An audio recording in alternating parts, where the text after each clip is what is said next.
Song of Solomon by Toni Morrison. Foreword. I have long despised artists' chatter about muses, voices that speak to them and enable a vision, the source of which they could not otherwise name. I thought of muses as inventions to protect one's insight, to avoid questions like where do your ideas come from, or to escape inquiry into the fuzzy area between autobiography and fiction. I regarded the mystery of creativity as a shield erected by artists to avoid articulating, analyzing, or even knowing the details of their creative process, for fear it would fade away. Writing Song of Solomon destroyed all that. I had no access to what I planned to write about until my father died. In the unmanageable sadness that followed, there was none of the sibling wrangling, guilt or missed opportunities, or fights for this or that memento. Each of his 4 children was convinced that he loved her or him best. He had sacrificed greatly for one, risking his house and his job. He took another to baseball games over whole summers, where they lay in the grass, listening to a portable radio, talking, evaluating the players on the field. In the company of one, his firstborn, he always beamed and preferred her cooking over everyone else's, including his wife's. He carried a letter from me in his coat pocket for years and years, and drove through blinding snowstorms to help me. Most important, he talked to each of us in language cut to our different understandings. He had a flattering view of me as someone interesting, capable, witty, smart, high-spirited. I did not share that view of myself, and wondered why he held it. But it was the death of that girl, the one who lived in his head, that I mourned when he died. Even more than I mourned him, I suffered the loss of the person he thought I was. I think it was because I felt closer to him than to myself that, after his death, I deliberately sought his advice for writing the novel that continued to elude me. What are the men you have known really like? He answered. Whatever it is called, muse, insight, inspiration, the dark finger that guides. Bright angel, it exists, and in many forms. I have trusted it ever since. The challenge of Song of Solomon was to manage what was for me a radical shift in imagination from a female locus to a male one. To get out of the house, to de-domesticate the landscape that had so far been the site of my work. To travel, to fly, in such an overtly, stereotypically male narrative. I thought that straightforward chronology would be more suitable than the kind of play with sequence and time I had employed in my previous novels. A journey then, with the accomplishment of flight, the triumphant end of a trip through Earth, to its surface, on into water, and finally into air.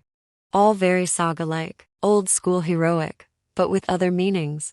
Opening the novel with the suicidal leap of the insurance agent, ending it with the protagonist's confrontational soar into danger, was meant to enclose the mystical but problematic one taken by the Solomon of the title. I have written, elsewhere, and at some length, details of how certain sentences get written, and the work I hope they do. Let me extrapolate an example here. The North Carolina Mutual Life Insurance agent promised to fly from Mercy to the other side of Lake Superior at 3 o'clock. This declarative sentence is designed to mock a journalistic style. With a minor alteration, it could be the opening of an item in a small-town newspaper. It has the tone of an everyday event of minimal local interest, yet I wanted it to contain important signs and crucial information.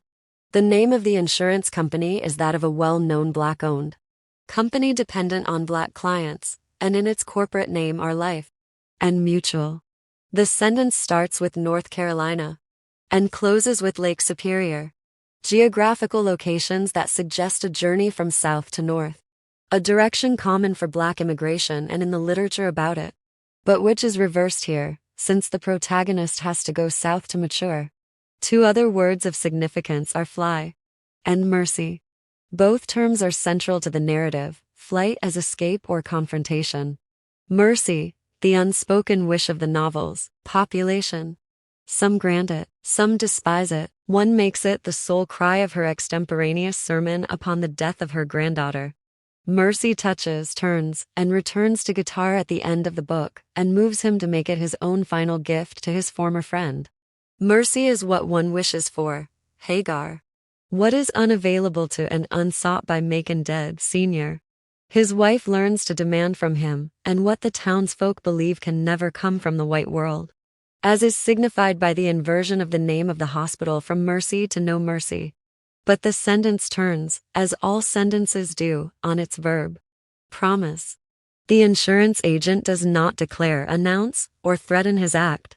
He promises, as though a contract is being executed between himself and others. He hopes his flight, like that of the character in the title, toward Asylum Canada, or freedom, or the company of the welcoming dead, or home, is interpreted as a radical gesture demanding change, an alternative way, a cessation of things as they are. He does not want it understood as a simple, desperate act, the end of a fruitless life, a life without examination, but as a deep commitment to his people. And in their response to his decision there is a tenderness, some contrition, and mounting respect. They didn't know he had it in him. An awareness that his suicide enclosed, rather than repudiated them. The note he leaves asks for forgiveness. It is tacked on his door as a modest invitation to whoever might pass by. Of the flights in the novel, Solomon's is the most magical, the most theatrical, and, for Milkman, the most satisfying.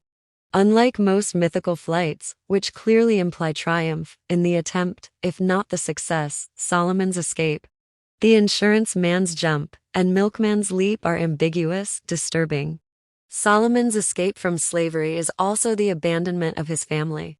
The insurance man leaves a message saying his suicide is a gesture of love, but guilt and despair also inform his decision. Milkman believes he is risking his life in return for Pilate's, yet he knows his enemy has disarmed himself. These flights, these erstwhile heroics, are viewed rather differently by the women left behind. Both the quotation and the song of the title fairly shout that different understanding. To praise a woman whose attention was focused solely on family and domestic responsibilities. Milkman summons a conundrum, that without ever leaving the ground she could fly. My father left. Part I. Chapter 1. The North Carolina Mutual Life Insurance agent promised to fly from Mercy to the other side of Lake Superior at 3 o'clock. 2 days before the event was to take place, he tacked a note on the door of his little yellow house. At 3:00 p.m. on Wednesday, the February 18, 1931, I will take off from Mercy and fly away on my own wings. Please forgive me, I loved you all. Signed Robert Smith, INS, agent. Mr. Smith didn't draw as big a crowd as Lindbergh had for years earlier. Not more than 40 or 50 people showed up. Because it was already 11 o'clock in the morning, on the very Wednesday he had chosen for his flight, before anybody read the note. At that time of day, during the middle of the week, word-of-mouth news just lumbered along. Children were in school, men were at work, and most of the women were fastening their corsets and getting ready to go. See what tales or entrails the butcher might be giving away. Only the unemployed, the self-employed, and the very young were available. Deliberately available because they'd heard about it, or accidentally available because they happened to be walking at that exact moment. In the shore end of Not Doctor Street, a name the post office did not recognize. Town maps registered the street as Mains Avenue, but the only colored doctor in the city had lived and died on that street. And when he moved there in 1896, his patients took to calling the street, which none of them lived in or near, Doctor Street. Later, when other Negroes moved there, and when the postal service became a popular means of transferring messages, among them, envelopes from Louisiana, Virginia, Alabama, and Georgia began to arrive, addressed to people at house numbers on Doctor Street. The post office workers returned these envelopes or passed them on to the dead letter office. Then in 1918, when colored men were being drafted, a few gave their address at the recruitment office as Doctor Street. In that way, the name acquired a quasi-official status. But not for long. Some of the city legislators, whose concern for appropriate names and the maintenance of the city's landmarks was the principal part of their political life, saw to it that Doctor Street was never used in any official capacity. And since they knew that only South Side residents kept it up, they had notices posted in the stores, barbershops, and restaurants in that part of the city, saying that the avenue running northerly and southerly from Shore Road, fronting the lake to the junction of routes 6 and 2 leading to Pennsylvania, and also running parallel to and between Rutherford Avenue and Broadway. Had always been and would always be known as Mains Avenue and not Doctor Street. It was a genuinely clarifying public notice because it gave South Side residents a way to keep their memories alive and please the city legislators as well. They called it not Doctor Street, and were inclined to call the charity hospital at its northern end No Mercy Hospital since it was 1931, on the day following Mr. Smith's leap from its cupola, before the first colored expectant mother was allowed to give birth inside its wards and not on its steps. The reason for the hospital's generosity to that particular woman was not the fact that she was the only child of this Negro doctor. For during his entire professional life he had never been granted hospital privileges. And only 2 of his patients were ever admitted to Mercy, both white. Besides, the doctor had been dead a long time, by 1931. It must have been Mr. Smith's leap from the roof over their heads that made them admit her. In any case, whether or not the little insurance agent's conviction that he could fly contributed to the place of her delivery, it certainly contributed to its time. When the dead doctor's daughter saw Mr. Smith emerge as promptly as he had promised from behind the cupola, his wide blue silk wings curved forward around his chest, she dropped her covered peck basket, spilling red velvet rose petals. The wind blew them about, up, down, and into small mounds of snow. Her half-grown daughters scrambled about trying to catch them, while their mother moaned and held the underside of her stomach. The rose petal scramble got a lot of attention, but the pregnant lady's moans did not. Everyone knew the girls had spent hour after hour tracing, cutting, and stitching the costly velvet, and that Gerhardt's department store would be quick to reject any that were soiled. It was nice and gay there for a while. The men joined in trying to collect the scraps before the snow soaked through them, snatching them from a gust of wind, or plucking them delicately from the snow. And the very young children couldn't make up their minds whether to watch the man circled in blue on the roof, or the bits of red flashing around on the ground. Their dilemma was solved when a woman suddenly burst into song. The singer, standing at the back of the crowd, was as poorly dressed as the doctor's daughter was well dressed. The latter had on a neat gray coat with the traditional pregnant woman bow. At her navel, a black cloche, and a pair of 4-button ladies' galoshes. The singing woman wore a knitted navy cap pulled far down over her forehead. She had wrapped herself up in an old quilt instead of a winter coat. Her head cocked to one side, her eyes fixed on Mr. Robert Smith, she sang in a powerful contralto. Oh, Sugarman done fly away, Sugarman done gone, Sugarman cut across the sky, Sugarman gone home. A few of the 100 or so people gathered there nudged each other and sniggered. Others listened as though it were the helpful and defining piano music in a silent movie. They stood this way for some time, none of them crying out to Mr. Smith, all of them preoccupied with one or the other of the minor events about them, until the hospital people came. They had been watching from the windows. At first with mild curiosity, then, as the crowd seemed to swell to the very walls of the hospital, they watched with apprehension. They wondered if one of those things that racial uplift groups were always organizing was taking place. But when they saw neither placards nor speakers, they ventured outside into the cold, white-coated surgeons, dark-jacketed business and personnel clerks, and 3 nurses in starched jumpers. The sight of Mr. Smith and his wide blue wings transfixed them for a few seconds, as did the woman's singing and the roses strewn about. Some of them thought briefly that this was probably some form of worship. Philadelphia, where Father Divine reigned, wasn't all that far away. Perhaps the young girls holding baskets of flowers were 2 of his virgins. But the laughter of a gold-toothed man brought them back to their senses. They stopped daydreaming and swiftly got down to business, giving orders. Their shouts and bustling caused great confusion, where before there had been only a few men and some girls playing with pieces of velvet, and a woman singing. One of the nurses, hoping to bring some efficiency into the disorder, searched the faces around her until she saw a stout woman who looked as though she might move the earth if she wanted to. "You," she said, moving toward the stout woman. "Are these your children?" The stout woman turned her head slowly, her eyebrows lifted at the carelessness of the address. Then, seeing where the voice came from, she lowered her brows and veiled her eyes. Mum? Send one around back to the emergency office. Tell him to tell the guard to get over here quick. That boy there can go, that one. She pointed to a cat-eyed boy about 5 or 6 years old. The stout woman slid her eyes down the nurse's finger and looked at the child she was pointing to. Guitar, Mum. What? Guitar? The nurse gazed at the stout woman as though she had spoken Welsh. Then she closed her mouth, looked again at the cat-eyed boy, and lacing her fingers, spoke her next words very slowly to him.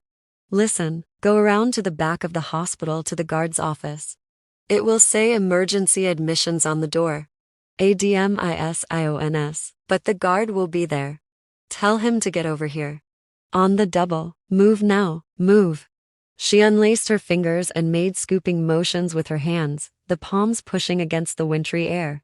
A man in a brown suit came toward her, puffing little white clouds of breath. Fire truck's on its way, get back inside, you'll freeze to death. The nurse nodded.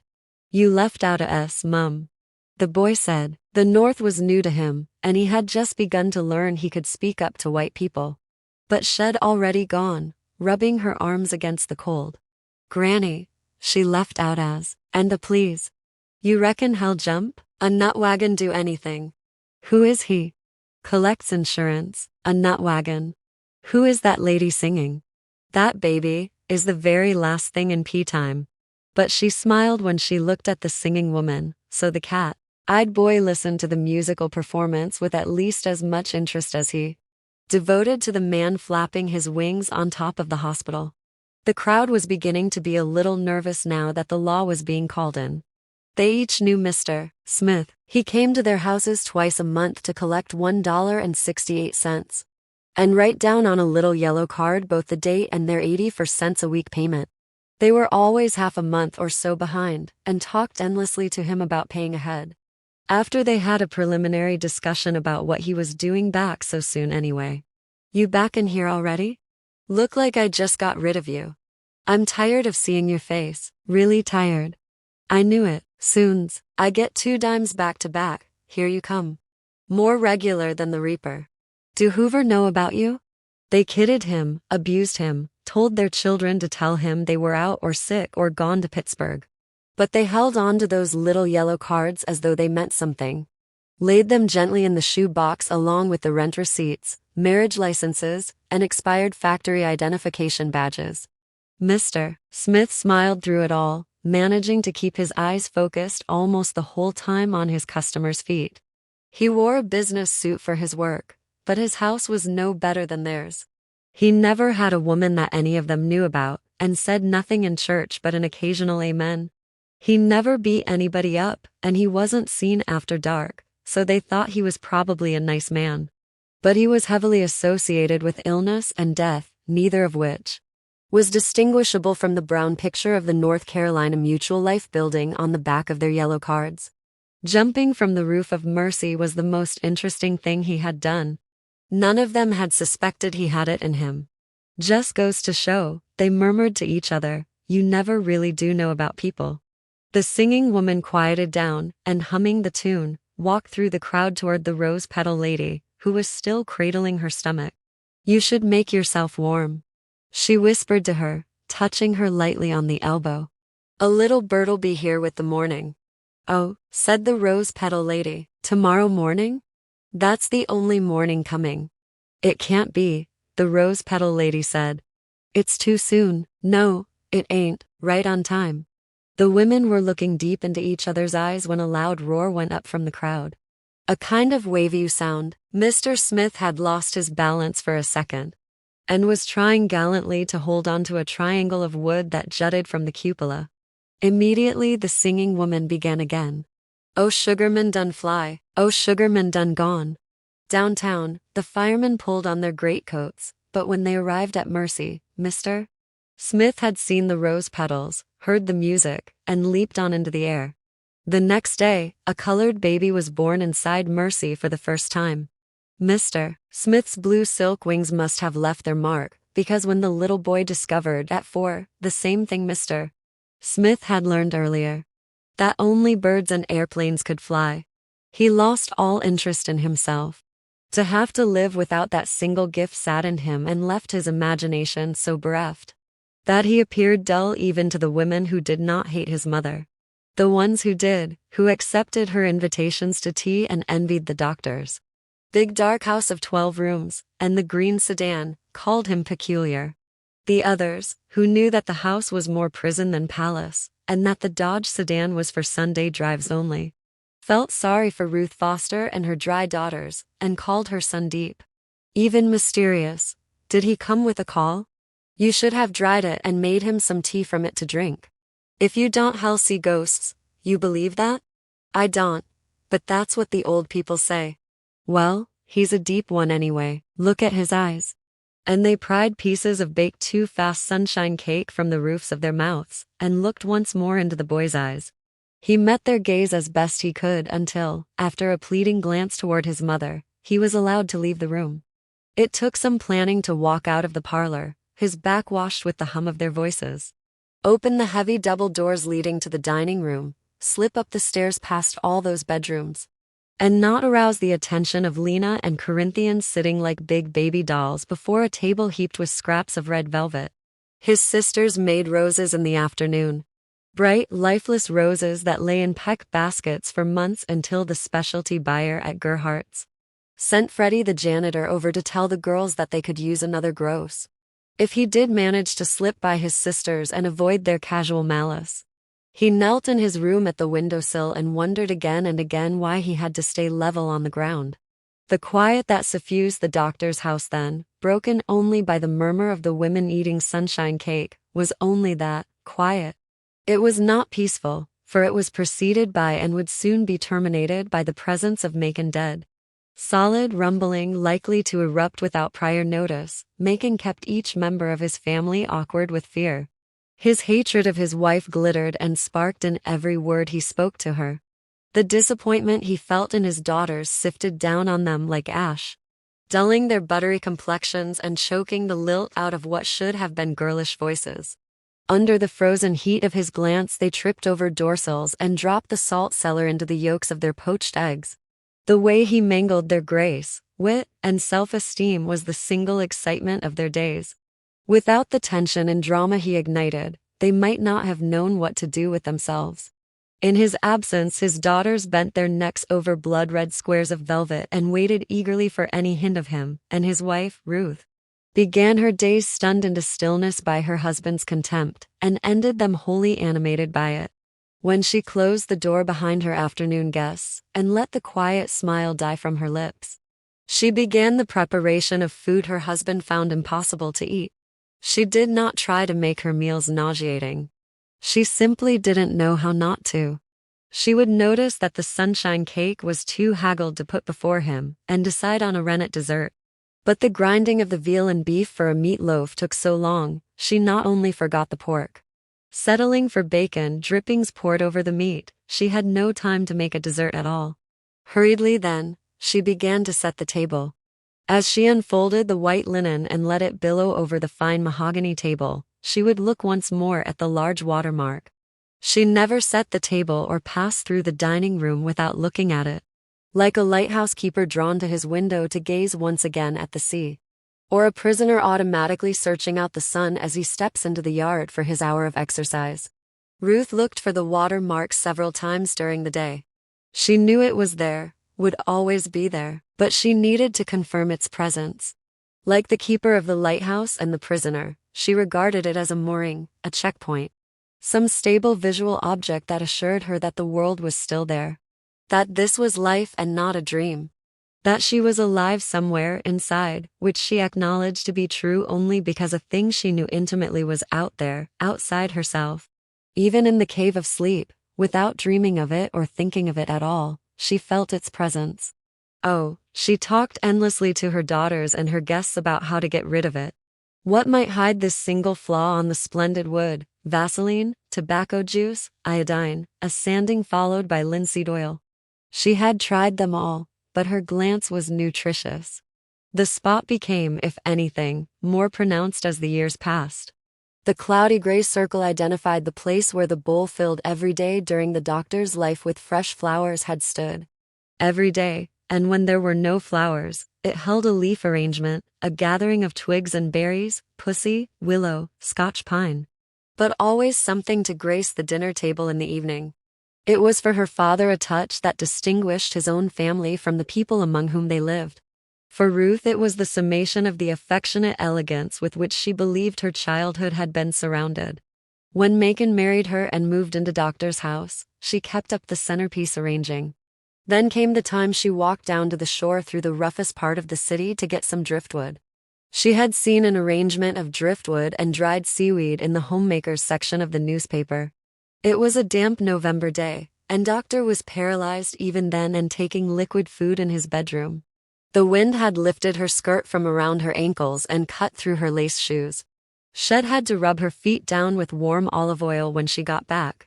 At dinner, where just the two of them sat, she turned toward her husband and asked him how he liked the centerpiece. Most people overlook things like that. They see it, but they don't see anything beautiful in it. They don't see that nature has already made it as perfect as it can be. Look at it from the side. It is pretty, isn't it? Her husband looked at the driftwood with its lacy beige seaweed, and without moving his head said, "Your chicken is red at the bone. And there's probably a potato dish that is supposed to have lumps in it. Mashed ain't the dish." Ruth let the seaweed disintegrate, and later, when its veins and stems dropped and curled into brown scabs on the table, she removed the bowl and brushed away the scabs. But the watermark hidden by the bowl all these years was exposed. And once exposed, it behaved as though it were itself a plant, and flourished into a huge suede gray flower that throbbed like fever and sighed like the shift of sand dunes. But it could also be still. Patient, restful, and still. But there was nothing you could do with a mooring except acknowledge it. Use it for the verification of some idea you wanted to keep alive. Something else is needed to get from sunup to sundown, a balm, a gentle touch or nuzzling of some sort. So Ruth rose up and out of her guileless inefficiency to claim her bit of balm.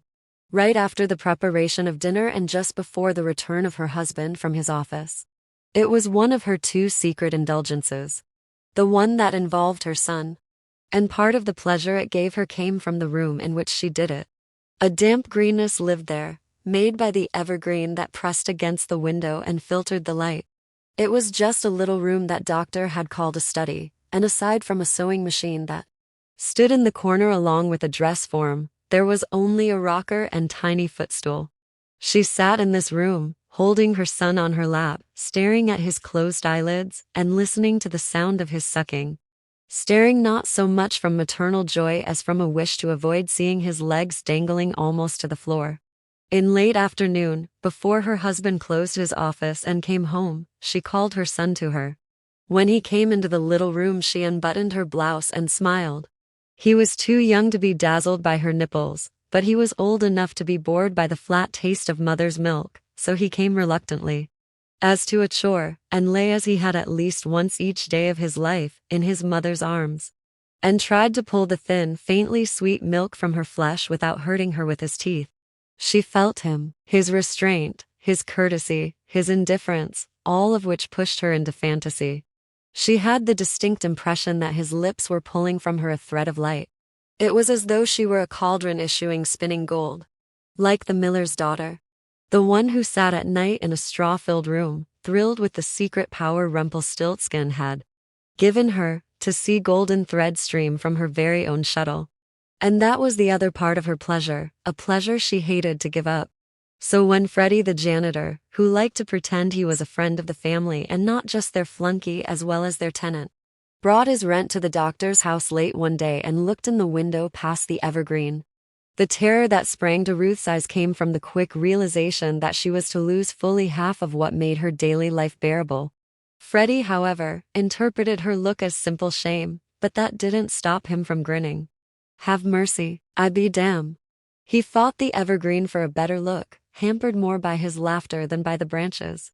Ruth jumped up as quickly as she could and covered her breast, dropping her son on the floor and confirming for him what he had begun to suspect. That these were strange and wrong.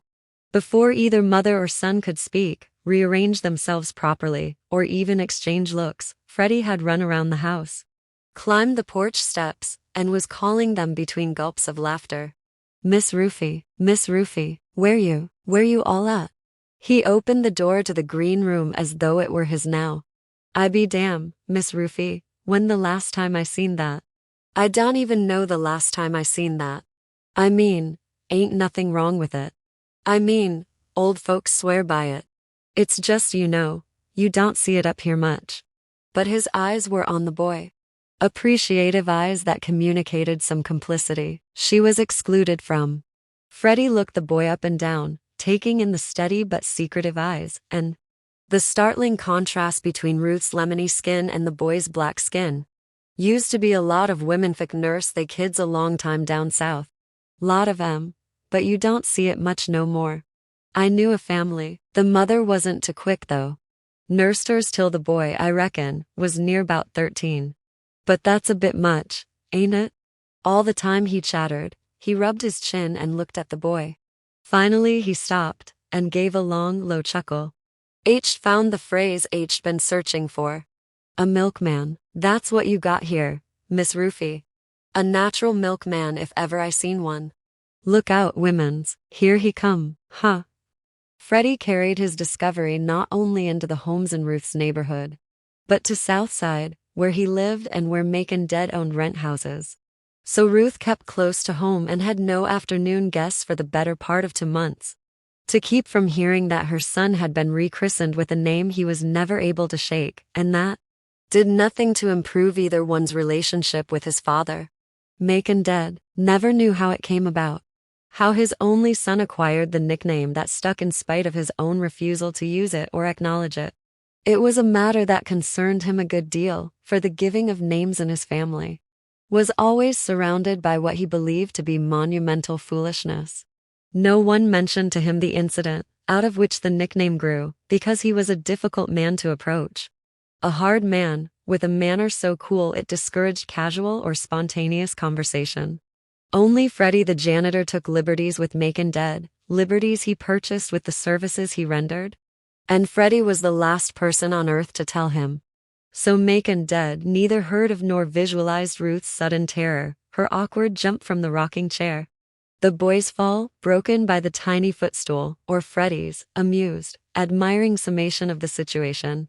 Without knowing any of the details, however, he guessed, with the accuracy of a mind sharpened by hatred, that the name he heard schoolchildren call his son, the name he overheard the ragman use when he paid the boy 3 cents for a bundle of old clothes. He guessed that this name was not clean. Milkman. It certainly didn't sound like the honest job of a dairyman. Or bring to his mind cold, bright cans standing on the back porch, glittering like captains on guard. It sounded dirty, intimate, and hot. He knew that wherever the name came from, it had something to do with his wife and was like the emotion he always felt when thinking of her, coated with disgust. This disgust and the uneasiness with which he regarded his son affected everything he did in that city. If he could have felt sad, simply sad, it would have relieved him. 15 years of regret at not having a son had become the bitterness of finally having one in the most revolting circumstances. There had been a time when he had a head full of hair, and when Ruth wore lovely, complicated underwear that he deliberately took a long time to undo. When all of his foreplay was untying, unclasping, unbuckling the snaps and strings of what must have been the most beautiful, the most delicate, the whitest and softest underwear on earth. Each eye of her corset he toyed with, and there were 40. 20 on each side. Each gross grain ribbon that threaded its pale blue way through the snowy top of her bodice he unlaced. He not only undid the blue bow, he pulled it all the way out of the hem, so she had to rethread it afterward with a safety pin. The elastic bands that connected her perspiration shields to her slip he unsnapped and snapped again, teasing her and himself with the sound of the snaps and the thrill of his fingertips on her shoulders. They never spoke during these undressings, but they giggled occasionally, and as when children play doctor.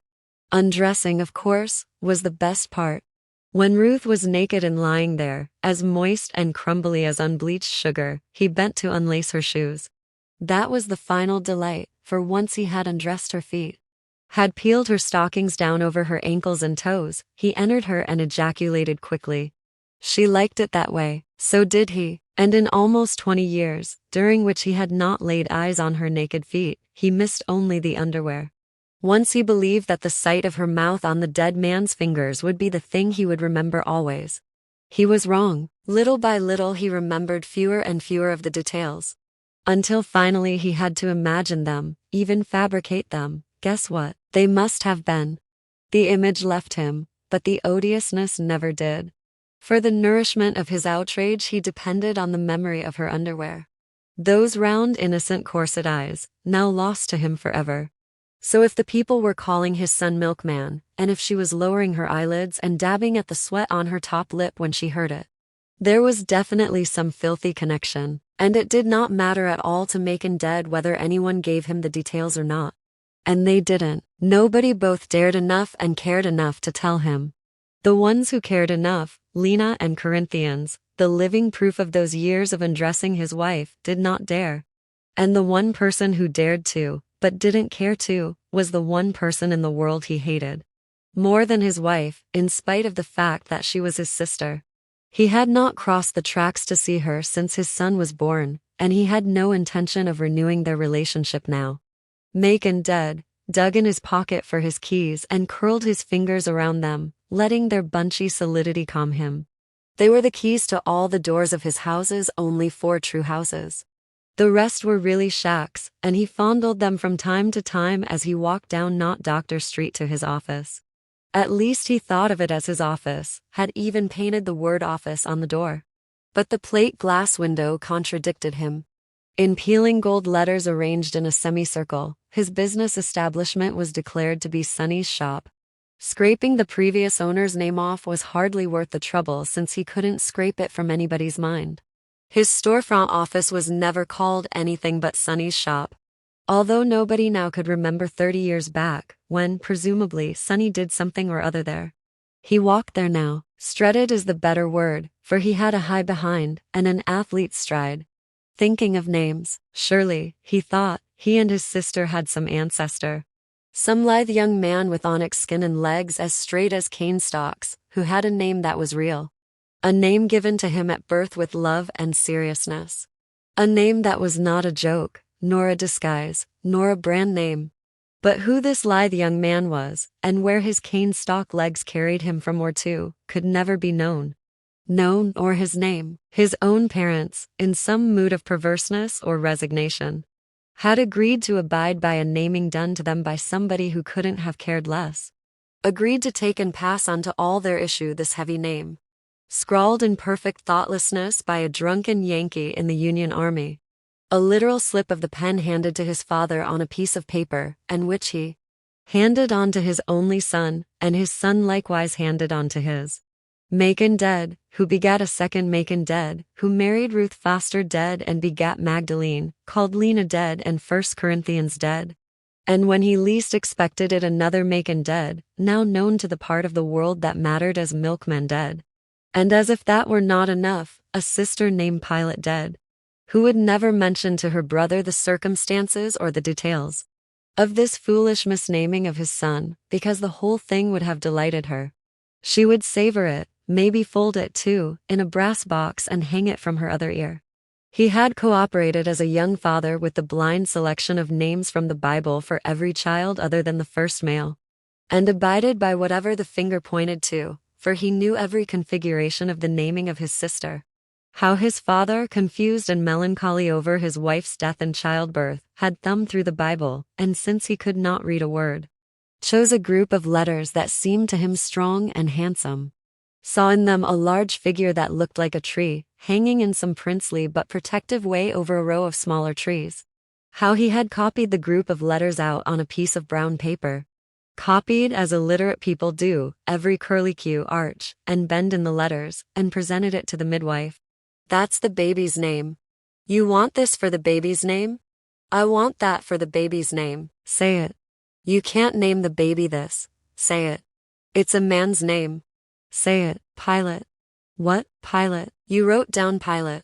Like a riverboat pilot? No, not like no riverboat pilot. Like a Christ-killing pilot. You can't get much worse than that for a name. And a baby girl at that. That's where my finger went down at. Well, your brain ain't got to follow it. You don't want to give this motherless child the name of the man that killed Jesus, do you? I asked Jesus to save me, my wife, careful Macon. I asked him all night long. He give you your baby? Yes, he did. Baby name? Pilate. Jesus, have mercy. Where you going with that piece of paper? It's going back where it came from. Right in the devil's flames. Give it here. It come from the Bible. It stays in the Bible. And it did stay there, until the baby girl turned 12 and took it out, folded it up into a tiny knot, and put it in a little brass box. And strung the entire contraption through her left earlobe. Fluky about her own name at 12, how much more fluky she'd become since then, Macon could only guess. But he knew for certain that she would treat the naming of the third Macon dead with the same respect and awe she had treated the boy's birth. Macon dead, remembered when his son was born, how she seemed to be more interested in this first nephew of hers than she was in her own daughter, and even that daughter's daughter. Long after Ruth was up and about, as capable as she ever would be. And that wasn't much. Of running the house again, Pilate continued to visit, her shoelaces undone, a knitted cap pulled down over her forehead, bringing her foolish earring and sickening smell into the kitchen. He had not seen her since he was 16 years old, until a year before the birth of his son, when she appeared in his city. Now she was acting like an in-law, like an aunt, dabbling at helping Ruth and the girls. But having no interest in or knowledge of decent housekeeping, she got in the way. Finally, she just sat in a chair near the crib, singing to the baby. That wasn't so bad, but what Macon dead remembered most was the expression on her face. Surprise, it looked like, and eagerness. But so intense it made him uneasy. Or perhaps it was more than that. Perhaps it was seeing her all those years after they had separated outside that cave, and remembering his anger and her betrayal. How far down she had slid since then. She had cut the last thread of propriety. At one time she had been the dearest thing in the world to him. Now she was odd, murky, and worst of all unkempt. A regular source of embarrassment, if he would allow it. But he would not allow it. Finally he had told her not to come again until she could show some respect for herself. Could get a real job instead of running a wine house. Why can't you dress like a woman? He was standing by the stove. What's that sailor's cap doing on your head? Don't you have stockings? What are you trying to make me look like in this town? He trembled with the thought of the white men in the bank. The men who helped him buy and mortgage houses. Discovering that this raggedy bootlegger was his sister.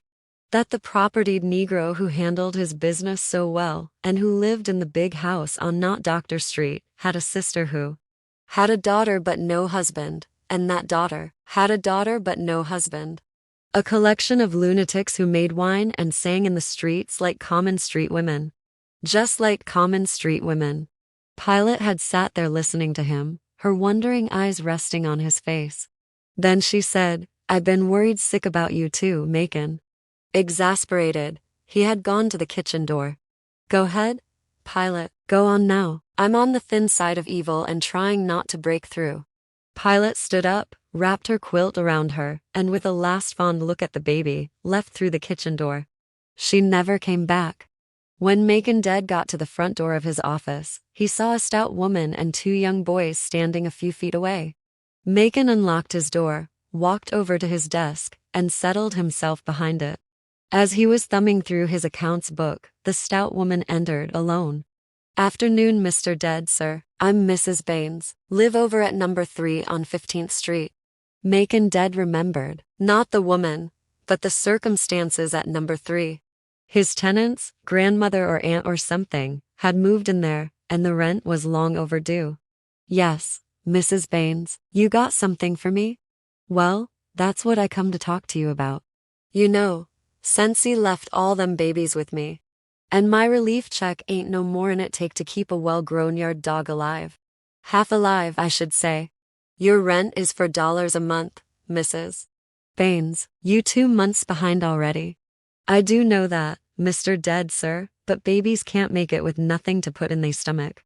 Their voices were low, polite, without any hint of conflict. Can they make it in the street, Mrs. Baines? That's where they gonna be if you don't figure out some way to get me my money. No, sir, they can't make it in the street. We need both, I reckon, same as yours does. Then you better rustle it up, Mrs. Baines. You got till. He swiveled around to consult the calendar on the wall.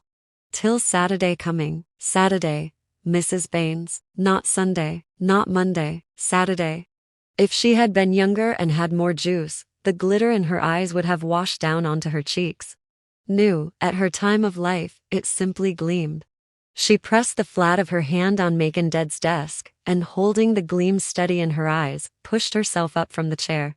She turned her head a little to look out the plate glass window, and then back at him. What's it gonna profit you, Mr.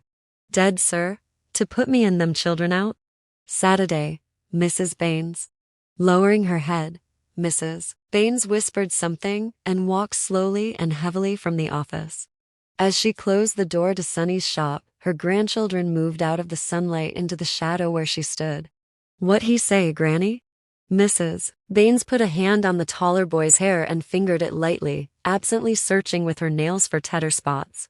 He must be told her no, said the other boy. Do we got to move? The tall boy tossed his head free of her fingers and looked at her sideways. His cat eyes were gashes of gold. Mrs. Baines let her hand fall to her side. A nigger in business is a terrible thing to see. A terrible, terrible thing to see. The boys looked at each other and back at their grandmother. Their lips were parted as though they had heard something important. When Mrs. Baines closed the door, Macon Dead went back to the pages of his accounts book, running his fingertips over the figures and thinking with the unoccupied part of his mind about the first time he called on Ruth Foster's father. He had only 2 keys in his pocket then, and if he had let people like the woman who just left have their way, he wouldn't have had any keys at all. It was because of those keys that he could dare to walk over to that part of not Dr. Street, it was still Dr. Street then, and approach the most important Negro in the city. To lift the lion's paw knocker, to entertain thoughts of marrying the doctor's daughter was possible. Because each key represented a house which he owned at the time. Without those keys he would have floated away, at the doctor's first word, yes? Or he would have melted like new wax under the heat of that pale eye. Instead, he was able to say that he had been introduced to his daughter, Miss Ruth Foster, and would appreciate having the doctor's permission to keep her company now and then. That his intentions were honorable, and that he himself was certainly worthy of the doctor's consideration. As a gentleman friend for Miss Foster, since at 25, he was already a colored man of property. I don't know anything about you, the doctor said, other than your name, which I don't like, but I will abide by my daughter's preference. In fact, the doctor knew a good deal about him, and was more grateful to this tall young man than he ever allowed himself to show. Fond as he was of his only child, useful as she was in his house since his wife had died, lately he had begun to chafe under her devotion. Her steady beam of love was unsettling, and she had never dropped those expressions of affection that had been so lovable in her childhood. The goodnight kiss was itself a masterpiece of slow-wittedness on her part and discomfort on his. At 16, she still insisted on having him come to her at night, sit on her bed, exchange a few pleasantries, and plant a kiss on her lips. Perhaps it was the loud silence of his dead wife, perhaps it was Ruth's disturbing resemblance to her mother. More probably it was the ecstasy that always seemed to be shining in Ruth's face when he bent to kiss her. An ecstasy he felt inappropriate to the occasion. None of that, of course, did he describe to the young man who came to call. Which is why Macon Dead still believed the magic had lain in the keys. In the middle of his reverie, Macon was interrupted by rapid tapping on the window. He looked up, saw Freddie peeping through the gold lettering, and nodded for him to enter. A gold-toothed bantamweight, Freddie was as much of a town crier as Southside had. It was this same rapid tapping on the window pane, the same flash of gold smile, that had preceded his now famous scream to Macon, Mr. Smith went splat. It was obvious to Macon that Freddie now had news of another calamity. Porter gone crazy drunk again, got his shotgun. Who's he out for? Macon began closing books and opening desk drawers. Porter was a tenant and tomorrow was collection day. Ain't out for nobody in particular. Just perched himself up in the attic window and commenced to waving a shotgun. Say he gotta kill him somebody before morning. He go to work today? Yep. Caught the eagle too. Drunk it all up? Not all of it. He only got one bottle, and he still got a fistful of money. Who's crazy enough to sell him any liquor? Freddie showed a few gold teeth, but said nothing, so Macon knew it was Pilate. He locked all his drawers save one. The one he unlocked and took a small, 32 from. Police warn every bootlegger in the county, and he still gets it somehow.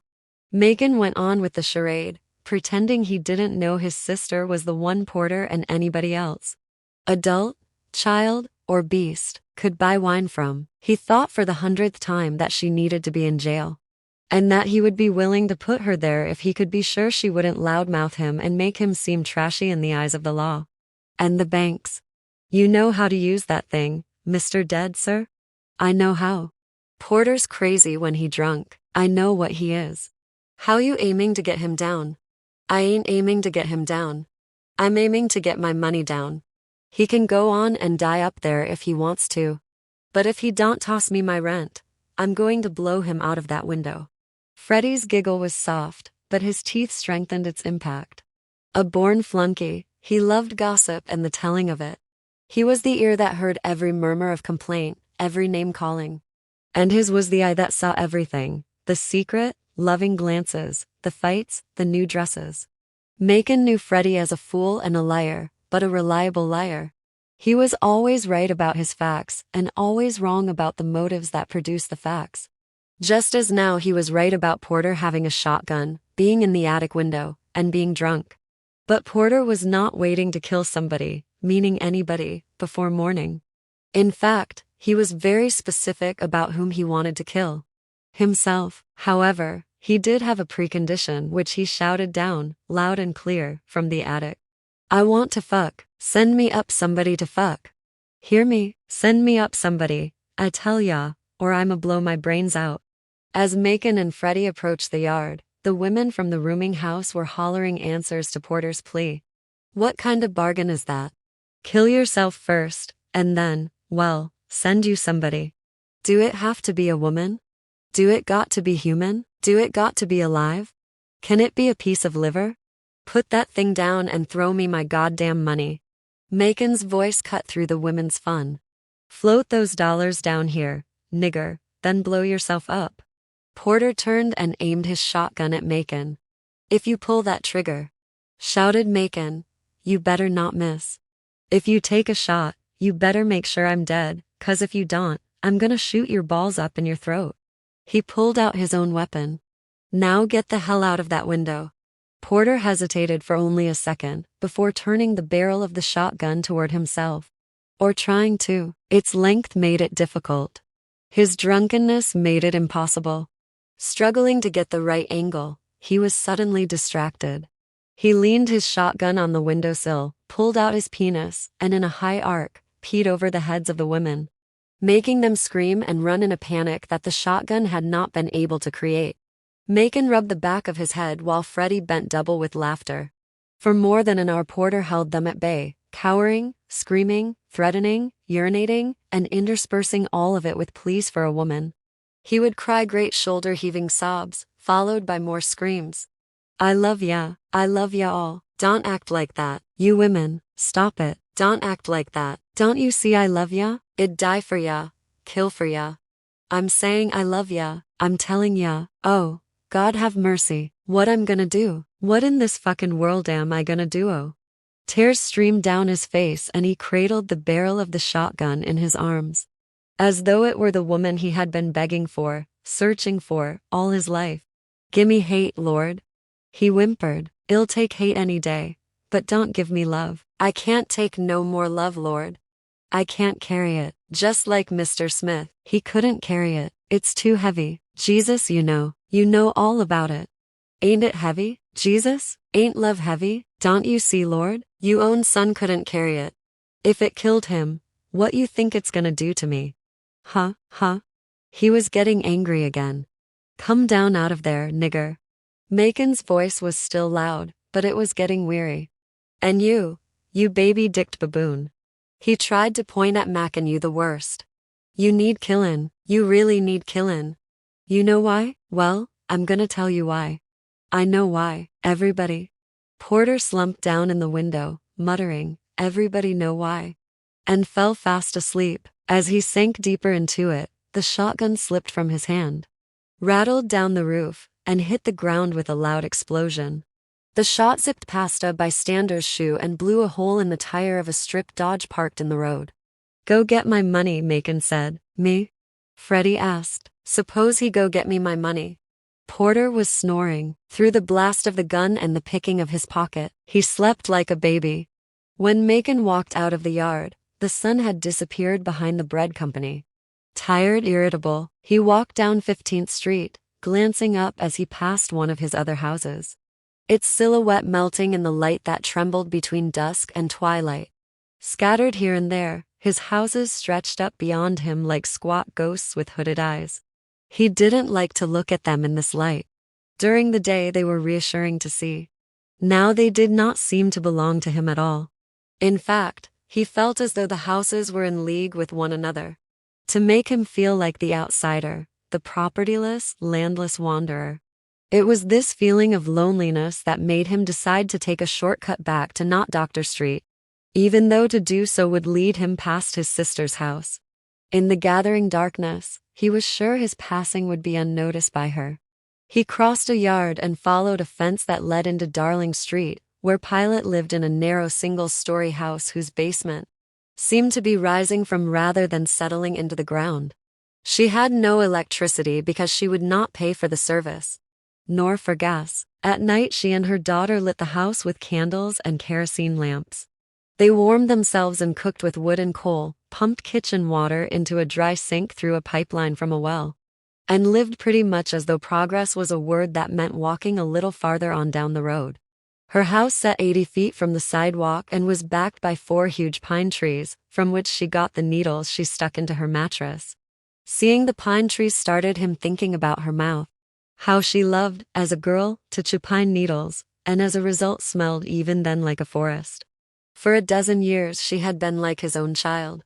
After their mother died, she had come struggling out of the womb without help from throbbing muscles or the pressure of swift womb water.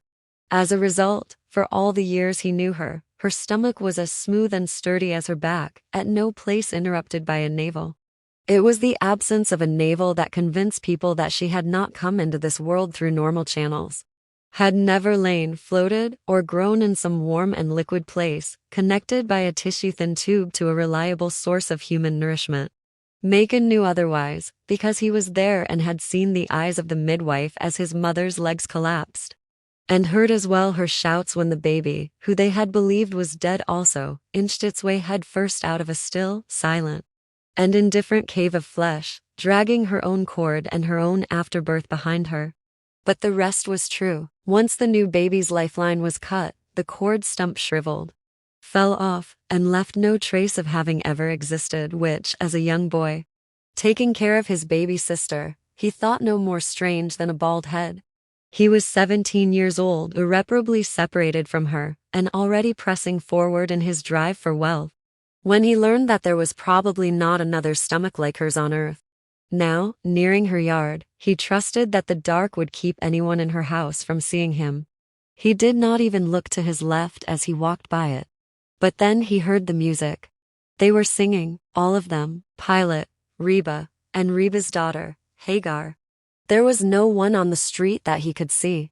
People were at supper, licking their fingers, blowing into saucers of coffee, and no doubt chattering about Porter's escapade and Macon's fearless confrontation of the wild man in the attic. There were no street lights in this part of town. Only the moon directed the way of a pedestrian. Macon walked on, resisting as best he could the sound of the voices that followed him. He was rapidly approaching a part of the road where the music could not follow, when he saw, like a scene on the back of a postcard, a picture of where he was headed. His own home, his wife's narrow, unyielding back, his daughters, boiled dry from years of yearning, his son, to whom he could speak only if his words held some command or criticism. "Hello, Daddy." "Hello, son. Tuck your shirt in." "I found a dead bird, Daddy. Don't bring that mess in this house." There was no music there, and tonight he wanted just a bit of music. from the person who had been his first caring for. He turned back and walked slowly toward Pilate's house. They were singing some melody that Pilate was leading, a phrase that the other two were taking up and building on. Her powerful contralto, Reba's piercing soprano in counterpoint, and the soft voice of the girl, Hagar, who must be about 10 or 11 now, pulled him like a carpet tack under the influence of a magnet. Surrendering to the sound, Macon moved closer.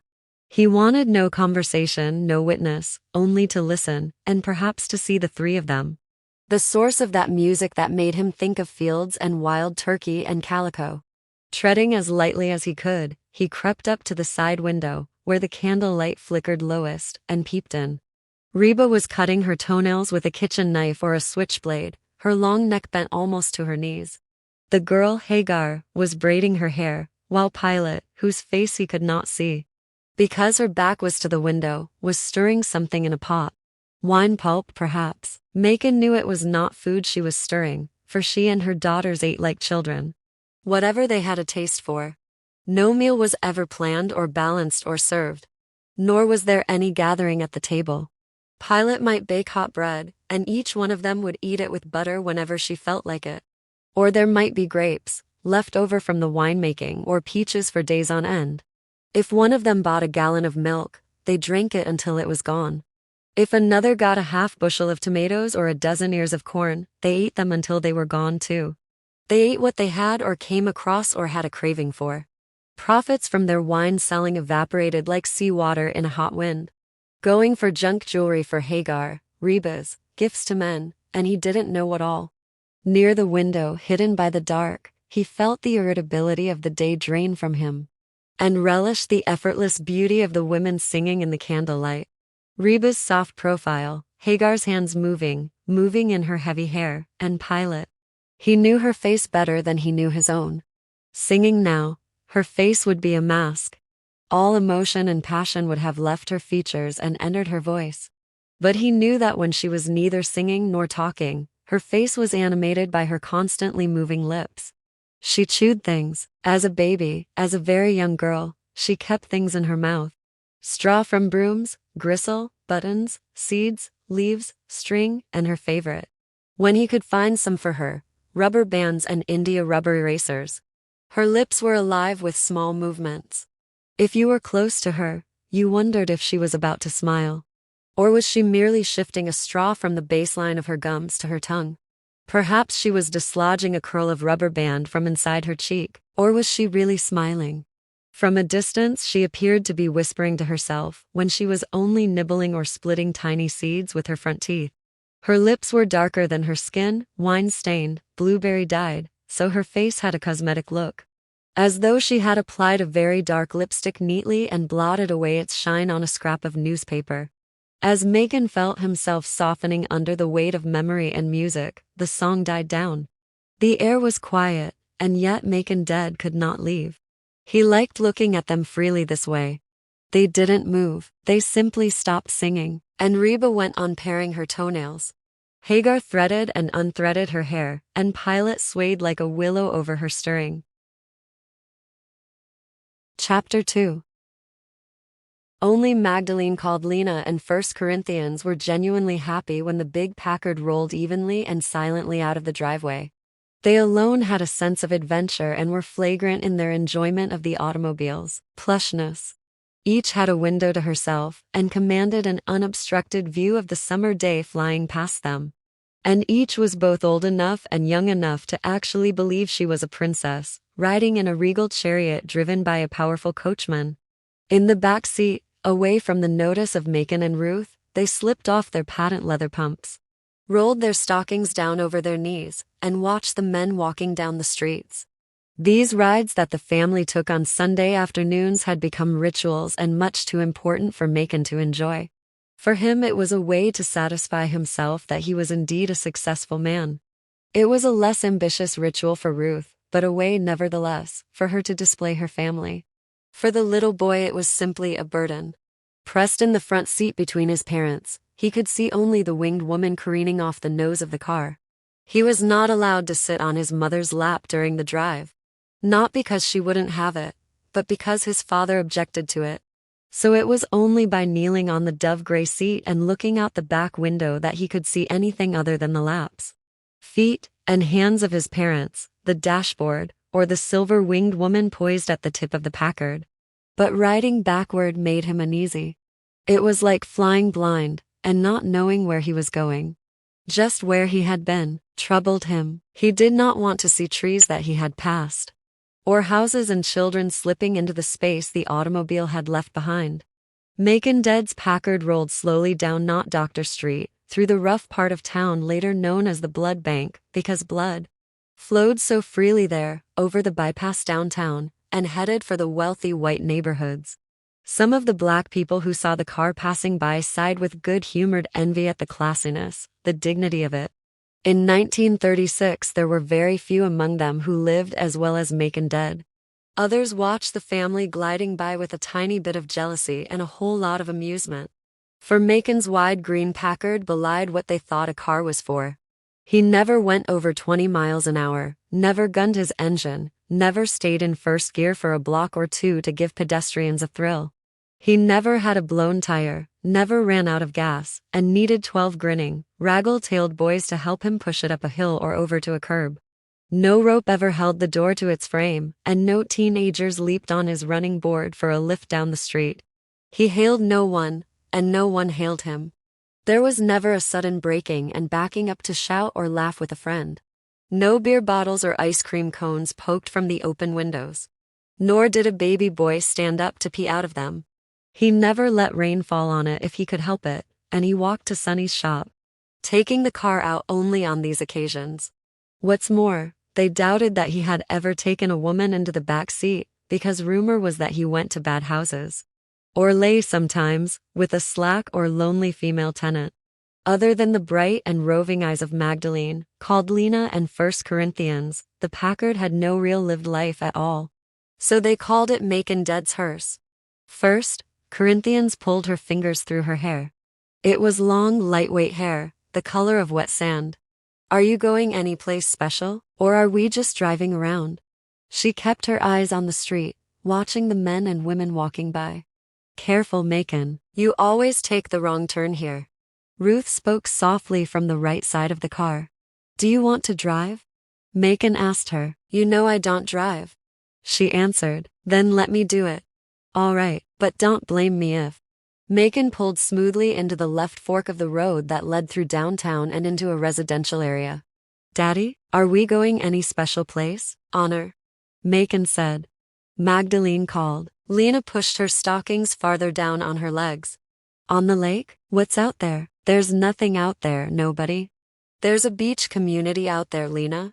Your father wants to look at it. Ruth reasserted herself into the conversation. What for? Those are white people's houses, said Lena. All of it's not white people's houses. Some of it's nothing, just land, way over on the other side. It could be a nice summer place for colored people. Beach houses, you understand what I mean? Macon glanced at his daughter through the rearview mirror. Who's going to live in them? There's no colored people who can afford to have houses, Lena said. Reverend Coles can, and Dr. Singleton. Corinthians corrected her. And that lawyer, what's his name? Ruth looked around at Corinthians, who ignored her. And Mary, I suppose, Lena laughed. Corinthians stared coldly at her sister. Daddy wouldn't sell property to a barmaid. Daddy, would you let us live next to a barmaid? She owns that place, Corinthians, Ruth said. I don't care what she owns. I care about what she is, Daddy. Corinthians leaned toward her father for confirmation. You're going too fast, Macon. Ruth pressed the toe of her shoe against the floorboard. If you say one more thing to me about the way I drive, you're going to walk back home. I mean it. Magdalene called. Lena sat forward and put her hand on her mother's shoulder. Ruth was quiet. The little boy kicked his feet against the underside of the dashboard. Stop that, Macon told him. I have to go to the bathroom, said his son. Corinthians held her head. Oh Lord, but you went before we left, said Ruth. I have to go. He was beginning to whine. Are you sure? His mother asked him. He looked at her. I guess we better stop, Ruth said to nobody in particular. Her eyes grazed the countryside they were entering. Macon didn't alter his speed. Are we going to have a summer place, or are you just selling property? I'm not selling anything. I'm thinking of buying and then renting. Macon answered her. But are we? I have to go, said the little boy. Going to live there too, maybe. By ourselves? Who else? Corinthians was very interested. I can't tell you that, but in a few years, 5 or 10, a whole lot of Coloreds will have enough to afford it. A whole lot, take my word for it. Magdalene called. Lena took a deep breath. Up ahead you could pull over, Daddy. He might mess up the seat. Macon glanced at her in the mirror and slowed down. Who's going to take him? Ruth fiddled with the door handle. Not you, Macon said to her. Ruth looked at her husband. She parted her lips, but didn't say anything. Not me, said Corinthians. I have on high heels. Come on. Lena sighed. They left the car, little boy and big sister, and disappeared into the trees that reared up off the shoulder of the road. You really think there'll be enough colored people? I mean nice colored people. In this city, to live there? They don't have to be from this city, Corinthians. People will drive to a summer house. White people do it all the time. Macon drummed his fingers on the steering wheel, which trembled a little as the car idled. Negroes don't like the water, Corinthians giggled. They'll like it if they own it, said Macon. He looked out the window and saw Magdalene, called Lena, coming out of the trees. A large, colorful bouquet of flowers was in her hand, but her face was crumpled in anger. Over her pale blue dress dark wet stains spread like fingers. He wet on me, she said. He wet me, Mama. She was close to tears. Ruth clucked her tongue. Corinthians laughed. I told you Negroes didn't like water. He didn't mean it. It happened before he was through. Shed stepped away from him to pick flowers, returned, and at the sound of her footsteps behind him, H turned around. Before he was through. It was becoming a habit, this concentration on things behind him. Almost as though there were no future to be had. But if the future did not arrive, the present did extend itself, and the uncomfortable little boy in the Packard went to school, and at 12, met the boy who not only could liberate him, but could take him to the woman who had as much to do with his future as she had his past. Guitar said he knew her. Had even been inside her house. What's it like in there? Milkman asked him. Shiny. Guitar answered, shiny and brown, with a smell. A bad smell? I don't know, her smell, you'll see. All those unbelievable but entirely possible stories about his father's sister. The woman his father had forbidden him to go near. Had both of them spellbound. Neither wished to live one more day without finding out the truth, and they believed they were the legitimate and natural ones to do so. After all, Guitar already knew her, and Milkman was her nephew. They found her on the front steps, sitting wide-legged in a long-sleeved, long-skirted black dress. Her hair was wrapped in black too, and from a distance, all they could really see beneath her face was the bright orange she was peeling. She was all angles, he remembered later, knees, mostly, and elbows. One foot pointed east and one pointed west. As they came closer and saw the brass box dangling from her ear, Milkman knew that, what with the earring, the orange, and the angled black cloth, nothing, not the wisdom of his father, nor the caution of the world, could keep him from her.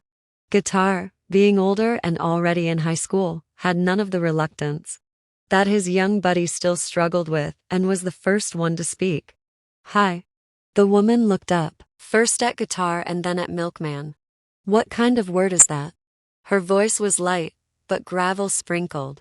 Milkman kept on staring at her fingers, manipulating the orange. Guitar grinned and shrugged. It means hello. Then say what you mean, okay? Hello. That's better. What you want? Nothin'. We just passin' by. Look like you standin' by. If you don't want us here, Miss Pilate, well go. Guitar spoke softly. I ain't the one with the wants. You the one want something. We wanna ask you something. Guitar stopped, feigning indifference. She was too direct, and to keep up with her he had to pay careful attention to his language. Ask it. Somebody said you ain't got no navel. That the question? Yes. Don't sound like a question. Sound like an answer. Gimme the question. Do you? Do I what? Do you have a navel? No? What happened to it? Beats me. She dropped a bright peeling into her lap and separated an orange section slowly. Now do I get to ask a question? Sure. Who's your little friend? This here's Milkman. Do he talk? Pilate swallowed a piece of the fruit. Yeah, he talk. Say something. Guitar shoved an elbow at Milkman without taking his eyes off Pilate. Milkman took a breath, held it, and said hi. Pilate laughed. You all must be the dumbest unhung Negroes on earth. What they telling you in them schools? You say hi to pigs and sheep when you want 'em to move. When you tell a human being hi, he ought to get up and knock you down. Shame had flooded him. He had expected to feel it, but not that kind. To be embarrassed, yes, but not that way. She was the one who was ugly, dirty, poor, and drunk. The queer aunt whom his 6th-grade schoolmates teased him about and whom he hated. Because he felt personally responsible for her ugliness, her poverty, her dirt, and her wine. Instead, she was making fun of his school, of his teachers, of him. And while she looked as poor as everyone said she was, something was missing from her eyes that should have confirmed it. Nor was she dirty. Unkempt, yes, but not dirty. The whites of her fingernails were like ivory. And unless he knew absolutely nothing, this woman was definitely not drunk. Of course she was anything but pretty, yet he knew he could have watched her all day. The fingers pulling thread veins from the orange sections, the berry black lips that made her look as though she wore makeup, the earring. And when she stood up, he all but gasped. She was as tall as his father, head and shoulders taller than himself. Her dress wasn't as long as he had thought. It came to just below her calf, and now he could see her unlaced men's shoes and the silvery brown skin of her ankles. She held the peelings precisely as they had fallen in her lap. And as she walked up the steps, she looked as though she were holding her crotch. Your daddy wouldn't like that. He don't like dumb peoples. Then she looked right at Milkman, one hand holding the peelings, the other on the doorknob. I know your daddy. I know you too. Again Guitar spoke up. You his daddy's sister? The only one he got, ain't but 3 deads alive. Milkman, who had been unable to get one word out of his mouth after the foolish hi, heard himself shouting, I'm a dead. My mother's a dead, my sisters. You and him ain't the only ones. Even while he was screaming, he wondered why he was suddenly so defensive, so possessive about his name. He had always hated that name, all of it, and until he and Guitar became friends, he had hated his nickname too.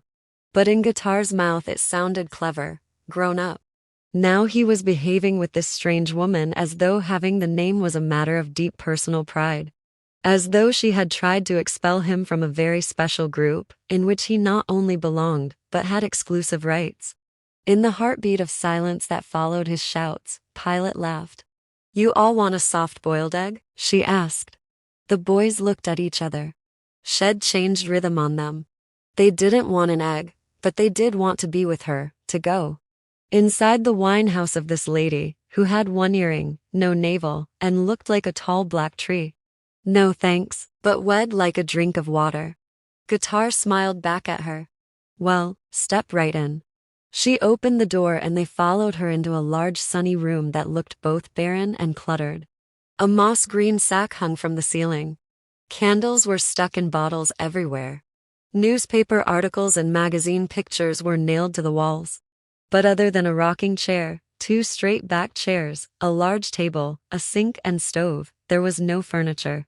Pervading everything was the odor of pine and fermenting fruit. You ought to try one. I know how to do them just right. I don't like my whites to move, you know. The yolk I want soft, but not runny. Want it like wet velvet. How come you don't just try one? She had dumped the peelings in a large crock, which, like most everything in the house, had been made for some other purpose.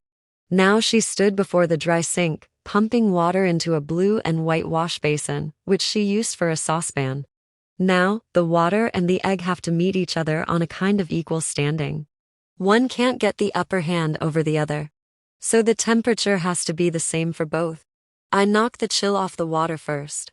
Just the chill. I don't let it get warm because the egg is room temperature, you see. Now then, The real secret is right here in the boiling. When the tiny bubbles come to the surface, when they as big as peas, and just before they get big as marbles. Well, right then, you take the pot off the fire. You don't just put the fire out. You take the pot off, then you put a folded newspaper over the pot and do one small obligation. Like answering the door or emptying the bucket and bringing it in off the front porch. I generally go to the toilet. Not for a long stay, mind you. Just a short one. If you do all that, you got yourself a perfect soft-boiled egg. I remember the messes I used to make for my father when I cooked. Your father? She directed a thumb at Milkman. He couldn't cook worth poot. Once I made a cherry pie for him, or tried to. Macon was a nice boy, and awful good to me. Be nice if you could have known him then. He would have been a real good friend to you too, like he was to me. Her voice made Milkman think of pebbles. Little round pebbles that bumped up against each other. Maybe she was hoarse, or maybe it was the way she said her words, with both a drawl and a clip. The piney-whiny smell was narcotic, and so was the sun, streaming in, strong and unfettered. Because there were no curtains or shades at the windows that were all around the room, 2 in each of 3 walls. 1 on each side of the door, 1 on either side of the sink and the stove, and 2 on the farther wall. The 4th wall must back on the bedrooms, Milkman thought. The pebbly voice, the sun, and the narcotic wine smell weakened both the boys. And they sat in a pleasant semi-stupor, listening to her go on and on. Hadn't been for your daddy, I wouldn't be here today. I would have died in the womb. And died again in the woods. Those woods and the dark would have surely killed me. But he saved me, and here I am boiling eggs. Our papa was dead, you see. They blew him 5 feet up into the air. He was sitting on his fence waiting for Em, and they snuck up from behind and blew him 5 feet into the air. So when we left Circe's big house, we didn't have no place to go, so we just walked around and lived in them woods. Farm country, but Papa came back one day. We didn't know it was him at first, 'cause we both saw him blowed 5 feet into the air. We were lost then, and talking about dark. You think dark is just one color, but it ain't. There are 5 or 6 kinds of black. Some silky, some woolly, some just empty, some like fingers, and it don't stay still. It moves and changes from one kind of black to another. Saying something is pitch black is like saying something is green. What kind of green? Green like my bottles? Green like a grasshopper? Green like a cucumber lettuce? Or green like the sky is just before it breaks loose to storm? Well, night black is the same way. May as well be a rainbow. Now, we lost, and there was this wind, and in front of us was the back of our daddy. We were some scared children. Macon kept telling me that the things we was scared of wasn't real. What difference do it make if the thing you scared of is real or not? I remember doing laundry for a man and his wife once, down in Virginia. The husband came into the kitchen one afternoon, shivering and saying, "Did I have any coffee made?" I asked him what was it that had grabbed hold of him. He looked so bad. He said he couldn't figure it out, but he felt like he was about to fall off a cliff. Standing right there on that yellow and white and red linoleum, as level as a Flatiron. He was holding on to the door first, then the chair, trying his best not to fall down. I opened my mouth to tell him wasn't no cliff in that kitchen. Then I remembered how it was, being in those woods. I felt it all over again. So I told the man, did he want me to hold on to him so he couldn't fall? He looked at me with the most grateful look in the world. Would you? He said. I walked around back of him and locked my fingers in front of his chest and held onto him. His heart was kicking under his vest like a mule in heat. But little by little, it calmed down. You saved his life, said Guitar. No such thing. His wife come in before it was time to let go. She asked me what I was doing, and I told her. Told her what? What did you say? The truth, that I was trying to keep him from falling off a cliff. I bet he wished he had jumped off then. She believe you? Don't tell me she believed you. Not right away, she didn't. But soon's I let go, he fell dead weight to the floor. Smashed his glasses and everything. Fell right on his face, and you know what? He went down so slow, I swear it took 3 minutes. 3 whole minutes to go from a standing upright position to when he mashed his face on the floor. I don't know if the cliff was real or not, but it took him 3 minutes to fall down. Was he dead? Asked Guitar. Stone dead. Who shot your daddy? Did you say somebody shot him? Guitar was fascinated, his eyes glittering with lights. 5 feet into the air. Who? I don't know who and I don't know why. I just know what I'm telling you. What, when, and where. You didn't say where. He was insistent. I did too, off a fence. Where was the fence? On our farm. Guitar laughed, but his eyes were too shiny to convey much humor. Where was the farm? Monterey County. He gave up? On where? Well, when then? When he sat there, on the fence. Guitar felt like a frustrated detective. What year? The year they shot them Irish people down in the streets.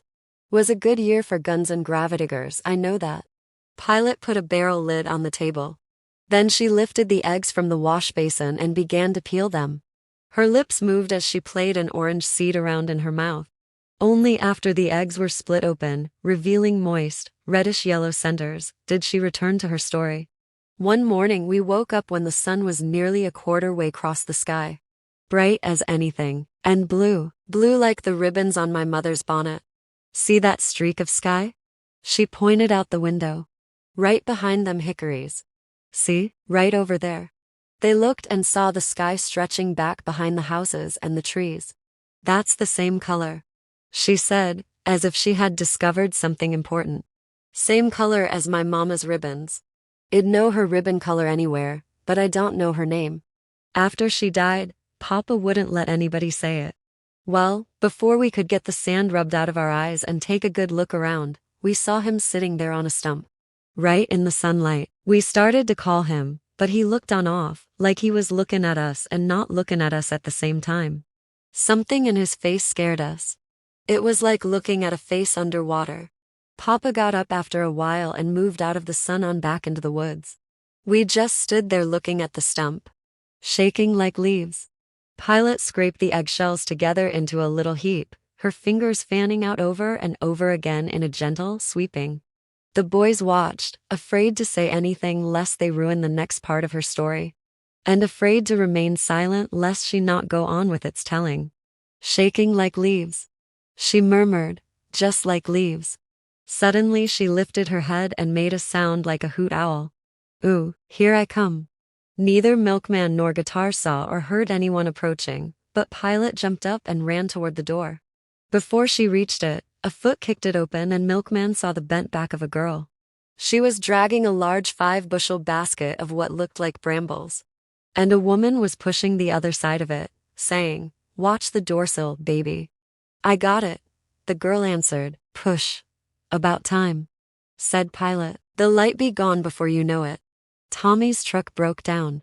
The girl said, panting, when the two had managed to get the basket into the room. The girl stretched her back and turned around, facing them. But Milkman had no need to see her face. He had already fallen in love with her. Behind Hagar, Pilate looked around the room. "This here's your brother, Milkman. And this is his friend. What's your name again, pretty?" "Guitar." "Guitar? You play any?" she asked. "That ain't her brother, Mama. They cousins." The older woman spoke. "Same thing." "No, it ain't. Is it, baby?" "No," said Hagar. "It's different. See there, it's different." "Well, what is the difference, Reba? You know so much." Reba looked at the ceiling. "A brother is a brother, if you both got the same mother or if you both." Pilate interrupted her. "I mean, what's the difference in the way you act toward him? Don't you have to act the same way to both?" "That's not the point, Mama." "Shut up, Reba. I'm talking to Hagar." "Yes, Mama, you treat them both the same. Then why they got 2 words for it 'stead of 1, if they ain't no difference?" Reba put her hands on her hips and opened her eyes wide. "Pull that rocker over here," said Pilate. "You boys have to give up your seats unless you gonna help." The women circled the basket, which was full of blackberries still on their short, thorny branches. "What we have to do?" Guitar asked. "Get them little berries off them hateful branches without popping them." "Reba, get that other crock." Hagar looked around, all eyes and hair. "Why don't we pull a bed out the back room? Then we can all sit down." Floor's good enough for me, said Pilate, and she squatted down on her haunches and lifted a branch gently from the basket. This all you got? No, Reba was side-rolling a huge crock. 2 more outside. Better bring them in. Draw too many FLIs out there. Hagar started for the door and motioned to Milkman. Come on, brother, you can help. Milkman jumped up, knocking his chair backward, and trotted after Hagar. She was, it seemed to him, as pretty a girl as H'd ever seen. She was much, much older than he was. She must be as old as Guitar, maybe even 17. He seemed to be floating. More alive than H'd ever been, and floating. Together he and Hagar dragged 2 baskets up the porch stairs and into the house. She was as strong and muscular as he was. Careful, Guitar, go slow, you keep on busting him. Leave him alone, Reba, he got to get the feel first. I asked you, did you play any? That why they call you Guitar? Not 'cause I do play, because I wanted to, when I was real little, so they tell me. Where'd you ever see a guitar? It was a contest, in a store down home in Florida. I saw it when my mother took me downtown with her. I was just a baby. It was one of those things where you guess how many beans in the big glass jar and you win a guitar. I cried for it, they said. And always asked about it. You should have called Reba, she'd get it for you. No. You couldn't buy it, you had to give the number of jelly beans. I heard you. Reba would have known how many. Reba wins things, she ain't never lost nothing. Really? Guitar smiled, but he was doubtful. She lucky? Sure I'm lucky. Reba grinned. People come from everywhere to get me to stand in for Emmet drawings and give them numbers to play. It works pretty well for them, and it always works for me. I win everything I try to win, and lots of things I don't even try to win. Got to wear. Won't nobody sell her a raffle ticket? They just want her to hold theirs. See this? Reba put her hand down in the top of her dress and pulled out a diamond ring attached to a string. I won this last year. I was the what was it, mama? 500,000. 500 no. It wasn't. That ain't what they said. 500,000 is what they said. That's right, the 500,000th person to walk into Sears and Roebuck. Her laughter was gay and proud. They didn't want to give it to her, said Hagar, 'cause she looked so bad. Guitar was astonished. I remember that contest, but I don't remember hearing nothing about no colored person winning it. Guitar, a habitual street roamer, believed he knew every public thing going on in the city.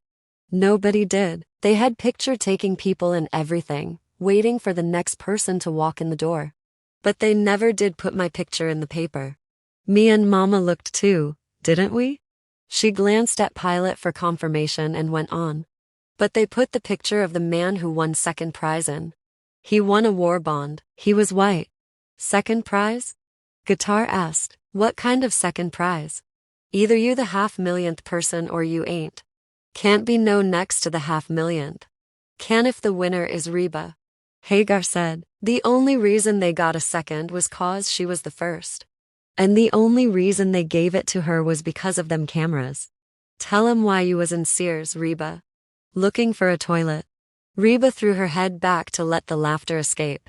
Her hands were stained with blackberry juice, and when she wiped the tears from her eyes, she streaked the purple from her nose to her cheekbone. Much lighter than Pilate or Hagar, Reba had the simple eyes of an infant. All of them had a guileless look about them, but complication and something more lurked behind Pilate's and Hagar's faces. Only Reba, with her light, pimply skin and deferential manner, looked as though her simplicity might also be vacuousness. Ain't but 2 toilets downtown they let colored in, Mayflower Restaurant and Sears. Sears was closer, good thing nature wasn't in a hurry.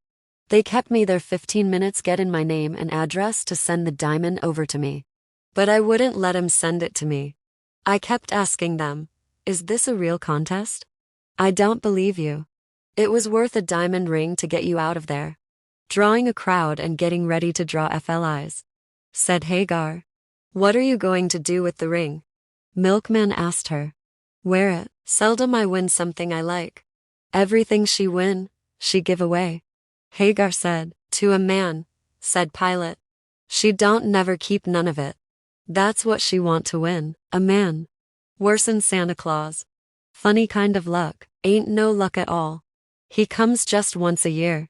Hagar and Pilate pulled the conversation apart, each yanking out some thread of comment more to herself than to Milkman or guitar.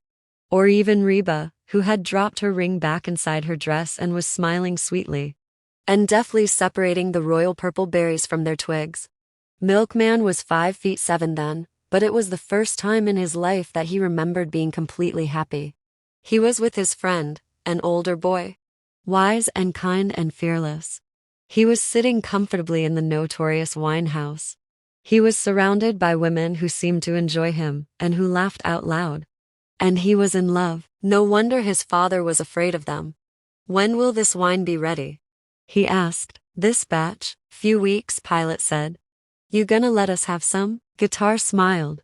Sure. You want some now? Plenty wine in the cellar. I don't want that. I want some of this. Some of the wine I made. You think you made this? Pilate laughed at him. You think this all there is to it? Picking a few berries? Oh, Guitar scratched his head. I forgot. We got to mash them in our bare feet. Feet? Feet? Pilate was outraged. Who makes wine with they feet? Might taste good, mama, said Hagar. Couldn't taste no worse, Reba said. Your wine any good, Pilate? Asked Guitar. Couldn't tell you. Why not? Never tasted it. Milkman laughed. To even taste? Folks don't buy it for the taste. Buy it to get drunk. Reba nodded. Used to anyway. Ain't buying nothing now. Don't nobody want no cheap home brew. The depression's over. Hagar said. Everybody got work now. They can afford to buy 4 roses. Plenty still buy, Pilate told her. Where you get the sugar for it? Guitar asked. Black market, said Reba. What plenty? Tell the truth, mama. If Reba hadn't won that 100 pounds of groceries, we'd have starved last winter. Would not. Pilate put a fresh piece of twig in her mouth. We would have. Hagar, don't contradict your mama, Reba whispered.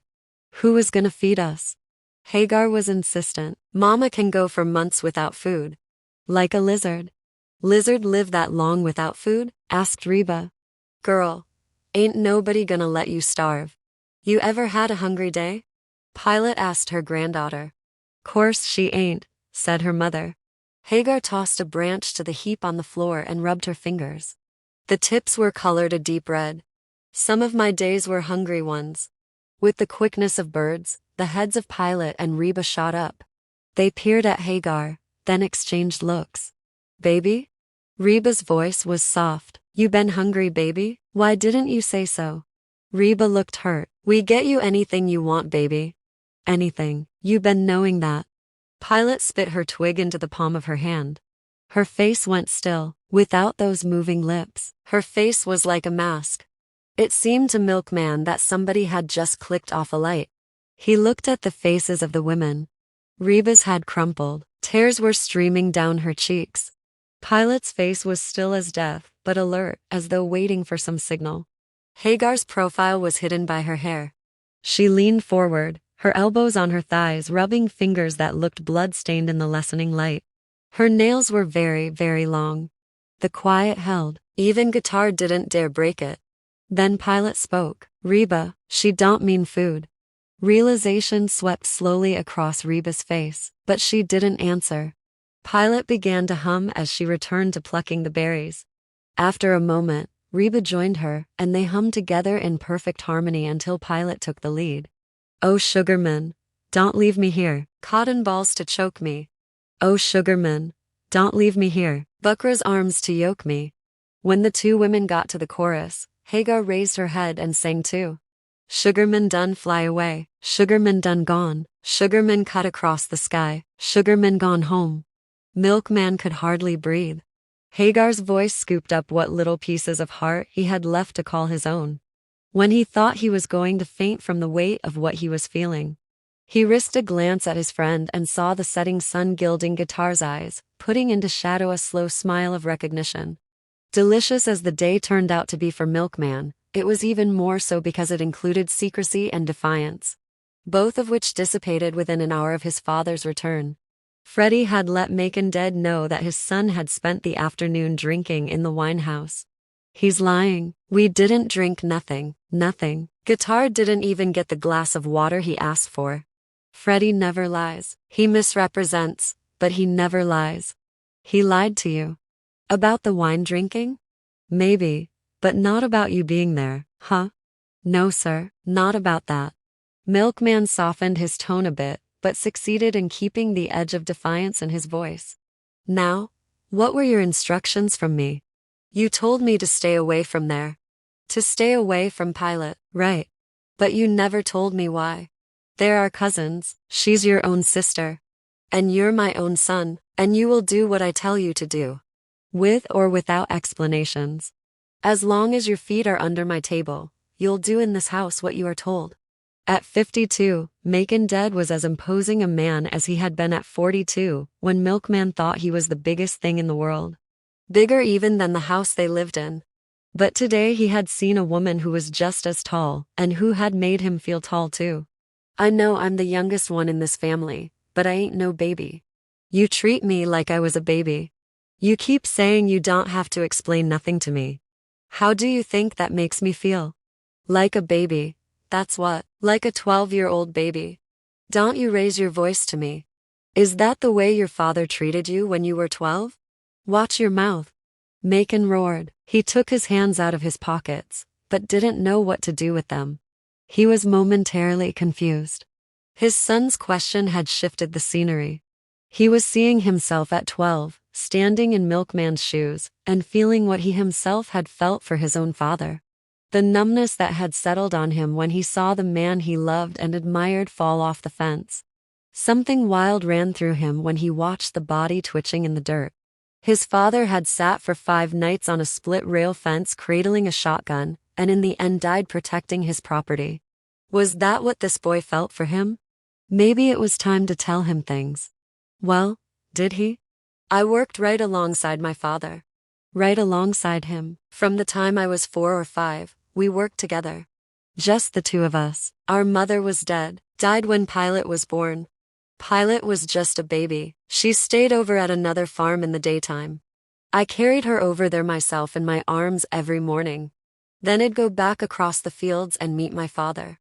We'd hitch President Lincoln to the plow, and that's what we called her, President Lincoln. Papa said Lincoln was a good plow hand before he was president, and you shouldn't take a good plow hand away from his work. He called our farm Lincoln's Heaven. It was a little bit of place. But it looked big to me then. I know now it must have been a little bit of place, maybe 150 acres. We tilled 50, about 80 of it was woods. Must have been a fortune in oak and pine.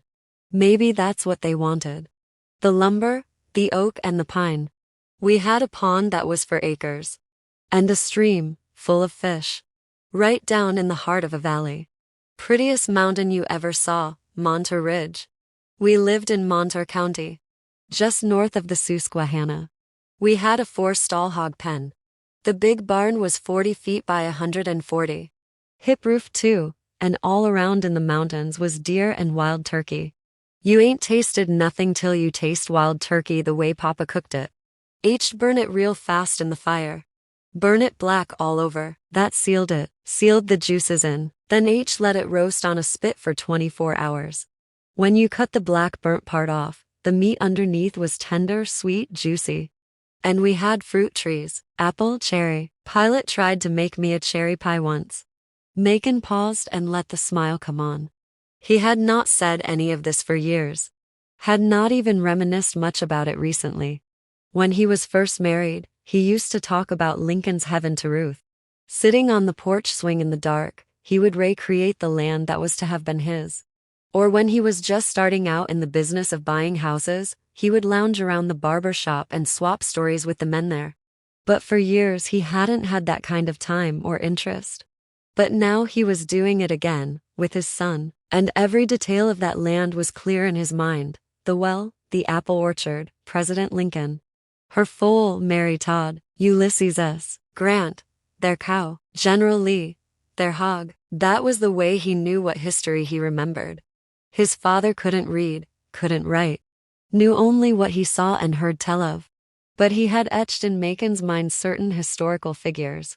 And as a boy in school, Macon thought of the personalities of his horse, his hog, when he read about these people. His father may have called their plow horse President Lincoln as a joke. But Macon always thought of Lincoln with fondness, since he had loved him first as a strong, steady, gentle, and obedient horse. He even liked General Lee, for one spring they slaughtered him and ate the best pork outside Virginia. From the butt to the smoked ham, to the ribs, to the sausage, to the jowl, to the feet, to the tail, to the head cheese. For 8 months, and there was cracklin' in November. General Lee was all right by me. He told Milkman, smiling. Finest general I ever knew. Even his balls was tasty. Circe made up the best pot of maws she ever cooked. Huh. I'd forgotten that woman's name. That was it. Circe. Worked at a big farm some white people owned in Danville, Pennsylvania. Funny how things get away from you. For years you can't remember nothing. Then, just like that, it all comes back to you. Had a dog run, they did. That was the big sport back then. Dog races. White people did love their dogs. Kill a nigger and comb their hair at the same time. But I've seen grown white men cry about their dogs. His voice sounded different to Milkman. Less hard, and his speech was different. More southern and comfortable and soft. Milkman spoke softly too. Pilate said somebody shot your father. 5 feet into the air. Took him 16 years to get that farm to where it was paying. It's all dairy country up there now. Then it wasn't. Then it wasn't. Who shot him, Daddy? Macon focused his eyes on his son. Papa couldn't read, couldn't even sign his name. Had a mark he used. They tricked him. He signed something, I don't know what, and they told him they owned his property. He never read nothing. I tried to teach him, but he said he couldn't remember those little marks from one day to the next. Wrote one word in his life. Pilate's name, copied it out of the Bible. That's what she got folded up in that earring. He should have let me teach him. Everything bad that ever happened to him happened because he couldn't read. Got his name messed up 'cause he couldn't read. His name? How? When freedom came, all the colored people in the state had to register with the Freedmen's Bureau. Your father was a slave? What kind of foolish question is that? Course he was. Who hadn't been in 1869? They all had to register. Free and not free. Free and used to be slaves. Papa was in his teens and went to sign up, but the man behind the desk was drunk. He asked Papa where he was born. Papa, said Macon. Then he asked him who his father was. Papa said, he's dead. Asked him who owned him. Papa said, I'm free. Well, the Yankee wrote it all down, but in the wrong spaces. Had him born and done free, wherever the hell that is, and in the space for his name the fool wrote, dead, Macon. But Papa couldn't read, so he never found out what he was registered as till Mama told him. They met on a wagon going north. Started talking about one thing and another, told her about being a freedman and showed off his papers to her. When she looked at his paper, she read him out what it said. He didn't have to keep the name, did he? He could have used his real name, couldn't he? Mama liked it, liked the name, said it was new and would wipe out the past. Wipe it all out. What was his real name? I don't remember my mother too well. She died when I was 4. Light-skinned, pretty, looked like a white woman to me. Me and Pilate don't take nothing after her.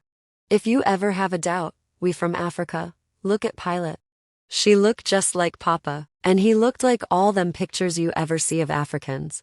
A Pennsylvania African, acted like one too, close his face up like a door. I saw Pilate's face like that.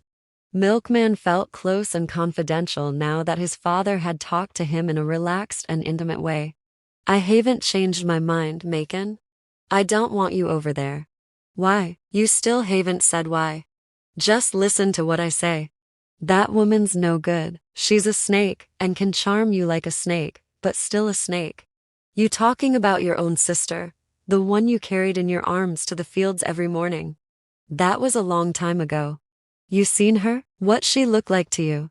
Somebody nice? Somebody normal? Well, or somebody cut your throat? She didn't look like that, Daddy. Well, she is like that. What did she do? It ain't what she did, It's what she is. What is she? A snake, I told you. Ever hear the story about the snake? The man who saw a little baby snake on the ground. Well, the man saw this baby snake bleeding and hurt, lying there in the dirt, and the man felt sorry for it, and picked it up and put it in his basket, and took it home. And he fed it and took care of it till it was big and strong. Fed it the same thing he ate. Then one day, the snake turned on him and bit him. Stuck his poisoned tongue right in the man's heart. And while he was laying there dying, he turned to the snake and asked him, "What did you do that for?" He said, "Didn't I take good care of you? Didn't I save your life?" The snake said, "Yes." "Then what did you do it for? What did you kill me for?" Know what the snake said? Said, "But you knew I was a snake, didn't you? Now, I mean for you to stay out of that wine house and as far away from Pilate as you can." Milkman lowered his head. His father had explained nothing to him. "Boy, you got better things to do with your time. Besides, it's time you started learning how to work. You start Monday. After school, come to my office. Work a couple of hours there and learn what's real. Pilate can't teach you a thing you can use in this world. Maybe the next, but not this one. Let me tell you right now the one important thing you'll ever need to know: own things. And let the things you own other things. Then you'll own yourself and other people too. Starting Monday, I'm going to teach you how." Chapter 3. Life improved for Milkman enormously after he began working for Macon. Contrary to what his father hoped, there was more time to visit the wine house. Running errands for Macon's rent houses gave him leave to be in Southside and get to know the people Guitar knew so well. Milkman was young, and he was friendly. Just the opposite of his father. And the tenants felt at ease enough with him to tease him, feed him, confide in him. But it was hard to see much of Guitar. Saturdays were the only days he was certain to find him. If Milkman got up early enough on Saturday morning, he could catch his friend before Guitar went roaming the streets, and before he himself had to help Macon collect rents. But there were days in the week when they agreed to skip school and hang out. And on one of those days, Guitar took him to Feather's Pool Hall on 10th Street, right in the middle of the blood bank area. It was 11 o'clock in the morning when Guitar pushed open the door and shouted, "Hey Feather, give us a couple of red caps." Feather, a short, squat man with sparse but curly hair, looked up at Guitar, then at Milkman, and frowned. "Get him out of here." Guitar stopped short and followed the little man's gaze to Milkman's face and back again. The half-dozen men there playing pool turned around at the sound of Feather's voice. 3 of them were Air Force pilots, part of the 332nd Fighter Group. Their beautiful hats and gorgeous leather jackets were carefully arranged on chairs. Their hair was cut close to the skull. Their shirt cuffs were turned neatly back on their forearms. Their white scarves hung in snowy rectangles from their hip pockets. Silver chains glistened at their necks, and they looked faintly amused as they worked chalk into the tips of their cues. Guitar's face shone with embarrassment. "He's with me," he said. "I said, get him out of here." "Come on, Feather, he's my friend." "He's Macon Dead's boy, ain't he? So what? So get him out of here. He can't help who his daddy is." Guitar had his voice under control. "Neither can I. Out. What his daddy do to you?" "Nothing yet. That's why I want him out of here. He ain't like his daddy. He ain't got to be like him. From him is enough. I'll be responsible for." "Stop messing with me, Guitar. Get him out. He ain't old enough to have wet dreams." The pilots laughed, and a man in a gray straw hat with a white band said, "Aw, let the boy stay, Feather. You shut your mouth. I'm running this. What harm can he do? A 12-year-old kid." He smiled at Milkman, who stopped himself from saying no. 13. "But it ain't your problem, is it?" asked Feather. "His daddy ain't your landlord, is he? And you ain't got no operating license to hang on to either. You ain't got nothing." Feather turned on the man with the white hat band the same acid manner H used with the boys. Guitar took the opportunity offered by Feather's new target to shoot his hand out like a double-edged hatchet slamming into a tree, and shout, "Later for you, man. Come on, let's shake this place." His voice now was loud and deep. Loud enough and deep enough for 2. Milkman slid his hands into his back pockets and followed his friend to the door. He stretched his neck a little to match the chilly height he hoped the soldiers had seen in his eyes. Silently they ambled down 10th Street until they reached a stone bench that jutted from the sidewalk near the curb. They stopped there and sat down, their backs to the eyes of two men in white smocks, who were watching them. One of the men leaned in the doorway of a barber shop. The other sat in a chair tilted back to the plate glass window of the shop.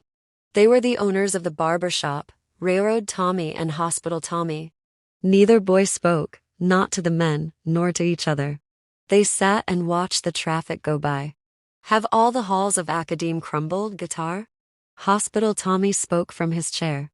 His eyes were milky, like those of very old people, but the rest of him was firm, lithe, and young-looking. His tone was casual, but suggested authority nonetheless. No, sir, Guitar answered him over his shoulder. Then what, pray, are you doing out here in the streets at this time of day? Guitar shrugged. We just took a day off, mister. Tommy. And your companion? Is he on sabbatical too? Guitar nodded. Hospital Tommy talked like an encyclopedia, and Guitar had to guess at most of his words. Milkman kept looking at the cars going by. Neither one of you appears to be having much fun on your holiday. You could have stayed in the halls of Academe and looked evil. Guitar fished for a cigarette and offered one to Milkman. Feather made me mad is all. Feather? Yeah, he wouldn't let us in. I go in there all the time. All the time, and he don't say nothing. But today, he throws us out. Said my friend here is too young. Can you beat that, Feather, worrying about somebody's age? I didn't know Feather had so much as a brain cell to worry with. He don't, just showing off is all. He wouldn't even let me have a bottle of beer. Railroad Tommy laughed softly from the doorway. Is that all? He wouldn't let you have a beer? He rubbed the back of his neck and then crooked a finger at Guitar. Come over here, boy, and let me tell you about some other stuff you are not going to have. Come on over here. Reluctantly they stood up and sidled closer to the laughing man. You think that's something? Not having a beer? Well, let me ask you something. You ever stood stock still in the galley of the Baltimore and Ohio dining car in the middle of the night? When the kitchen closed down, and everything's neat and ready for the next day. And the engine's highballing down the track, and 3 of your buddies is waiting for you with a brand new deck of cards? Guitar shook his head. No, I never. That's right. You never. And you never going to. That's one more thrill you not going to have, let alone a bottle of beer. Guitar smiled. Mr. Tommy. He began, but Tommy cut him off. You ever pull 14 days straight and come home to a sweet woman, clean sheets, and a fifth of wild turkey? He looked at Milkman. Did you? Milkman smiled and said, No, sir. No? Well, don't look forward to it, 'cause you not going to have that either. Hospital Tommy drew a pin-feather toothpick from under his smock. Don't tease the boy, Tommy. Who's teasing? I'm telling him the truth. He ain't going to have it. Neither one of 'em going to have it. And I'll tell you something else, you not going to have. You not going to have no private coach with 4 red velvet chairs that swivel around in one place whenever you want 'em to. No, and you not going to have your own special toilet and your own special made 8-foot bed either. And a valet and a cook and a secretary to travel with you and do everything you say. Everything. Get the right temperature in your hot water bottle. And make sure the smoking tobacco in the silver humidor is fresh each and every day. That's something else, you not going to have. You ever have $5,000 of cold cash money in your pocket and walk into a bank?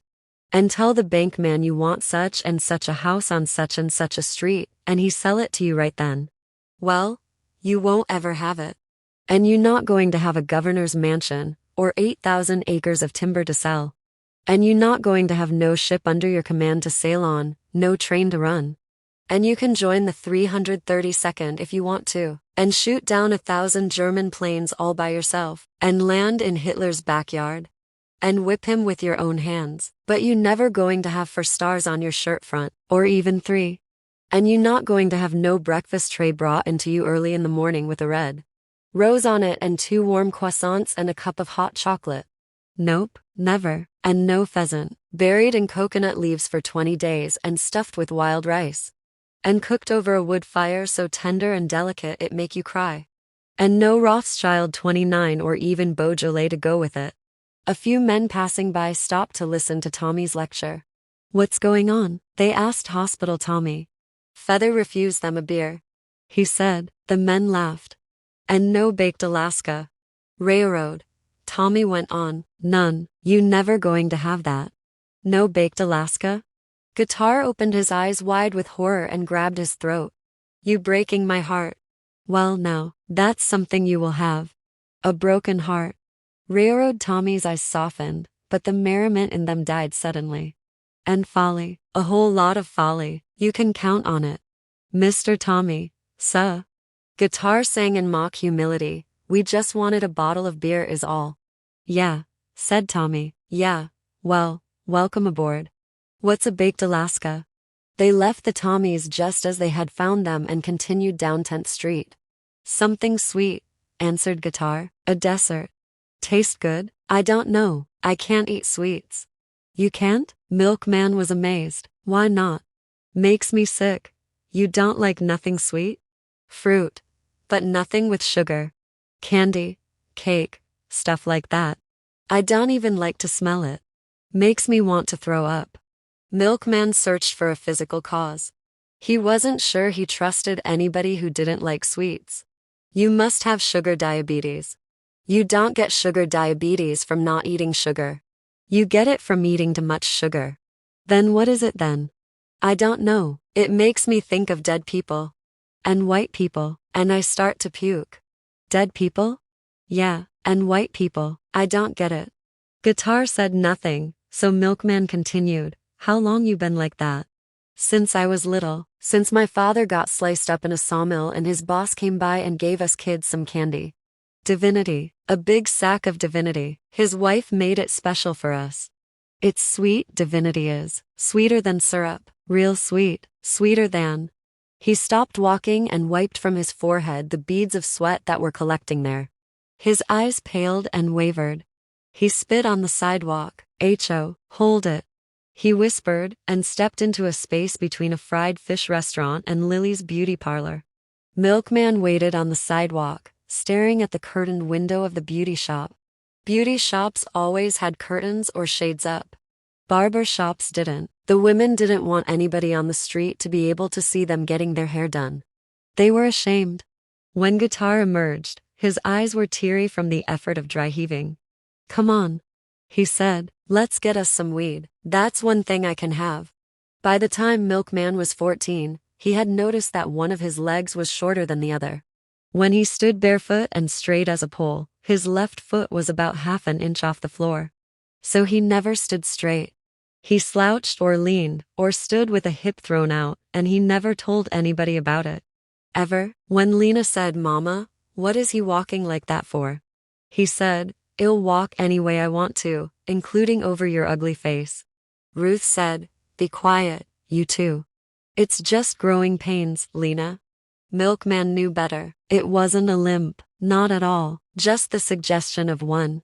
But it looked like an affected walk, the strut of a very young man trying to appear more sophisticated than he was. It bothered him, and he acquired movements and habits to disguise what to him was a burning defect. He sat with his left ankle on his right knee, never the other way round. And he danced each new dance with a curious stiff-legged step that the girls loved and other boys eventually copied. The deformity was mostly in his mind.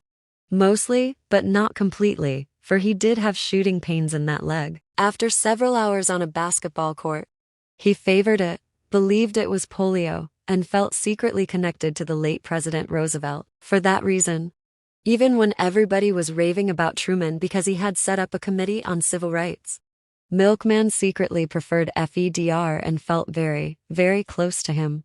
Closer, in fact, to him than to his own father, for Macon had no imperfection and age seemed to strengthen him. Milkman feared his father, respected him, but knew, because of the leg, that he could never emulate him. So he differed from him as much as he dared. Macon was clean-shaven. Milkman was desperate for a mustache. Macon wore bounty eyes. Milkman wore foreign hands. Macon didn't part his hair. Milkman had a part shaved into his. Macon hated tobacco. Milkman tried to put a cigarette in his mouth every 15 minutes. Macon hoarded his money. Milkman gave his away, but he couldn't help sharing with Macon his love of good shoes and fine thin socks. And he did try, as his father's employee, to do the work the way Macon wanted it done. Macon was delighted. His son belonged to him now, and not to Ruth.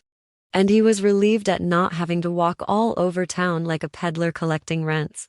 It made his business more dignified, and he had time to think, to plan, to visit the bankmen, to read the public notices, auctions, to find out what plots were going for taxes, unclaimed heirs' property where roads were being built, what supermarkets, schools, and who was trying to sell what to the government for the housing projects that were going to be built, the quickie townlets that were springing up around war plants. He knew as a Negro he wasn't going to get a big slice of the pie. But there were properties nobody wanted yet, or little edges of property somebody didn't want Jews to have, or Catholics to have, or properties nobody knew were of any value yet. There was quite a bit of pie filling oozing around the edge of the crust. In 1945, filling, that could be his. Everything had improved for Macon, dead during the war. Except Ruth. And years later, when the war was over and that pie filling had spilled over into his very lap, had stickied his hands and weighed his stomach down into a sagging paunch, he still wished he had strangled her back in 1921. She hadn't stopped spending occasional nights out of the house, but she was 50 years old now, and what lover could she have kept so long? What lover could there be that even Freddie didn't know about? Macon decided it was of no importance, and less often did he get angry enough to slap her. Particularly after the final time, which became final because his son jumped up and knocked him back into the radiator. Milkman was 22 then, and since he had been fucking for 6 years, some of them with the same woman, H begun to see his mother in a new light. She was no longer the person who worried him about galoshes and colds and food, who stood in the way of most of the little pleasures he could take at home because they all involved some form of dirt, noise, or disarray. Now, he saw her as a frail woman, content to do tiny things, to grow and cultivate small life that would not hurt her if it died: rhododendron, goldfish, dahlias, geraniums, imperial tulips. Because these little lives did die. The goldfish floated to the top of the water, and when she tapped the side of the bowl with her fingernail, they did not flash away in a lightning arc of terror. The rhododendron leaves grew wide and green, and when their color was at its deepest and waxiest, they suddenly surrendered it and lapsed into limp yellow hearts. In a way, she was jealous of death. Inside all that grief she felt when the doctor died, there had been a bit of pique too. As though he had chosen a more interesting subject than life, a more provocative companion than she was, and had deliberately followed death when it beckoned. She was fierce in the presence of death, heroic even, as she was at no other time. Its threat gave her direction, clarity, audacity. Regardless of what Macon had done, Shed always suspected that the doctor didn't have to die if he hadn't wanted to. And it may have been that suspicion of personal failure and rejection plus a smidgen of revenge against Macon that made her lead her husband down paths from which there was no exit save violence. Lena thought Macon's rages unaccountable. But Corinthians began to see a plan. To see how her mother had learned to bring her husband to a point, not of power a 9-year-old girl could slap Ruth and get away with it, but of helplessness. She would begin by describing some incident in which she was a sort of honest buffoon. It began as a piece of pleasant dinner conversation, harmless on the surface, because no one at the table was required to share her embarrassment. But all were able to admire her honesty and to laugh at her ignorance. She had gone to the wedding of Mrs. Javorik's granddaughter. Anna Javorik was an old Hungarian woman who had been one of her father's patients. H had many working-class white patients and some middle-class white women who thought he was handsome. Anna Javorik was convinced that the doctor had miraculously saved her son's life by not sending him to the tuberculosis sanatorium back in 1903. Almost everybody who did go to the san, as they called it, died in it. Anna didn't know that the doctor had no practicing privileges there, just as he had none at Mercy. Nor did she know that the cure for tuberculosis in 1903 was precisely the one most detrimental to the patients. All she knew was that the doctor had prescribed a certain diet, hours of rest to be rigidly adhered to, and cod liver oil twice a day. The boy survived. It was natural that she would want the miracle doctor's daughter. At the wedding of this son's youngest daughter, Ruth went, and when the congregation went to the altar to receive the host, she went also. Kneeling there with her head bowed, she was not aware that the priest was left with the choice of placing the wafer on her hat or skipping her. He knew immediately that she was not Catholic, since she did not raise her head at his words, and push out her tongue for the wafer to be carefully placed there. Corpus Domini Nostri Jesu Christi, said the priest, and then, to her, a sharp whisper, raise your head. She looked up, saw the wafer and the acolyte holding a little silver tray under it. Corpus Domini Nostri Jesu Christi Custodiat Animum Tuum. The priest held the host toward her, and she opened her mouth. Later, at the reception, the priest asked her point blank whether she was Catholic. No, I'm Methodist, she said. I see. He said, well, the sacraments of the church are reserved for. Just then old Mrs. Javorek interrupted him. Father, she said, I want you to meet one of my dearest friends. Dr. Foster's daughter. Her father saved Ricky's life. Ricky wouldn't be here today if. Father Padru smiled and shook Ruth's hand. Very pleased to meet you, Miss Foster. It was a simple occurrence elaborately told. Lena listened and experienced each phrase of her mother's emotion, from religious ecstasy to innocent confidence to embarrassment. Corinthians listened analytically, expectantly, wondering how her mother would develop this anecdote into a situation in which Macon would either lash out at her verbally or hit her. Milkman was only half listening. Are you Catholic? He asked me. Well, I was embarrassed for a minute, but then I said, no, I'm Methodist. And he started to tell me that only Catholics could take communion in a Catholic church. Well, I never heard of that. Anybody can take communion, I thought. At our church, anybody can come up on the first Sunday. Well, before he could get it out, Anna came up and said, Father, I want you to meet one of my dearest friends. Dr. Foster's daughter. Well, the priest was all smiles, then, and shook my hand and said he was very pleased and honored to make my acquaintance. So it all turned out all right. But honestly, I didn't know. I went up there as innocent as a lamb. You didn't know that only Catholics take communion in a Catholic church? Macon did? Asked her, his tone making it clear that he didn't believe her. No, Macon, how would I know? You see them put up their own school, keep their kids out of public schools. And you still think their religious stuff is open to anybody who wants to drop in. Communion is communion. You're a silly woman. Father Padru didn't think so. You made a fool of yourself. Mrs. Javorek didn't think so. She was just trying to keep the wedding going, keep you from fucking it up. Macon, please don't use that language in front of the children. What goddamn children? Everybody in here is old enough to vote. There is no call for an argument. You make a fool of yourself in a Catholic church, embarrass everybody at the reception, and come to the table to gloat about how wonderful you were. Macon. And sit there lying, saying you didn't know any better? Anna Javorek wasn't the least bit. Anna Javorek don't even know your name. She called you Dr. Foster's daughter. I bet you $100 she still don't know your name. You by yourself ain't nobody. You your daddy's daughter?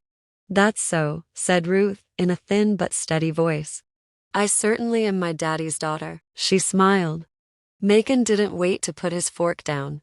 He dropped it on the table while his hand was on its way across the bread plate, becoming the fist he smashed into her jaw.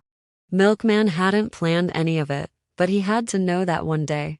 After Macon hit her, HC his mother's hand covered her lips as she searched with her tongue for any broken teeth, and discovering none, tried to adjust the partial plate in her mouth without anyone noticing.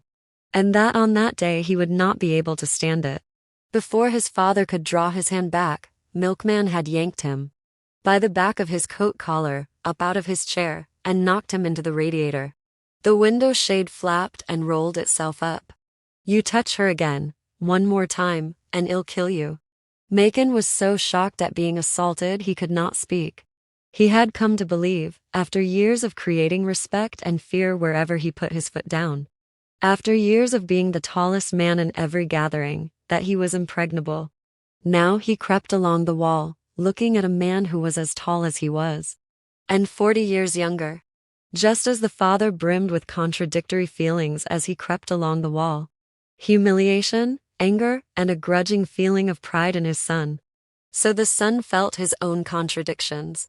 There was the pain and shame of seeing his father crumple before any man, even himself. Sorrow in discovering that the pyramid was not a 5,000-year wonder of the civilized world, mysteriously and permanently constructed by generation after generation of hardy men who had died in order to perfect it, but that it had been made in the back room at Sears by a clever window dresser of papier-mâché, guaranteed to last for a mere lifetime.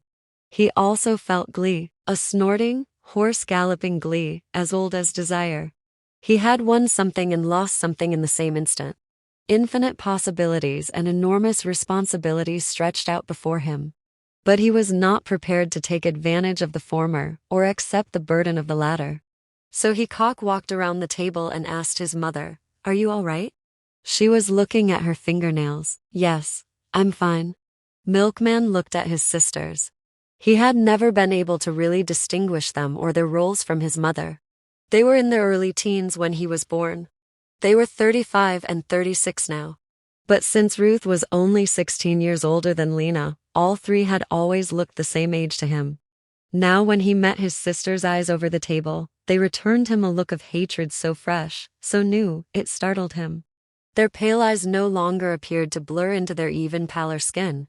It seemed to him as though charcoal lines had been drawn around their eyes, that 2 drag lines had been smudged down their cheeks, and their rosy lips were swollen in hatred so full it was about to burst through. Milkman had to blink twice before their faces returned to the vaguely alarmed blandness he was accustomed to. Quickly he left the room, realizing there was no one to thank him or abuse him. His action was his alone. It would change nothing between his parents. It would change nothing inside them. He had knocked his father down, and perhaps there were some new positions on the chessboard, but the game would go on. Sleeping with Hagar had made him generous. Or so he thought, wide-spirited, or so he imagined, wide-spirited and generous enough to defend his mother, whom he almost never thought about, and to deck his father, whom he both feared and loved. Back in his bedroom, Milkman fiddled with things on his dresser. There was a pair of silver-backed brushes his mother had given him when he was 16.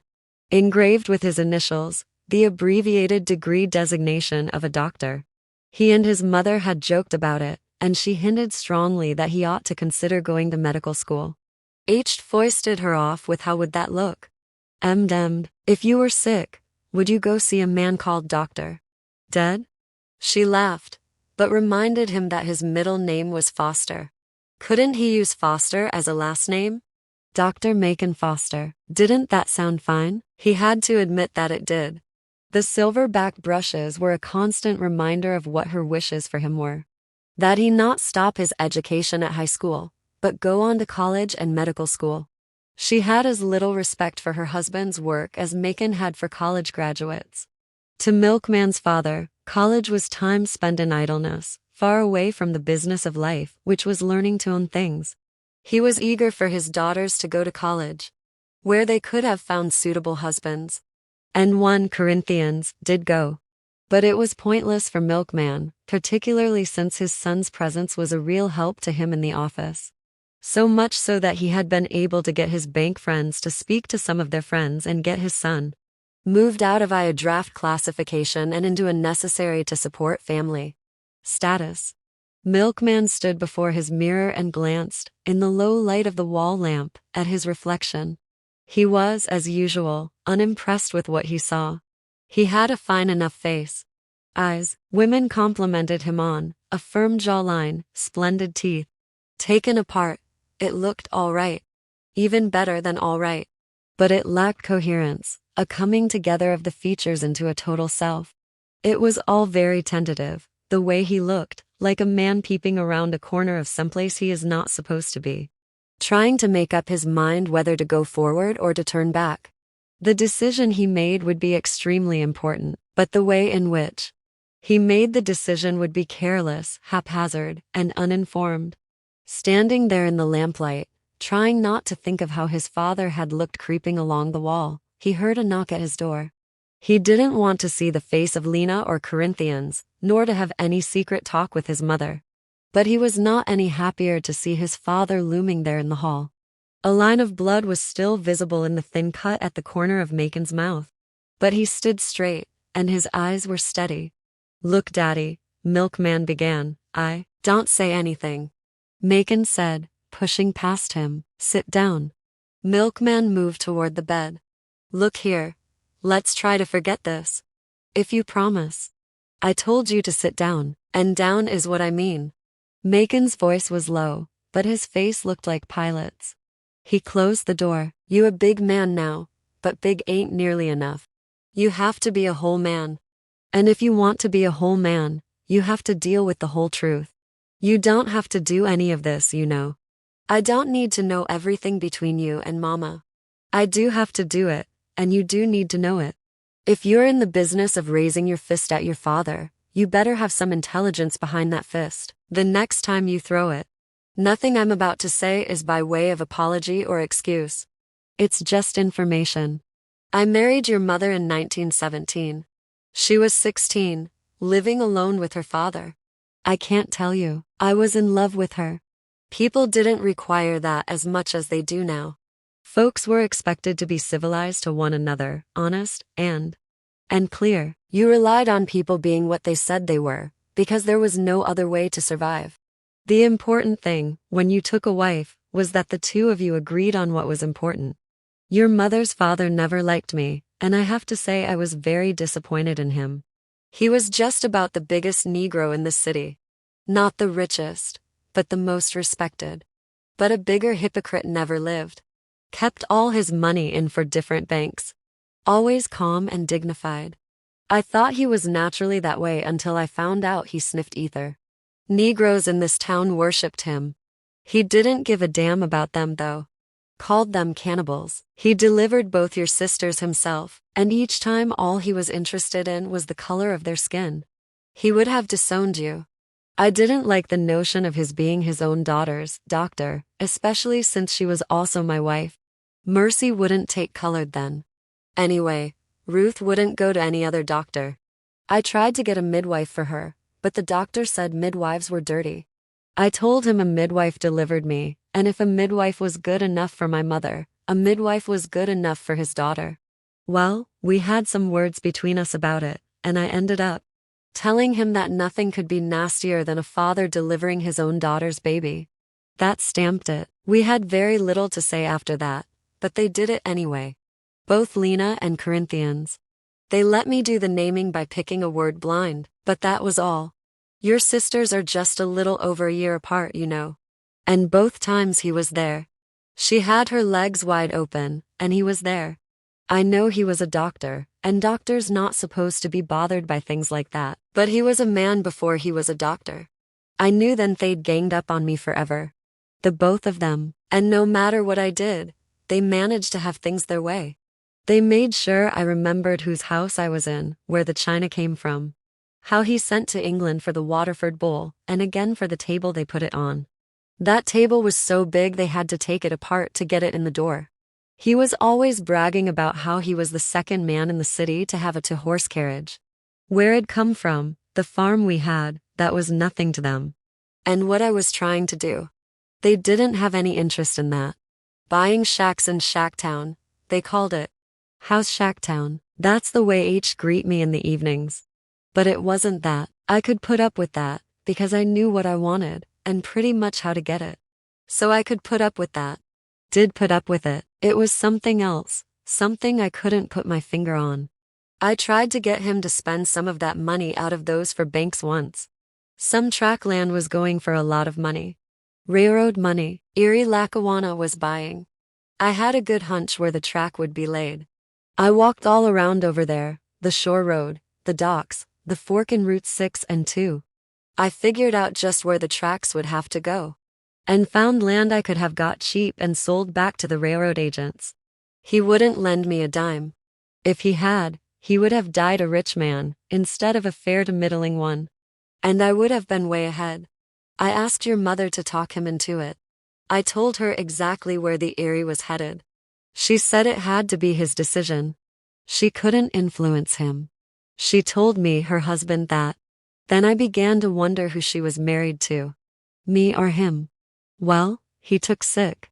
Macon stopped, as though the mention of illness reminded him of his own frailty, and pulled a large white handkerchief out of his pocket. Gingerly he pressed it against the thin cut on his lip. He looked at the faint stain it made on his handkerchief. All that ether, he said, must have got in his blood. They had another name for it, but I know it was that ether. He just lay down and started swelling up. His body did. His legs and arms just wasted away. He couldn't see patients anymore, and for the first time in his life, the pompous donkey found out what it was like to have to be sick and pay another donkey to make you well. One of them doctors, the one that was taking care of him. One of the same ones wouldn't let him set foot in their hospital. And who, if he had delivered their daughter's or wife's baby, had even thought of it, would have run him out of here on a rail. One of them, the ones he thought worth his attention, well, he came in here with some magic potion, Radiathor, and told him it would cure him. Ruth was all excited, and for a few days he was better. Then he got sicker, couldn't move, holes were forming in his scalp. And he just lay there in that bed where your mother still sleeps, and then he died there. Helpless, fat stomach, skinny arms and legs, looking like a white rat. He couldn't digest his food, you know. Had to drink all his meals and swallow something after every meal. I believe to this day that was ether too. The night he died, it'd been over on the other side of town, fixing a porch that fell down. Mr. Bradley's house. Porch had been leaning for 20 years, and then just fell down, split clean away from the foundation. I got some men to help me and went over there to get it back up. So the people wouldn't have to jump to get out the house and climb up 3 feet to get in it. Somebody tiptoed up to me and said, "Doctor died." Ruth, they said, was upstairs with him. I figured she was upset and went up right away to comfort her. I didn't have time to change clothes from working on the porch, but I went up anyway. She was sitting in a chair next to his bed, and the minute she saw me she jumped up and screamed at me, "You dare come in here like that? Clean yourself, clean up before you come in here." It vexed me some, but I do respect the dead. I went and washed up, took a bath, put on a clean shirt and collar, and went back in. Macon paused again and touched his cut lip as though that were where the pain that showed in his eyes was coming from. "In the bed," he said, and stopped for so long Milkman was not sure he was going to continue. "In the bed, that's where she was when I opened the door.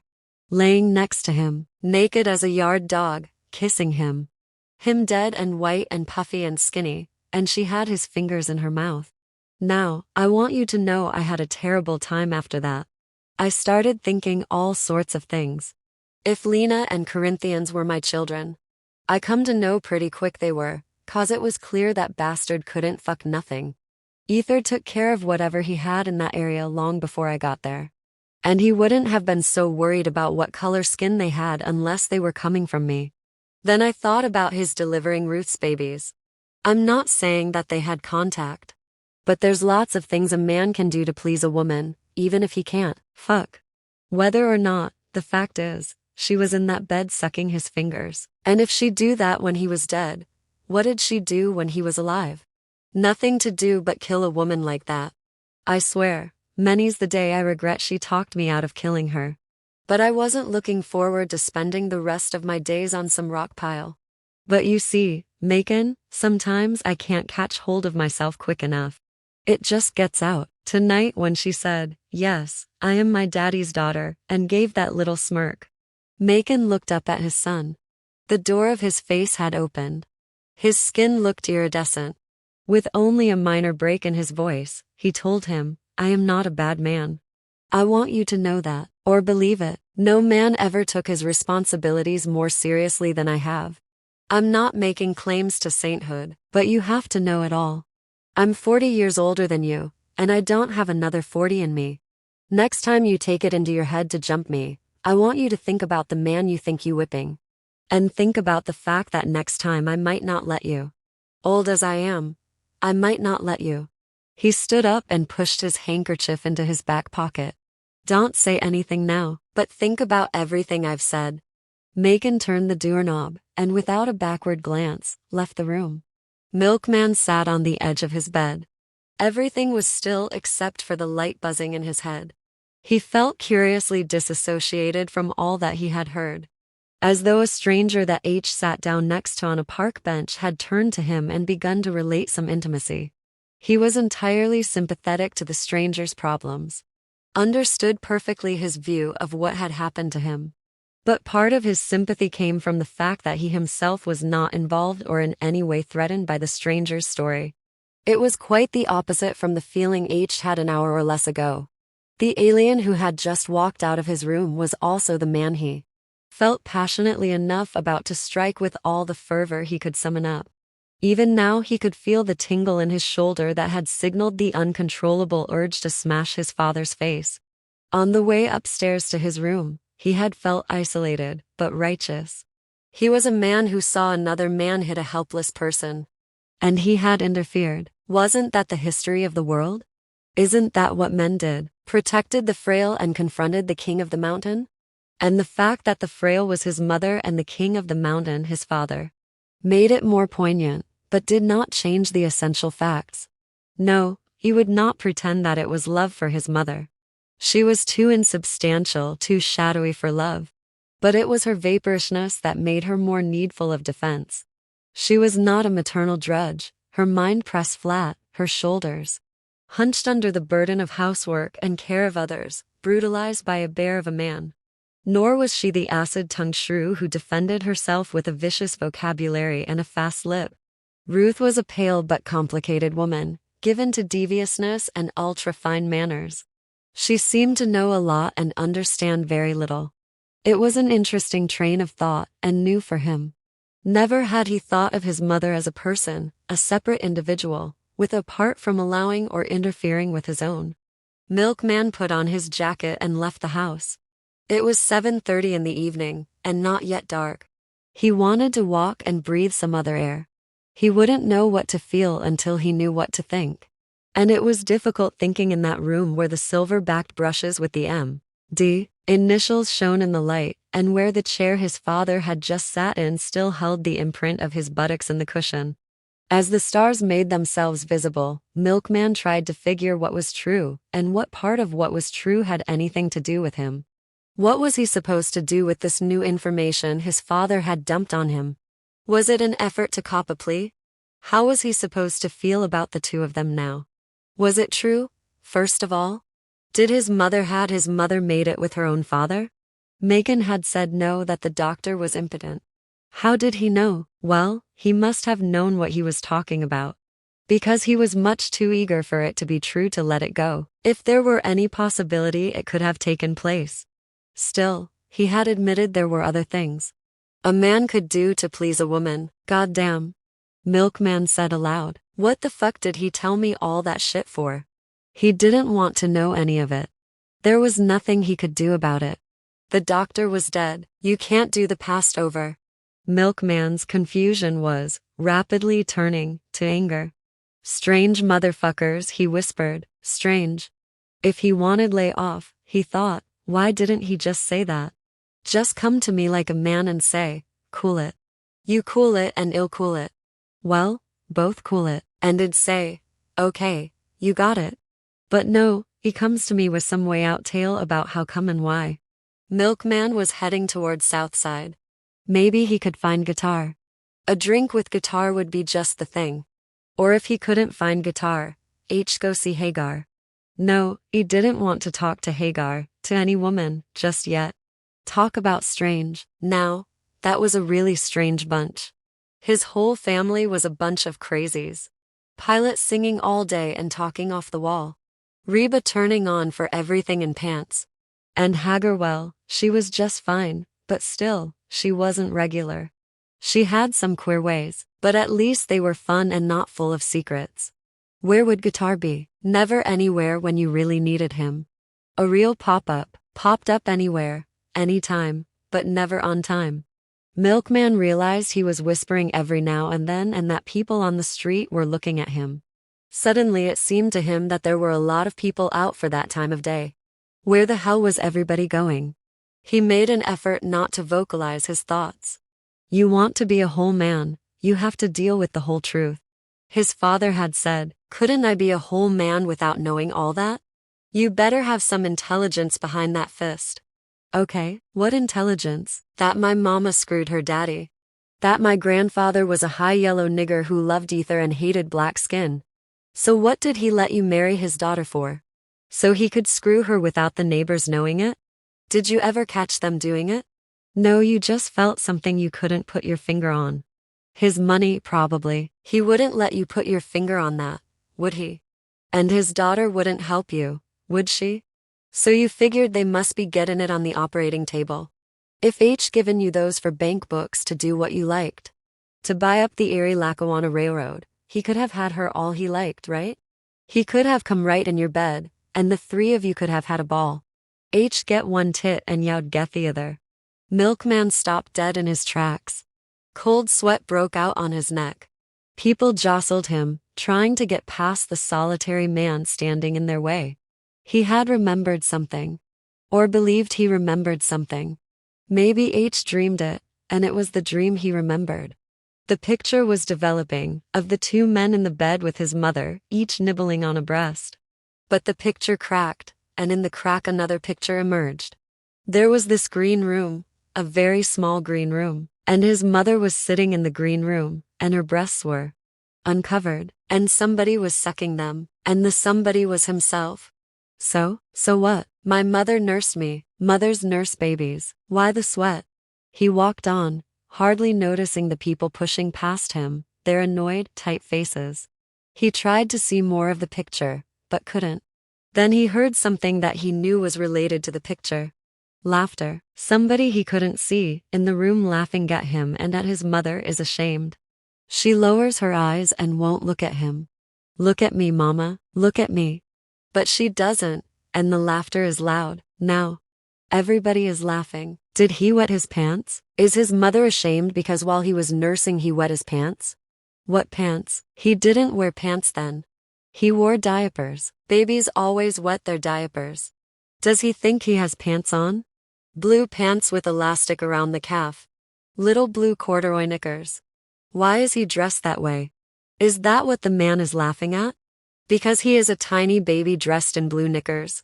He sees himself standing there. Look at me, mama. Is all he can think of to say. Please look at me. Standing? He is a tiny baby, nursing in his mother's arms. He can't stand up. I couldn't stand up. He said aloud, and turned toward a shop window. There was his face leaning out of the upturned collar of his jacket, and he knew. My mother nursed me when I was old enough to talk, stand up, and wear knickers, and somebody saw it and laughed, and that is why they call me Milkman, and that is why my father never does, and that is why my mother never does, but everybody else does. And how did I forget that? And why? And if she did that to me when there was no reason for it? When I also drank milk and Ovaltine and everything else from a glass, then maybe she did other things with her father? Milkman closed his eyes and then opened them. The street was even more crowded with people, all going in the direction he was coming from. All walking hurriedly and bumping against him. After a while, he realized that nobody was walking on the other side of the street. There were no cars, and the street lights were on, now that darkness had come.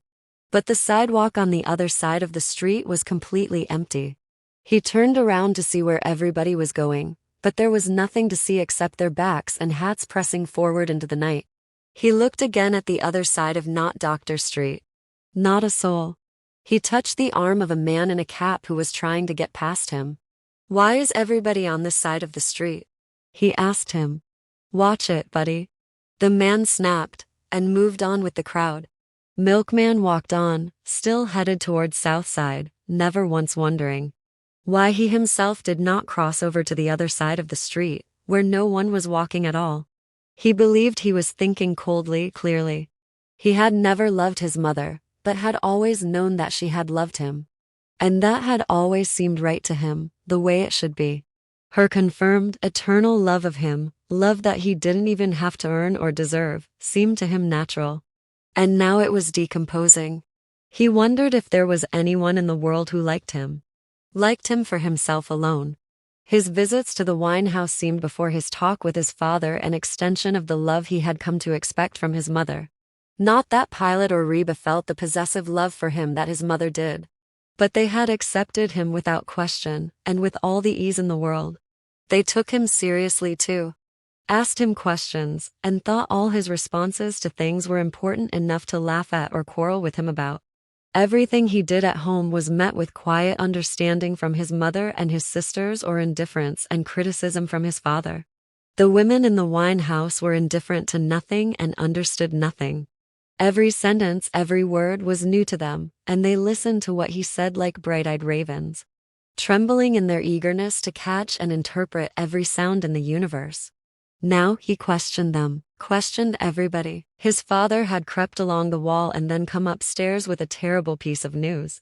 His mother had been portrayed not as a mother who simply adored her only son, but as an obscene child, playing dirty games with whatever male was near, be it her father or her son.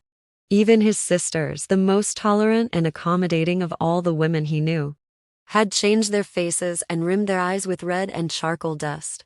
Where was Guitar? He needed to find the one person left whose clarity never failed him. And unless he was out of the state, Milkman was determined to find him.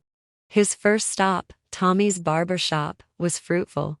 Guitar was there with several other men, leaning in various attitudes, but all listening to something.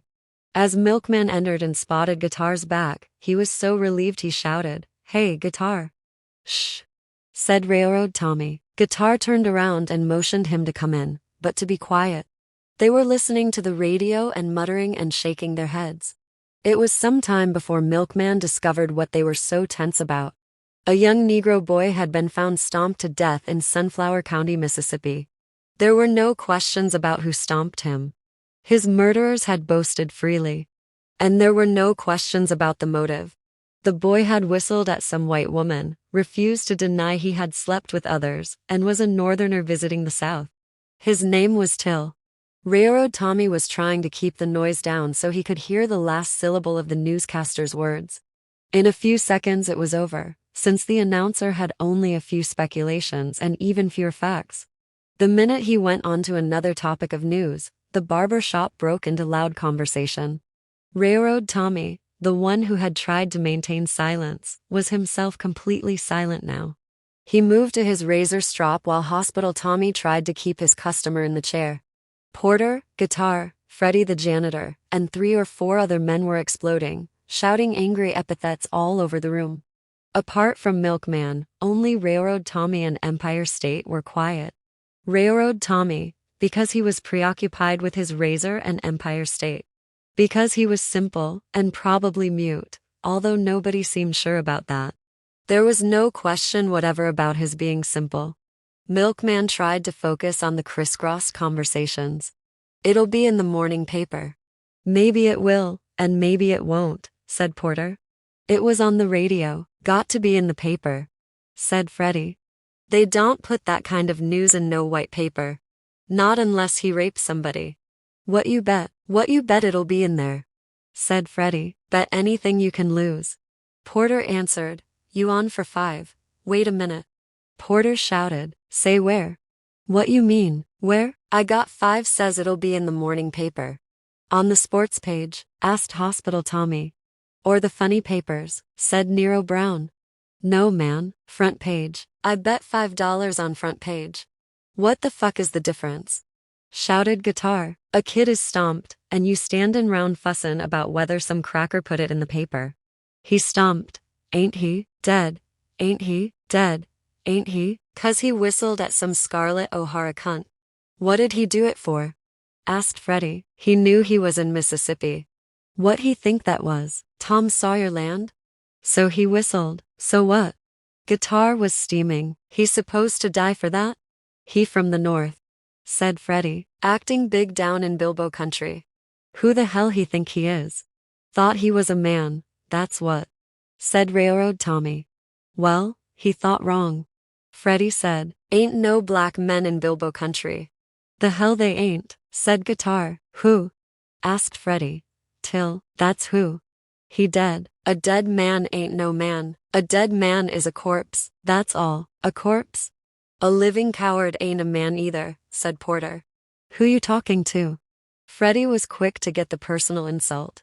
Calm down, you two, said Hospital. Tommy. You, shouted Porter. You calling me a coward? Freddie wanted to get the facts first. If the shoe fits, put your rusty foot in it. You all gonna keep that up? You have to get out of my shop. Tell that nigger something, said Porter. I'm serious now. Hospital, Tommy went on. There is no cause for all this. The boy's dead. His mama's screaming. Won't let them bury him. That ought to be enough. Colored blood on the streets. You want to spill blood? Spill the cracker's blood that bashed his face in. Oh, they'll catch them, said Walters. Catch 'em? Catch 'em?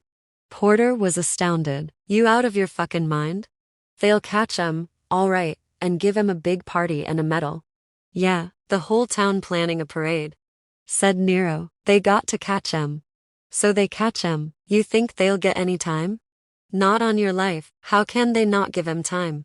Walter's voice was high and tight. How? Just don't. That's how. Porter fidgeted with his watch chain. But everybody knows about it now. It's all over, everywhere. The law is the law. You wanna bet? This is sure money.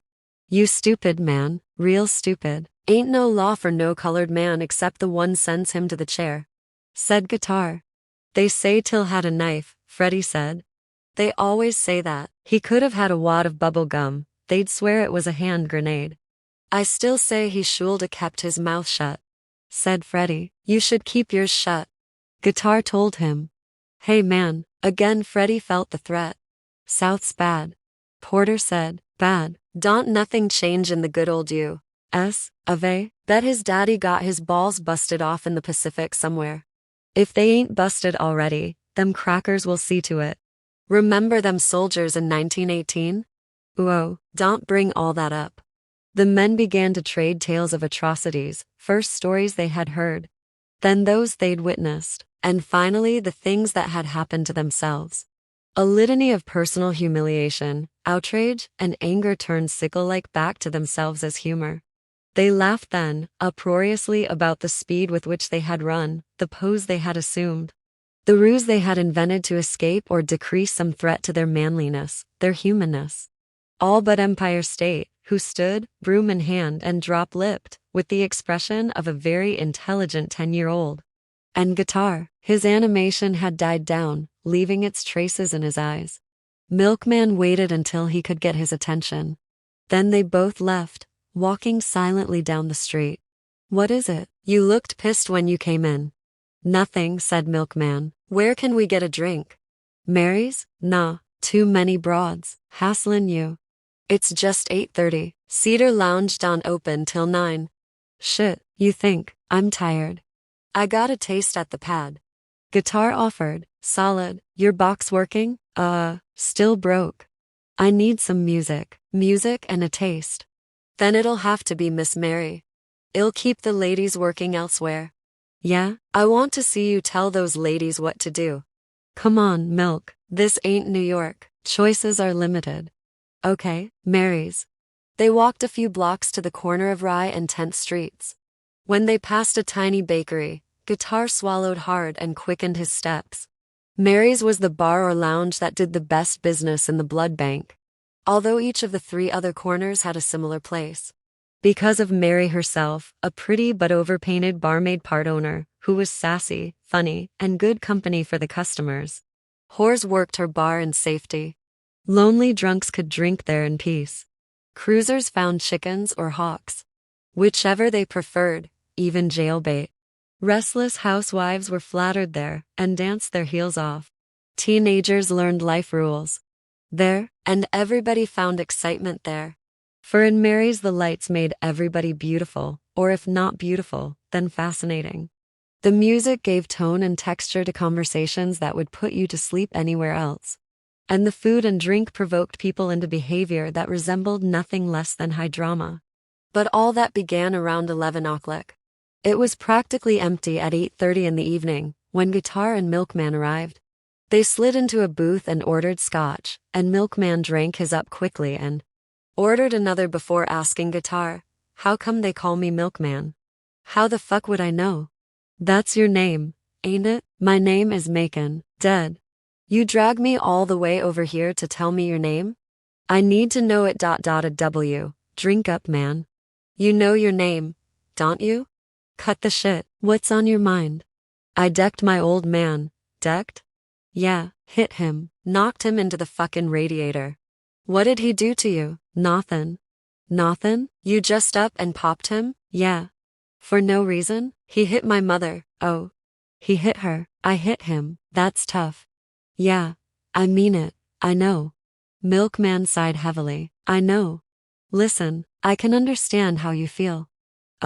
You can't understand. Unless it happens to you, you can't understand." "Yes, I can. You know, I used to hunt a lot. When I was a kid down home." "Oh shit, do we have to hear about Alabama again?" "Not Alabama, Florida, whatever. Just listen, Milkman, listen to me. I used to hunt a lot, from the time I could walk almost, and I was good at it. Everybody said I was a natural. I could hear anything, smell anything, and see like a cat. You know what I mean? A natural. And I was never scared, not of the dark or shadows or funny sounds. And I was never afraid to kill anything. Rabbit, bird, snakes, squirrels, deer. And I was little. It never bothered me. I'd take a shot at anything. The grown men used to laugh about it. Said I was a natural-born hunter. After we moved up here with my grandmother, that was the only thing about the South I missed. So when my grandmother used to send us kids back home in the summer, all I thought about was hunting again. They'd pile us on the bus and we'd spend the summer with my grandmother's sister, Aunt Florence. Soon's I got there, I looked for my uncles, to go out in the woods. And one summer, I was about 10 or 11, I guess. We all went out, and I went off on my own. I thought I saw deer tracks. It wasn't the season for deer, but that didn't bother me any. If I saw one, I killed one. I was right about the tracks. It was a deer, but spaced funny. Not wide apart like I thought they should be, but still a deer. You know, they step in their own prints. If you never saw them before, you'd think a two-legged creature was jumping. Anyway, I stayed on the trail until I saw some bushes. The light was good, and all of a sudden I saw a rump between the branches. I dropped it with the first shot and finished it with the next. Now, I want to tell you I was feeling good. I saw myself showing my uncles what I'd caught. But when I got up to it, and I was going real slow, because I thought I might have to shoot it again, I saw it was a doe, not a young one. She was old, but she was still a doe. I felt bad, you know what I mean? I killed a doe. I do, man. Milkman was gazing at Guitar with the wide, steady eyes of a man trying to look sober. So I know how you felt when you saw your father hit your mother. It's like that doe. Almond shouldn't do that. You couldn't help what you felt. Milkman nodded his head, but it was clear to Guitar that nothing he had said had made any difference. Chances were Milkman didn't even know what a doe was, and whatever it wasn't his mother. Guitar ran his finger around the rim of his glass. What did she do, Milk? Nothin', smiled. He didn't like her smile. You're not making sense. Talk sense, and slow down. You know you can't hold liquor. What you mean? I can't hold liquor? 'Scuse me, help yourself. I'm trying to have a serious conversation and you talking shit, Guitar. I'm listening, and I'm talking. Yes, you talking? But what are you saying? Your papa clips your mama 'cause she smiles at him. You clip him 'cause he clipped her. Now, is that the way you all spend the evening in your house? Or is there something else you're trying to say? Came up to talk to me afterwards. Who? My old man. What did he say? Said I had to be a whole man and know the whole thing. Go on. He was gonna buy the Erie Lackawanna, but my mother wouldn't let him. Oh yeah? Maybe she needs beaten. That's very funny, man. Why ain't you laughing then? I am laughing. Inside. Milk? Yeah? Your daddy slapped your mama, right? Right. You hit him, right? Right. Nobody appreciates what you did, right? Hey, Guitar, you right again. Not your mother, not your sisters, and your daddy appreciates it least of all. Least of all, right, so he bawls you out. Yep, no, he talks quiet to you? Right, explains things to you, yeah. About why he hit her, uh-huh. And it's all about something that happened a long time ago? Before you were born? You got it. You are a very smart little colored boy. And I am going to tell Oxford University about you. And you wish H kept it to himself because it don't concern you and you can't do nothing about it anyway. You have just passed the course. Guitar Baines, FAD. But it bothers you just the same? Let me think. Milkman closed his eyes and tried to prop his chin on his hand, but it was too difficult. He was trying to get as drunk as possible, as rapidly as possible. Yes, well, it did bother me. Before I came in here, it did. I don't know, Guitar. He became serious, and his face had the still and steady look of a grown man trying not to vomit or cry. Forget it, Milk, whatever it is, forget it. It ain't nothin', whatever he told you, forget it. I hope I can, I sure hope I can. Listen, baby, people do funny things. Especially us. The cards are stacked against us and just trying to stay in the game, stay alive and in the game, makes us do funny things. Things we can't help, things that make us hurt one another. We don't even know why, but look here, don't carry it inside and don't give it to nobody else. Try to understand it, but if you can't, just forget it and keep yourself strong, man. I don't know, Guitar, things seem to be getting to me, you know? Don't let 'em, unless you got a plan. Look at Till, they got to him too. Now he's just an item on YGR's evening news. He was crazy. No, not crazy, young, but not crazy. Who cares if he fucks a white girl? Anybody can do that. What's he bragging for? Who cares? Crackers care, then they're crazier'n he is. Of course, but they're alive and crazy. Yeah, well fuck, Till, I'm the one in trouble. Did I hear you right, brother? Alright, I didn't mean that, What's your trouble? You don't like your name? No. Milkman let his head fall to the back of the booth. No, I don't like my name. Let me tell you something, baby. Niggers get their names the way they get everything else. The best way they can, the best way they can. Milkman's eyes were blurred now, and so were his words. Why can't we get our stuff the right way? The best way is the right way. Come on, I'll take you home. No, I can't go back there. No, where then? Let me stay in your pad. Oh man, you know my situation. One of us'll have to sleep on the floor. Besides, I'll sleep on the floor. Besides, I may have company. No shit, come on, let's go. I ain't going home, Guitar, hear me? Want me to take you over to Hagar's? Guitar motioned to the waitress for the check. Hagar's, yeah, sweet Hagar, wonder what her name is. You just said it. I mean her last name, her daddy's name. Ask Reba.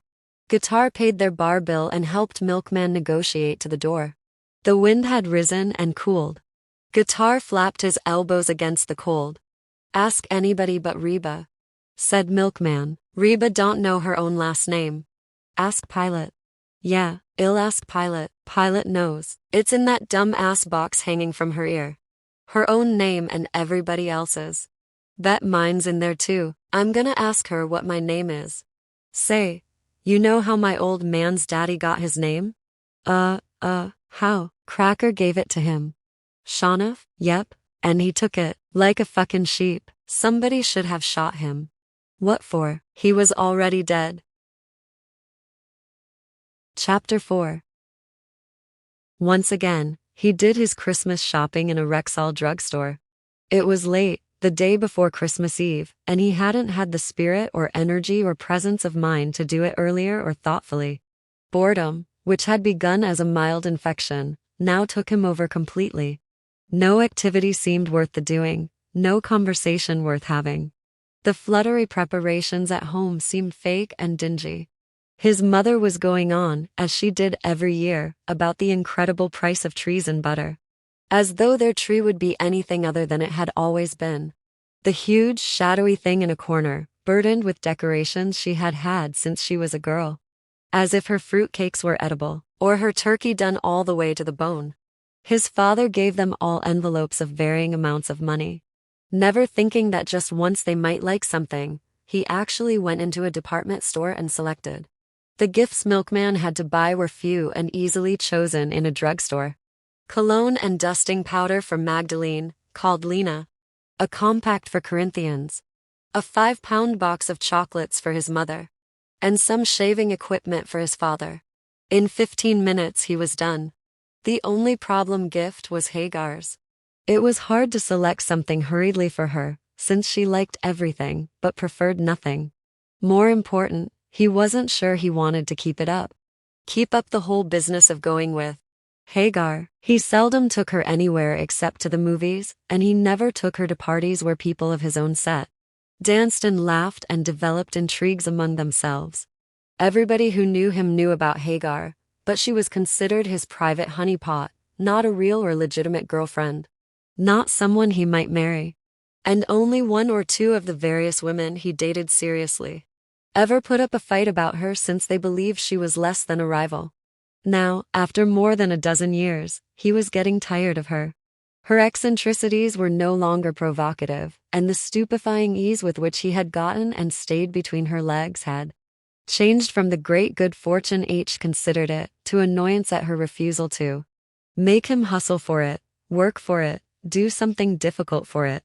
He didn't even have to pay for it. It was so free, so abundant, it had lost its fervor.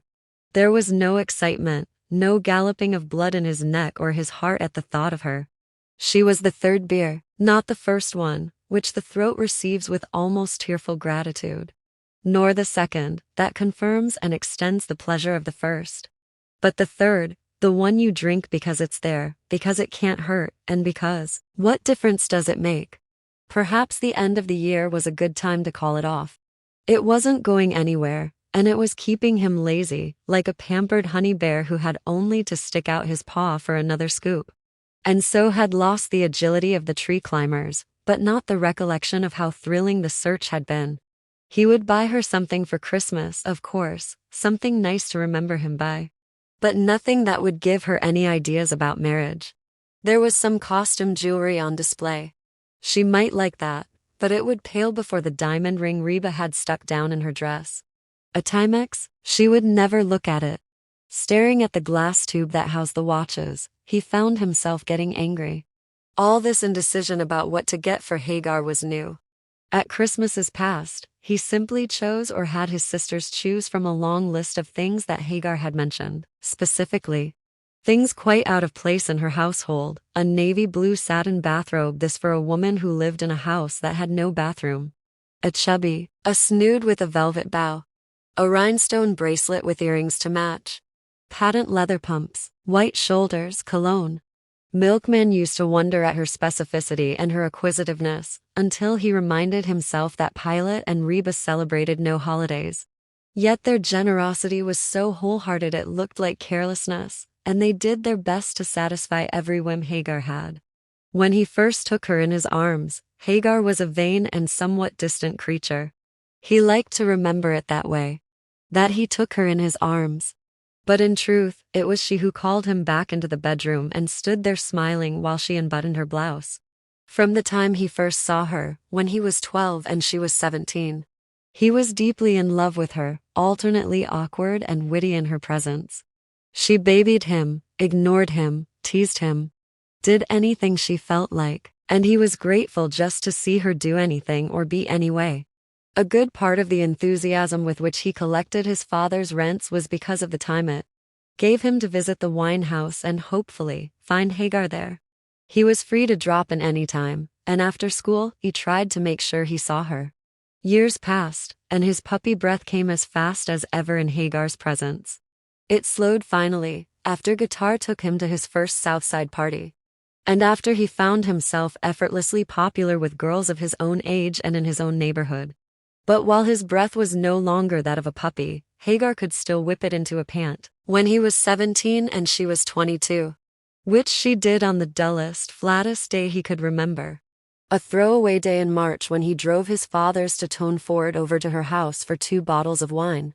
Milkman was much sought after and depended upon to secure the liquor he and his under 21 friends believed vital to a party. When he got to Pilate's, he walked in on a domestic crisis. Reba's new man friend had asked her for a small loan and she had told him that she didn't have any money at all. The man, who had received 2 or 3 nice presents from her honest, thought she was lying and was trying to tell him to shove off. They were quarreling in the backyard. That is, the man was quarreling. Reba was crying and trying to convince him that what Shed said was true. Just after Milkman opened the door, Hagar came running from the bedroom, where Shed been looking out the back window. She screamed to Pilate, "Mama! He's hitting her. I saw him. With his fist, Mama." Pilate looked up from a 4th-grade geography book she was reading and closed it. Slowly, it seemed to Milkman, she walked over to a shelf that hung over the dry sink, put the geography book on it, and removed a knife. Slowly, still, she walked out the front door. There was no back door, and as soon as she did, Milkman could hear Reba's screams and the man's curses. It didn't occur to him to stop Pilate. Her mouth was not moving, and her earring flashed fire.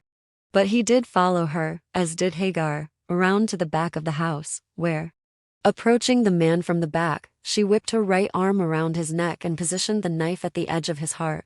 She waited until the man felt the knife point before she jabbed it skillfully, about 1/4 of an inch through his shirt into the skin. Still holding his neck, so he couldn't see, but could feel the blood, making his shirt sticky, she talked to him. "Now, I'm not going to kill you, honey. Don't you worry none. Just be still a minute. The heart's right here, but I'm not going to stick it in any deeper. 'Cause if I stick it in any deeper, it'll go straight through your heart. So you have to be real still, you hear? You can't move an inch 'cause I might lose control. It's just a little hole now, honey, no more'n a pin scratch. You might lose about 2 tablespoons of blood, but no more. And if you're real still, honey, I can get it back out without no mistake. But before I do that, I thought we'd have a little talk." The man closed his eyes. Sweat ran from his temples down the sides of his face. A few neighbors who had heard Reba's screams had gathered in Pilate's backyard. They knew right away that the man was a newcomer to the city. Otherwise, he would have known a few things about Reba, one of which was that she gave away everything she had. And if there was a case quarter in that house, she'd have given it to him. And more important, he would have known not to fool with anything that belonged to Pilate, who never bothered anybody, was helpful to everybody, but who also was believed to have the power to step out of her skin, set a bush afire from 50 yards, and turn a man into a ripe rutabaga. All on account of the fact that she had no navel. So they didn't have much sympathy for him. They just craned their necks to hear better what Pilate was telling him. "You see, darlin', that there is the only child I got. The first baby I ever had, and if you could turn around and see my face. Which of course you can't, 'cause my hand might slip, yeah no, she's also the last. Women are foolish, you know, and mamas are the most foolish of all. And you know how mamas are, don't you?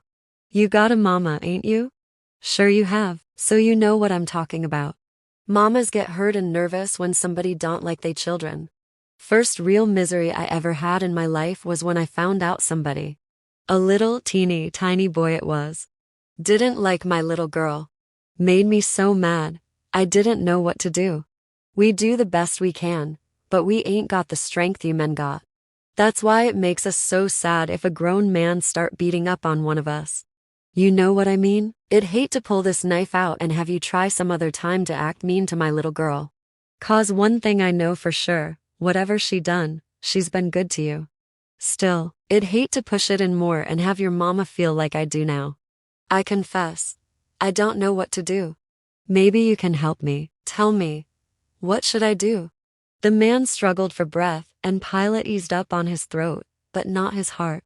"Lemma go," he whispered. Lemma go. I won't never put a hand on her. I promise." "Ariel promise, sugar? Yeah, I promise. You won't never see me no more." Reba sat on the ground, her arms around her knees, staring through her swollen eye at the scene as though she were at a picture show. Her lip was split and her cheek was badly bruised, and though her skirt and hands were stained, with her effort to stop the blood pouring from her nose, a little still trickled down. Pilate plucked the knife out of the man's shirt and took her arm away. He lurched a little, looked down at the blood on his clothes and up at Pilate, and licking his lips, backed all the way to the side of the house under Pilate's gaze. Her lips didn't start moving again until he was out of sight and running down the road. All attention turned to Reba, who was having difficulty trying to stand up. She said she thought something was broken inside in the place where H kicked her. Pilate felt her ribs and said nothing was broken. But Reba said she wanted to go to the hospital. It was her dream to be a patient in a hospital. She was forever trying to get admitted, since in her picture show imagination, it was a nice hotel. She gave blood there as often as they would let her, and stopped only when the blood bank was moved to an office-type clinic some distance away from Mercy. She was insistent now, and Pilate surrendered her judgment to Reba's. A neighbor offered to drive them and off they went, leaving Milkman to buy his wine from Hagar. He was delighted with the performance, and followed Hagar into the house to laugh and talk excitedly about it. She was as tranquil as he was agitated, as monosyllabic as he was garrulous. Was that something? Wow, she's 2 inches taller than he is, and she's talking about weak. We are weak. Compared to what? AB 52? Every woman's not as strong as she is. I hope not. Half as strong is too much. Well, muscle strength is one thing. I meant women are weak in other ways. Name some. I want you to name some for me. Where are you weak? I don't mean me. I mean other women. You don't have any weakness? I haven't found any. I suppose you think you can whip me. It was the 17-year-old's constant preoccupation. Who could whip him? Probably, said Hagar. Huh, well, I guess I better not try to prove you wrong. Pilate might be back with her knife. Pilate scare you? Yeah. Don't she scare you? No, nobody scares me. Yeah, you tough. I know you tough. Not tough. I just don't let people tell me what to do. I do what I want. Pilate tells you what to do. But I don't have to do it, if I don't want to. Wish I could say the same for my mother. Your mother? Boss you? Well, not boss exactly. Milkman floundered for a word to describe the nagging he thought he was a victim of. How old are you now? Asked Hagar. She lifted her eyebrows like a woman mildly interested in the age of a small child. 17. You old enough to be married. Hagar said it with a strong implication that he should not allow his mother to have any say about what he did. I'm waiting for you, he said, trying to regain or acquire some masculine flippancy. Be a long wait. Why? Hagar sighed as if her patience was being tried.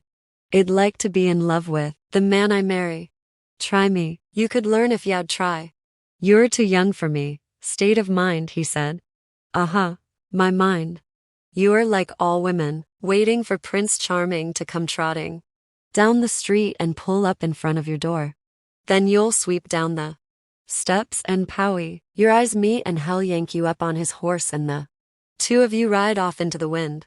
Violins playing and courtesy of MGM. Stamped on the horse's butt. Right, she said.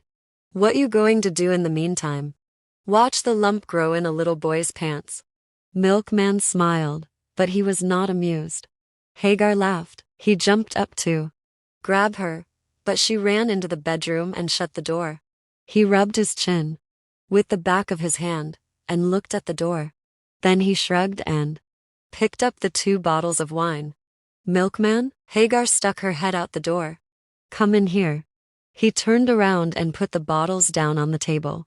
The door was open, but he couldn't see her, could only hear her laughing, a low private laugh as though she had won a bet. He moved so quickly he forgot to duck the green sack hanging from the ceiling. A hickey was forming on his forehead by the time he got to her. What you all got in there? He asked her. That's Pilate's stuff. She calls it her inheritance. Hagar was unbuttoning her blouse. What did she inherit? Bricks? Then he saw her breasts. This is what I do in the meantime, she said.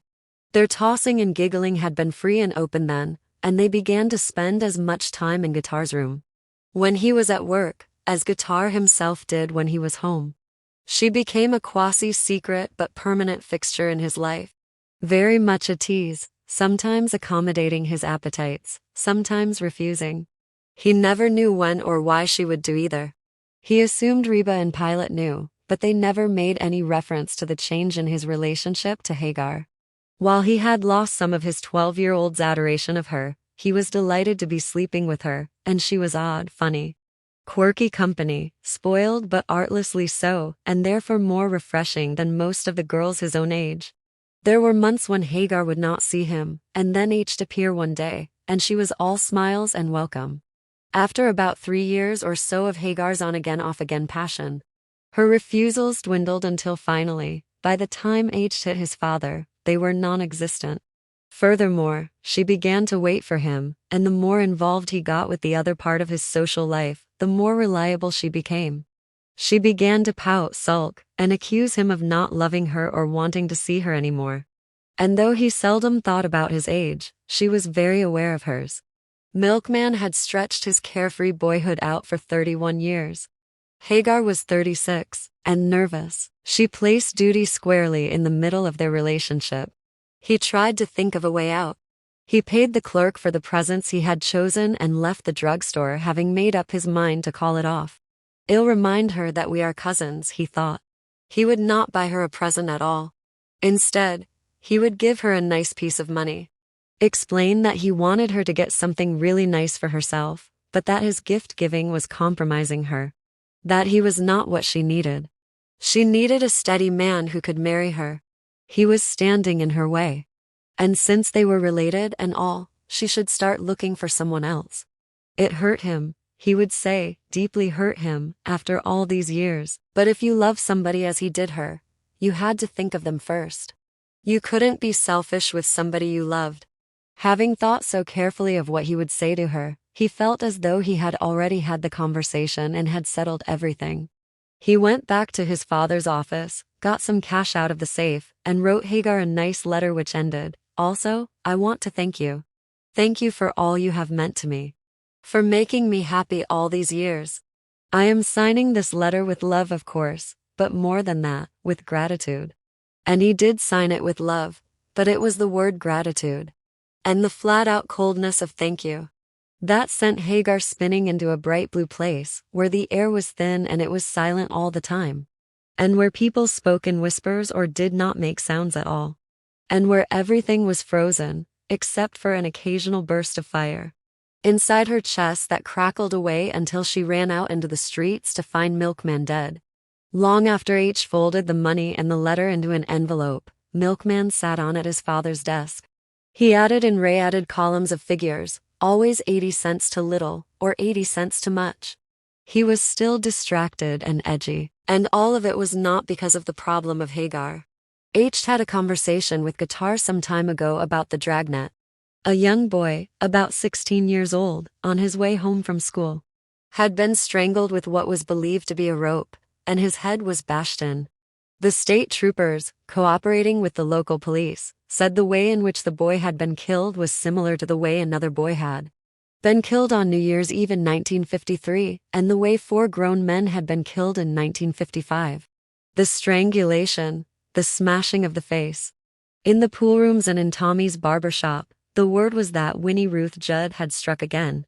The men laughed about it, and repeated, for the benefit of newcomers, the story of how, in 1932, Winnie Ruth, a convicted murderer, who axed and dismembered her victims and stuffed them in trunks, was committed to a state asylum for the criminally insane, and escaped 2 or 3 times each year. Once she had walked 200 miles through to states before they caught her. Because there was a brutal killing in the city in December of that year. During the time Winnie Ruth was at large, Southside, people were convinced that she had done it. From then on, when some particularly nasty murder was reported, the Negroes said it was Winnie Ruth. They said that because Winnie Ruth was white and so were the victims. It was their way of explaining what they believed was white madness. Crimes planned and executed in a truly lunatic manner against total strangers. Such murders could only be committed by a fellow lunatic of the race, and Winnie Ruth Judd fit the description. They believed firmly that members of their own race killed one another for good reasons. Violation of another's turf. A man is found with somebody else's wife. Refusal to observe the laws of hospitality. A man reaches into his friend's pot of mustards and snatches out the meat. or verbal insults impugning their virility, honesty, humanity, and mental health. More important, they believed the crimes they committed were legitimate. Because they were committed in the heat of passion, anger, jealousy, loss of face, and so on. Bizarre killings amused them, unless, of course, the victim was one of their own. They speculated about Winnie Ruth's motives for this recent murder. Somebody said she was raunchy from being cooped up and went looking for a lay. But she knew better than to expect a grown man to want her, so she went for a schoolboy. Another said she probably didn't like saddle shoes, and when she got out of the loony bin and walked 400 miles to safety, the first thing she saw was a kid wearing saddle shoes, and she couldn't take it. Ran amok. Amid the jokes, however, was a streak of unspoken terror. The police said there had been a witness who thought he saw a bushy-haired Negro running from the schoolyard where the body was found. The same bushy-haired Negro they saw when Sam Shepard axed his wife, said Porter. Hammered, man, said Guitar. 27 hammer blows. Great Jesus, why he do 27? That's a hard killin'. Every killing is a hard killing, said Hospital Tommy. Killing anybody is hard. You see those movies where the hero puts his hands around somebody's neck and the victim coughs a little bit and expires? Don't believe it, my friends. The human body is robust. It can gather strength when it's in mortal danger. You kill anybody in the war, Tommy? I put my hand to a few. With your hands? Bayonet friend. The men of the 92nd used bayonets. Belowwood glittered with them. Fairly glittered. How'd it feel? Unpleasant. Extremely unpleasant. Even when you know hell'll do the same to you, it's still a very indelicate thing to do. They laughed as usual at Tommy's proper way of speaking. That's because you didn't want to be in the army. No way, said a fat man. What about if you was roaming the streets and met up with Orville Faubus? Boy, I'd love to kill that sucker. A heavy-set man said. Keep saying that. They'll soon have your ass downtown. My hair ain't bushy. They'll make it bushy. They'll take some brass knuckles and make your head bushy and call it hair. Aside from Empire State's giggle, which was wholehearted, it had seemed to Milkman then that the laughter was wan and nervous. Each man in that room knew he was subject to being picked up as he walked the street. And whatever his proof of who he was and where he was at the time of the murder, each have a very uncomfortable time being questioned. And there was one more thing. For some time Milkman had been picking up hints that one or more of these murders had in fact been either witnessed or committed by a Negro. Some slip, someone knowing some detail about the victim. Like whether or not Winnie Ruth couldn't stand saddle shoes. Did the boy have on saddle shoes? Did the newspaper say so? Or was that just one of the fanciful details a good jokester would think of? The two Tommies were cleaning up, closed. They said to a man who poked his face in the door. Shop's closing. The conversation died down, and the men who were just hanging around seemed reluctant to go. Guitar too, but finally he slipped on his jacket, shadow boxed with Empire State, and joined Milkman at the door. Southside shops were featuring feeble wreaths and lights, made more feeble by the tacky Yuletide streamers and bells the city had strung up on the lampposts. Only downtown were the lights, large, bright, festive, and full of hope. The two men walked down 10th Street, headed for Guitar's room. Freaky, said Milkman. Some freaky shit. Freaky world, said Guitar. A freaky, fucked up world. Milkman nodded. Railroad Tommy said the boy had on saddle shoes. Did he? Guitar asked. Did he? You know he did. You were laughing right along with the rest of us. Guitar glanced at him. What you opening your nose for? I know when I'm being put off. Then that's what it is, man. Nothing else. Maybe I don't feel like discussing it. You mean you don't feel like discussing it with me? You were full of discussion and Tommy's. Look, Milk, we've been tight a long time, right? But that don't mean we're not different people. We can't always think the same way about things. Can't we leave it like that? There are all kinds of people in this world. Some are curious, some ain't. Some talk, some scream, some are kickers, and other people are kicked. Take your daddy now, he's a kicker. First time I laid eyes on him, he was kicking us out of our house. That was a difference right there between you and me, but we got to be friends anyway. Milkman stopped and forced Guitar to stop too and turn around. I know you're not going to give me a bullshit lecture. No lecture, man. I'm trying to tell you something.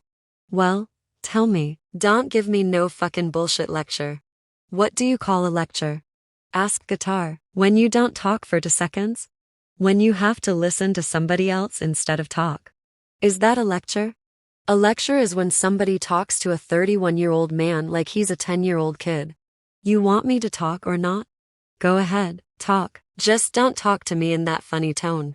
Like you a teacher and I'm some snot-nosed kid. That's the problem, Milkman. You're more interested in my tone than in what I'm saying. I'm trying to say that we don't have to agree on everything. That you and me are different. That. You mean you got some secret shit you don't want me to know about? I mean, there are things that interest me that don't interest you. How you know they don't interest me? I know you. Been knowing you. You got your high-tone friends and your picnics on Honor Island, and you can afford to spend 50% of your brain power thinking about a piece of ass. You got that red-headed bitch, and you got a Southside bitch and no telling what in between. I don't believe it. After all these years you putting me down because of where I live. Not where you live, where you hang out. You don't live nowhere. Not Dr. Street or Southside. You begrudge me. I don't begrudge you a thing. You're welcome everywhere I go. I've tried to get you to come to Honor. Fuck Honor, you hear me? The only way I'll go to that nigger heaven is with a case of dynamite and a book of matches. You used to like it. I never liked it. I went with you, but I never liked it. Never. What's wrong with Negroes owning beach houses? What do you want, Guitar? You mad at every Negro who ain't scrubbing floors and picking cotton. This ain't Montgomery, Alabama.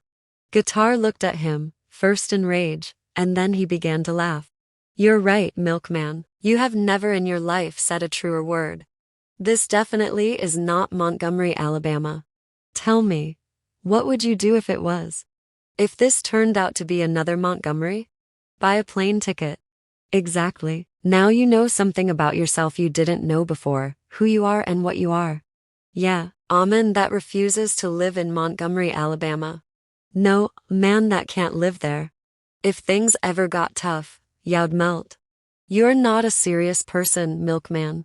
Serious is just another word for miserable. I know all about serious. My old man is serious, my sisters are serious, and nobody is more serious than my mother. She's so serious, she wasting away. I was looking at her in the backyard the other day. It was as cold as a witch's tit out there, but she had to get some bulbs in the ground before the 15th of December, she said. So there she was, on her knees, digging holes in the ground. So, I missed the point. The point is that she wanted to put those bulbs in. She didn't have to. She likes to plant flowers. She really likes it, but you should have seen her face. She looked like the unhappiest woman in the world. The most miserable. So where's the fun? I've never in my whole life heard my mother laugh. She smiles sometimes, even makes a little sound. But I don't believe she has ever laughed out loud. Without the least transition, and without knowing he was going to, he began to describe to Guitar a dream he had had about his mother. He called it a dream because he didn't want to tell him it had really happened, that he had really seen it. He was standing at the kitchen sink, pouring the rest of his coffee down the drain, when he looked through the window and saw Ruth digging in the garden. She made little holes and tucked something that looked like a small onion in them.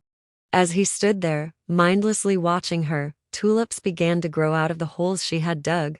First a solitary thin tube of green, then two leaves opened up from the stem. One on each side. He rubbed his eyes and looked again. Now several stalks were coming out of the ground behind her. Either they were bulbs she had already planted, or they had been in the sack so long they had germinated.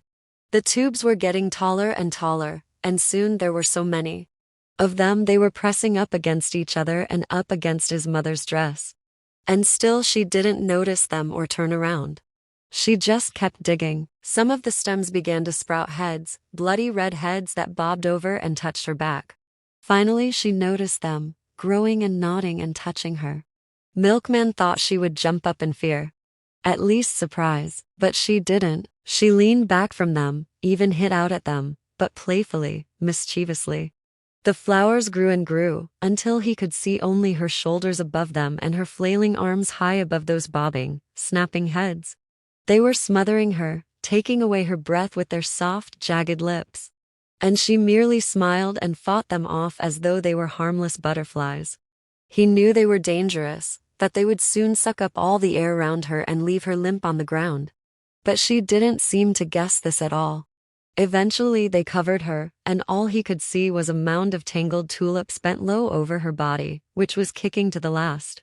He described all of that to Guitar as though the dream emphasized his point about the dangers of seriousness. He tried to be as light-hearted as possible in the telling, but at the end, Guitar looked him in the eyes and said, "Why didn't you go help her?" "What, help her? Pull her out from underneath?"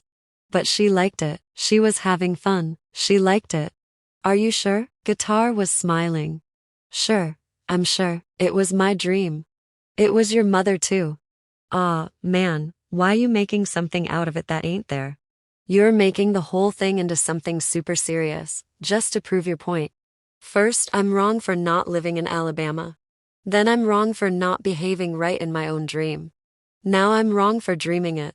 You see what I mean? The least little thing is a matter of life and death to you. You're getting to be just like my old man. He thinks if a paper clip is in the wrong drawer, I should apologize. What's happening to everybody? Looks like everybody's going in the wrong direction, but you, don't it?" Milkman swallowed. He remembered that long ago evening after he hit his father. How everybody was crammed on one side of the street, going in the direction he was coming from. Nobody was going his way. It was as though Guitar had been in that dream too. "Maybe," he said, "but I know where I'm going." Wherever the party is." Guitar smiled. His teeth were as white as the snowflakes that were settling on his jacket. "Merry Christmas," he said, "and Happy New Year." He waved his hand and cut around the corner to his street. He was lost in the snowy shadows of Southside before Milkman could ask him where he was going or tell him to wait. Now he closed the accounts book in Sonny's shop and gave up on the column of numbers. Something was happening to Guitar, had already happened to him. He was constantly chaffing Milkman about how he lived, and that conversation was just one more example of how H changed. No more could Milkman run up the stairs to his room to drag him off to a party or a bar. And he didn't want to talk about girls or getting high. Sports were about the only things he was still enthusiastic about, and music. Other than that, he was all gloom and golden eyes. And politics. It was that atmosphere of earnestness he provoked that led Milkman to talking about his family more than he would normally do. And that also led him to defend with flippant remarks the kind of life he led. Pussy and honor parties. Guitar knew that wasn't all he was interested in, didn't he? He knew Milkman had other interests. Such as? He asked himself. Well, he was very good in his father's business, for one thing. Excellent, in fact. But he had to admit right away that real estate was of no real interest to him. If he had to spend the rest of his life thinking about rents and property, he'd lose his mind. But he was going to spend the rest of his life doing just that, wasn't he? That's what his father assumed, and he supposed that was what he had assumed as well. Maybe Guitar was right, partly. His life was pointless, aimless. And it was true that he didn't concern himself an awful lot about other people. There was nothing he wanted bad enough to risk anything for, inconvenience himself for. Still, what right had Guitar to talk? He didn't live in Montgomery either. All he did was work at that automobile factory and sneak off places. Nobody knew where, and hang around Tommy's barber shop. He never kept a woman more than a few months. The time span that he said was average before she began to make permanent arrangement type noises. He ought to get married, Milkman thought. Maybe I should too. There were lots of women around and he was very much the eligible bachelor to the honor crowd. Maybe H'd pick one, the redhead, get a nice house. His father would help him find one. Go into a real partnership with his father. And what? There had to be something better to look forward to. He couldn't get interested in money. No one had ever denied him any, so it had no exotic attraction. Politics, at least barber shop politics and Guitar's brand. Put him to sleep. He was bored. Everybody bored him. The city was boring. The racial problems that consumed Guitar were the most boring of all. He wondered what they would do if they didn't have black and white problems to talk about. Who would they be if they couldn't describe the insults, violence, and oppression that their lives and the television news were made up of? If they didn't have Kennedy or Elijah to quarrel about? They excused themselves for everything. Every job of work undone, every bill unpaid, every illness, every death was the man's fault.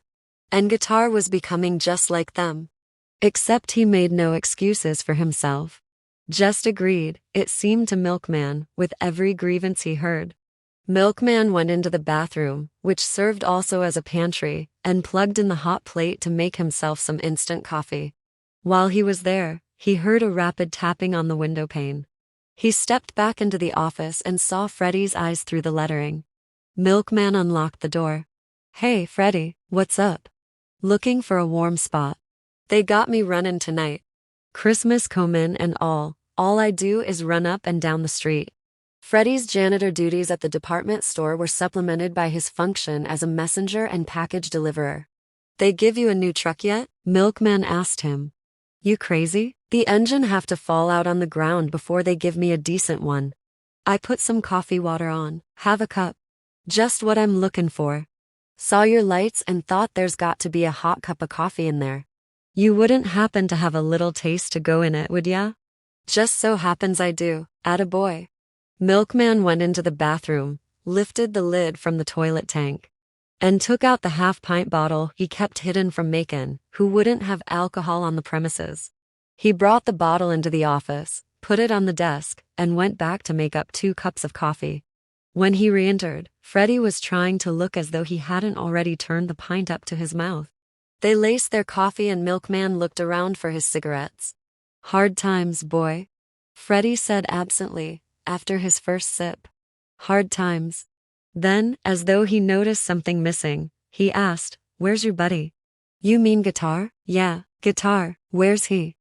"Haven't seen him in a few days." "You know, Guitar, he'll disappear on you in a minute." Milkman noticed how white Freddie's hair was. "How old are you, Freddie?" "Who knows? They made dirt in the morning and me that afternoon." He giggled, "But I been around a long time." "You born her?" "Nah, down south, Jacksonville, Florida. Bad country, boy, bad country. You know they ain't even got an orphanage in Jacksonville where colored babies can go? They have to put 'em in jail. I tell people that talk about them sit-ins, I was raised in jail, and it don't scare me none." "I didn't know you were an orphan." "Well, not a regular orphan. I had people and all, but my mama died and nobody would take me in. It was on account of the way she died that nobody would take me." "How'd she die?" "Ghosts." "Ghosts? You don't believe in ghosts?" "Well," Milkman smiled, "I'm willing to guess." "You better believe, boy, they're here." "Here?" Milkman didn't glance around the office, but he wanted to. The wind howled outside in the blackness, and Freddie, looking like a gnome, flashed his gold teeth. "I don't mean in this room necessarily. Although they could be." He cocked his head and listened. "No, I mean they in the world." "You've seen some?" Plenty. Ghosts killed my mother." "I didn't see that, of course, but I seen 'em since." "Tell me about them." "No, I ain't. I don't do no talkin' 'bout the ghosts I seen. They don't like that." "Well, tell me about the one you didn't see. The one killed your mother." "Oh, well, that one. She was walking cross the yard with this neighbor friend of hers. And they both looked up and saw a woman comin' down the road. They stopped and waited to see who she was. When the woman got near, the neighbor called out howdy and soons she said the word, the woman turned into a white bull. Right before their eyes, my mama fell down on the ground in labor pain, right then and there. When I was born and they showed me to her, she screamed and passed out. Never did come to. My father died 2 months before I was born. And they couldn't get none of my people and nobody else to take a baby brought here by a white bull." Milkman started laughing. He didn't mean to hurt Freddie's feelings, but he couldn't stop the laughter, and the more he tried, the more it came. Freddie looked more surprised than hurt. "You don't believe me, do you?" Milkman couldn't answer. He was laughing so hard. Okay, Freddie said, and threw up his hands. Okay, laugh on, but they's a lot of strange things you don't know nothin' about, boy. You'll learn, lot of strange things, strange stuff going on right in this here town. Milkman's laughter was under control now. What strange stuff is happening in this town? I haven't seen any white bulls lately. Open your eyes, ask your buddy, he knows. What buddy? Your buddy Guitar. Ask him what strange stuff been happenin'. Ask him how come he runnin' round with Empire State all of a sudden. Empire State? That's right, Empire State. Nobody runs around with Empire State. He's a nut, he just stands around with a broom, dribbling spit. He can't even talk. He don't talk, that don't mean he can't, only reason he don't is 'cause he found his wife in bed with another man long time ago, and ain't found nothing to say since then. Well, what's Guitar doing with him? Good question, police would like to know the answer to that too. How'd you get from Empire State to the police? You ain't heard? People say the police is lookin' for a colored man what killed that white boy in the schoolyard. I know that, everybody knows that. Well, the description fits, State. And Guitar been takin' him places. Hidin' him, I believe. What's so strange about that? You know, Guitar is like that. Hell, hide anybody the law is looking for. He hates white people, especially cops, and anybody thereafter can count on him for help. You don't understand, him and State ain't actin' like they just hidin' him. They actin' like he did it. You a little drunk, Freddie? Yeah, I'm a little drunk, but that don't change nothin'.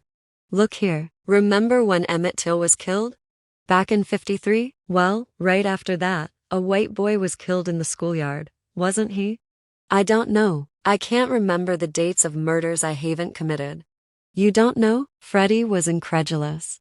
No, are you saying State did it? I'm sayin' he acts like it, and I'm sayin' Guitar knows, and I'm sayin' something strange is going on.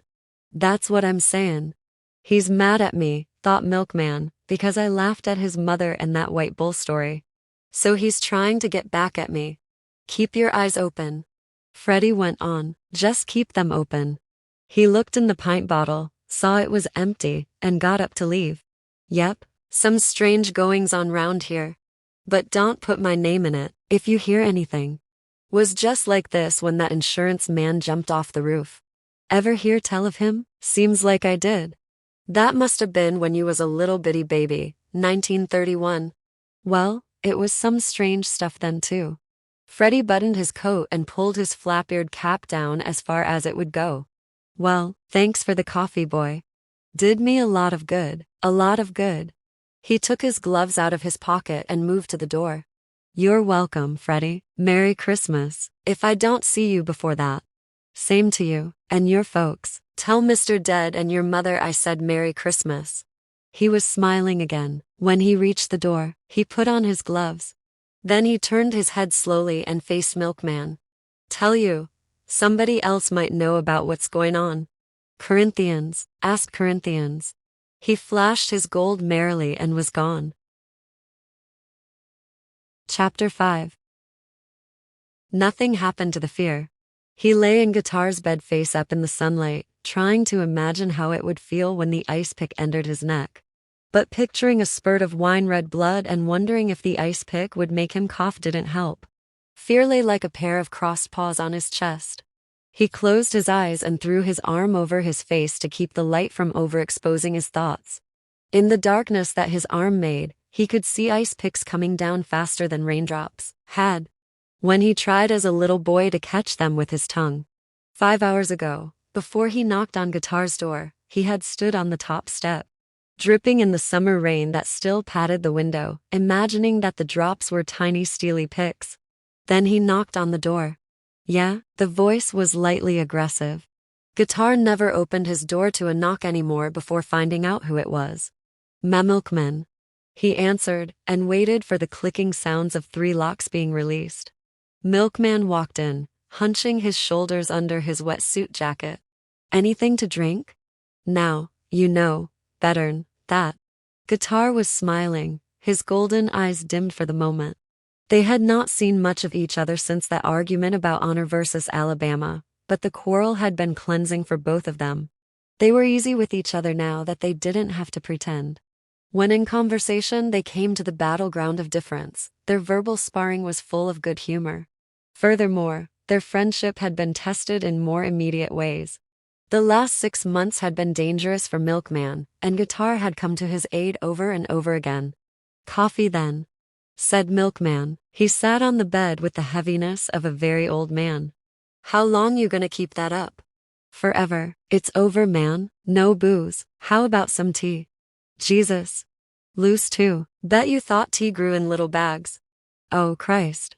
Like Louisiana cotton, except the black men picking it wear diapers and turbans. All over India, that's all, you see. Bushes with little bitsy white tea bags blossoming. Right? Gimme the tea, Guitar, just the tea, no geography." "No geography? Okay, no geography. What about some history in your tea? Or some socio-politico?" "No, that's still geography." "Goddamn, Milk, I do believe my whole life's geography." "Don't you wash pots out for people before you cook water in them? For example, I live in the north now. So the first question come to mind is, north of what? Why? North of the south. So, north exists because south does. But does that mean north is different from south? No way. South is just south of north.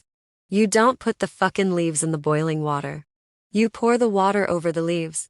In a pot, man, in a teapot. But there is some slight difference worth noticing. Northerners, for example, born and bred ones, that is, are picky about their food. Well, not about the food. They actually don't give a shit about the food. What they're picky about is the trappings. You know what I mean? The pots and shit. Now, they're real funny about pots.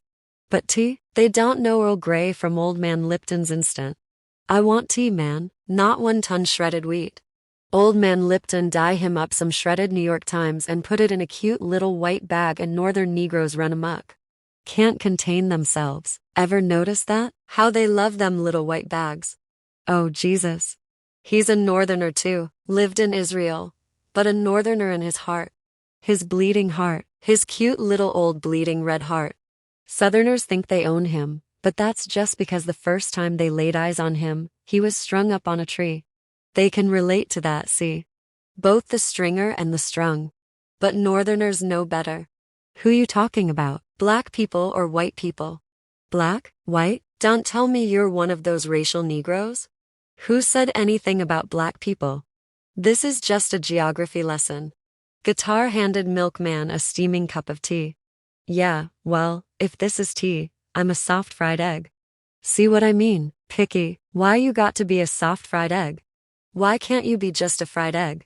Or just a plain old egg? And why a egg anyway? Negro's been a lot of things, but he ain't never been no egg. Milkman began to laugh. Guitar had done it again. H come to the door, sopping wet, ready to roll over and die, and now he was laughing, spilling tea, and choking out his reply. How come? How come a nigger can't be egg? He can be a egg if he wants to. Nope, can't be no egg. It ain't in him. Something about his genes. His genes won't let him be no egg no matter how hard he tries. Nature says no, you can't be no egg, nigger. Now, you can be a crow if you wanna. Or a big baboon, but not no egg. Eggs is difficult, complicated.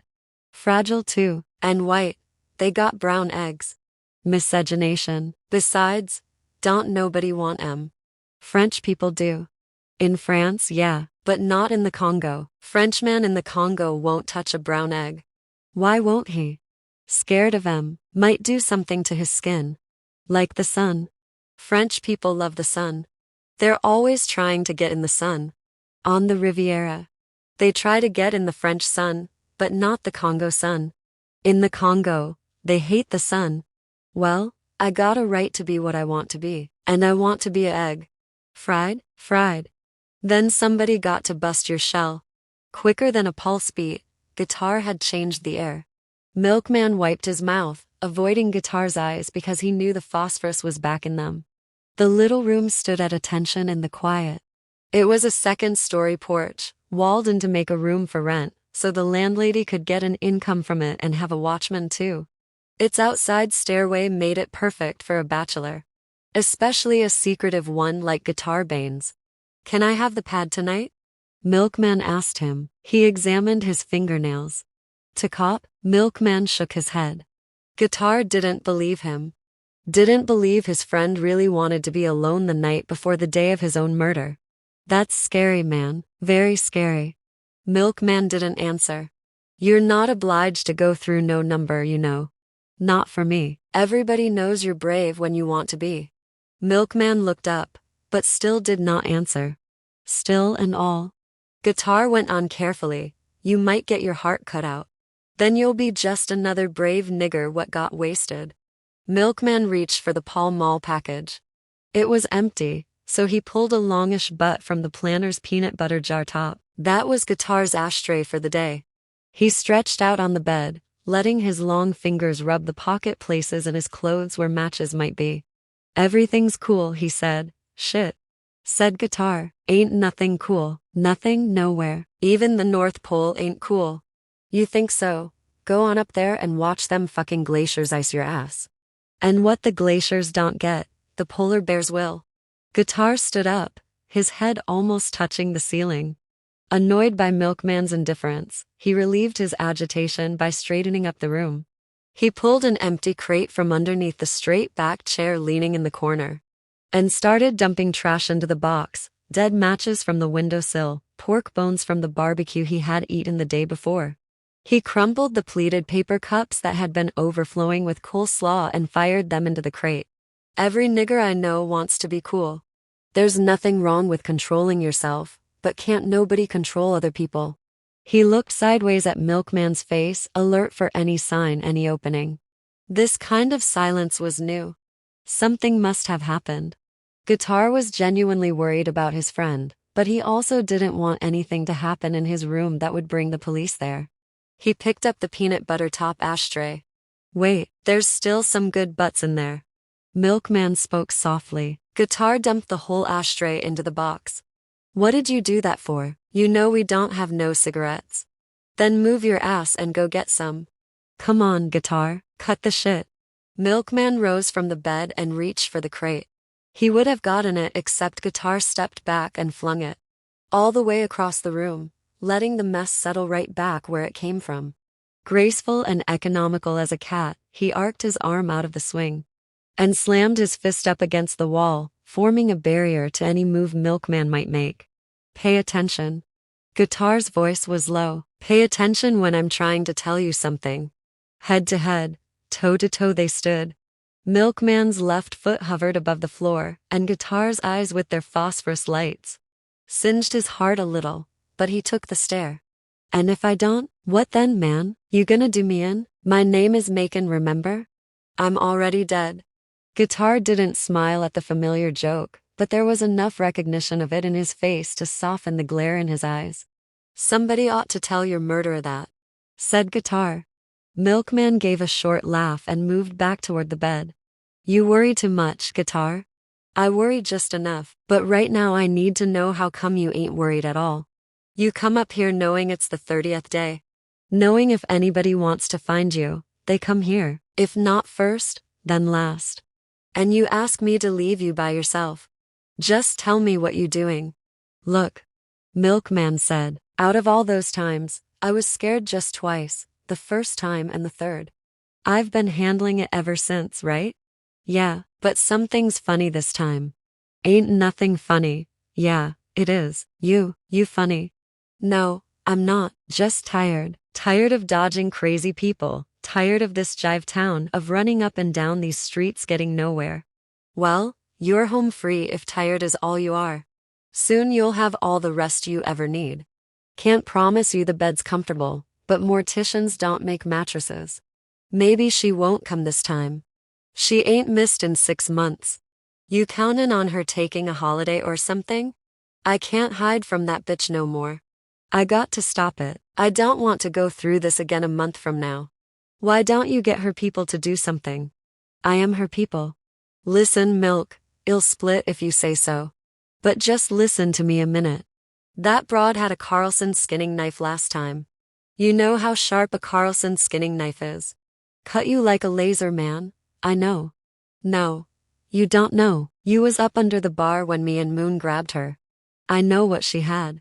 Won't be no Moon in this room tomorrow. And no guitar either, if I listen to you. This time she might have a pistol. What fool is gonna give a colored woman a pistol? Same fool that gave Porter a shotgun. That was years ago. It ain't even that bothers me. It's the way you acting, like you want it, like you looking forward to it. Where'd you think that up? Look at you all dressed up. I had to work in Sonny's shop. You know my old man makes me dress up like this when I'm behind the desk. You had time to change, it's past midnight. Okay, so I'm clean. So I'm looking forward to it. I just got through telling you I don't want to hide no more. It's a secret, ain't it? You got yourself a secret. That makes two of us. Two? You and her? No, you and me. You've been making some funny smoke screens lately. Milkman looked up at Guitar and smiled. Just so you don't think I ain't noticed.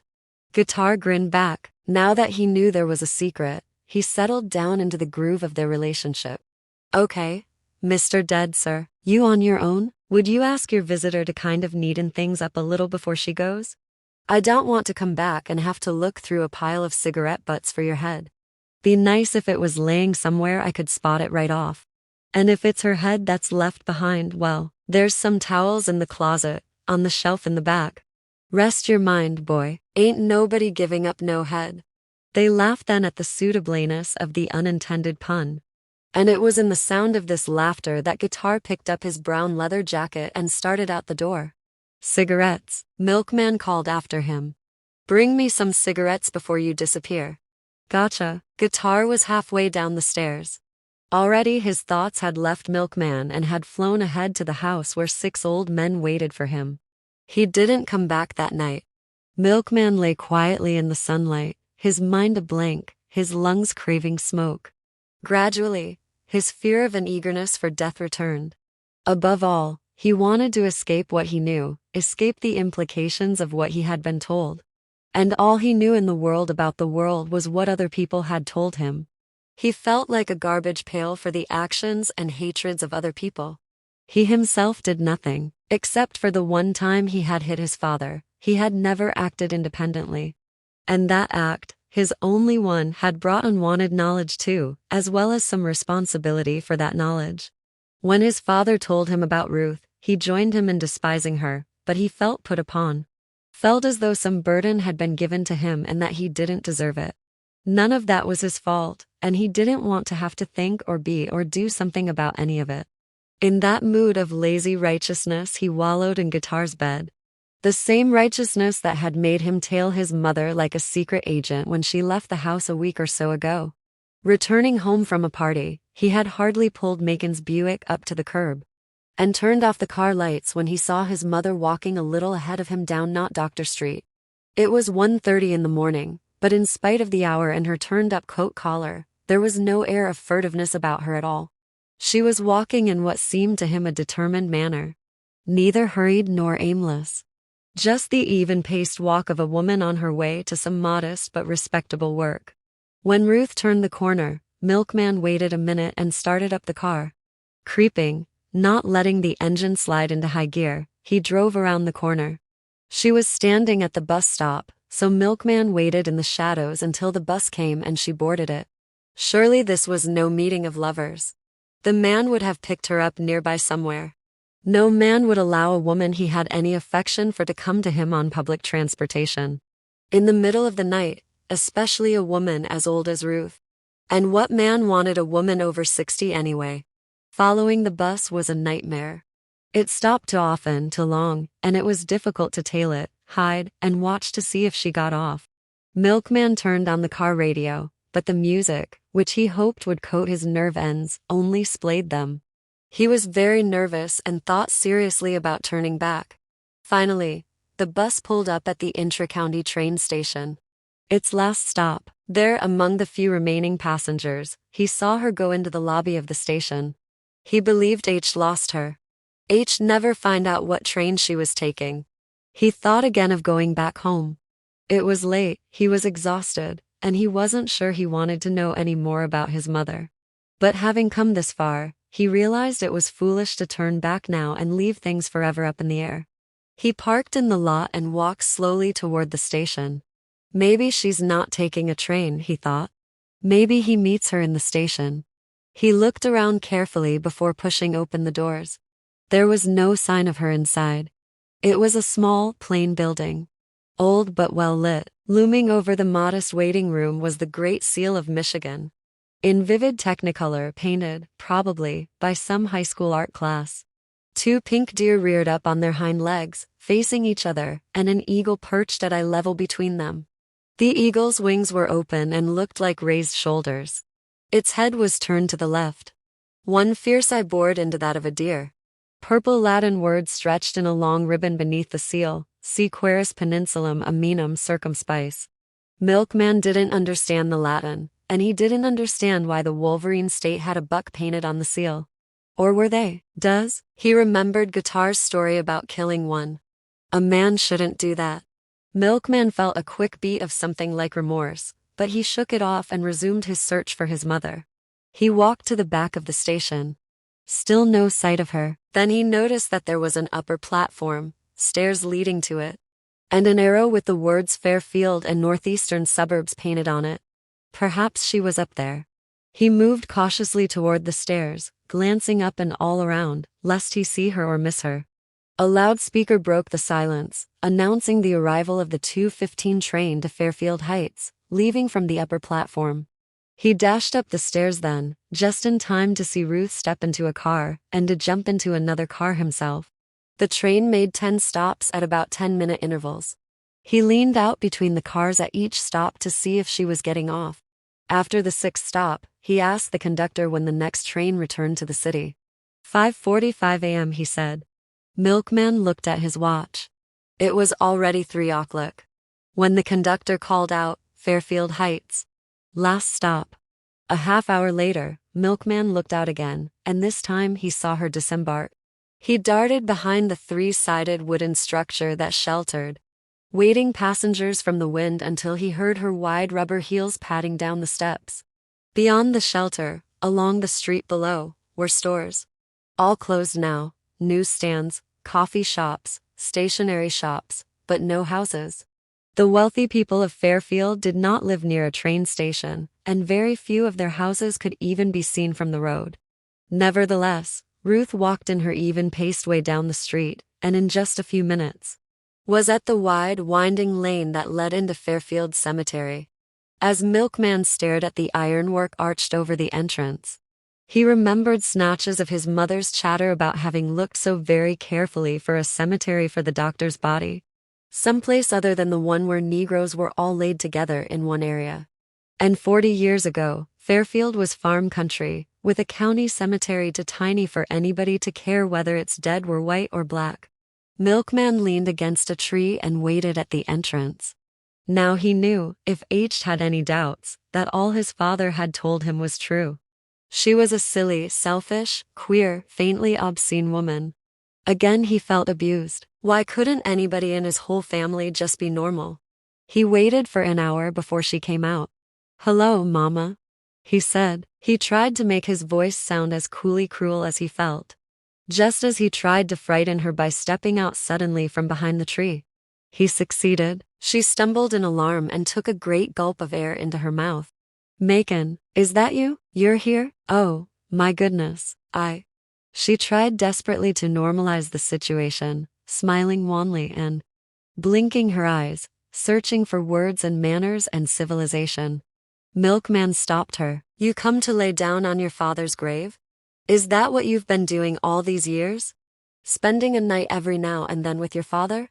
Ruth's shoulders seemed to slump, but she said in a surprisingly steady voice, "Let's walk toward the train. Stop." Neither said a word during the 45 minutes they waited in the little shelter for the train back to the city. The sun came up and pointed out the names of young lovers painted on the wall. A few men were walking up the stairs to the platform. When the train backed in from its siding, they still had not spoken. Only when the wheels were actually turning and the engine had cleared its throat did Ruth begin. And she began in the middle of a sentence, as though she had been thinking it all. through since she and her son left the entrance to Fairfield Cemetery. Because the fact is that I am a small woman. I don't mean little, I mean small, and I'm small because I was pressed small. I lived in a great big house that pressed me into a small package. I had no friends, only schoolmates who wanted to touch my dresses and my white silk stockings. But I didn't think I'd ever need a friend, because I had him. I was small, but he was big. The only person who ever really cared whether I lived or died. Lots of people were interested in whether I lived or died, but he cared. He was not a good man, Macon. Certainly he was an arrogant man, and often a foolish and destructive one. But he cared whether and he cared how I lived, and there was, and is, no one else in the world who ever did. And for that I would do anything. It was important for me to be in his presence, among his things, the things he used, had touched. Later, it was just important for me to know that he was in the world. When he left it, I kept on reigniting that cared for feeling that I got from him. I am not a strange woman, I am a small one. I don't know what all your father has told you about me down in that shop you all stay in. But I know, as well as I know my own name, that he told you only what was flattering to him. I know he never told you that he killed my father and that he tried to kill you. Because both of you took my attention away from him. I know he never told you that. And I know he never told you that he threw my father's medicine away, but it's true. And I couldn't save my father. Macon took away his medicine, and I just didn't know it, and I wouldn't have been able to save you except for Pilate. Pilate was the one brought you here in the first place. Pilate, Milkman was coming awake. He had begun listening to his mother with the dulled ear of someone who was about to be conned and knew it. Pilate, old crazy, sweet Pilate. Your father and I hadn't had physical relations since my father died, when Lena and Corinthians were just toddlers. We had a terrible quarrel. He threatened to kill me. I threatened to go to the police about what he had done to my father. We did neither. I guess my father's money was more important to him than the satisfaction of killing me. And I would have happily died except for my babies. But he did move into another room, and that's the way things stayed until I couldn't stand it anymore. Until I thought I'd really die if I had to live that way. With nobody touching me, or even looking as though they'd like to touch me. That's when I started coming to Fairfield. To talk to somebody who wanted to listen and not laugh at me. Somebody I could trust, somebody who trusted me. Somebody who wasn't interested in me. For my own self, I didn't care if that somebody was under the ground. You know, I was 20 years old when your father stopped sleeping in the bed with me. That's hard, Macon, very hard. By the time I was 30, think I was just afraid I'd die that way. Then Pilate came to town. She came into this city like she owned it. Pilate, Reba, and Reba's little baby. Hagar. Pilate came to see Macon right away, and soon as she saw me she knew what my trouble was. And she asked me one day, "Do you want him?" "I want somebody," I told her. "He's as good as anybody," she said. "Besides, you'll get pregnant, and your baby ought to be his. He ought to have a son, otherwise this be the end of us." She gave me funny things to do. And some greenish-gray, grassy-looking stuff to put in his food. Ruth laughed. I felt like a doctor, like a chemist, doing some big, important scientific experiment. It worked too. Macon came to me for days. He even came home from his office in the middle of the day to be with me. He looked puzzled, but he came. Then it was over, and 2 months later I was pregnant. When he found out about it, he immediately suspected Pilate and he told me to get rid of the baby. But I wouldn't, and Pilate helped me stand him off. I wouldn't have been strong enough without her. She saved my life, and yours, Macon. She saved yours too. She watched you like you were her own. Until your father threw her out. Milkman leaned his head against the cold handbar that was attached to the seat in front of him. He held it there, letting its chill circle his head. Then he turned to his mother. "Were you father when he was dead, naked?" "No, but I did kneel there in my slip at his bedside and kiss his beautiful fingers. They were the only part of him that wasn't. You nursed me, yes, until I was old, too old." Ruth turned toward her son. She lifted her head and looked deep into his eyes. "And I also prayed for you. Every single night and every single day. On my knees. Now you tell me, what harm did I do you? On my knees? That was the beginning. Now it was all going to end. In a little while she would walk in the door, and this time he would let her do it. Afterward, there would be no remembrance of who he was or where. Of Magdalene, called Lena and 1 Corinthians, of his father trying to stop him dead before he was born. Of the brilliant bitterness between his father and his mother, a bitterness as smooth and fixed as steel. And he wouldn't have those waking dreams, or hear those awful words his mother had spoken to him. What harm? What harm did I do you on my knees? He could hear her footsteps, and then the sound of the doorknob turning, sticking, and turning again. He knew, without uncovering his eyes, that she was right there, looking at him through the window. Hagar, killing, ice-pick-wielding Hagar, who, shortly after a Christmas thank-you note, found herself each month searching the barrels and cupboards and basement shelves for some comfortably portable weapon with which to murder her true love. The thank you cut her to the quick, but it was not the reason she ran, scurrying into cupboards looking for weapons. That had been accomplished by the sight of Milkman's arms around the shoulders of a girl whose silky copper-colored hair cascaded over the sleeve of his coat. They were sitting in Mary's, smiling into glasses of Jack Daniels on the rocks. The girl looked a little like Corinthians or Lena from the back, and when she turned, laughing, toward Milkman, and Hagar saw her gray eyes, the fist that had been just sitting in her chest since Christmas released its forefinger like the blade of a skinning knife. As regularly as the new moon searched for the tide, Hagar looked for a weapon and then slipped out of her house and went to find the man for whom she believed she had been born into the world. Being 5 years older than he was, and his cousin as well, did nothing to dim her passion. In fact, her maturity and blood kinship converted her passion to fever, so it was more affliction than affection. It literally knocked her down at night, and raised her up in the morning. For when she dragged herself off to bed, having spent another day without his presence, her heart beat like a gloved fist against her ribs. And in the morning, long before she was fully awake, she felt a longing so bitter and tight it yanked her out of a sleep swept clean of dreams.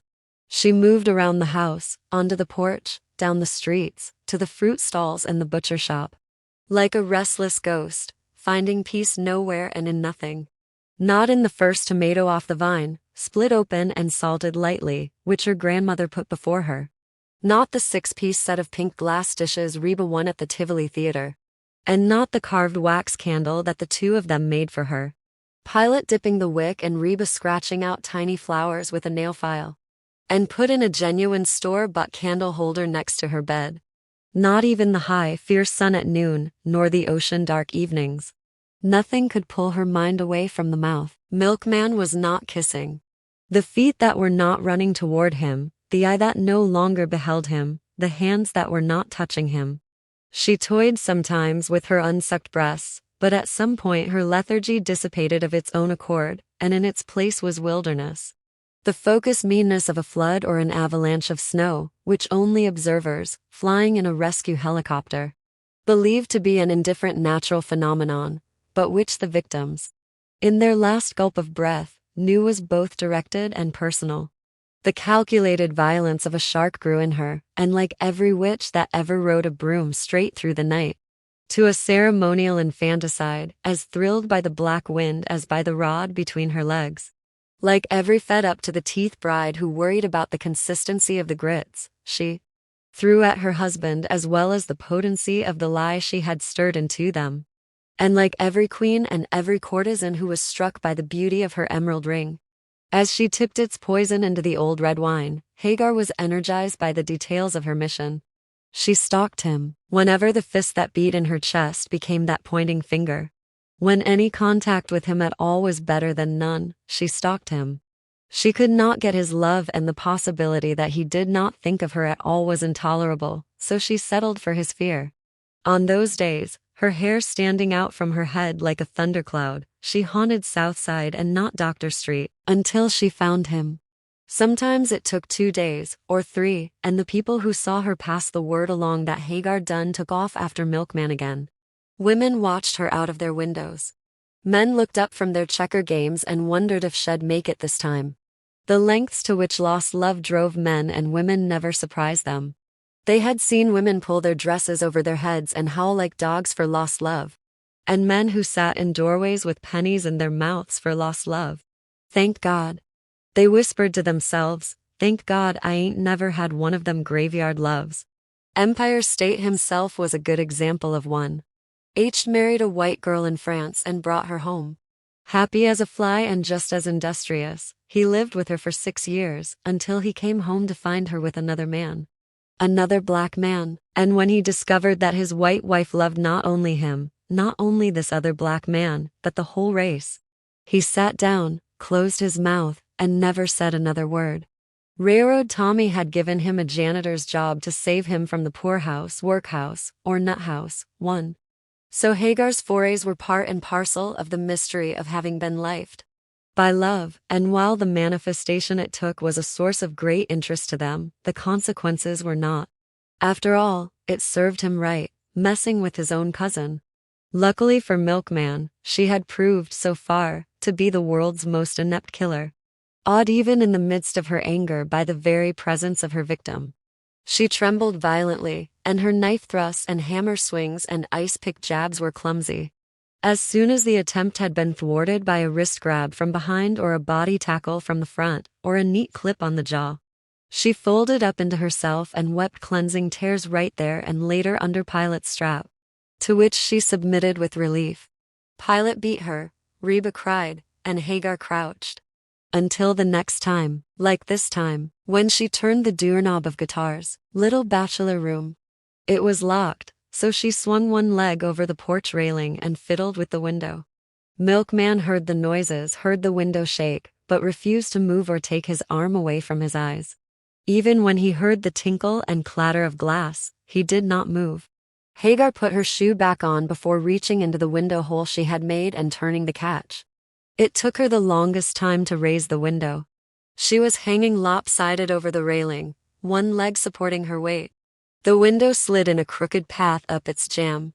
Milkman refused to look. Perspiration collected in the small of his back and ran out of his armpit down his side. But the fear was gone. He lay there as still as the morning light and sucked the world's energy up into his own will. And willed her dead. Either she will kill me or she will drop dead. Either I am to live in this world on my terms, or I will die out of it. If I am to live in it, then I want her dead. One or the other, me or her, choose. Die, Hagar, die, die, die. But she didn't. She crawled into the room and walked over to the little iron bed.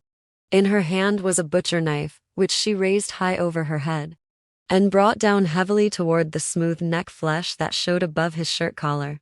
The knife struck his collarbone and angled off to his shoulder. A small break in the skin began to bleed. Milkman jerked, but did not move his arm nor open his eyes. Hagar raised the knife again, this time with both hands, but found she could not get her arms down. Try as she might, the ball joint in her shoulders would not move. 10 seconds passed, 15, the paralyzed woman and the frozen man. At the 30th second, Milkman knew he had won. He moved his arm and opened his eyes. His gaze traveled to her strung up, held up arms. Oh, she thought, when she saw his face, I had forgotten how beautiful he is. Milkman sat up, swung his legs over the side of the bed, and stood. If you keep your hands just that way, he said, and then bring them down straight and fast, you can drive that knife right smack in your cunt. Why don't you do that? Then all your problems will be over. He patted her cheek and turned away from her wide, dark, pleading, hollow eyes. She stood that way for a long time, and it was an even longer time before anybody found her. They could have guessed where she was, though. If anybody missed her for a while, they could guess. Even Ruth knew now. A week earlier she had learned from Freddie that Hagar had tried to kill Milkman 6 times in as many months. She stared at his golden teeth and said, Hagar? She hadn't laid eyes on her in years. Had been to Pilate's house only once in her life. A very long time ago. Hagar, Hagar, sure Hagar. Does Pilate know? Course she do, whip her every time, but it don't do no good. Ruth was relieved. For a moment she imagined that Pilate, who had brought her son to life in the first place, was now bound to see him dead. But right after that moment of relief, she felt hurt because Milkman had not told her himself. Then she realized that he really didn't tell her anything, and hadn't for years. Her son had never been a person to her, a separate, real person. He had always been a passion. Because she had been so desperate to lie with her husband and have another baby by him, the son she bore was first off a wished for bond between herself and Macon, something to hold them together and reinstate their sex lives. Even before his birth, he was a strong feeling. A feeling about the nasty greenish-gray powder Pilate had given her, to be stirred into rainwater and put into food. But Macon came out of his few days of sexual hypnosis in a rage, and later, when he discovered her pregnancy, tried to get her to abort. Then the baby became the nausea caused by the half-ounce of castor oil Macon made her drink. Then a hot pot, recently emptied of scalding water, on which she sat, then a soapy enema, a knitting needle she inserted only the tip. Squatting in the bathroom, crying, afraid of the man who paced outside the door, and finally, when he punched her stomach, she had been about to pick up his breakfast plate. When he looked at her stomach and punched it, she ran to Southside looking for Pilate. She had never walked through that part of town, but she knew the street Pilate lived on, though not the house. Pilate had no telephone and no number on her house. Ruth had asked some passerby where Pilate lived, and was directed to a lean brown house set back from the unpaved road. Pilate was sitting on a chair. Reba was cutting Pilate's hair with a barber's clippers. That was the first time she saw Hagar, who was 4 or 5 years old then. Chubby, with 4 long braids, 2 like horns over each ear, 2 like tails at the back of her neck. Pilate comforted Ruth, gave her a peach, which Ruth could not eat because the fuzz made her sick. She listened to what Ruth said and sent Reba to the store for a box of Argo cornstarch. She sprinkled a little of it into her hand and offered it to Ruth, who obediently took a lump and put it in her mouth. As soon as she tasted it, felt its crunchiness, she asked for more, and ate half a box before she left. From then on she ate cornstarch, cracked ice, nuts, and once in a fit, she put a few tiny pebbles of gravel in her mouth. When you expectant, you have to eat what the baby craves. Pilate said, lest it come in the world, hungry for what you denied it. Ruth could not bite enough. Her teeth were on edge with the yearning. Like the impulse of a cat to claw, she searched for crunchy things, and when there was nothing, she would grind her teeth. Gnashing the cornstarch, Ruth let Pilate lead her into the bedroom, where the woman wrapped her in a homemade on-the-spot girdle, tight in the crotch, and told her to keep it on until the 4th month.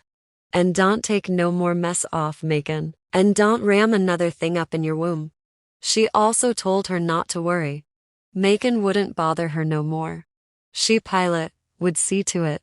Years later, Ruth learned that Pilate put a small doll on Macon's chair in his office.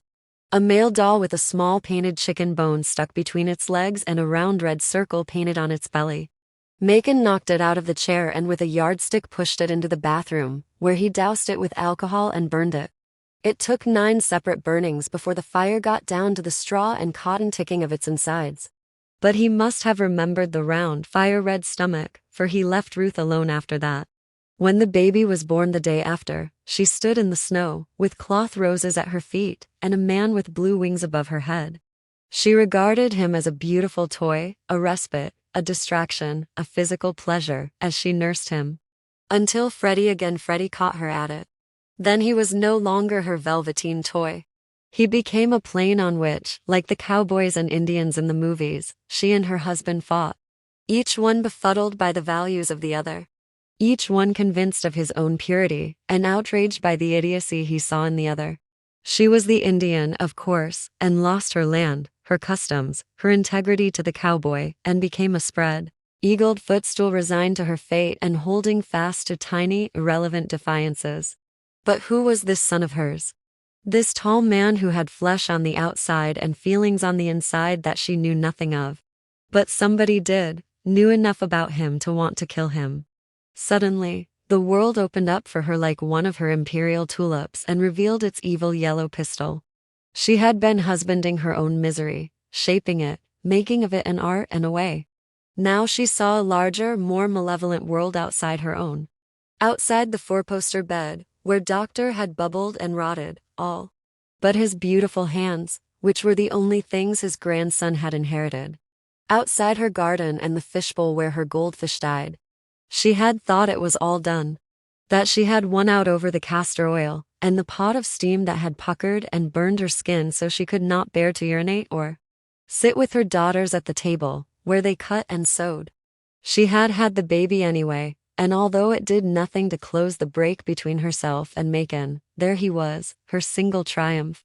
Now Freddie was telling her that it wasn't done and over yet. Somebody was still trying to kill him. To deprive her of the one aggressive act brought to royal completion. And the person who was threatening his life was someone who shared Macon's blood. That hurts, she said aloud to Freddie, as she folded into her pocket the rent money he handed her. That hurts, you know. She climbed the porch steps and went into the kitchen. Without knowing what her foot was planning to do, she kicked the cabinet door with the worn lock under the sink. It answered her kick with a tiny whine before it sneaked open again. Ruth looked at it and kicked it closed once more.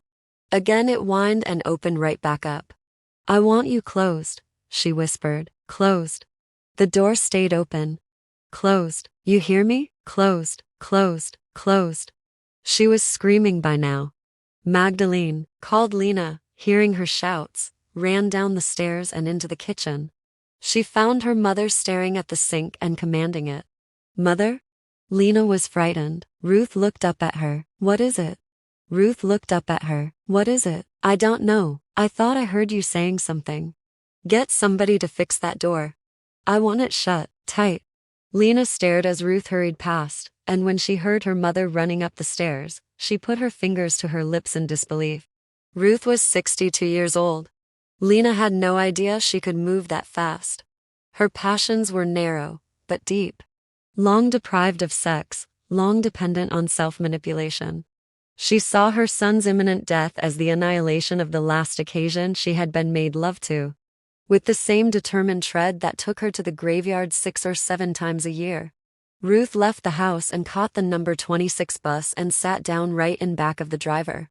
She took her glasses off and wiped them on the hem of her skirt. She was serene and purposeful as always, when death turned his attention to someone who belonged to her. As she was when death breathed in her father's wispy hair and blew the strands about. She had the same calmness and efficiency with which she cared for the doctor, putting her hand on death's chest and holding him back. Denying him, keeping her father alive even past the point where he wanted to be alive. Past pain, on into disgust and horror at having to smell himself in his next breath. Past that, until he was too sick to fight her efforts to keep him alive. Lingering in absolute hatred of this woman who would not grant him peace, but kept her shining, lightish eyes fixed on him like magnets, holding him from the narrow earth he longed for. Ruth wiped her glasses clean so she could see the street signs as they passed. Eat cherries. Pilate had told her, and you won't have to wear them little windows over your eyes, her mind empty except for getting there. To Darling Street, where Pilate lived, and where, she supposed, Hagar lived too. How had that chubby little girl, weighed down with hair, become a knife-wielding would-be killer out to get her son? Maybe Freddie lied. Maybe, she'd see. When the banks disappeared and small shops in between rickety houses came into view, Ruth pulled the cord. She stepped down and walked toward the underpass that cut across Darling Street. It was a long walk, and she was sweating by the time she got to Pilate's house. The door was open, but nobody was inside. The house smelled fruity and she remembered how the peach had nauseated her the last time she was there. Here was the chair she had collapsed in. There the candlemaker's rack, the pan where Pilate's homemade soap hardened into a yellowish-brown slab. This house had been a haven then, and in spite of the cold anger she felt now, it still looked like an inn, a safe harbor. A flypaper roll entirely free of FLIs, curled down from the ceiling, not far from a sack that hung there too. Ruth looked into the bedroom and saw 3 little beds, and like Goldilocks, she walked over to the nearest one and sat down. There was no back door to this 2-room house, just a big room where they lived and this bedroom. It had a cellar that one could enter only from the outside under a metal door that slanted away from the house and opened onto stone stairs. Ruth sat still, letting the anger and determination gel. She wondered whose bed it was, and lifted up the blanket and saw only mattress ticking. The same was true of the next bed, but not of the third. It had sheets, a pillow, and a pillow slip. That would be Hagar's, she thought. The anger gelled and flooded through her. She left the room, pressing her fury back so she would be able to wait until somebody returned. Pacing the floor of the outer room, her elbows in the palms of her hands, she suddenly heard humming that seemed to be coming from the back of the house. Pilate, she thought. Pilate hummed and chewed things all the time. Ruth would ask her first if what Freddie said was true. She needed Pilate's calm view, her honesty and equilibrium. Then she would know what to do. Whether to unfold her arms and let the rage out, to do whatever it might. Orsh tasted again the Argo cornstarch and felt the marvelous biting and crunching it allowed her. Now she merely ground her teeth as she stepped out to the porch and made her way around the side of the house, through the nicotiana growing all wild and out of control. A woman sat on a bench, her hands clasped between her knees.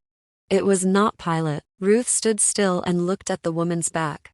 It didn't look like death's back at all. It looked vulnerable, soft, like an easily wounded shin, full of bone, but susceptible to the slightest pain. "Reba," she said. The woman turned around and fastened on her the most sorrowful eyes Ruth had ever seen. "Reba's gone," she said, the second word sounding as if the going were permanent. "Can I do something for you? I'm Ruth Foster."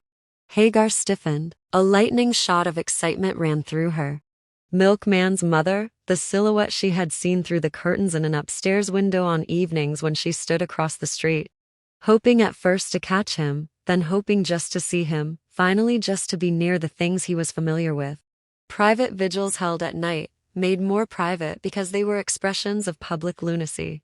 The outline shed seen once or twice, when the side door opened, and a woman shook crumbs from a tablecloth or dust from a small rug onto the ground.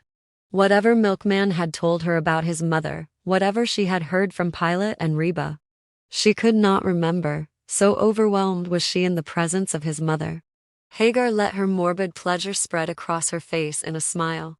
Ruth was not impressed. Death always smiled, and breathed, and looked helpless. Like a shinbone, or a tiny speck of black on the Queen Elizabeth roses, or film on the eye of a dead goldfish. "You are trying to kill him." Ruth's voice was matter of fact. "If you so much as bend a hair on his head, so help me Jesus, I will tear your throat out." Hagar looked surprised. She loved nothing in the world except this woman's son, wanted him alive more than anybody, but hadn't the least bit of control over the predator that lived inside her. Totally taken over by her anaconda love, she had no self left, no fears, no wants, no intelligence that was her own. So it was with a great deal of earnestness that she replied to Ruth. "Ill too, but I can't make you a for certain promise." Ruth heard the supplication in her words, and it seemed to her that she was not looking at a person, but at an impulse. A cell, a red corpuscle that neither knows nor understands why it is driven to spend its whole life in one pursuit. Swimming up a dark tunnel toward the muscle of a heart or an eye's nerve end that it both nourished and fed from. Hagar lowered her eyelids and gazed hungrily down the figure of the woman who had been only a silhouette to her. The woman who slept in the same house with him, and who could call him home and he would come. Who knew the mystery of his flesh, had memory of him as long as his life. The woman who knew him, had watched his teeth appear, stuck her finger in his mouth to soothe his gums, cleaned his behind, vaselined his penis, and caught his vomit in a fresh white diaper. Had fed him from her own nipples, carried him close and warm and safe under her heart. And who had opened her legs far, far wider than she herself ever had for him. Who even now could walk freely into his room if she wanted to, and smell his clothes, stroke his shoes, and lay her head on the very spot where he had lain his. But what was more, so much more, this thin, lemon-yellow woman knew with absolute certainty what Hagar would willingly have her throat torn out to know, that she would see him this very day. Jealousy loomed so large in her it made her tremble. "Maybe you," she thought. "Maybe it's you I should be killing. Maybe then he will come to me and let me come to him. He is my home in this world." And then, aloud, "He is my home in this world. And I am his," said Ruth.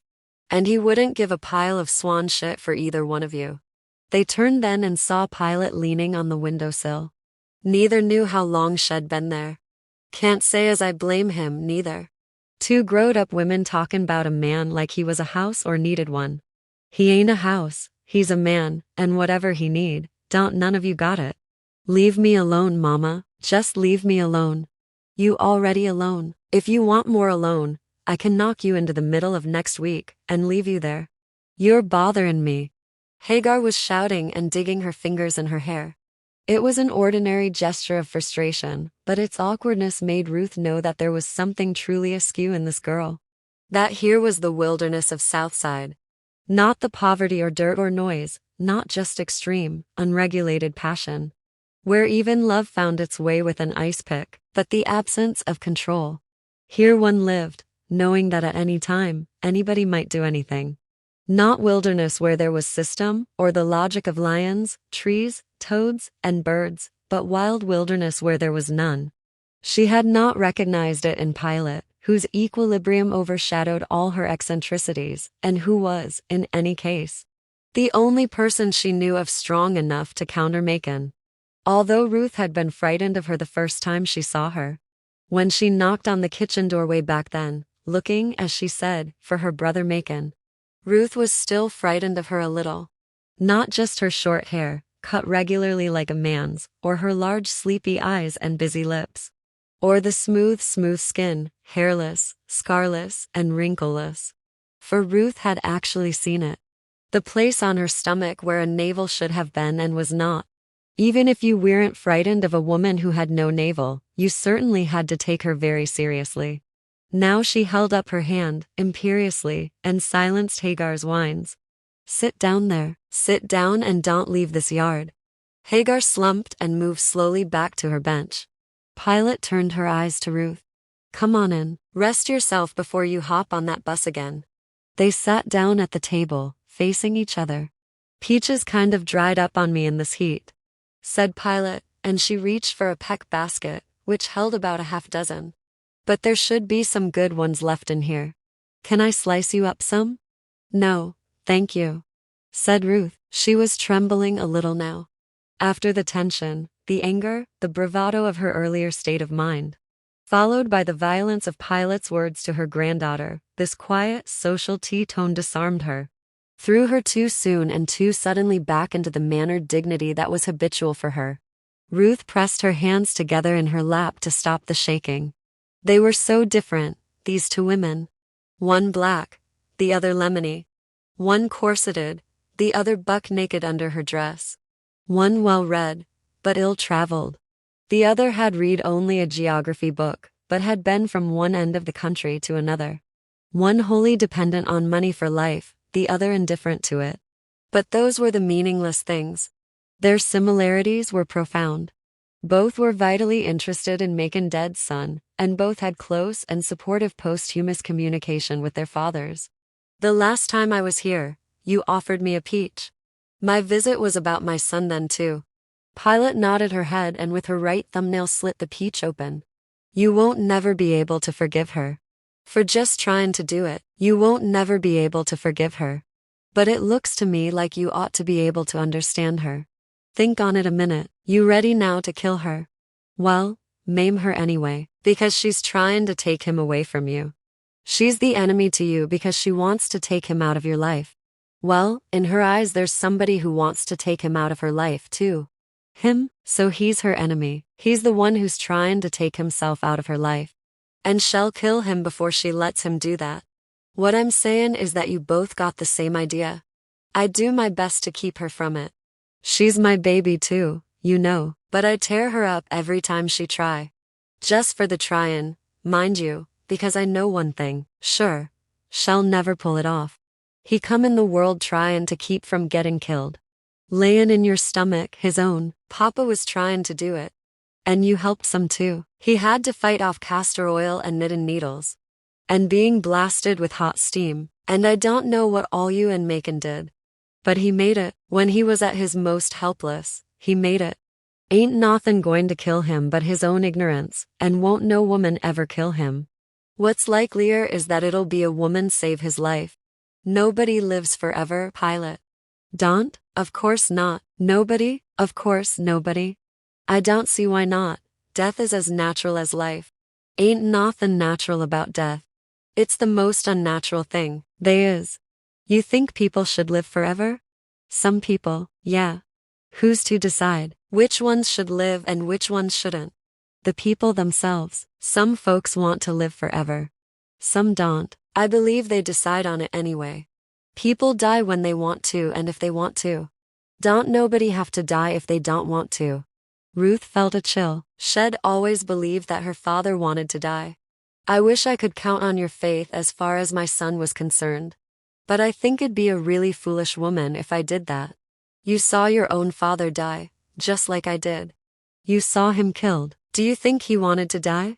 I saw Papa shot, blown off a fence 5 feet into the air. I saw him wiggling on the ground. But not only did I not see him die, I seen him since he was shot. Pilate, you all buried him yourselves. Ruth spoke as if she were talking to a child. Macon did. It's the same thing. Macon seen him too, after he buried him, after he was blown off that fence. We both seen him. I see him still. He's helpful to me, real helpful. Tells me things I need to know. What things? All kinds of things. It's a good feelin' to know he's around. I tell you, he's a person I can always rely on. I tell you something else. He's the only one. I was cut off from people early.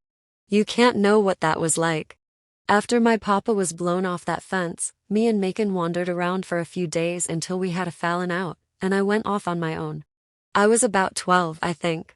When I cut out by myself, I headed for Virginia. I thought I remembered. That was where my papa had people. Or my mother did. Seemed to me like I remembered somebody saying that. I don't remember my mother because she died before I was born. Before you were born? How could she? She died, and the next minute I was born. But she was dead by the time I drew air. I never saw her face. I don't even know what her name was. But I do remember thinking she come from Virginia. Anyways, that's where I struck out for. I looked around for somebody to take me in, give me a little work for a while so I could earn some money to get on down there. I walked for 7 days before I found a place with a preacher's family. A nice place, except they made me wear shoes. They sent me to school though. A one-room place, where everybody sat. I was 12, but since this was my first school, I had to sit over there with the little bitty children. I didn't mind it too much. Matter of fact, I liked a lot of it. I loved the geography part. Learning about that made me want to read. And the teacher was tickled at how much I liked geography. She let me have the book, and I took it home with me to look at. But then the preacher started patting on me. I was so dumb I didn't know enough to stop him. But his wife caught him at it, thumbing my breasts, and put me out. I took my geography book off with me. I could have stayed in that town cause they was plenty of colored people to take me in. In them days, anybody too old to work kept the children. Grown folks worked and left their kids in other people's houses. But him being the preacher and all like that, I figured I ought to make tracks. I was broke as a haint cause the place didn't carry no wages. Just room and board, so I just took my geography book and a rock I picked up for a souvenir and lit out. It was a Sunday when I met up with some pickers. Folks call 'em migrants nowadays. Then they was just called pickers. They took me in and treated me fine. I worked up in New York State pickin' beans, then we'd move to another place and pick a different crop. Every place I went, I got me a rock. They was about 4 or 5 families all together in the crew. All of them related one way or another. But they was good people and treated me fine. I stayed with them for 3 years, I believe, and the main reason I stayed on was a woman there I took to. A root worker. She taught me a lot and kept me from missin' my own family, Macon and Papa. I didn't have a thought in my head of ever leaving them, but I did. I had to. After a while, they didn't want me around no more. Pilate sucked a peach stone, and her face was dark and still with the memory of how she was cut off. So early from other people. The boy, the nephew, or was it the cousin, of the woman who worked roots? When she was 15, and the rain was so heavy they had to stay in the shacks, those who had them. The others had tents because nothing could be harvested in that pouring rain. The boy and Pilate lay down together. He was no older than she was, and while everything about her delighted him, nothing about her surprised him. So it was with no malice whatsoever that one evening after supper, he mentioned to some of the men but within listening distance of the women, that he didn't know that some folks had navels and some didn't. The men and the women raised their eyes at his remark and asked him to explain what he meant. He got it out, finally, after many false starts. He thought they were alarmed because he had taken the pretty girl with the single earring to bed. But he soon discovered that the navel thing was what bothered them. The root woman was assigned the job of finding out if what he said was true or not. She called Pilate into her shack one day later. "Lay down," she said. "I want to check on something." Pilate lay down on the straw pallet. "Now lift up your dress." The woman said, "More, all the way up, higher." And then her eyes flew open wide, and she put her hand over her mouth. Pilate leaped up. What is it?" She looked down at herself, thinking a snake or a poisonous spider had crawled over her legs. "Nothin'." The woman said, "Then, child, where's your navel?" Pilate had never heard the word navel, and didn't know what the woman was talking about. She looked down at her legs, parted on the rough ticking. "Navel?" she asked. "You know, this?" And the woman pulled up her own dress and slipped the elastic of her bloomers down over her fat stomach. Pilate saw the little corkscrew thing right in the middle, the little piece of skin that looked like it was made for water to drain down into, like the little whirlpools along the edges of a creek. It was just like the thing her brother had on his stomach. He had one, she did not. He peed standing up, she squatting down. He had a penis like a horse, did. She had a vagina like the mare. He had a flat chest with 2 nipples. She had teats like the cow. He had a corkscrew in his stomach. She did not. She thought it was one more way in which males and females were different.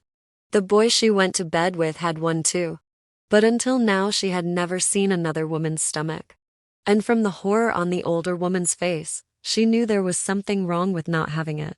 "What's it for?" she asked. The woman swallowed. It's for people who were born natural." Pilate didn't understand that, but she did understand the conversation. She had later, with the root worker and some other women in the camp. She was to leave. They were very sorry. They liked her and all, and she was such a good worker and a big help to everybody. But she had to leave just the same. "On account of my stomach?" But the women would not answer her. They looked at the ground. Pilate left with more than her share of earnings, because the women did not want her to go away angry. They thought she might hurt them in some way if she got angry. And they also felt pity along with their terror of having been in the company of something God never made. Pilate went away. Again, she headed for Virginia.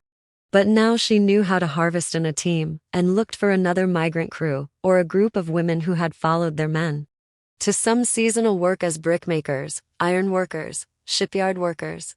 In her 3 years picking, she had seen a number of these women, their belongings stuffed into wagons, heading for the towns and cities that sought out and transported black men to various crafts that could be practiced only when the weather permitted. The companies did not encourage the women to come. They did not want an influx of poor-colored settlers in those towns. But the women came anyway, and took jobs as domestics and farm helpers in the towns, and lived wherever housing was free or dirt cheap. But Pilate did not want a steady job in a town where a lot of colored people lived. All her encounters with Negroes who had established themselves in businesses or trades in those small Midwestern towns had been unpleasant. Their wives did not like the trembling, unhampered breasts under her dress, and told her so. And though the men saw many raggedy black children, Pilate was old enough to disgrace them. Besides, she wanted to keep moving. Finally, she was taken on by some pickers heading home, stopping for a week's work here and there, wherever they could find it. Again she took a man to bed, and again she was expelled. Only this time there was no polite but firm pronouncement, nor any generous share of profits. They simply left her one day, moved out while she was in the town buying thread. She got back to campground to find nothing but a dying fire, a bag of rocks, and her geography book propped up on a tree. They even took her tin cup. She had 6 copper pennies, 5 rocks, the geography book, and 2 spools of black thread. Heavyweight no, 30, right there. She knew she must decide on whether to get to Virginia or settle in a town where she would probably have to wear shoes. So she did both, the latter to make the former possible. With the 6 pennies, the book, the rocks, and the thread, she walked back to town. Black women worked in numbers at 2 places in that town, the laundry and across the street from it, the hotel whorehouse. Pilate chose the laundry and walked in, saying to the 3 young girls elbow deep in water there, "Can I stay here tonight?"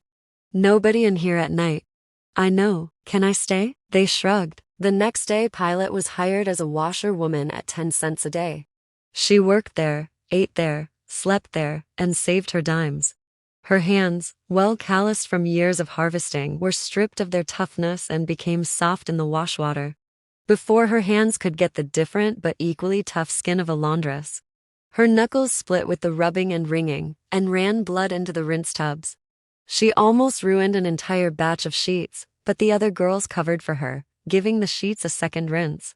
One day she noticed a train steaming away from the town. "Where does it go to?" she asked. "South," they said. "How much does it cost?" They laughed. "They freight trains." They told her, "Only 2 passenger cars, and no colored allowed." "Well, how do colored people get where they want to go?" "Ain't supposed to go nowhere." They said, "But if they do, have to go by wagon. Ask at the livery stable when the next wagon is going down. The livery people always know when somebody is getting ready to take off." She did, and by the end of October, just before cold weather set in, she was on her way to West Virginia, which was close anyway, according to her geography book. When she got to Virginia itself, she realized that she didn't know in what part of the state to look for her people.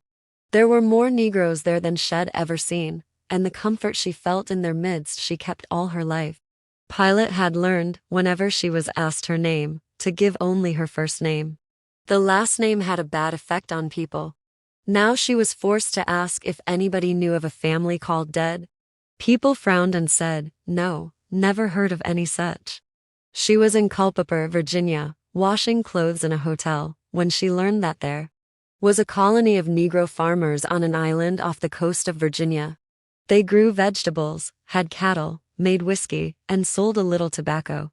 They did not mix much with other Negroes, but were respected by them and self-sustaining. And you could get to them only by boat. On a Sunday, she convinced the ferryman to take her there, when his work was done, in his skiff. "What you want over there?" he asked. "Work." "You don't want to work over there," he said. "Why not?" "Them folks keep to theyselves too much." "Take me, I'll pay." "How much?" "Anicle." "Great Jesus, you on, be here at 9:30. There were 25 or 30 families on the island, and when Pilate made it clear that she wasn't afraid of work, but didn't like the mainland and the confinement of town, she was taken in. She worked there for 3 months, hoeing, fishing, plowing, planting, and helping out at the stills. All she had to do, she thought, was keep her belly covered. And it was true. At 16 now, she took a lover from one of the island families, and managed to keep direct light from ever hitting her stomach. She also managed to get pregnant, and to the great consternation of the island women, who were convinced their menfolk were the most desirable on earth, which accounted for so much intermarrying among them. Pilate refused to marry the man, who was eager to take her for his wife. Pilate was afraid that she wouldn't be able to hide her stomach from a husband forever. And once he saw that uninterrupted flesh, he would respond the same way everybody else had. Yet, incredible as they found her decision, nobody asked her to leave. They watched over her and gave her fewer and lighter chores as her time drew near. When her baby was born, a girl, the 2 midwives in attendance were so preoccupied with what was going on between her legs, they never even noticed her smooth balloon of a stomach. The first thing the new mother looked for in her baby girl was the navel, which she was relieved to see. Remembering how she got the name that was folded in her ear, when the 9 days waiting was done, she asked one of the women for a Bible.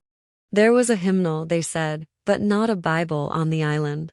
Everybody who wanted to go to services had to go to the mainland. "Can you tell me a nice name for a girl that's in the Bible?" Pilate asked. "Oh, plenty," they said, and reeled off a score from which she chose Rebecca and shortened it to Reba. It was right after Reba was born that her father came to her again. Pilate had become extremely depressed and lonely after the birth. The baby's father was forbidden to see her, since she had not healed yet, and she spent some dark, lonely hours along with the joyous ones with the baby. Clear as day, her father said, "Sing, sing." And later he leaned in at the window and said, "You just can't fly on off and leave a body." Pilate understood all of what he told her. To sing, which she did beautifully, relieved her gloom immediately.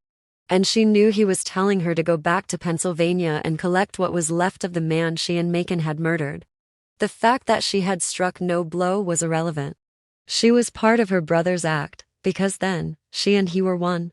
When the child was 6 months old, she asked the mother of the baby's father to keep it, and left the island for Pennsylvania. They tried to discourage her because it was getting to be winter, but she paid them no attention. A month later she returned with a sack, the contents of which she never discussed, which she added to her geography book, and the rocks and the 2 spools of thread. When Reba was 2 years old, Pilate was seized with restlessness.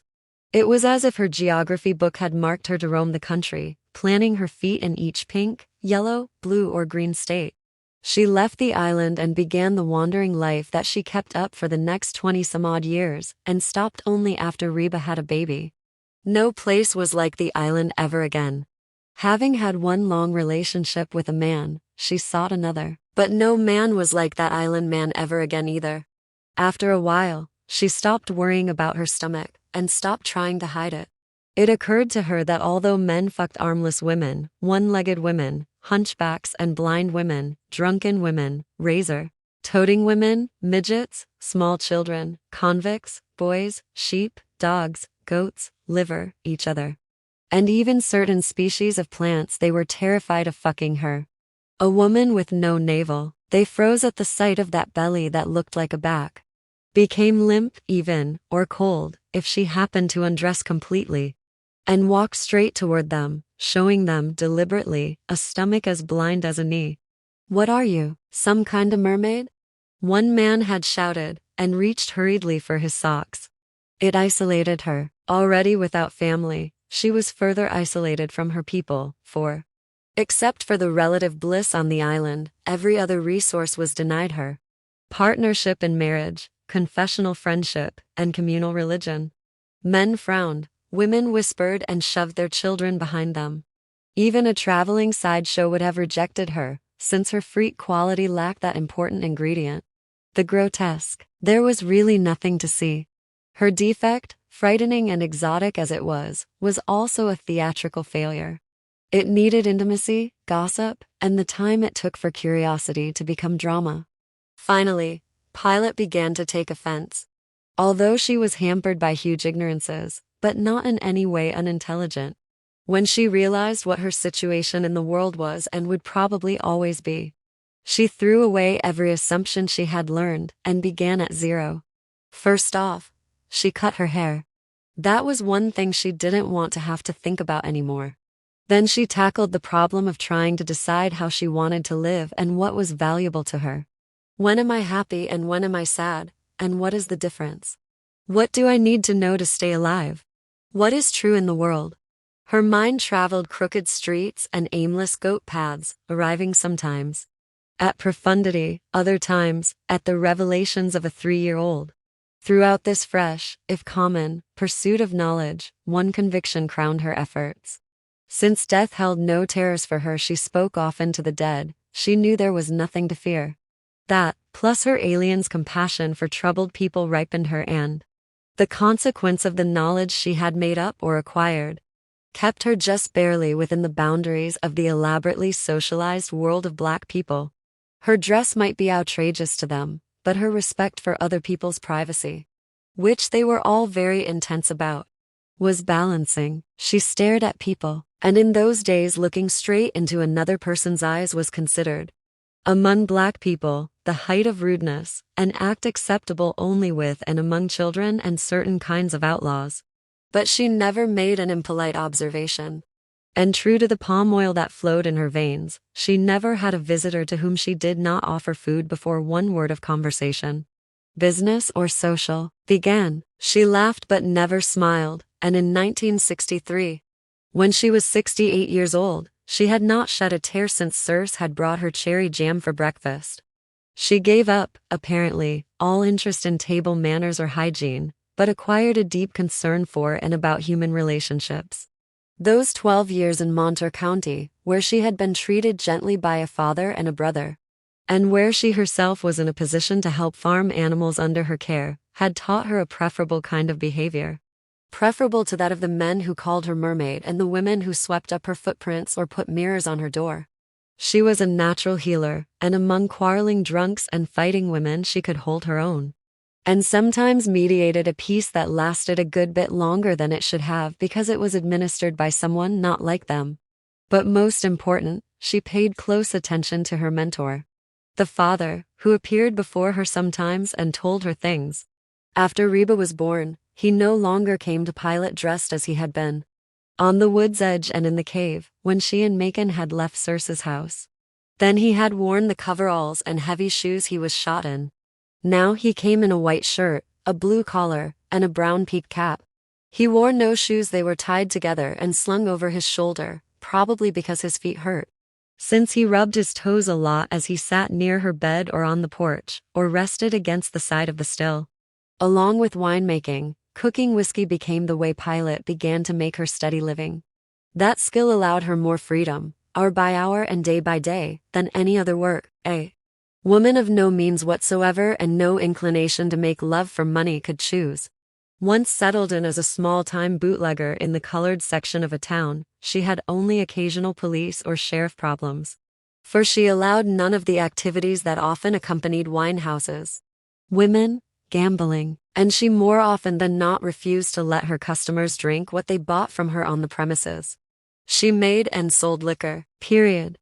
After Reba grew up and began to live from one orgasm to another, taking time out to produce one child, Hagar, Pilate thought it might be time for a change. Not because of Reba, who was quite content with the life her mother and she lived, but because of her granddaughter. Hagar was prissy. She hated, even as a 2-year-old, dirt and disorganization. At 3 she was already vain and beginning to be proud. She liked pretty clothes. Astonished as Pilate and Reba were by her wishes, they enjoyed trying to fulfill them.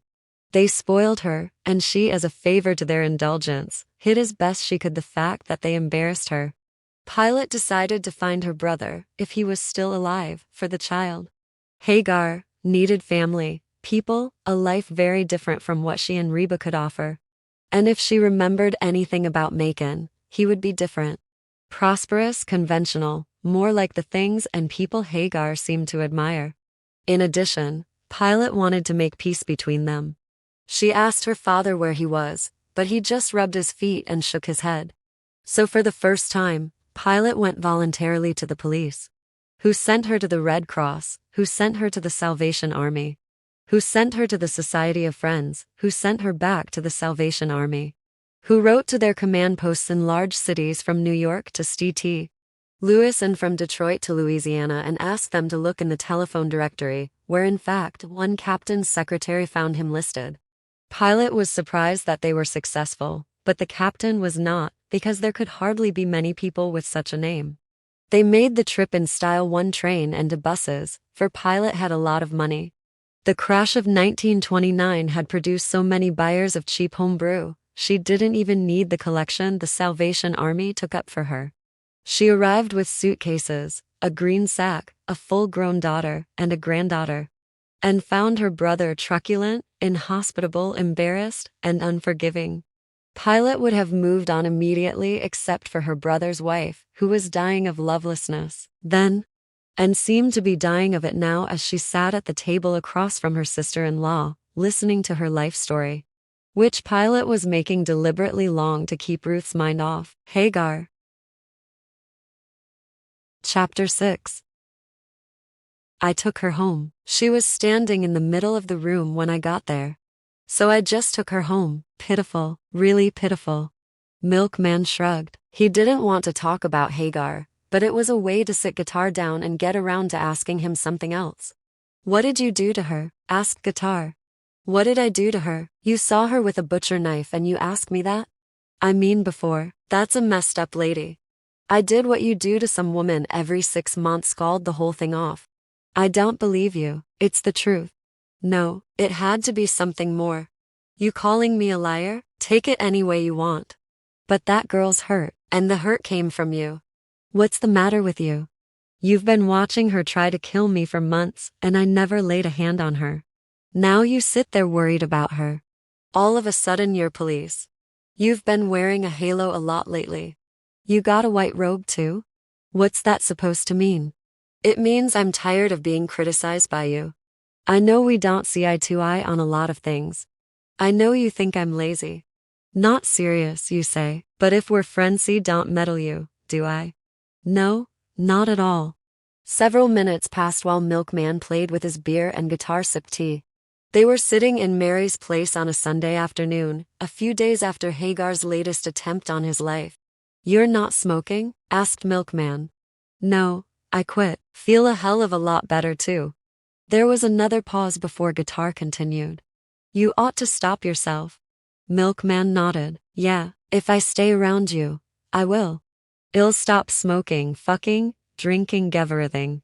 I'll take up a secret life and hanging out with Empire State. Guitar frowned. Now who's meddling? Milkman sighed and looked straight at his friend. I am. I want to know why you were running around with Empire State last Christmas. He was in trouble. I helped him. That's all. What else? I don't know what else, but I know there is something else. Now, if it's something I can't know, okay, say so. But something's going on with you. And I'd like to know what it is. Guitar didn't answer. We've been friends a long time, Guitar. There's nothing you don't know about me. I can tell you anything. Whatever our differences, I know I can trust you. But for some time now it's been a one-way street. You know what I mean? I talk to you. But you don't talk to me. You don't think I can be trusted? I don't know if you can or not. Try me. I can't. Other people are involved. Then don't tell me about other people. Tell me about you. Guitar looked at him for a long time. Maybe, he thought, maybe I can trust you, maybe not, but I'll risk it anyway, because one day. Okay? He said aloud, but you have to know that what I tell you can't go any further. And if it does, you'll be dropping a rope around my neck. Now do you still want to know it? Yeah, you sure? I'm sure. Guitar poured some more hot water over his tea. He looked into his cup for a minute, while the leaves settled slowly to the bottom. I suppose you know that white people from time to time, and most folks shake their heads and say, ain't that a shame? Milkman raised his eyebrows. He thought Guitar was going to let him in on some deal he had going. But he was slipping into his race bag. He was speaking slowly, as though each word had to count, and as though he were listening carefully to his own words. I can't suck my teeth or say, I had to do something, and the only thing left to do is balance it. Keep things on an even keel. Any man, any woman, or any child is good for 5 to 7 generations of heirs before they're bred out. So every death is the death of 5 to 7 generations. You can't stop them from killing us, from trying to get rid of us. And each time they succeed, they get rid of 5 to 7 generations. I help keep the numbers the same. There is a society. It's made up of a few men who are willing to take some risks. They don't initiate anything. They don't even choose. They are as indifferent as rain. But when a Negro child, Negro woman, or Negro man is killed by whites, and nothing is done about it by their law and their courts, this society selects a similar victim at random, and they execute him or her in a similar manner if they can. If the Negro was hanged, they hang. If a Negro was burnt, they burn. Raped and murdered, they rape and murder. If they can. If they can't do it precisely in the same manner, they do it any way they can, but they do it. They call themselves the 7 days. They are made up of 7 men. Always 7 and only 7. If one of them dies or leaves or is no longer effective, another is chosen. Not right away, because that kind of choosing takes time. But they don't seem to be in a hurry. Their secret is time, to take the time to last. Not to grow. That's dangerous because you might become known. They don't write their names in toilet stalls or brag to women. Time and silence, those are their weapons, and they go on forever. It got started in 1920, when that private from Georgia was killed. After his balls were cut off and after that veteran was blinded when he came home from France in World War I. And it's been operating ever since. I am one of them now. Milkman had held himself very still all the time. Guitar spoke. Now he felt tight, shriveled, and cold. You're going to kill people? Not people, white people. But why? I just told you, it's necessary. It's got to be done, to keep the ratio the same. And if it isn't done, if it just goes on the way it has, then the world is a zoo, and I can't live in it. Why don't you just hunt down the ones who did the killing? Why kill innocent people? Why not just those who did it? It doesn't matter who did it. Each and every one of them could do it. So you just get any one of them. There are no innocent white people, because every one of them is a potential nigger killer, if not an actual one. You think Hitler surprised them? You think just because they went to war they thought he was a freak? Hitler's the most natural white man in the world. He killed Jews and gypsies because he didn't have us. Can you see those Klansmen shocked by him? No, you can't. But people who lynch and slice off people's balls, they're crazy, guitar crazy. Every time somebody does a thing like that to one of us, they say the people who did it were crazy or ignorant. That's like saying they were drunk. Or constipated. Why? Isn't cutting a man's eyes out, cutting his nuts off, the kind of thing you never get too drunk or ignorant to do? Too crazy to do, too constipated to do, and more to the point. How come Negroes, the craziest, most ignorant people in America, don't get that crazy and that ignorant? No, white people are unnatural. As a race they are unnatural. And it takes a strong effort of the will to overcome an unnatural enemy. What about the nice ones? Some whites made sacrifices for Negroes. Real sacrifices. That just means there are one or two natural ones. But they haven't been able to stop the killing either.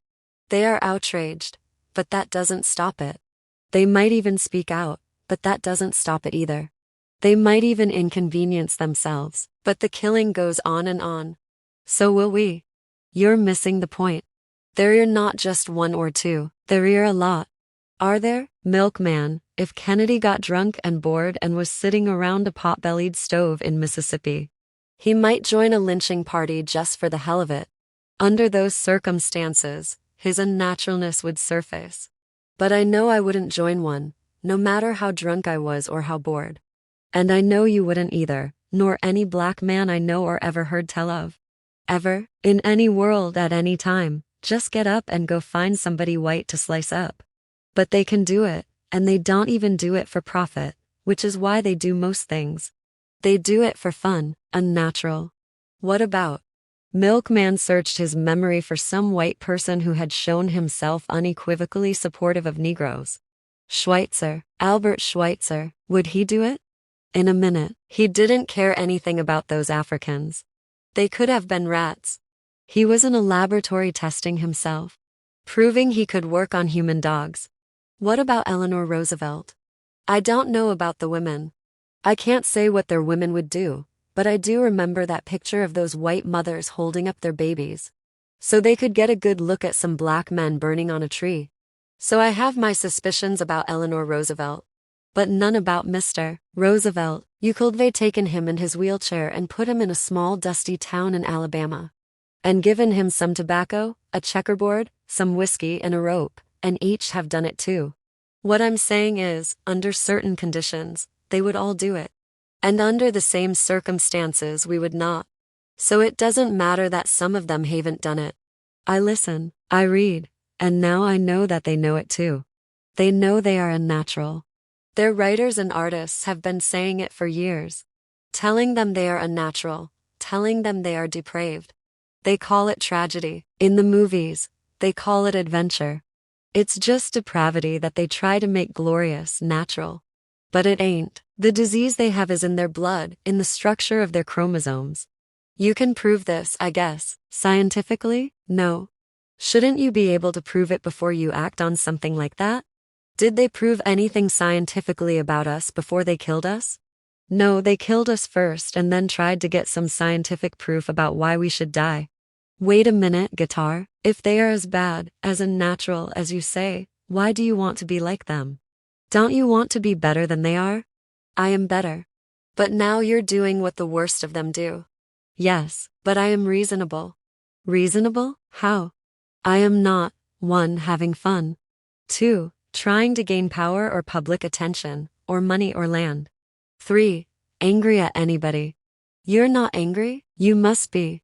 Not at all. I hate doing it. I'm afraid to do it. It's hard to do it when you aren't angry or drunk, or doped up or don't have a personal grudge against the person. I can't see how it helps. I can't see how it helps anybody. I told you, numbers, balance, ratio, and the earth, the land. I'm not understanding you. The earth is soggy with black people's blood. And before us, Indian blood. Nothing can cure them, and if it keeps on, there won't be any of us left, and there won't be any land for those who are left. So the numbers have to remain static. But there are more of them than us. Only in the West, but still the ratio can't widen in their favor.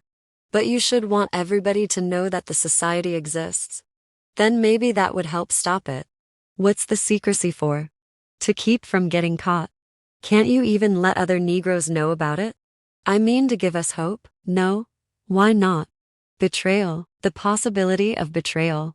Well, let them know. Let white people know, like the mafia or the Klan. Frighten them into behaving. You're talking foolishness.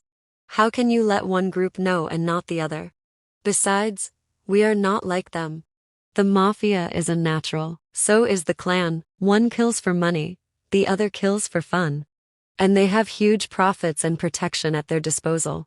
We don't, but it's not about other people knowing. We don't even tell the victims. We just whisper to him, your day has come. The beauty of what we do is its secrecy, its smallness. The fact that nobody needs the unnatural satisfaction of talking about it, telling about it. We don't discuss it among ourselves, the details. We just get an assignment. If the Negro was killed on a Wednesday, the Wednesday man takes it. If he was killed on Monday, the Monday man takes that one. And we just notify one another when it's completed, not how or who. And if it ever gets to be too much, like it was for Robert Smith, we do that rather than crack and tell somebody. Like Porter, it was getting him down. They thought somebody would have to take over his day. He just needed a rest and he's okay now. Milkman stared at his friend and then let the spasm he had been holding back run through him. I can't buy it, guitar. I know that. There's too much wrong with it. Tell me. Well, for one thing, you'll get caught eventually. Maybe, but if I'm caught, I'll just die earlier than I'm supposed to. Not better than I'm supposed to. And how I die or when doesn't interest me. What I die for does. It's the same as what I live for. Besides, if I'm caught, they'll accuse me and kill me. For one crime, maybe two, never for all. And there are still 6 other days in the week. We've been around for a long, long time. And believe me, we'll be around for a long, long time to come. You can't marry, no. Have children, no. What kind of life is that? Very satisfying. There's no love in it. No love? No love? Didn't you hear me? What I'm doing ain't about hating white people. It's about loving us, about loving you. My whole life is love. Man, you're confused. Am I? When those concentration camp Jews hunt down Nazis, are they hating Nazis or loving dead Jews? It's not the same thing. Only because they have money and publicity. No, because they turn them over to the courts. You kill and you don't kill the killers. You kill innocent people. I told you, there are no. And you don't correct a thing by. We poor people, Milkman. I work at an auto plant. The rest of us barely eke out a living. Where's the money, the state, the country to finance our justice? You say Jews try their catches in a court. Do we have a court? Is there one courthouse in one city in the country where a jury would convict them?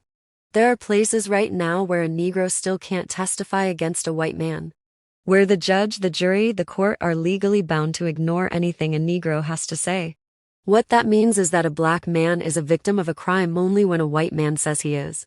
Only then. If there was anything like or near justice or courts, when a cracker kills a Negro, there wouldn't have to be no 7 days. But there ain't, so we are, and we do it without money, without support, without costumes. Without newspapers, without senators, without lobbyists, and without illusions. You sound like that red-headed Negro named X. Why don't you join him and call yourself Guitar X? X, Baines. What difference does it make? I don't give a damn about names. You miss his point. His point is to let white people know you don't accept your slave name. I don't give a shit what white people know or even think. Besides, I do accept it. It's part of who I am. Guitar is my name. Baines is the slave master's name. And I'm all of that. Slave names don't bother me. But slave status does. And knocking off white folks changes your slave status? Believe it. Does it do anything for my slave status? Guitar smiled. Well, doesn't it? Hell no.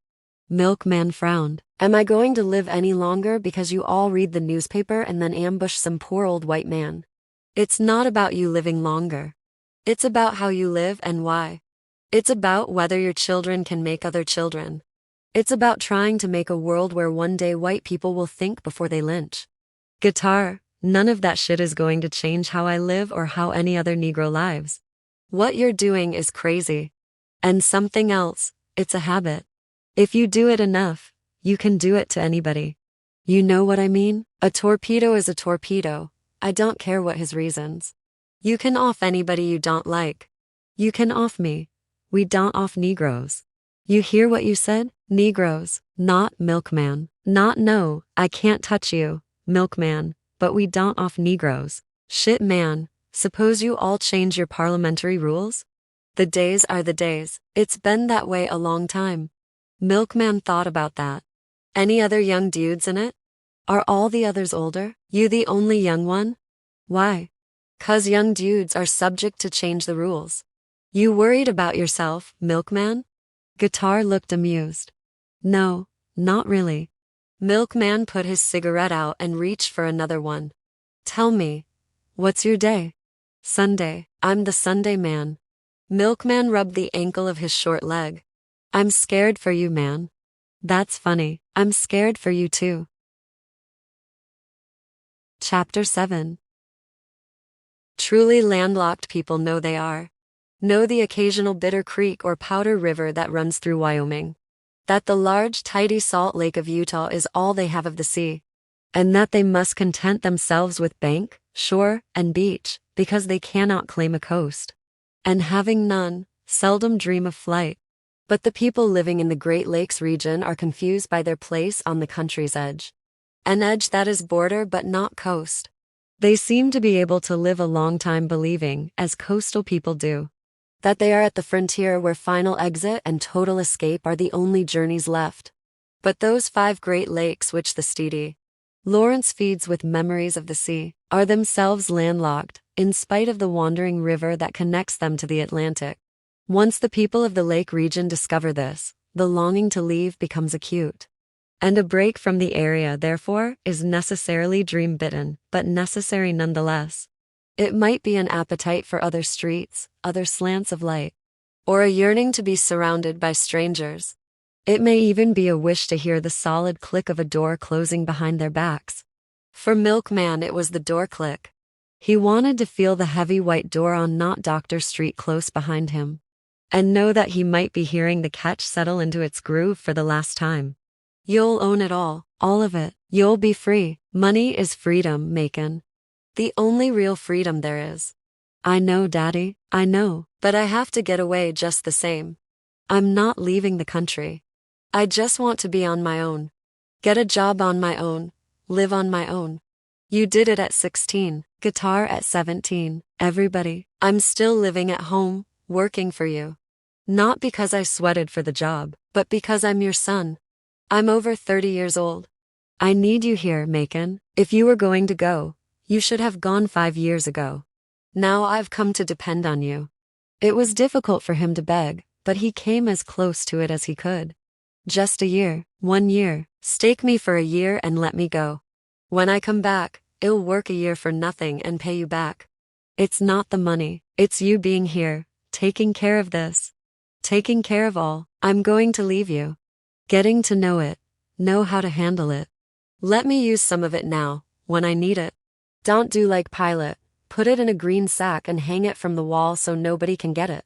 Don't make me wait until. What did you say? As suddenly as an old dog drops a shoe when he smells raw meat. Macon dead dropped his pleading look and flared his nostrils with some new interest. I said, give me a little bit. No, not that. About Pilate and a sack. Yeah, her sack. You've seen it, haven't you? That green sack she got hanging from the ceiling? She calls it her inheritance. You can't get from one side of the room to the other without cracking your head on it. Don't you remember it? Macon was blinking rapidly, but he managed to calm himself and say, I've never set foot in Pilate's house in my life. I looked in there once, but it was dark and I didn't see anything hanging down from the ceiling. When's the last time you saw it? Maybe 9 or 10 months ago. What about it? You think it's still there? Why wouldn't it be? You say it's green. You know for sure it's green? Yeah, green. Grass green. What is it? What's bothering you? She told you it was her inheritance, huh? Macon was smiling, but so craftily that Milkman could hardly recognize it as a smile. No, she didn't. Hagar did. I was walking across the room toward the other side, and I'm tall enough for it to be in my way. I bumped my head on it, made a hickey too. When I asked Hagar what it was, she said, Pilate's inheritance. And it made a hickey on your head? Yeah, felt like bricks. What are you going to do? Sue her? You had any lunch? It's 10:30, Daddy. Go to Mary's. Get us a couple of orders of barbecue. Meet me in the park across from Mercy. Well, eat lunch there. Daddy, go on now. Do what I say. Go on, Macon. They met in the little public park across the street from Mercy Hospital. It was full of pigeons, students, drunks, dogs, squirrels, children, trees, and secretaries. The 2 colored men sat down on an iron bench a little away from the most crowded part, but not the edge. They were very well dressed, too well dressed to be eating pork out of a box. But on that warm September day it seemed natural, a perfect addition to the mellowness that pervaded the park. Milkman was curious about his father's agitation, but not alarmed. So much had been going on, so many changes. Besides, he knew whatever was making his father fidget and look around to see if anyone was too near, had to do with something his father wanted, not something he wanted himself. He could look at his father coolly now that he had sat on that train and listened to his mother's sad song. Her words still danced around in his head. What harm did I do you on my knees? Deep down in that pocket where his heart hid, he felt used. Somehow everybody was using him for something or as something. Working out some scheme of their own on him, making him the subject of their dreams of wealth, or love, or martyrdom. Everything they did seemed to be about him, yet nothing he wanted was part of it. Once before he had had a long talk with his father, and it ended up with his being driven further from his mother. Now he had had a confidential talk with his mother, only to discover that before he was born, before the first nerve end had formed in his mother's womb, he was the subject of great controversy and strife. And now the one woman who claimed to love him more than life, more than her life, actually loved him more than his life, for she had spent half a year trying to relieve him of it. And Guitar, the one sane and constant person he knew, had flipped, had ripped open and was spilling blood and foolishness instead of conversation. He was a fit companion for Empire State. So now he waited with curiosity, but without excitement or hope, for this latest claim. Listen to me. Just eat your meat and listen to me. Don't interrupt, because I might lose my train of thought. A long time ago, I told you about when I was a boy on the farm. About Pilate and me, about my father getting killed. I never finished the story. I never told you all of it. The part I left out was about me and Pilate. I tried to keep you away from her and said she was a snake. Now I'm going to tell you why. A red ball rolled to his feet, and Macon picked it up and threw it back to a little girl. He made sure she was safely back in her mother's view before he began his story. 6 days after the first Macon died, his children, a 12-year-old Pilate and a 16-year-old Macon dead, found themselves homeless. Bewildered and grieving, they went to the house of the closest colored person they knew. Circe, the midwife who had delivered them both, and who was there when their mother died and when Pilate was named. She worked in a large house, a mansion, outside Danville, for a family of what was then called gentlemen farmers. The orphans called to Circe from the vegetable garden early in the morning as soon as they saw the smoke from the cook stove rising. Circe let them in, pressing her hands together with relief, and saying how glad she was to see them alive. She hadn't known what had happened to them after the killing. Macon explained that he had buried his father himself, down by that part of the stream on Lincoln's Heaven where they used to fish together, the place where he had caught that 9-pound trout. The grave was shallower than it ought to be, but H piled rocks there. Circe told them to stay with her until they could all figure out what to do, someplace for them to go. She hid them in that house easily. There were rooms the family seldom went into, but if they weren't safe, she was prepared to share her own room, which was off limits to everybody in the house.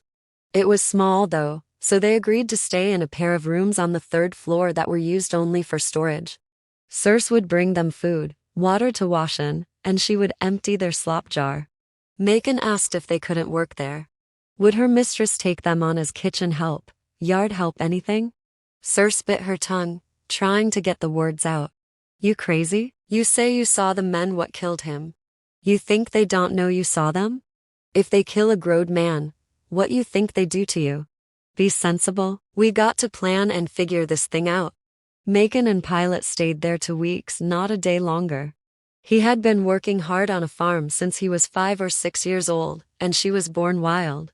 They couldn't bear the stillness, the walls, the boredom of having nothing to do but wait for the day's excitement of eating and going to the toilet. Anything was better than walking all day on carpeting, than eating the soft, bland food white people ate, than having to sneak a look at the sky from behind ivory curtains. Pilate began to cry the day Circe brought her white toast and cherry jam for breakfast. She wanted her own cherries, from her own cherry tree, with stems and seeds. Not some too sweet mashed mush. She thought she would die if she couldn't hold her mouth under Ulysses S. Grant's teat and squirt the warm milk into her mouth, or pull a tomato off its vine and eat it where she stood. Craving certain specific foods had almost devastated her. That, plus the fact that her earlobe was sore from the operation she had performed on herself, had her near hysteria. Before they left the farm, she'd taken the scrap of brown paper with her name on it from the Bible. And after a long time trying to make up her mind between a snuff box and a sunbonnet with blue ribbons on it, she took the little brass box that had belonged to her mother. Her miserable days in the mansion were spent planning how to make an earring out of the box which would house her name. She found a piece of wire, but couldn't get it through. Finally, after much begging and whining, Circe got a Negro blacksmith to solder a bit of gold wire to the box. Pilate rubbed her ear until it was numb, burned the end of the wire, and punched it through her earlobe. Macon fastened the wire ends into a knot, but the lobe was swollen and running pus. At Circe's instruction, she put cobwebs on it to draw the pus out and stop the bleeding. On the night of the day she cried so about the cherries, the two of them decided that when her ear got better, they would leave. It was too much of a hardship on Circe anyway for them to stay there, and if her white folks found out about them, they might let her go. One morning, Circe climbed all the way to the 3rd floor with a covered plate of scrapple and found 2 empty rooms. They didn't even take a blanket. Just a knife and a tin cup. The first day out was joyous for them. They ate raspberries and apples. They took off their shoes and let the dewy grass and sun-warmed dirt soothe their feet. At night they slept in a haystack, so grateful for open air, even the field mice and the ticks were welcome bedmates. The next day was pleasant, but less exciting. They bathed in a curve of the Susquehanna, and then wandered in a southerly direction, keeping to fields, woods, stream beds, and little-used paths headed, they thought, for Virginia, where Macon believed they had people. On the 3rd day they woke to find a man that looked just like their father sitting on a stump not 50 yards away. He was not looking at them. He was just sitting there. They would have called out to him or run toward him, except he was staring right past them with such distance in his eyes, he frightened them. So they ran away. All day long, at various intervals, they saw him, staring down into duck ponds, framed by the Y of a sycamore tree, shading his eyes from the sun as he peered over a rock at the wide valley floor beneath them. Each time they saw him, they backed off and went in the opposite direction. Now the land itself, the only one they knew and knew intimately, began to terrify them. The sun was blazing down, the air was sweet, but every leaf that the wind lifted, every rustle of a pheasant hen in a clump of ryegrass sent needles of fear through their veins. The cardinals, the gray squirrels, the garden snakes, the butterflies, the groundhogs and rabbits, all the affectionate things that had peopled their lives ever since they were born, became ominous signs of a presence that was searching for them, following them. Even the river's babbling sounded like the call of a liquid throat waiting, just waiting for them. That was in the daylight. How much more terrible was the night. Just before dark, when the sun had left them alone, when they were coming out of some woods, looking around for the crest of the hill, where they could see, perhaps, a farm, an abandoned shed, any place where they could spend the night. They saw a cave, and at its mouth stood their father. This time he motioned for them to follow him. Faced with the choice of the limitless nighttime woods and a man who looked like their father, they chose the latter. After all, if it was their father, he wouldn't hurt them, would he? Slowly they approached the mouth of the cave, following their father's beckoning hand and his occasional backward glance. They looked into the cave and saw nothing but a great maw of darkness. Their father had disappeared. If they stayed near the lip, they thought it was as good a place as any to spend the night. Perhaps he was simply looking out for them, showing them what to do and where to go. They made themselves as comfortable as they could on a rock formation that jutted out like a shelf from a hip-high mass of stone. There was nothing behind them that they could see, and only the certainty of bats to disturb them. Yet it was nothing to that other darkness. Outside, toward morning, Macon woke from a light and fitful sleep. With a terrific urge to relieve his bowels, the consequence of 3 days' diet of wild fruit. Without waking his sister, he climbed off the shelf, and shy of squatting on the crown of a hill in a new sun, he walked a little farther back into the cave. When he was finished, the darkness had disintegrated somewhat, and he saw, some 15 feet in front of him, a man stirring in his sleep. Macon tried to button his pants and get away without waking him, but the leaves and twigs crunching under his feet pulled the man all the way out of his sleep. He raised his head, turned over, and smiled. Macon saw that he was very old, very white, and his smile was awful. Macon stepped back, one hand outstretched behind him, thinking all the while of how his father's body had twitched and danced for whole minutes in the dirt. He touched the cave's wall and a piece of it gave way in his hand. Closing his fingers around it, he threw it at the grinning man's head, hitting him just above the eye. Blood spurted out and knocked the smile off the pale face, but did not stop the man from coming and coming, all the time wiping blood from his face and smearing it on his shirt. Macon got hold of another rock, but missed that time. The man kept coming. The scream that boomed down the cave tunnel and woke the bats came just when Macon thought he had taken his last living breath. The bleeding man turned toward the direction of the scream and looked at the colored girl long enough for Macon to pull out his knife and bring it down on the old man's back. He crashed forward, then turned his head to look up at them. His mouth moved and he mumbled something that sounded like "what for?" Macon stabbed him again and again until he stopped moving his mouth, stopped trying to talk, and stopped jumping and twitching on the ground. Panting with the exertion of slashing through an old man's rib cage, Macon ran back to get the blanket the man had been sleeping on. He wanted the dead man to disappear, to be covered, hidden, to be gone. When he snatched the blanket, a large tarpaulin came with it, and he saw 3 boards positioned across what looked like a shallow pit. He paused and then kicked the boards aside. Underneath were little gray bags, their necks tied with wire, arranged like nest eggs. Macon picked one of them up and was amazed at its weight. "Pilate," he called, "Pilate." But she was growing roots where she stood, and staring open-mouthed at the dead man. Macon had to pull her by the arm over to the hole where the bags lay. After some difficulty with the wire, he ended up having to use his teeth. He got one open and shook the gold nuggets it held out into the leaves and twigs that lay on the floor of the cave. "Gold," he whispered, and immediately, like a burglar out on his first job, stood up to pee. Life, safety, and luxury fanned out before him like the tail spread of a peacock. And as he stood there, trying to distinguish each delicious color, he saw the dusty boots of his father standing just on the other side of the shallow pit. "It is Papa." said Pilate, and as if in answer to her recognition, he took a deep breath, rolled his eyes back, and whispered, "Sing. Sing," in a hollow voice before he melted away again. Pilate darted around the cave, calling him, looking for him, while Macon piled the sacks of gold into the tarpaulin. "Let's go, Pilate, let's get out of here. We can't take that." She pointed a finger at his bundle. "What, not take it? You lost your mind? That's stealing. We killed a man. They'll be after us, all over. If we take his money, then they'll think that's why we did it. We got to leave it, Macon. We can't get caught with no bags of money. This ain't money, it's gold. It'll keep us for life, Pilate. We can get us another farm. We can. Leave it, Macon, leave it. Let them find it just where it was." Then she began to shout, "Papa, Papa." Macon slapped her, and the little brass box dangled on her ear. She cupped it in her hands for a moment, and then leaped on her brother like an antelope. They fought right there in front of the dead man's staring eyes.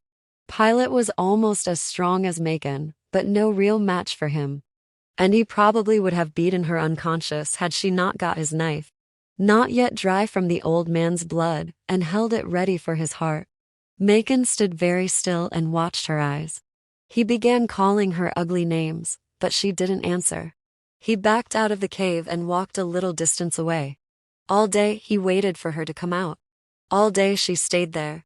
When night came, he just sat, at the foot of a tree, unafraid of all the night things that had terrified him before. Eyes wide open, waiting for her to stick her woolly head out of the cave. There was no sound from her direction, and he waited the whole night. At dawn he crept forward a foot at a time, hoping he would catch her asleep. Just then he heard some dogs and new hunters were walking nearby. He ran as fast as he could through the woods until he couldn't hear the dogs anymore. Another day and a night he spent trying to work his way back to the cave and avoid the hunters if they were still about. Finally he got there, 3 days and 2 nights later. Inside the cave, the dead man was still looking placidly up at him, but the tarpaulin and the gold were gone. The secretaries went away. So did the children and the dogs. Only the pigeons, the drunks, and the trees were left in the little park. Milkman had eaten almost none of his barbecue.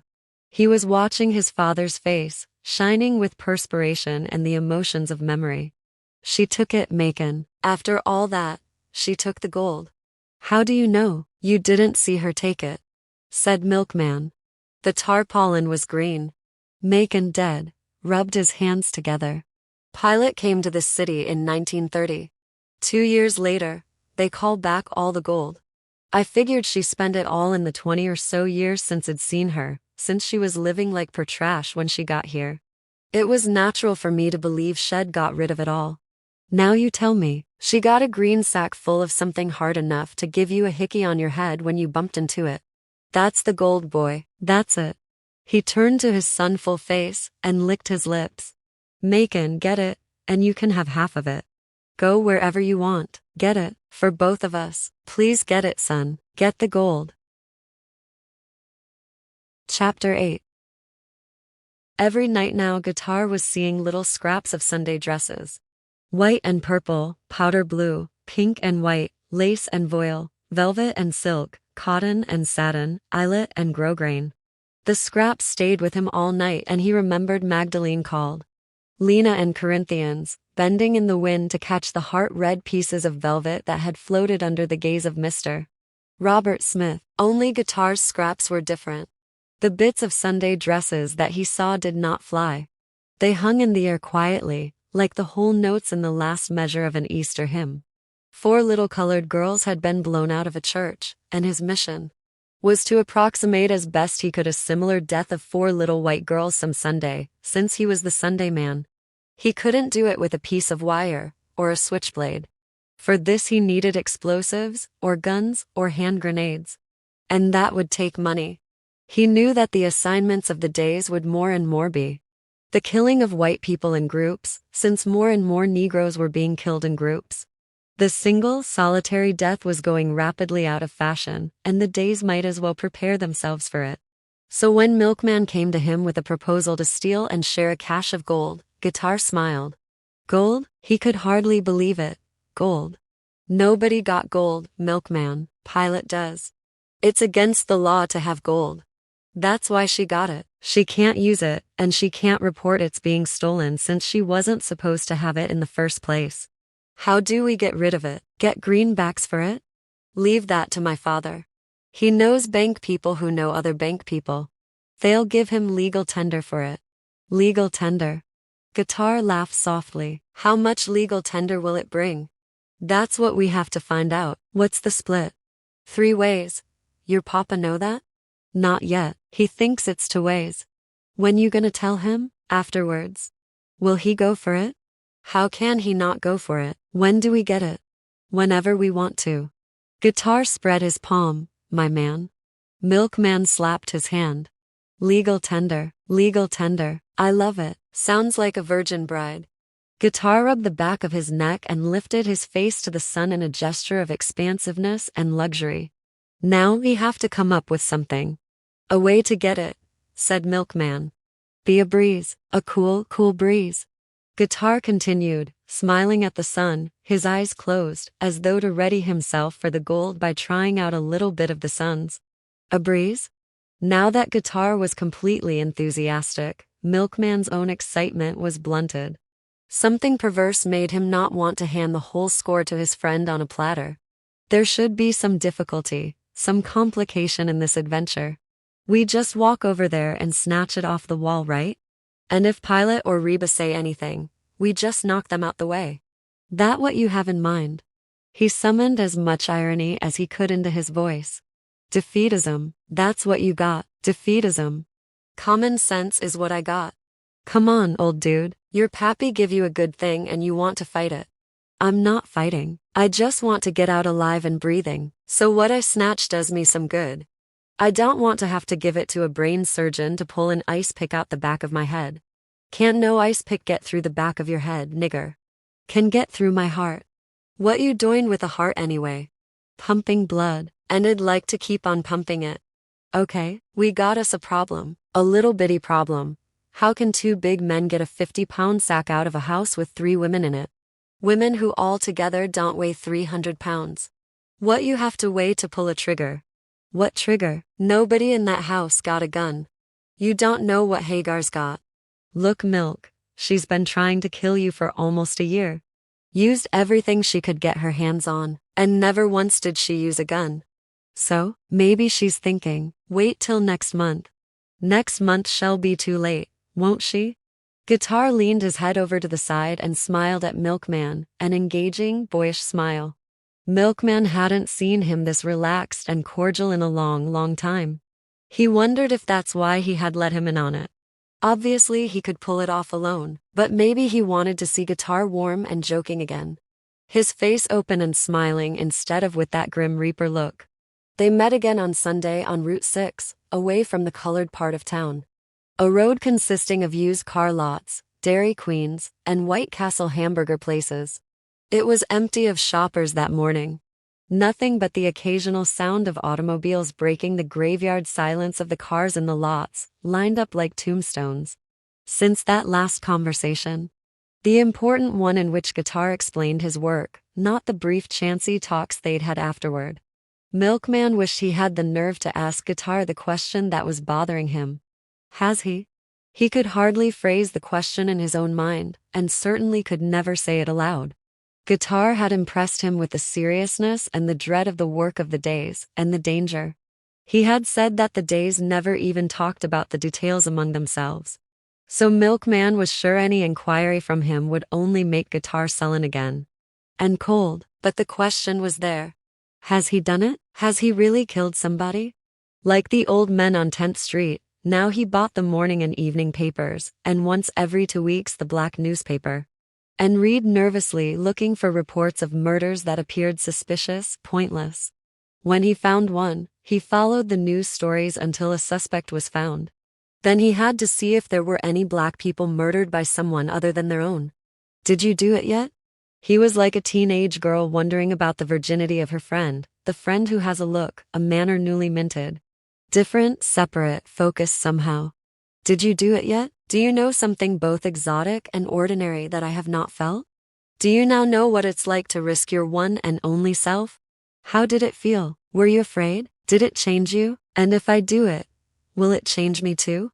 Maybe he could ask him one day, but not this day, when it was so much like old times.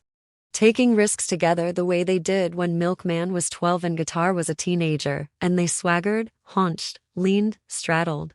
Ran all over town trying to pick fights, or at least scare somebody, other boys. Girls, dogs, pigeons, old women, school principals, drunks, ice cream vendors, and the horses of junkyard men. When they succeeded, they rode the wind and covered their mouths to aggravate their laughter. And when they didn't, when somebody out insulted them, or ignored them, or sent them running, they wisecracked and called until the sweat of embarrassment evaporated from the palms of their hands.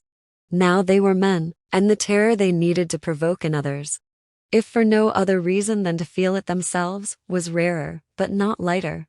Dominion won by fear and secured by fear was still sweeter than any that could be got another way. Except for women whom they liked to win with charm, but keep with indifference. It was like that again now, and Milkman didn't want to lose it. There was something else too. Guitar had placed himself willingly and eagerly in a life cause that would always provide him with a proximity to knife-cold terror. Milkman knew his own needs were milder, for he could thrive in the presence of someone who inspired fear.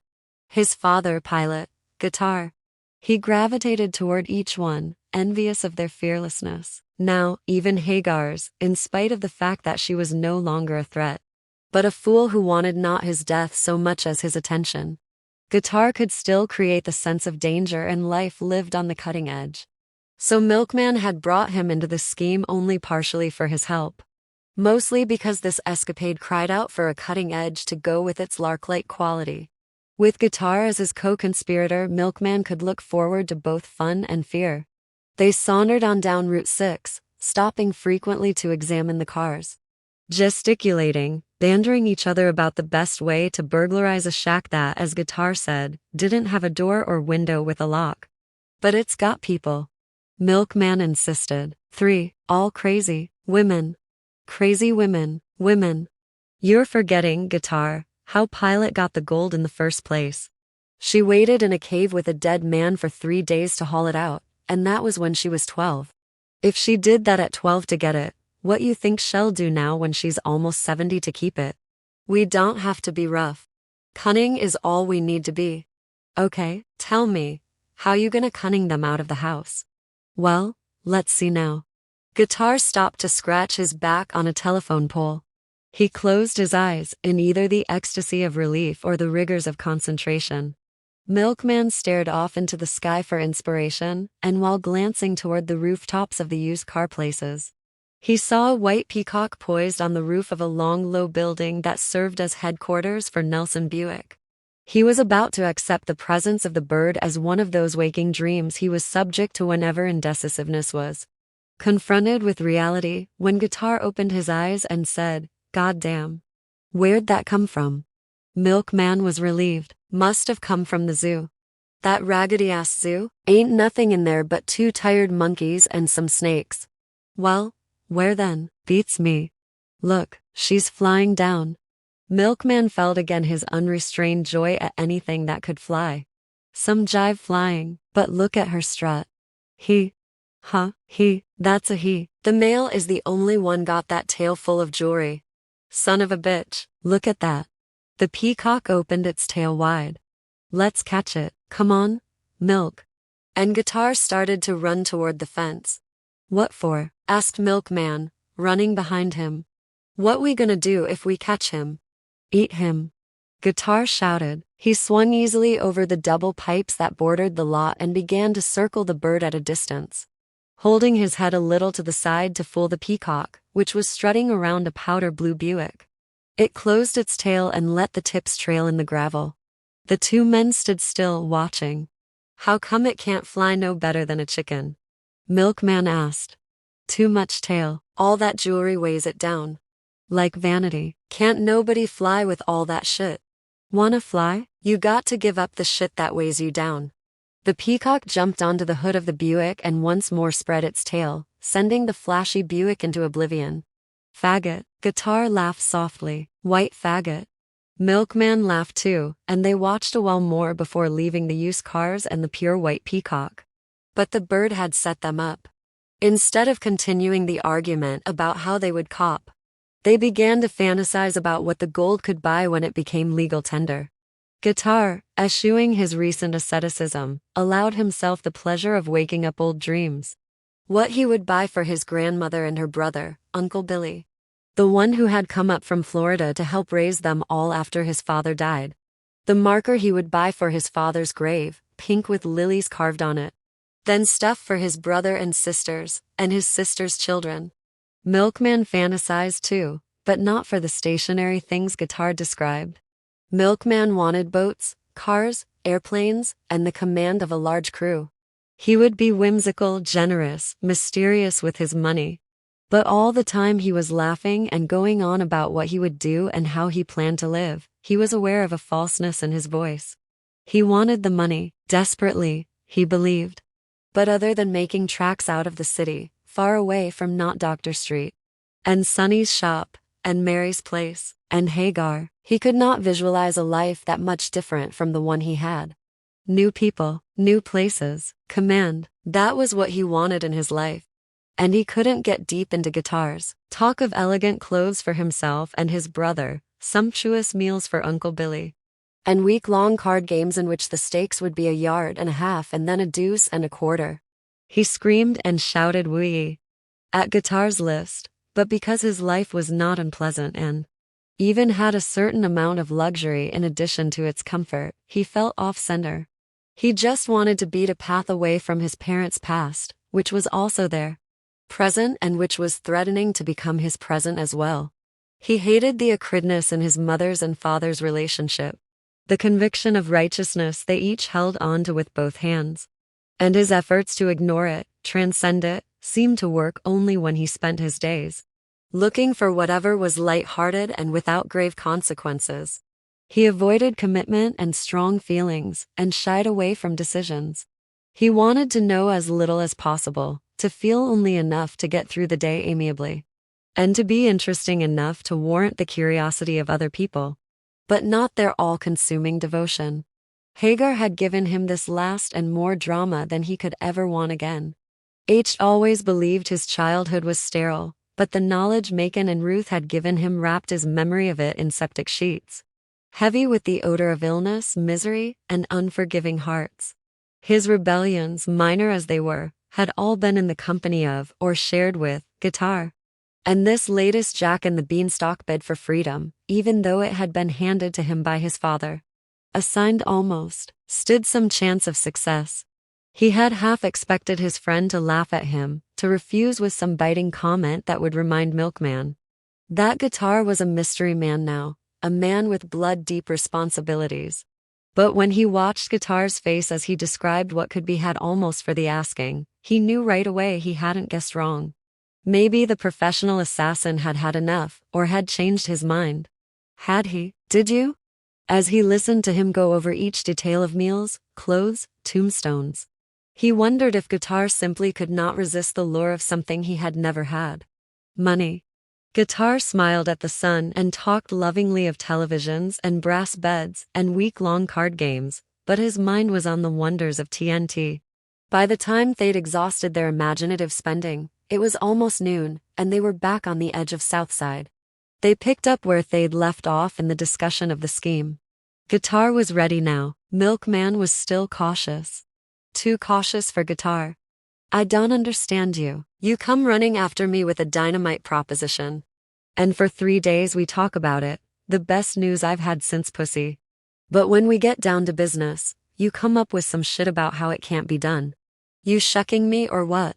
What would I be shucking for? I didn't have to tell you about it. I don't know. I don't even know why you doing it. You know about me. You can guess why I'm in it. But money ain't never been what you needed or couldn't get. Milkman ignored the reference to why Guitar was in it, and said as calmly as he could, I need it to get away. I told you, man, I got to get out of here. Be on my own. On your own? With $1 million wallet. You call that on your own? Fuck you. What difference does it make why I want it? 'Cause I'm not sure you do want it. At least not bad enough to go ahead and cop. I just want it right, no hassles. No, you know, burglary is a serious crime. I don't want to end up in. What burglary? This ain't no burglary. This is Pilate. So, they're your people. They raise still people, and people scream. What's the worst? What's the worst thing can happen? We bust in, right? Suppose all three of them are there. They're women. What can they do? Whip us? Maybe. Come on. Who? Hagar? Right up in your face, she blows it. Pilate? She loves you, boy. She wouldn't touch you. You believe that? Yeah, I believe it. Look, you got qualms. Tell me about them. Because you related? Your daddy's more related than you are, and it's his idea. It's not that. Then what? They're crazy, guitar. Nobody knows what they'll do. They don't even know. I know they're crazy. Anybody live like they do, selling 50-cent wine and peeing in a bucket, with $1 million hanging over their nappy heads, has to be. You scared of craziness? If you are, you're crazy. I don't want to be caught, that's all. I don't want to do time. I want to plan it so neither one happens. How come that's too much to ask? To plan? It don't look like planning, looks like stalling. It is planning. Planning how to get them out the house. How to get us in the house. How to cut that sack off the ceiling and then get back out the house and on down the street. And it's hard to plan with them. They're not regular. They don't have regular habits. And then there's the wineheads. One of them liable to drop in any old time. They're not clock people, guitar. I don't believe Pilate knows how to tell time except by the sun. They sleep at night. Anybody sleep can wake up. Anybody woke up can be knocked down. I don't want to knock nobody down. I want them gone when we hit. And what's gonna make them leave? Milkman shook his head. An earthquake, maybe. Then let's make an earthquake. How? Set the house on fire. Put a skunk in there, a bear, something, anything. Be serious, man. I'm trying, baby, I'm trying. Don't they go nowhere? All together? All together. Milkman shrugged. Funerals. They go to funerals. And circuses. Oh man, we have to wait for somebody to die?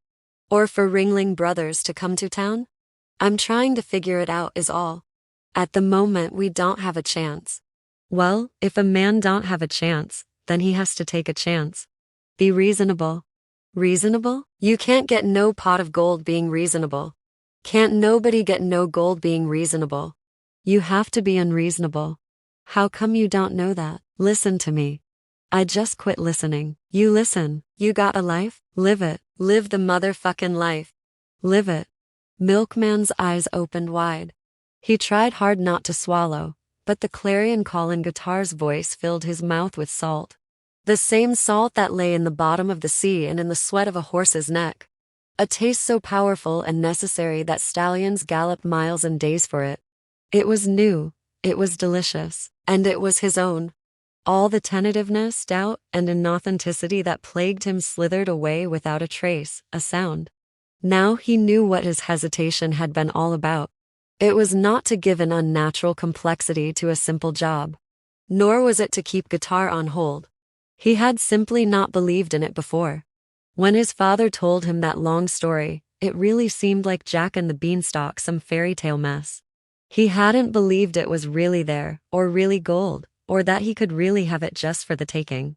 It was too simple, but guitar believed it, gave it a crisp concreteness, and what's more, made it into an act, an important, real, and daring thing to do.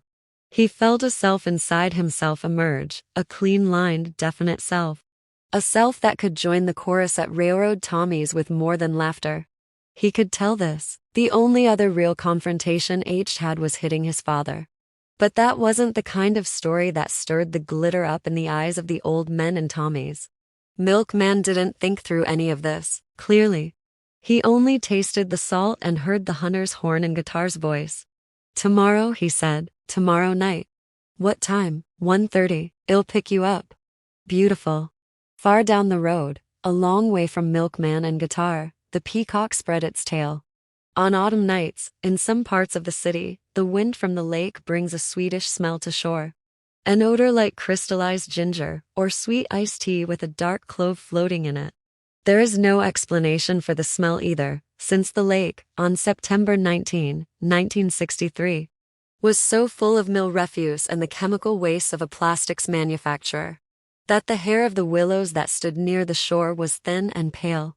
Carp floated belly up onto the beach, and the doctors at Mercy knew, but did not announce, that ear infections were a certainty for those who swam in those waters. Yet there was this heavy, spice-sweet smell that made you think of the East and striped tents and the sha-sha-sha leg bracelets. The people who lived near the lake hadn't noticed the smell for a long time now, because when air conditioners came, they shut their windows and slept a light surface, sleep under the motors, drone. So the ginger sugar blew unnoticed through the streets, around the trees, over roofs. Until, thinned out and weakened a little, it reached Southside. There, where some houses didn't even have screens, let alone air conditioners. The windows were thrown wide open to whatever the night had to offer. And there the ginger smell was sharp, sharp enough to distort dreams, and make the sleeper believe the things he hungered for were right at hand. To the Southside residents who were awake on such nights, it gave all their thoughts and activity, a quality of being both intimate and far away. The two men standing near the pines on Darling Street, right near the brown house where wine drinkers went, could smell the air, but they didn't think of ginger. Each thought it was the way freedom smelled, or justice, or luxury, or vengeance. Breathing the air that could have come straight from a marketplace in Accra, they stood for what seemed to them a very long time. One leaned against a tree, his foot hovering off the ground. Finally, one touched the elbow of the other, and they both moved toward an open window. With no trouble at all, they entered. Although they had stood deliberately in the dark of the pine trees, they were unprepared for the deeper darkness that met them there in that room.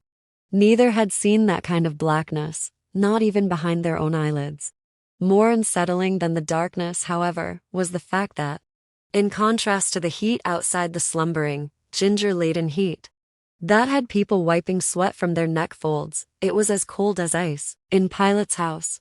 Suddenly the moon came out and shone like a flashlight right into the room. They both saw it at the same time. It hung heavy, hung green, like the green of Easter eggs left too long in the dye. And like Easter, it promised everything, the risen sun and the heart's lone desire. Complete power, total freedom, and perfect justice. Guitar knelt down before it and wove his fingers together into a footstep. Milkman hoisted himself up, one hand on Guitar's head, and shifted himself until he sat on Guitar's shoulders. Slowly Guitar stood up. Milkman fell upward along the sack until he found its neck. He thought the rope would have to be cut, and was annoyed to find the sack hung by wire instead. He hoped the knife would be enough, because they hadn't figured on wire, and had brought neither pincers nor a wire cutter. The sound of the grating knife filled the room. No one, he thought, could sleep through that. At last some few strands broke, and it was only a moment before the entire blackness was severed. They'd figured on the weight of the sack being enough to tumble them the minute it was cut free, and planned that at a whispered signal, Guitar would bend his knees and sink down so Milkman's feet would hit the floor almost immediately. But there was no need for this graceful footwork. The bag was much lighter than they had anticipated, and Milkman made it down quite easily. As soon as they both regained balance, there was a huge airy sigh that each one believed was made by the other. Milkman handed his knife to Guitar, who closed it and tucked it in his back pocket.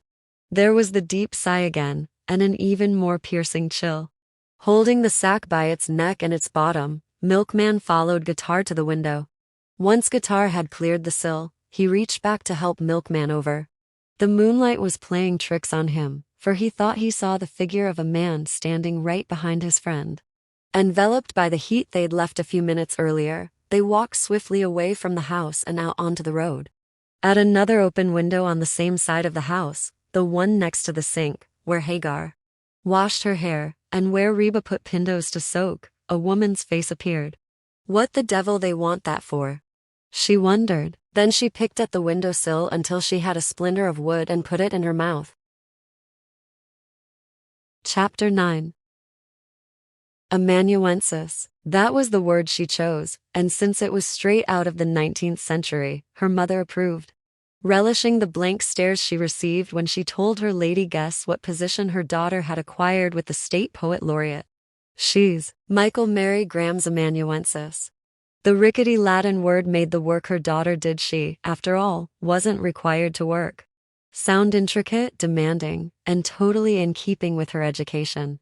And the women didn't dare ask for further details. They tried to remember its sound, but still couldn't find it in the dictionary. For they were suitably impressed by the name of Michael Mary Graham. It was a lie, of course, even as the simpler word secretary was a lie, but Ruth repeated it with confidence, because she believed it was true. She did not know then, and never found out, that Corinthians was Miss Graham's maid. Unfit for any work other than the making of red velvet roses, she had a hard time finding employment befitting her degree. The 3 years she had spent in college, a junior year in France, and being the granddaughter of the eminent Dr. Foster should have culminated in something more elegant than the 2 uniforms that hung on Miss Graham's basement door. That all these advantages didn't was still incredible to her. It had been assumed that she and Magdalene, called Lena, would marry well. But hopes for Corinthians were especially high, since she'd gone to college. Her education had taught her how to be an enlightened mother and wife, able to contribute to the civilization.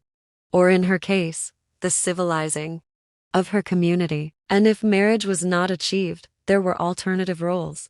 Teacher, librarian, or well, something intelligent and public-spirited. When neither of these fates tapped her on the forehead right away, she simply waited. High-toned and high-yellow, she believed what her mother was also convinced of, that she was a prize for a professional man of color. So there were vacations and weekends in other cities, as well as visits and teas in her own, where and when such men appeared. The first of the black doctors to move there in the 40s, when she graduated, had a son 5 years her junior. The second, a dentist, had 2 infant girls. The third was a very old physician rumored to be an alcoholic, whose 2 sons were already raising families. Then there were teachers, 2 lawyers, a mortician. But on the few occasions when eligible bachelors were among them, Corinthians was not their choice. She was pretty enough, pleasant enough, and her father had the money they could rely on if needed, but she lacked drive. These men wanted wives who could manage, who were not so well accustomed to middle-class life, that they had no ambition, no hunger, no hustle in them. They wanted their wives to like the climbing, the acquiring, and the work it took to maintain status once it was achieved. They wanted wives who would sacrifice themselves and appreciate the hard work and sacrifice of their husbands. Corinthians was a little too elegant. Bryn Mawr in 1940, France in 1939, that was a bit much. Fisk, Howard, Talladega, Tougaloo. That was their hunting territory. A woman who spoke French and who had traveled on the Queen Mary might not have the proper attitude toward future patients or clients. And if the man was a teacher, he steered clear of a woman who had a better education than he did. At one point, post office workers were even being considered suitable for Lena and Corinthians. But that was long after they had reached 35, and after Ruth came to terms with the savage fact that her daughters were not going to marry doctors. It was a shock to them all, which they managed to withstand by not accepting a more complete truth, that they probably were not going to marry anybody. Magdalene, called Lena, seemed resigned to her life, but when Corinthians woke up one day to find herself a 42-year-old maker of rose petals, she suffered a severe depression which lasted until she made up her mind to get out of the house. So her search for work, which was shock number 2, was intense. The 21 years that she had been out of college worked against her for a teaching job. She had none of the new courses now required by the Board of Education. She considered going to the state teachers' school to take the required courses, even went to the administration building to register. But the sight of those torpedo breasts under fuzzy blue sweaters, the absolute nakedness of those young faces, drove her out of the building and off the campus like a leaf before a hailstorm. Which was too bad, because she had no real skills. Bryn Mawr had done what a 4-year dose of liberal education was designed to do: unfit her for 80% of the useful work of the world. First, by training her for leisure time, enrichments, and domestic mindlessness. Second, by a clear implication that she was too good for such work. After graduation, she returned to a work world in which colored girls, regardless of their background, were in demand for one and only one kind of work. And by 1963, Corinthian's main concern was simply that her family not know that she had been doing it for 2 years. She avoided the other maids on the street, and those whom she saw regularly on the bus. Assumed that she had some higher household position than theirs, since she came to work in high-heeled shoes, and only a woman who didn't have to be on her feet all day could stand the pressure of heels on the long ride home. Corinthians was careful. She carried no shopping bag of shoes, aprons, or uniforms. Instead, she had a book, a small gray book, on which Consti Daudet was printed in gold lettering on its cover. Once she was inside Miss Graham's house, she changed into her uniform, which was a discreet blue anyway, not white, and put on a pair of loafers before she dropped to her knees with the pail of soapy water. Miss Graham was delighted with Corinthian's dress and slightly uppity manners. It gave her house the foreign air she liked to affect, for she was the core, the very heartbeat, of the city's literary world. Michael Mary Graham was very considerate of Corinthians. When she had large dinner parties, a Swedish cook was hired and the heavy work was done by the old white rummy she shared with the Goodwill Industries. Nor was she impatient with Corinthians' undistinguished everyday cooking, for Michael Mary ate several small plain meals. It was also a pleasure and a relief to have a maid who read, and who seemed to be acquainted with some of the great masters of literature. So nice to give a maid a copy of Walden for Christmas, rather than that dreary envelope, and to be able to say so to her friends. In the world Michael Mary Graham inhabited, her mild liberalism, a residue of her bohemian youth, and her posture of sensitive lady poet passed for anarchy. Corinthians was naive, but she was not a complete fool. She never let her mistress know she had ever been to college or Europe, or could recognize one word of French that Miss Graham had not taught her in Trez, for example. Actually, the work Corinthians did was good for her. In that house she had what she never had in her own, responsibility. She flourished in a way, and exchanged arrogance occasionally for confidence. The humiliation of wearing a uniform, even if it was blue, and deceiving people was tempered by the genuine lift which came of having her own money rather than receiving an allowance like a child. And she was surprised to discover that the amount of neatly folded bills Michael Mary handed her each Saturday at noon was within $2 of the amount real secretaries took home each week. Other than scrubbing the kitchen tile and keeping a hard shine on the wooden floors, the work was not hard. The poetess lived alone and shaped her time and activities carefully in order to meet the heavy demands of artistic responsibility. Being a poet, she could, of course, do little else. Marriage, children, all had been sacrificed to the great agony. And her home was a tribute to the fastidiousness of her dedication and the generosity of her father's will. Colors, furnishings, and appointments had been selected for their inspirational value. And she was fond of saying, in deprecating some item, "I couldn't write a line with that in the house." That might be a vase, the new toilet bowl the plumbers hauled in, a plant, or even the Christmas wreath. St. John's third-grade class presented to her in gratitude for the moving reading shed given at their holiday assembly. Every morning between 10 and noon she wrote, and every afternoon between 3 and 4:15. Evenings were often given over to discussions and meetings with local poets, painters, musicians, and writers of fiction, at which they praised or condemned other artists, scorned the marketplace, and courted it. Of this group, Michael Mary Graham was the queen, for her poetry had been published first in 1938, in a volume called Seasons of My Soul. There was a second collection in 1941, called Farther Shores. What was more, her poems had appeared in at least 20 small literary magazines, to six college journals, and the Sunday supplements of countless newspapers. She was also the winner, between 1938 and 1958, of 9 Poet of the Year awards, culminating finally in the much-coveted State Poet Laureateship.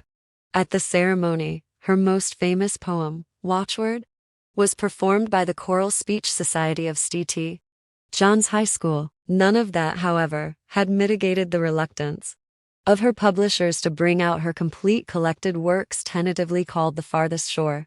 But there was no question in her mind that they would come around. When Miss Graham first saw Corinthians, she was not at all impressed with her. First, because the prospective employee came 10 minutes early for the interview, and Michael Mary, who adhered to her schedule to the minute, was forced to answer the door in a print peignoir. Already irritated by this lapse, she was further disenchanted by the woman's delicate frame. Obviously, she could not put up the screens, take down the storm windows, or endure any sustained heavy cleaning. But when she learned the woman's name, Michael Mary was so charmed by the sound of Corinthians Dead. She hired her on the spot. As she told friends later, her poetic sensibility overwhelmed her good judgment. They got on well together, mistress and maid, and by the 6th month of her stay, Michael Mary suggested that she learn how to type. So Corinthians was almost on her way to becoming an amanuensis after all.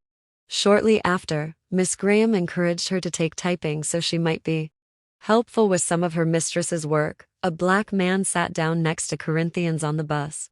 She took little notice of him, only that he was ill-dressed and appeared elderly. But soon she became aware that he was staring at her. A quick corner of the eye peeked to verify this was met by his radiant smile. Corinthians turned her head and kept it so until he got off. The next day he was there again. Once more she made her disdain clear. The rest of the week passed without his watchful eyes. But on the following Monday he was back, looking at her with an expression that stopped just short of a leer. These occasional meetings went on for a month or so. Corinthians thought she should be afraid of him, for something in his manner suggested waiting. A confident, assured waiting. Then one morning he dropped a white envelope on the seat beside her just before he got off the bus. She let it lie there all the way to her stop, but couldn't resist scooping it up as surreptitiously as possible when she stood to pull the cord. Standing at the stove, waiting for Michael Mary's milk to skim, she opened the envelope and withdrew a greeting card. Raised letters of the word friendship hung above a blue and yellow bouquet of flowers and were repeated inside above a verse. Friendship is an outstretched hand, a smile of warm devotion. I offer both to you this day, with all the heart's emotion. A white hand of no particular sex held another, smaller, blue and yellow bouquet. There was no signature. Corinthians threw it in the brown paper bag opened for the day's garbage. It stayed there all day, but it also stayed on her mind. When evening came, she reached down through the grapefruit rind, the tea leaves, and the salami casing to find it, brush it clean, and transfer it to her purse. She couldn't explain to herself why. The man was a complete nuisance, and his flirtation an insult. But no one, not anyone at all, had made any serious attempt to flirt with her in a long time. At the very least, the card was good for conversation. She wished he had signed it, not because she wanted to know his name, but so it would look more authentic. Otherwise, somebody might think she bought it herself. For 2 weeks afterward, the man was not on the bus. When he did appear, it was hard for Corinthians not to speak or acknowledge his presence. As they neared the place where he usually got off, he leaned over to her and said, "I truly hope you didn't mind." She looked up, gave him a small smile, and shook her head. He said nothing more. But on subsequent days they did exchange greetings, and finally they began to talk. In a while they were chatting carefully, guardedly, and she at least was looking forward to his being there. By the time she knew that his name was Henry Porter, and that he had occasional yard work in that part of town, she was glad she had never shown or mentioned either the card or the man to anyone. Pleasant as their conversations were, they were also curious. Each took care not to ask the other certain questions, for fear he or she would have to volunteer the same information. What part of town do you live in?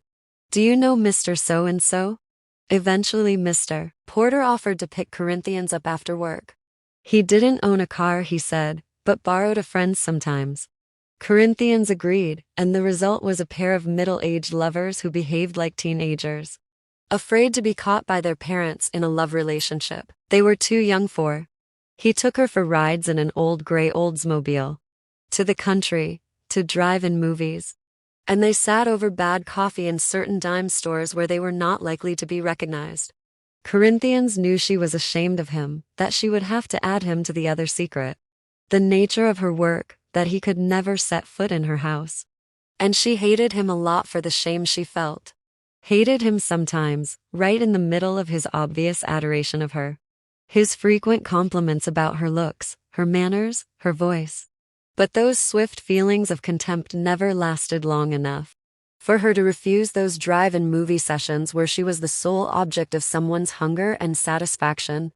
At some point, Corinthians began to suspect that Porter's discretion was not only in deference to who she was, her position and all, but also because he too didn't want to be discovered. Her first thought was that he was married. His denials, accompanied by a wistful smile, which she interpreted as a sly one, only aggravated her suspicions. Finally, to prove his bachelorhood as well as to indulge himself in a real bed, he invited her to his room. She declined immediately and repeatedly for several days, until he accused her of the very thing that was absolutely true, that she was ashamed of him. Ashamed of you? Her eyes and mouth went wide with surprise, genuine surprise, because she never thought he would guess it. If I were ashamed, I wouldn't see you at all, let alone this way. Her hand pointed toward the world outside the car they sat in, the row upon row of automobiles in the hot drive-in movie lot. Porter traced her cheek line with his knuckle. Well then, the things you tell me can't be true and not true at the same time. I've never told you anything except what was true. I thought we both knew and understood the problem. Maybe, he said. Let's hear it, Corey. His knuckles stroked her jawline. Let's hear the problem. My father. It's only my father the way he is. How is he? Corinthians shrugged. You know as well as I do. He never wanted us to mix with people. He's very strict. And that's the reason you won't come home with me? I'm sorry, I have to live there. I can't let him know about us. Not yet. But when? She thought. If not at 44, then when? If not now, when even my pubic hair is turning gray and when my breasts have dropped of their own accord. Then when? Porter spoke her own question aloud. When then? And she could not answer him right away. She put her fingers to her forehead and said, I don't know. I honestly don't know. It was such a fake gesture to go along with her fake feelings of moral and filial commitment that she knew right away how foolish she seemed. The things they did in that old car, the things she'd let her tongue say as recently as 5 minutes ago now. To caress her temples and say in Michael Mary's reading voice, I don't know. Embarrassed her and must have disgusted Porter, for he took his hand from her face and put it on the steering wheel. Right at the beginning of the second feature, he started the car and moved it slowly down the gravel aisle. Neither spoke until the car entered downtown traffic. It was 10:30. She'd told her mother she would be typing manuscript for Miss Graham until very late. In this heat, was all her mother said. Corinthians sat quietly, feeling shame, but not thinking the word, until she realized that he was driving her to the bus stop, where he always let her out to walk home the way she normally would. In a sudden flash, she knew he was never going to see her again. And the days rolled out before her like a dingy gray carpet in an unfurnished, unpeopled hall for rent. Are you taking me home? She succeeded in keeping the anxiety out of her voice. Succeeded too well, for her words sounded arrogant and careless. He nodded and said, I don't want a doll baby. I want a woman, a grown-up woman that's not scared of her daddy. I guess you don't want to be a grown-up woman, Corey. She stared through the windshield. A grown-up woman? She tried to think of some. Her mother, Lena, the dean of women at Bryn Mawr? Michael Mary, the ladies who visited her mother and ate cake. Somehow none of them fit. She didn't know any grown-up women. Every woman she knew was a doll baby. Did he mean like the women who rode on the bus? The other maids who were not hiding what they were? Or the black women who walked the streets at night? You mean like those women on the bus? You can have one of them, you know. Why don't you drop a greeting card in one of their laps? His words had hit home. She had been compared unfavorably, she believed, with the only people she knew for certain she was superior to. They'd love to have a greeting card dropped in their lap. Just love it. But, oh, I forgot. You couldn't do that, could you? Because they wouldn't be able to read it. They'd have to take it home and wait till Sunday and give it to the preacher to read it to them. Of course, when they heard it, they might not know what it meant. But it wouldn't matter. They'd see the flowers and the curlicues all over the words, and they'd be happy. It wouldn't matter a bit that it was the most ridiculous, most glitched, most commercial piece of tripe the drugstore world has to offer. They wouldn't know mediocrity if it punched them right in their fat faces. They'd laugh and slap their fat thighs and take you right on into their kitchens. Right up on the breakfast table. But you wouldn't give them a 15-cent greeting card, would you? No matter how silly and stupid it was. Because they're grown-up women and you don't have to court them. You can just come right out and say, "Hello there, come on to my room tonight." Right? Isn't that so? Isn't that so? She was close to screaming. But no, you wanted a lady. Somebody who knows how to sit down, how to dress, how to eat the food on her plate. Well, there is a difference between a woman and a lady, and I know you know which one I am. Porter pulled the car over to the curb, and without shutting off the motor, leaned across her and opened the door. Corinthians got out and did her best to slam it, but the rusty hinges of the borrowed Oldsmobile did not accommodate her. She had to settle for the gesture. By the time she reached number 12, not Dr. Street, her trembling had become uncontrollable. Suddenly the shaking stopped and she froze at the steps. 2 seconds later she turned on her heel and ran back down the street to where Porter had stopped the car. The moment she had put her foot on the step leading up to the porch, she saw her ripeness mellowing and rotting before a heap of red velvet scraps on a round oak table. The car was still there, its motor purring. Corinthians ran toward it faster than she had ever run in her life. Faster than Shed cut across the grass on Honor Island when she was 5 and the whole family went there for a holiday. Faster even than the time she flew down the stairs, having seen for the first time what the disease had done to her grandfather. She put her hand on the door handle and found it locked. Porter was sitting pretty much the way he was when Shed tried to slam the door. Bending down, she rapped on the window. Porter's profile did not move. She rapped again, louder, mindless of who might see her under the gray beech tree just around the corner from home. So close and yet so far, she felt as though she were in a dream. There, but not there, within a hair's breadth but not reaching it. She was First Corinthians dead, daughter of a wealthy property owner. And the elegant Ruth Foster, granddaughter of the magnificent and worshipped Dr. Foster, who had been the second man in the city to have a 2-horse carriage. And a woman who had turned heads on every deck of the Queen Mary and had Frenchmen salivating all over Paris. Corinthians dead, who had held herself pure all these years. Well, almost all, and almost pure, was now banging on the car door window of a yardman. But she would bang forever to escape the velvet. The red velvet that had flown all over the snow that day when she and Lena and her mother had walked past the hospital on their way to the department store. Her mother was pregnant, a fact that had embarrassed Corinthians when first she learned of it. All she could think of was how her friends would laugh when they found out she had a pregnant mother. Her relief was sweet when she discovered that it was too soon to show. But by February her mother was heavy and needed to get out of the house, to exercise a little. They'd walk slowly through the snow, watching carefully for icy places. Then as they passed Mercy, there was a crowd watching a man on the roof. Corinthians had seen him before her mother did, but when Ruth looked up, she was so startled she dropped the basket, scattering the roses everywhere. Corinthians and Lena busied themselves picking them up, wiping the snow from the cloth on their coats, all the while peeping at the man in blue wings on the hospital roof. They were laughing, Lena and she, collecting the roses, looking up at the man, and laughing from fear, embarrassment, and giddiness. It was all mixed together. The red velvet, the screams, and the man crashing down on the pavement. She had seen his body quite clearly, and to her astonishment, there was no blood. The only red in view was in their own hands and in the basket. Her mother's moans were getting louder, and she seemed to be sinking into the ground.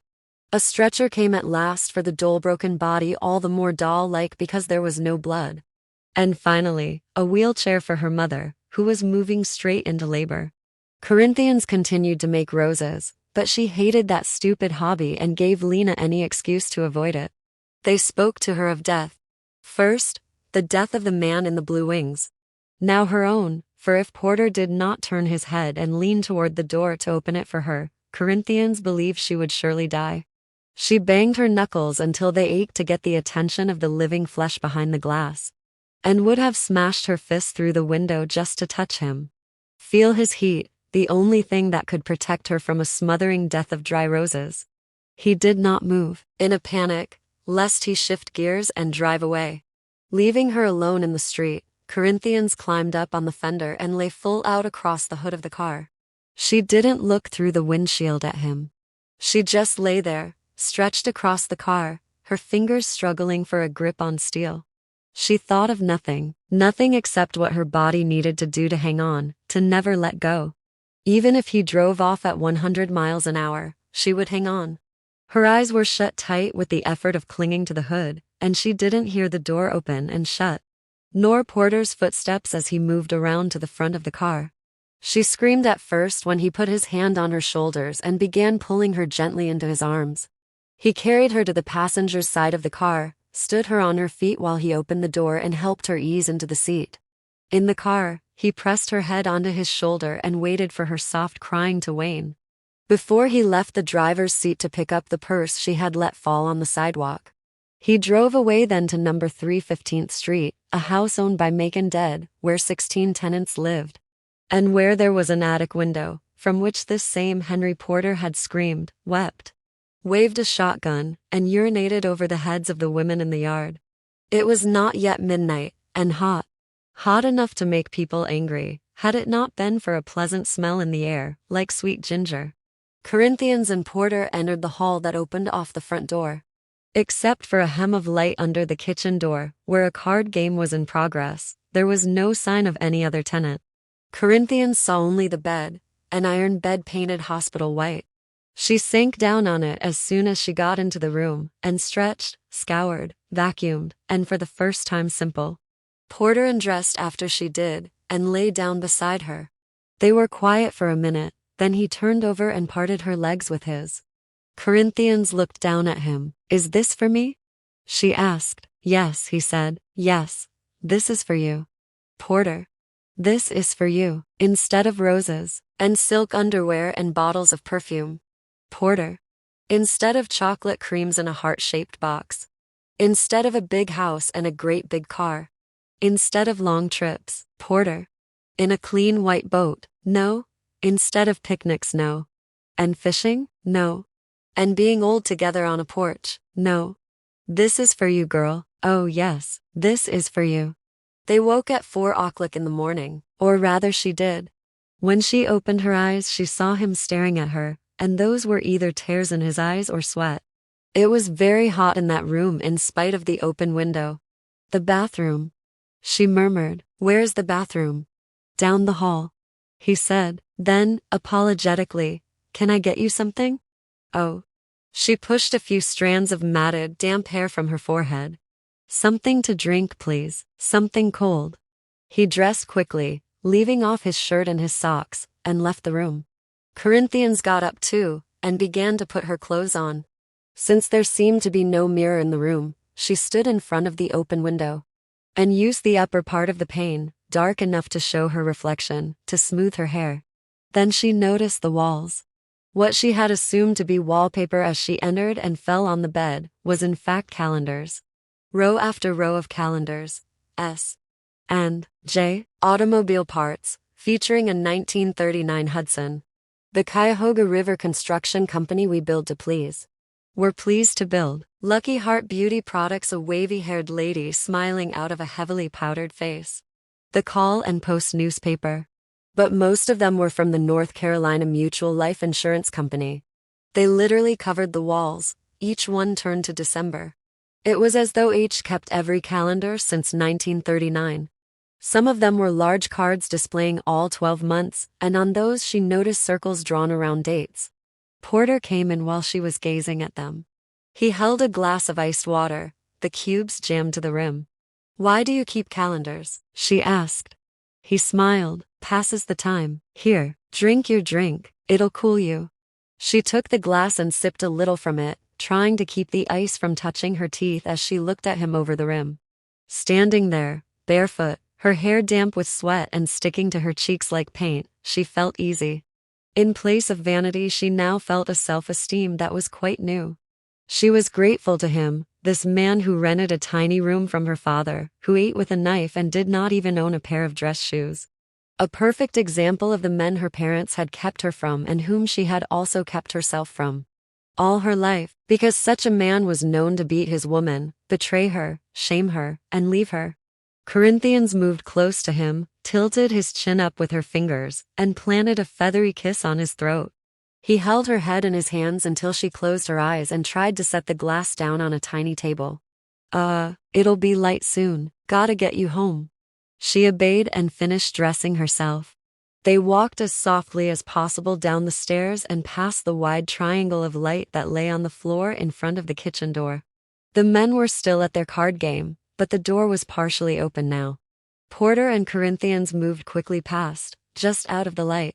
Still a voice called, "Who that, Mary?" "No, just me, Porter." "Porter?" The voice was incredulous. "What shift you on?" "Catch you later," said Porter, and opened the front door before the speaker's curiosity could propel him into the hall. Corinthians slid as close to Porter as the floor gear of the car allowed, her head resting on the seat back. She closed her eyes once more and took deep breaths of the sweet air her brother had been inhaling 3 hours ago. "Hadn't you better fix your hair?" Porter asked. He thought she was beautiful like that, girlish. But he didn't want her excuse to her parents, if they were still awake, to sound ridiculous. She shook her head. She wouldn't have collected her hair into a ball at her nape now for anything in the world. Porter parked under the same tree where Corinthians had thrown herself across the hood of the car. Now, after a whispered confession, she walked the 4 blocks, no longer afraid to mount the porch steps. As soon as she closed the door, she heard voices and instinctively touched her loose hair. The voices came from beyond the dining room, from behind the closed kitchen door. Men's voices. Corinthians blinked. She had just come from a house in which men sat, in a lit kitchen, talking in loud, excited voices, only to meet an identical scene at home. She wondered if this part of the night, a part she was unfamiliar with, had always belonged, to men. If perhaps it was a secret hour in which men rose like giants from dragons' teeth and, while the women slept, clustered in their kitchens. On tiptoe she approached the door. Her father was speaking. "You still haven't explained to me why you brought him along. What difference does it make now?"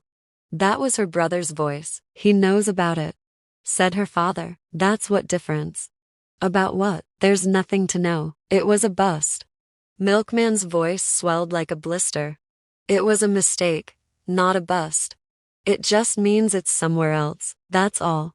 "Yeah, the mint. You want me to go to the mint?" "No." Macon struck the table. "It's got to be there. It's got to." Corinthians couldn't make sense out of what they were talking about with so much passion.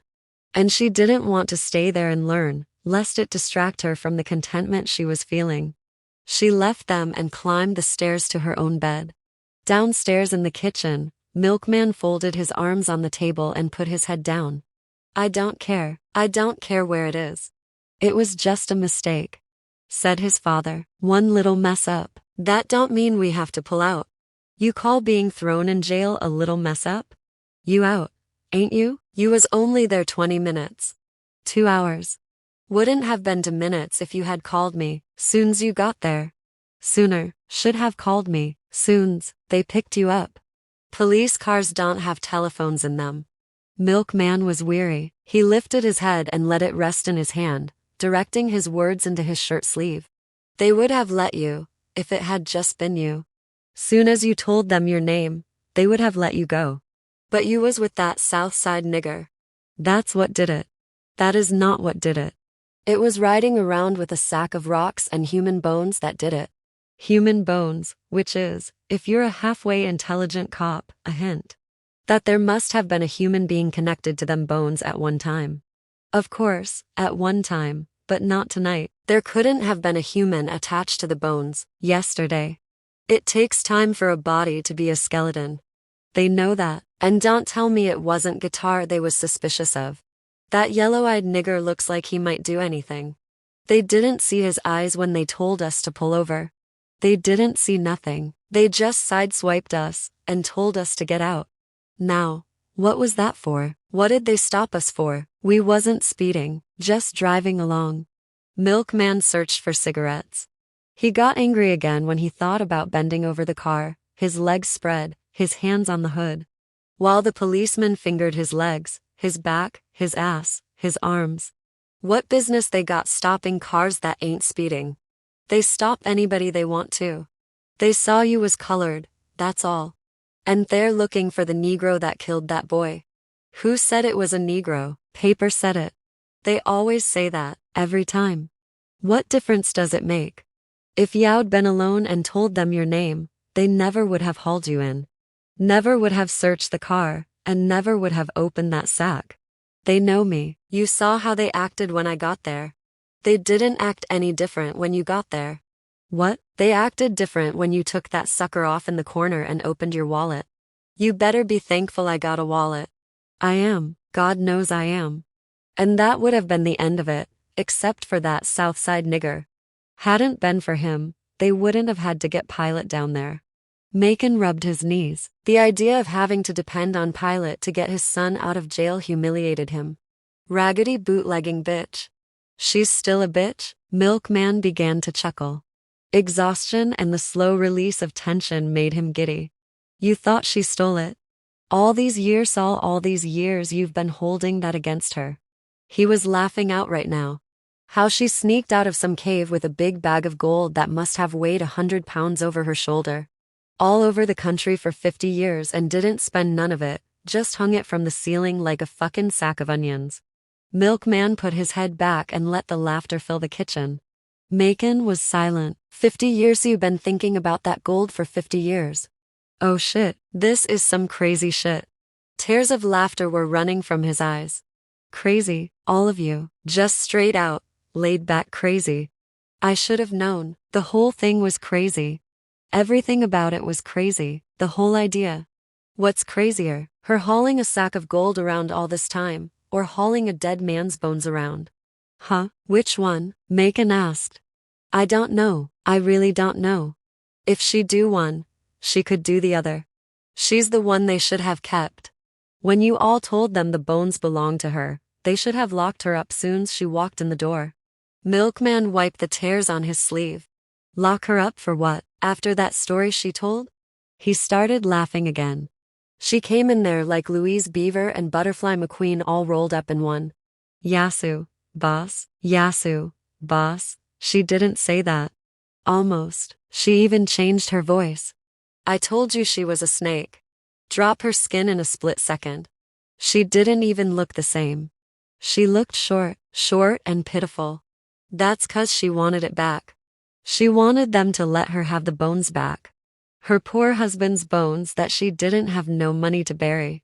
Pilate got a husband somewhere, does the Pope? Well, she got him back. They gave him to her. She knew what she was doing, all right. Yeah, she knew, but how did she know so fast? I mean, she came in there prepared. She had it all together when she got there. Cop must have told her everything when he picked her up and brought her to the station. They don't do that. Then how did she know? Who knows what Pilate knows? Milkman shook his head. Only the shadow knows. He was still amused, but earlier, when he and Guitar had sat handcuffed on a wooden bench, his neck skin had crawled with fear. White man's bones. Macon said. He stood up and yawned. The dark of the sky was softened. Now. Nigger bitch roaming around with a white man's bones. He yawned again. I'll never understand that woman. I'm 72 years old, and I'm going to die not understanding one thing about her. Macon walked toward the kitchen door and opened it. Then he turned around and said to Milkman, but you know what that means, don't you? If she took the white man's bones and left the gold, then the gold must still be there. He shut the door before his son could protest. Well, it would rot there, thought Milkman. If anybody even mentions the word gold, I'm going to have to take his teeth out. He sat on there in the kitchen, wishing for more coffee, but too tired to get up and fix it. In a minute his mother would be downstairs. She had got up when he and Macon had come in, but Macon sent her back upstairs. Milkman fished for another cigarette and watched dawn eclipse the electric light over the sink. It was a cheery sun, which suggested another hot day. But the stronger it got, the more desolate he became. Alone without Macon, he let the events of the night come back to him. He remembered little things, details, and yet he wasn't sure these details had really happened. Perhaps he made them up. Pilate had been shorter. As she stood there in the receiving room of the jail, she didn't even come up to the sergeant's shoulder. And the sergeant's had barely reached Milkman's own chin. But Pilate was as tall as he was.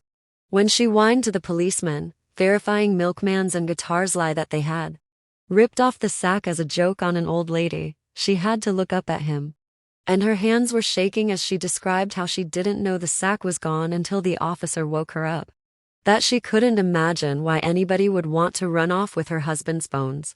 That her husband had been lynched in Mississippi 15 years ago, and that they wouldn't let her cut him down. And that she left town then, and that when she went back the body had dropped off the rope of its own accord. So she collected it and tried to bury it, but the funeral peoples wanted $50 for a coffin, and the carpenter wanted $12.50 for a pine box. And she just didn't have no $12.50, so she just carried what was left of Mr. Solomon. She always called him Mr. Solomon, 'cause he was such a dignified colored man, and put it in a sack, and kept it with her. Bibles say whatsoe'er the Lord hath brought together, let no man put asunder. Matthew 21:2. We was bona fide and legal wed, suh. She pleaded. Even her eyes, those big, sleepy old eyes, were small as she went on. So I thought I'd just as well keep him near me, and when I die, they can put him in the same hole as me. Well, raise up to Judgment Day together, hand in hand. Milkman was astonished. He thought Pilate's only acquaintance with the Bible was the getting of names out of it, but she quoted it apparently verse and chapter. Furthermore, she had looked at Milkman and Guitar and Macon like she didn't know who exactly they were. In fact, when asked if she knew them, she pointedly said, "Not this man here," looking at her brother. "But I do believe I've noticed this fella around the neighborhood." Here she motioned toward Guitar, who sat there like marble with the eyes of a dead man. Later, as Macon drove them all home, Pilate sitting in front, Guitar and himself in the back. Guitar never said a word. His anger was like heat shimmering out of his skin, making the hot air blowing in through the open window seem refreshing by comparison. And again there was a change. Pilate was tall again. The top of her head, wrapped in a silk rag, almost touched the roof of the car, as did theirs. And her own voice was back. She spoke, but to Macon only, and nobody else spoke at all. In a conversational tone, like somebody picking up a story that had been interrupted in the telling. She told her brother something quite different from what she told the policeman. "I spent that whole day and night in there, and when I looked out the next morning, you was gone. I was scared I would run into you, but I didn't see hide nor hair of you. It was 3 years or more 'fore I went back. The winter it was, snow was everywhere, and I couldn't hardly find my way. I looked up Circe first, then went looking for the cave. It was a hard trek, I can tell you, and I was in frail condition. Snow piled up every which way. But you should have known better than to think it'd go back there for them little old bags. I wasn't studin' 'em when I first laid eyes on 'em. I sure wasn't thinking about them. 3 years later, I went 'cause Papa told me to. He kept coming to see me, off and on. Tell me things to do. First, he just told me to sing, to keep on singing. Sing, aged whisper, sing, sing. Then right after Reba was born, he came and told me outright, you just can't fly on off and leave a body, he told me. A human life is precious. You shouldn't fly off and leave it. So I knew right away what he meant, 'cause he was right there when we did it. He meant that if you take a life, then you own it. You responsible for it. You can't get rid of nobody by killing them. They still there, and they yours now. So I had to go back for it. And I did find the cave, and there he was. Some wolves or something must have drug it, 'cause it was right in the mouth of the cave. Laying up, sitting up almost, on that very rock we slept on. I put him in my sack piece by piece. Some cloth was still on him, but his bones was clean and dry.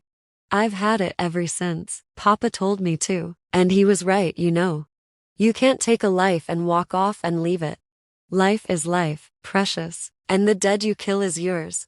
They stay with you anyway, in your mind. So it's a better thing, a more better thing to have the bones right there with you wherever you go.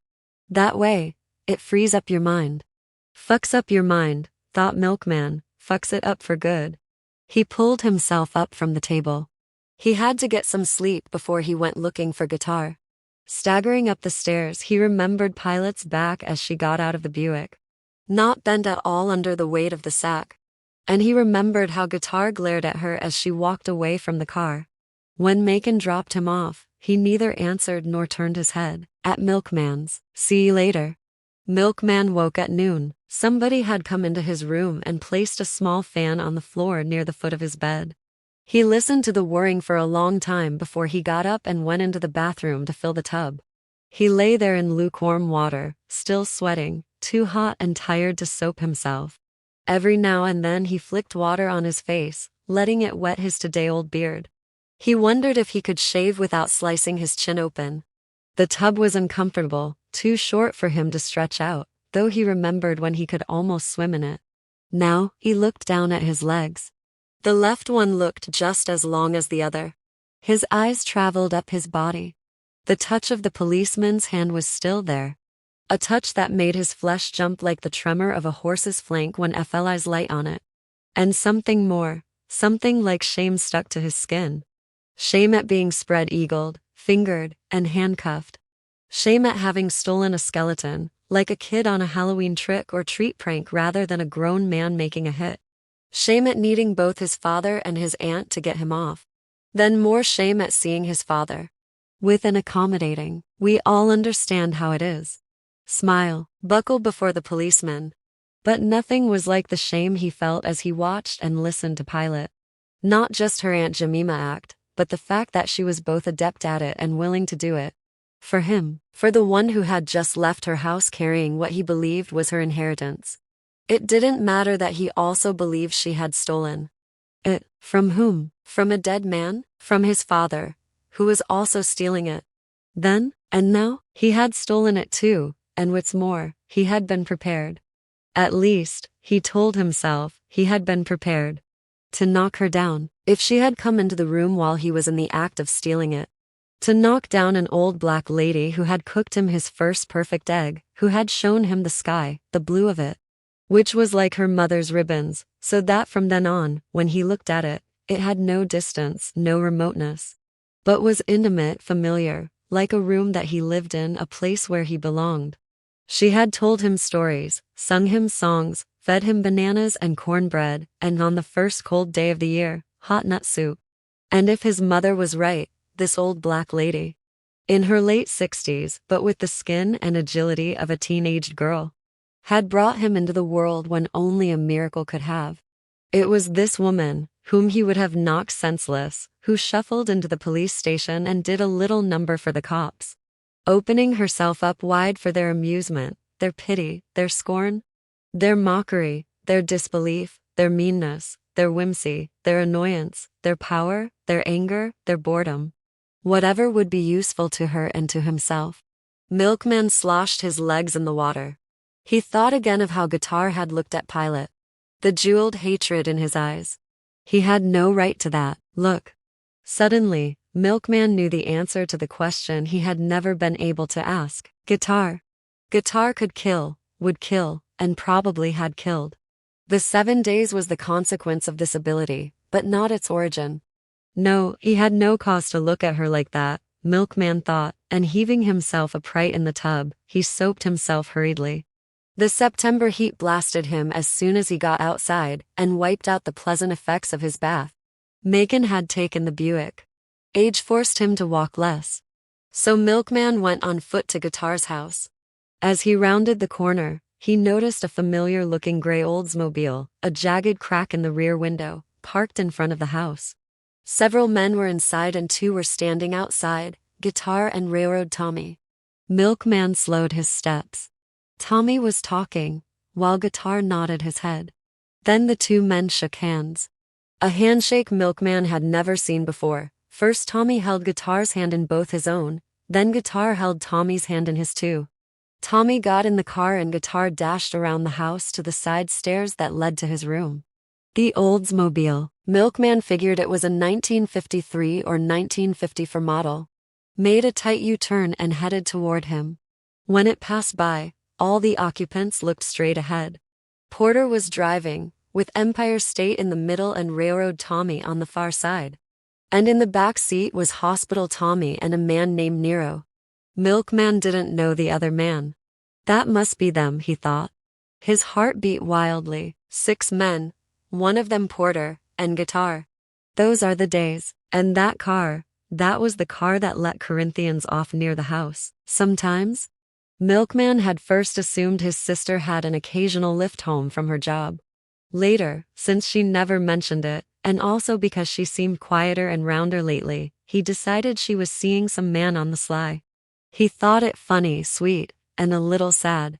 But now he knew that whoever she was seeing belonged to that car and belonged to the 7 days. Foolish woman, he thought. Of all the people to pick. She was so silly, so silly. Jesus. He wasn't up to Guitar now. He would see him later. People behaved much better, were more polite, more understanding when Milkman was drunk. The alcohol didn't change him at all, but it had a tremendous impact on whomever he saw while he was under its influence. They looked better, never spoke above a whisper, and when they touched him, even to throw him out of the house party because he had peed in the kitchen sink, or when they picked his pockets as he dozed on a bench at the bus station, they were gentle, loving. He stayed that way, swaying from light buzz to stoned, for 2 days and a night, and would have extended it to at least another day but for a sobering conversation with Magdalene called Lena, to whom he had not said more than 4 consecutive sentences since he was in the 9th grade. She was waiting for him at the top of the stairs when he came home early one morning. Wrapped in a rayon robe and without her glasses, she looked unreal yet kind, like the man who had picked his pocket a short while ago. Come here, I want to show you something. Can you come in here for a minute? She was whispering. Can it wait? He was kind too, and he was proud of the civility in his voice, considering how tired he was. No, she said. No, you have to see it now. Today, just look at it. Lena, I'm really beat out. He began in sweet reasonableness. It won't take more than a minute, it's important. He sighed and followed her down the hall into her bedroom. She walked to the window and pointed. Look down there. In what seemed to him like elegant, if slow motion, Milkman went to the window, parted the curtain, and followed her pointing finger with his eyes. All he saw was the lawn at the side of the house. Not a thing was moving there, but in the light of early day he thought he might have missed it. What? That little maple, right there. She pointed to a tiny maple tree about 4 feet high. The leaves should be turning red now. September is almost over. But they're not, they're just shriveling and falling down, green. He turned to her and smiled. You said it was important. He was not angry, not even irritated, and he enjoyed his equanimity. It is important, very important. Her voice was soft. She kept on staring at the tree. Then tell me, I've got to go to work in a few minutes. I know, but you can spare me a minute, can't you? Not to stare at a dead bush. I can't. It's not dead yet, but it will be soon. The leaves aren't turning this year. Lena, you been in the sherry? Don't make fun of me, she said, and there was a hint of steel in her voice. But you have, haven't you? You're not paying any attention to me. I am. I'm standing here listening to you tell me the news of the day. That a bush is dying. You don't remember it, do you? Remember it? You peed on it. I what? You peed on it. Lena, maybe we can discuss this later. And on me. Lena, I have done some things in my life. Some things I don't feel too good about. But I swear to God I never peed on you. It was summer, the year Daddy had that Packard. We went for a ride and you had to go to the bathroom. Remember? Milkman shook his head. No, I don't remember that. I took you. We were in the country and there was no place else to go. So they made me take you. Mama wanted to, but Daddy wouldn't let her. And he wouldn't go himself. Corinthians turned up her nose and refused outright, so they made me go. I had on heels too. I was a girl too, but they made me go. You and I had to slide down a little slope off the shoulder of the road. It was pretty back in there. I unbuttoned your pants and turned away so you could be private. Some purple violets were growing all over the grass, and wild jonquil. I picked them and took some twigs from a tree. When I got home, I stuck them in the ground right down there. She nodded toward the window. Just made a hole and stuck them in. I always liked flowers, you know. I was the one who started making artificial roses. Not Mama, not Corinthians, me. I loved to do it. It kept me quiet. That's why they make those people in the asylum weave baskets and make rag rugs. It keeps them quiet. If they didn't have the baskets, they might find out what's really wrong and something. Something terrible. After you peed on me, I wanted to kill you. I even tried to once or twice. In little ways, leaving soap in your tub, things like that. But you never slipped and broke your neck, or fell down the stairs or anything. She laughed a little, but then I saw something. The flowers had stuck in the ground, the ones you peed on. Well, they died, of course, but not the twig. It lived. It's that maple, so I wasn't mad about it anymore. The pea, I mean, because the tree was growing. But it's dying now, Macon. Milkman rubbed the corner of his eye with his ring finger. He was so sleepy. Yeah, well, that was a hell of a piss, wouldn't you say? You want me to give it another shot? Magdalene called. Lena drew one hand out of the pocket of her robe and smashed it across his mouth. Milkman stiffened and made an incomplete gesture toward her. She ignored it and said, "As surely as my name is Magdalene, you are the line I will step across." I thought because that tree was alive that it was all right, but forgot that there are all kinds of ways to pee on people. You listen here. Milkman was sober now, and he spoke as steadily as he could. I'm going to make some allowance for your sherry. Up to a point, but you keep your hands off me. What is all this about peeing on people? You've been doing it to us all your life. You're crazy. When have I ever messed over anybody in this house? When did you ever see me telling anybody what to do, or giving orders? I don't carry no stick. I live and let live. You know that. I know you told Daddy about Corinthians, that she was seeing a man. Secretly, and I had to. I'd love for her to find somebody, but I know that man. I've been around him, and I don't think he. Milkman stopped, unable to explain. About the days, about what he suspected. Oh, her voice was thick with sarcasm. You have somebody else in mind for her? No. No, but he's Southside, and not good enough for her? It's good enough for you, but not for her, right? Lena, what do you know about somebody not being good enough for somebody else? And since when did you care whether Corinthians stood up or fell down? You've been laughing at us all your life. Corinthians, Mama, me, using us, ordering us, and judging us, how we cook your food, how we keep your house. But now, all of a sudden, you have Corinthians' welfare at heart, and break her up from a man you don't approve of. Who are you to approve or disapprove anybody or anything? I was breathing air in the world 13 years before your lungs were even formed. Corinthians 12. You don't know a single thing about either one of us. We made roses, that's all you knew, but now you know what's best. For the very woman who wiped the dribble from your chin because you were too young to know how to spit. Our girlhood was spent like a found nickel on you. When you slept, we were quiet. When you were hungry, we cooked. When you wanted to play, we entertained you. And when you got grown enough to know the difference between a woman and a two-tone Ford, everything in this house stopped for you.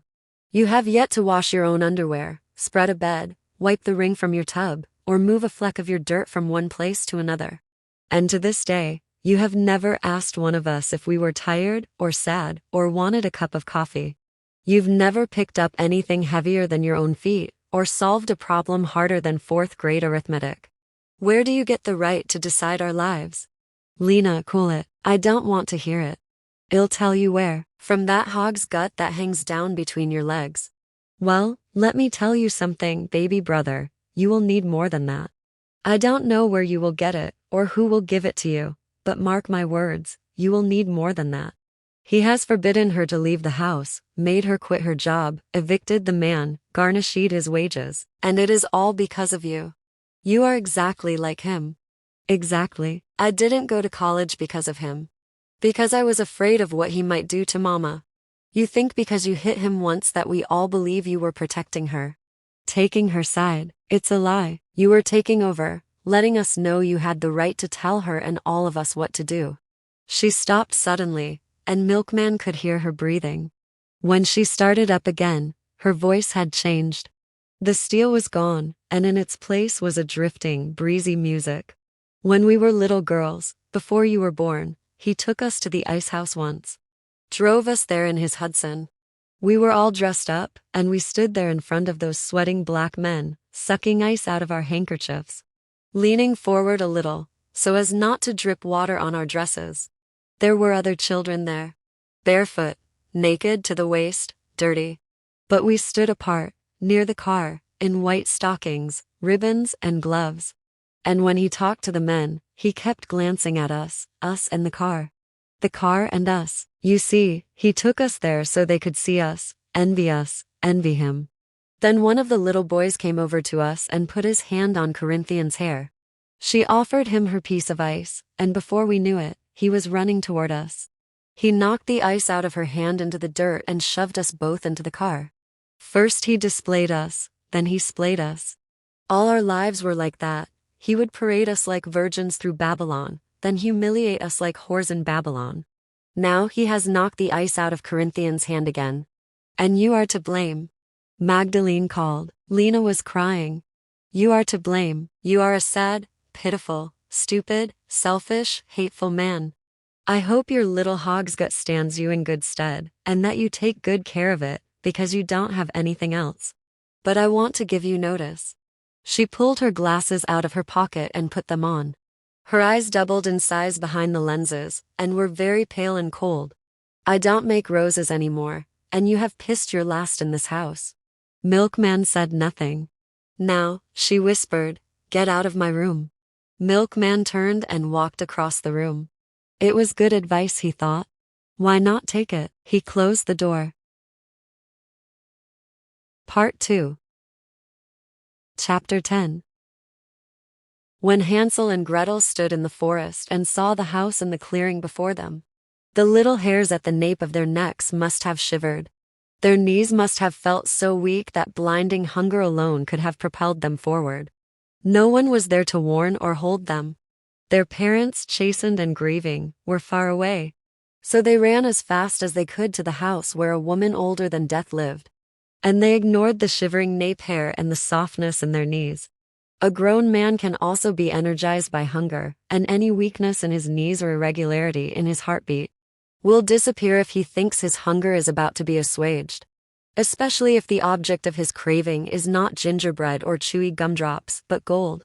Milkman ducked under the boughs of black walnut trees and walked straight toward the big crumbling house. He knew that an old woman had lived in it once, but he saw no signs of life there now. He was oblivious to the universe of wood life that did live there in layers of ivy. Grown so thick he could have sunk his arm in it up to the elbow. Life that crawled, life that slunk and crept and never closed its eyes. Life that burrowed and scurried, and life so still it was indistinguishable from the ivy stems on which it lay. Birth, life, and death, each took place on the hidden side of a leaf. From where he stood, the house looked as if it had been eaten by a galloping disease, the sores of which were dark and fluid. 1 mile behind him were macadam and the reassuring sounds of an automobile or two, one of which was Reverend Cooper's car, driven by his 13-year-old nephew. Noon, Milkman had told him. Come back at noon. He could just as easily have said 20 minutes. And now that he was alone, assaulted by what city people regard as raucous silence, he wished he had said 5 minutes. But even if the boy hadn't had chores to do, it would be foolish to be driven 15 miles outside Danville on business and stay a hot minute. He should never have made up that elaborate story to disguise his search for the cave. Somebody might ask him about it. Besides, lies should be very simple, like the truth. Excessive detail was simply excess. But he was so tired after the long bus ride from Pittsburgh, coming right after the luxury of the flight, he was afraid he wouldn't be convincing. The airplane ride exhilarated him, encouraged illusion and a feeling of invulnerability. High above the clouds, heavy yet light, caught in the stillness of speed, cruise. The pilot said, sitting in intricate metal become glistening bird, it was not possible to believe he had ever made a mistake, or could. Only one small thought troubled him. That guitar was not there too. He would have loved it, the view, the food, the stewardesses. But Milkman wanted to do this by himself, with no input from anybody. This one time he wanted to go solo. In the air, away from real life, he felt free, but on the ground. When he talked to guitar just before he left, the wings of all those other people's nightmares flapped in his face and constrained him. Lena's anger, Corinthian's loose and uncombed hair, matching her slack lips. Ruth's stepped-up surveillance, his father's bottomless greed, Hagar's hollow eyes. He did not know whether he deserved any of that, but he knew he was fed up, and he knew he had to leave quickly. He told Guitar of his decision before he told his father. Daddy thinks the stuff is still in the cave. Could be. Guitar sipped his tea. Anyway, it's worth checking out. At least we'll know once and for all. I couldn't agree more. So I'm going after it. By yourself? Milkman sighed. Yeah, by myself. I need to get out of here. I mean, I really have to go away somewhere. Guitar put his cup down and folded his hands in front of his mouth. Wouldn't it be easier with the two of us? Suppose you have trouble? It might be easier, but it might look more suspicious with two men instead of one roaming around the woods. If I find it, I'll haul it back and we'll split it up just like we agreed. If I don't, well, I'll be back anyway. When you leaving? Tomorrow morning. What's your father say about you going alone? I haven't told him yet. You're the only one knows so far. Milkman stood up and went to the window that looked out on Guitar's little porch. Shit. Guitar was watching him carefully. What's the matter? He asked. Why you so low? You don't act like a man on his way to the end of the rainbow. Milkman turned around and sat on the sill. I hope it is a rainbow, and nobody has run off with the pot, 'cause I need it. Everybody needs it, not as bad as me. Guitar smiled. Look like you really got the itch now. More than before. Yeah, well, everything's worse than before, or maybe it's the same as before. I don't know, I just know that I want to live my own life. I don't want to be my old man's office boy no more. And as long as I'm in this place, I will be.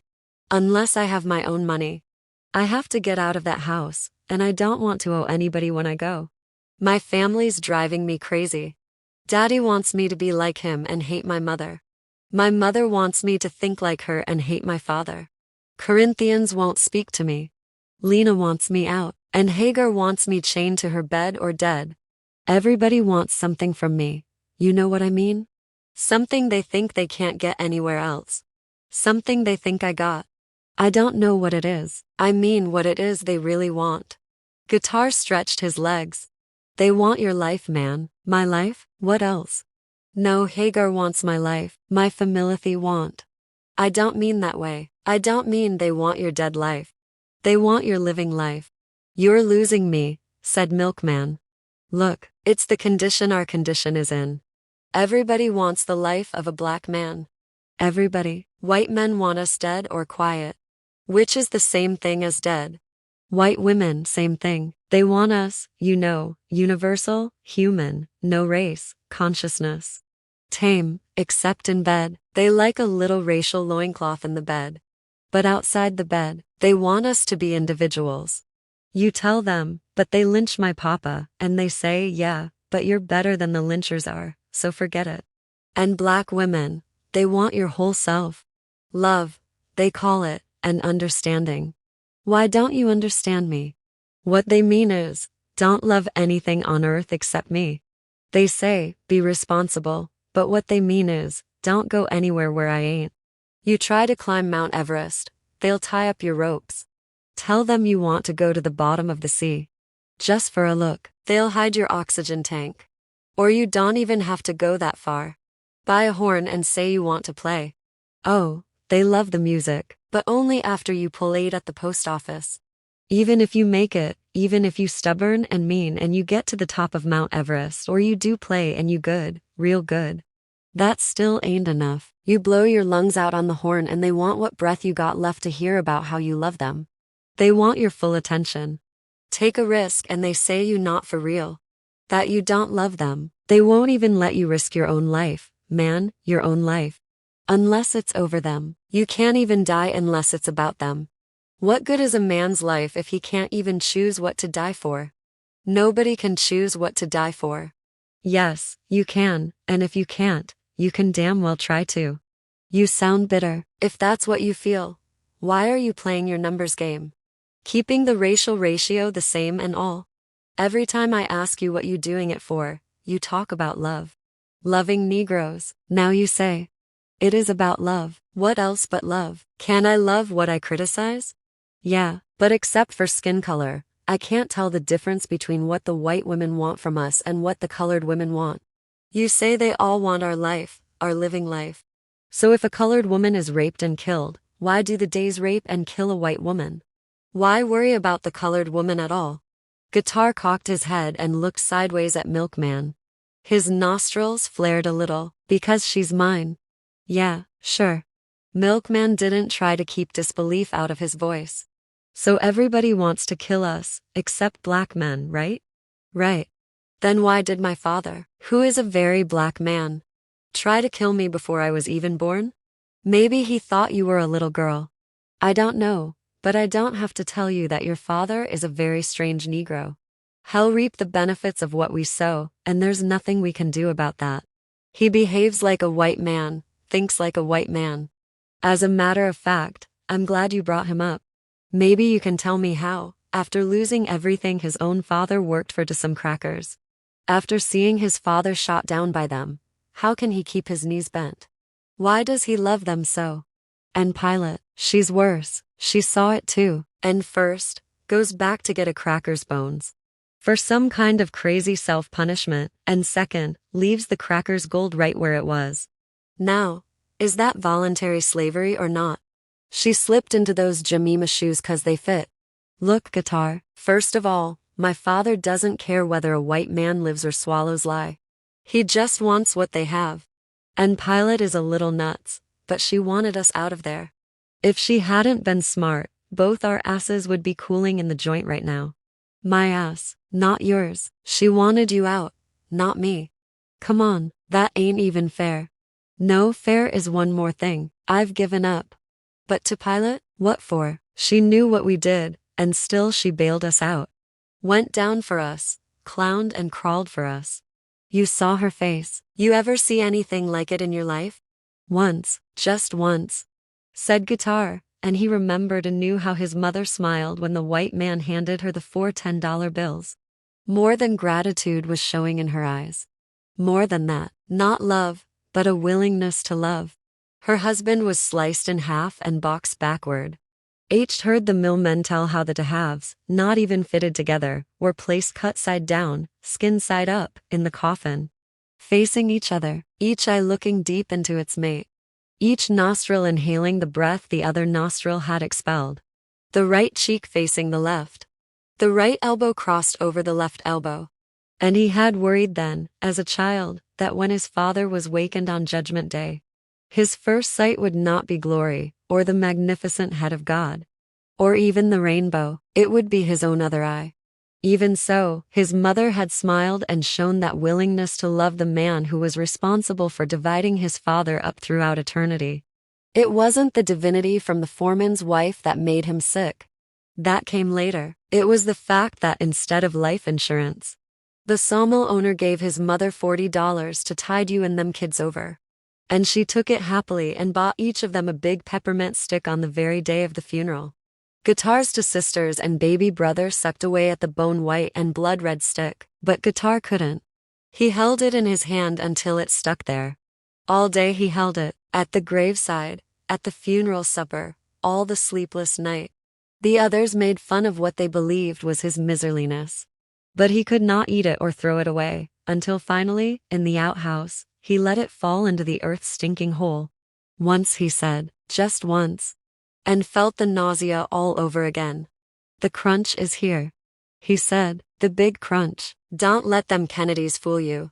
And I'll tell you the truth, I hope your daddy's right about what's in that cave. And I sure hope you don't have no second thoughts about getting it back here. What's that supposed to mean? It means I'm nervous, real nervous. I need the bread.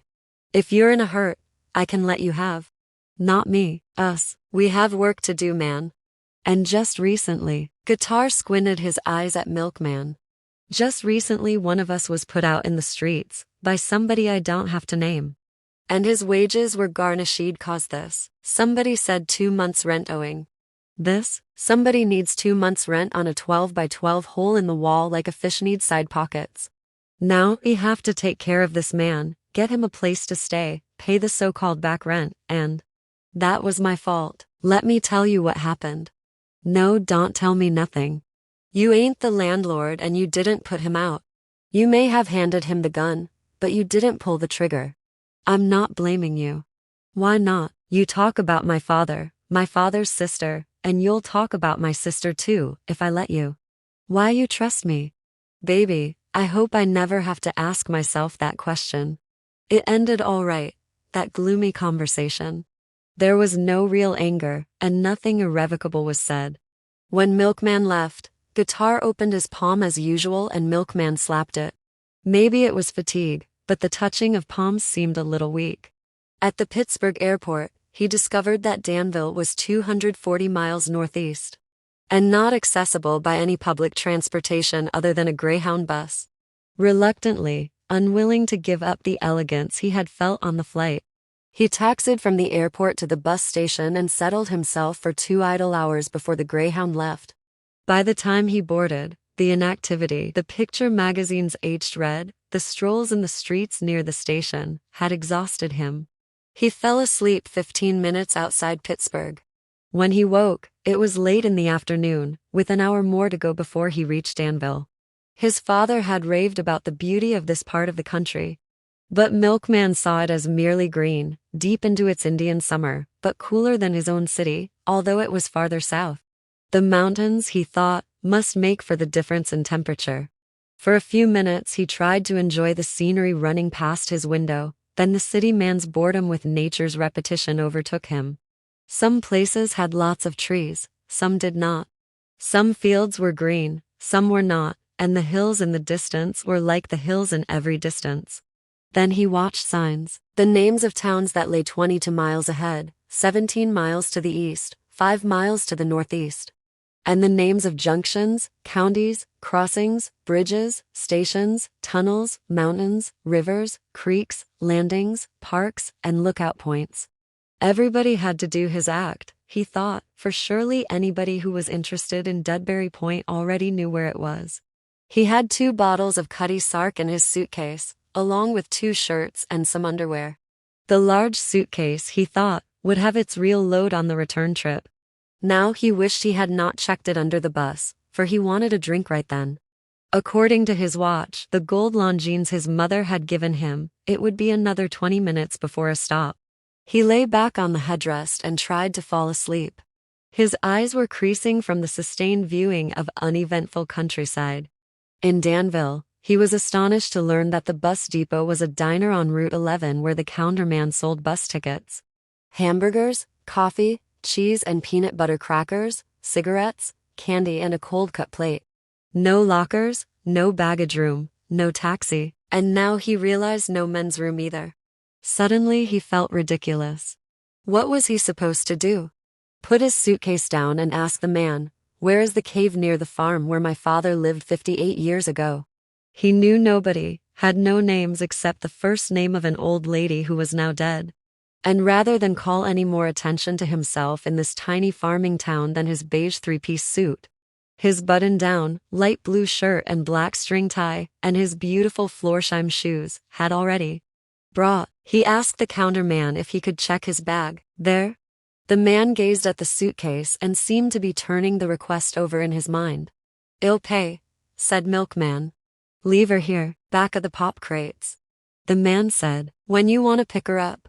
"This evening," he said. "Fine, she'll be right here." Milkman left the diner or bus station with a small satchel of shaving things and walked out into the streets of Danville, Pennsylvania. Seen places like this in Michigan, of course, but he never had to do anything in them other than buy gas.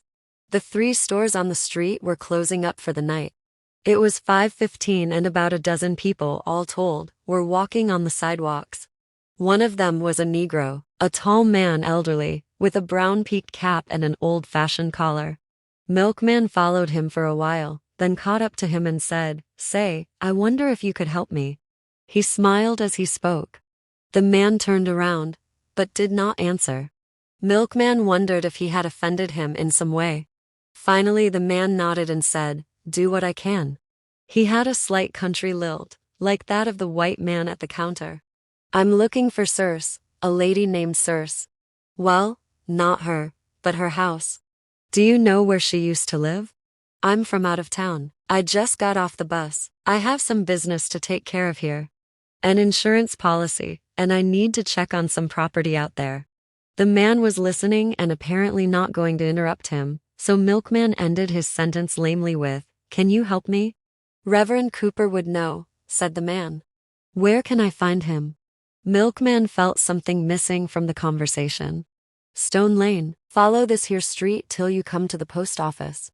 Go on around the post office and that'll be Windsor. The next street is Stone Lane. He lives in there." "Will there be a church there?" Milkman assumed a preacher lived next door to his church. No church ain't got no parsonage." "Reverend Cooper lives in Stone Lane. Yellow house, I believe." "Thanks," said Milkman. "Thanks a lot." "Mighty welcome," said the man. "Good evenin'."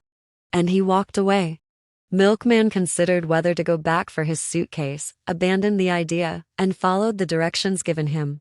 An American flag identified the post office, a frame structure next to a drugstore that served also as the Western Union office. He turned left at the corner, but noticed there were no street signs anywhere. How could he find Windsor or Stone Lane if there were no signs? He walked through a residential street, another and another, and he was just about to go back to the drugstore and look under or AIM, Zion, in the telephone directory, when he saw a yellow and white house. Maybe this is it, he thought. He climbed the steps, determined to mind his manners. A thief should be polite and win goodwill. "Good evening, is Reverend Cooper here?" A woman was standing in the doorway. "Yes, he's here. Would you like to come in?" "I'll call him." "Thank you." Milkman entered a tiny hall and waited. A short, chubby man appeared, fingering his glasses. "Yes, sir, you wanted to see me?" His eyes ran rapidly over Milkman's clothes, but his voice betrayed no excessive curiosity. "Yes, how are you?" Fine. And you?" "Pretty good." Milkman felt as awkward as he sounded. He had never had to try to make a pleasant impression on a stranger before, never needed anything from a stranger before, and did not remember ever asking anybody in the world how they were. "I might as well say it all," he thought. "I could use your help, sir. My name is Macon Dead. My father is from around." "Dead? Macon? Dead, you say?" "Yes." Milkman smiled apologetically, for the name. "My father. Well, it'll be." Reverend Cooper took off his glasses. "Well, it'll be, Esther." He threw his voice over his shoulder without taking his eyes off his guest. "Esther, come here." Then to Milkman, "I know your people." Milkman smiled and let his shoulders slump a little.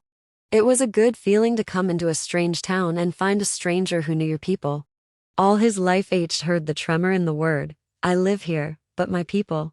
Or, "She acts like she ain't got no people." Or, "Do any of your people live there?" But he hadn't known what it meant, links. He remembered Freddie sitting in Sonny's shop just before Christmas, saying, "None of my people would take me in." Milkman beamed at Reverend Cooper and his wife. "You do? Sit on down here, boy. You the son of the Macon, Dead, I knew." "Oh, well, now, I don't mean to say I knew him all that well. Your daddy was 4 or 5 years older than me, and they didn't get to town much, but everybody round here remembers the old man. Old Macon Dead, your granddad. My daddy and him was good friends. A blacksmith my daddy was. I'm the only one got the call." Well, Well?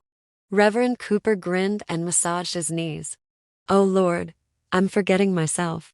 You must be hungry, Esther. Get him something to fill himself up on. Oh no, no, thank you, sir. Maybe a little something to drink. I mean, if you do drink, that is. Sure, sure, nothing citified, I'm sorry to say, but… Esther, she was on her way to the kitchen. Bring some glasses and get that whiskey out the cupboard. This here's Macon Dead's boy, and he's tired and needs a drink. Tell me, how'd you find me? Don't tell me your daddy remembered me? He probably does, but I met a man in the street and he told me how to find you. You asked him for me? Reverend Cooper wanted to get all the facts straight. Already he was framing the story for his friends, how the man came to his house first, how he asked for him. Esther returned with a Coca-Cola tray, two glasses, and a large mayonnaise jar of what looked like water. Reverend Cooper poured it warm and neat into the two glasses. No ice, no water, just pure rye whiskey that almost tore Milkman's throat when he swallowed it. No, I didn't ask for you by name. I asked him if he knew where a woman named Circe used to live. Circe? Yes, Lord, old Circe. He told me to talk to you. Reverend Cooper smiled and poured more whiskey. Everybody round here knows me, and I know everybody. Well, I know. My father stayed with her a while, after his father died. They had a fine place, mighty fine. Some white folks own it now. Course that's what they wanted. That's why they shot him. Upset a lot of people here, a whole lot of people. Scared 'em too. But didn't your daddy have a sister, name of Pilate? Yes, sir, Pilate. Still living, is she? Oh yes, very much living. Is that so? Pretty girl, real pretty. My daddy was the one made the earring for her. That's how we knew they was alive. After old Macon Dead was killed, nobody knew whether the children was dead too or what. Then a few weeks passed and Circe came to my daddy's shop. Right across from where the post office is now. That's where my daddy's blacksmith shop was. She came in there with this little metal box with a piece of paper bag folded up in it. Pilate's name was written on it. Circe didn't tell Daddy anything, but that he was to make a earring out of it. She stole a brooch from the folks she worked for. My daddy took the gold pin off it and soldered it to the box. So we knew they was alive and Circe was taking care of them. They'd be all right with Circe. She worked for the butlers. Rich white folks, you know. But she was a good midwife in those days. Delivered everybody, me included. Maybe it was the whiskey which always made other people gracious when he drank it. But Milkman felt a glow listening to a story come from this man that H heard many times before, but only half listened to. Or maybe it was being there, in the place where it happened, that made it seem so real. Hearing Pilate talk about caves and woods and earrings on Darling Street. Or his father talk about cooking wild turkey over the automobile noise of Not Doctor Street. Seemed exotic, something from another world and age, and maybe not even true. Here in the parsonage, sitting in a cane-bottomed chair near an upright piano, and drinking homemade whiskey poured from a mayonnaise jar, it was real. Without knowing it, he had walked right by the place where Pilate's earring had been fashioned. The earring that had fascinated him when he was little, the fixing of which informed the colored people here that the children of the murdered man were alive. And this was the living room of the son of the man who made the earring. Did anybody ever catch the men who did it? Who killed him? Reverend Cooper raised his eyebrows. Catch? He asked, his face full of wonder. Then he smiled again. Didn't have to catch 'em, they never went nowhere. I mean, did they have a trial? Were they arrested? Arrested for what? Killing a nigger? Where did you say you was from? You mean nobody did anything? Didn't even try to find out who did it. Everybody knew who did it. Same people Circe worked for, the butlers. And nobody did anything? Milkman wondered at his own anger. He hadn't felt angry when he first heard about it. Why now? Wasn't nothing to do. White folks didn't care, colored folks didn't dare. Wasn't no police like now. Now we got a county sheriff, handles things. Not then. Then, the circuit judge came through just once or twice a year. Besides, the people what did it owned half the county. Macon's land was in their way. Folks just was thankful the children escaped. You said Circe worked for the people who killed him. Did she know that? Course she did. And she let them stay there? Not out in the open, she hid them. Still, they were in the same house, right? Yep, best place, I'd say. If they came to town, somebody'd seem. Nobody would think of looking there. Did my father know that? I don't know what he knew, if Circe ever told him. I never saw him after the murder. None of us did. Where are they, the butlers? They still live here?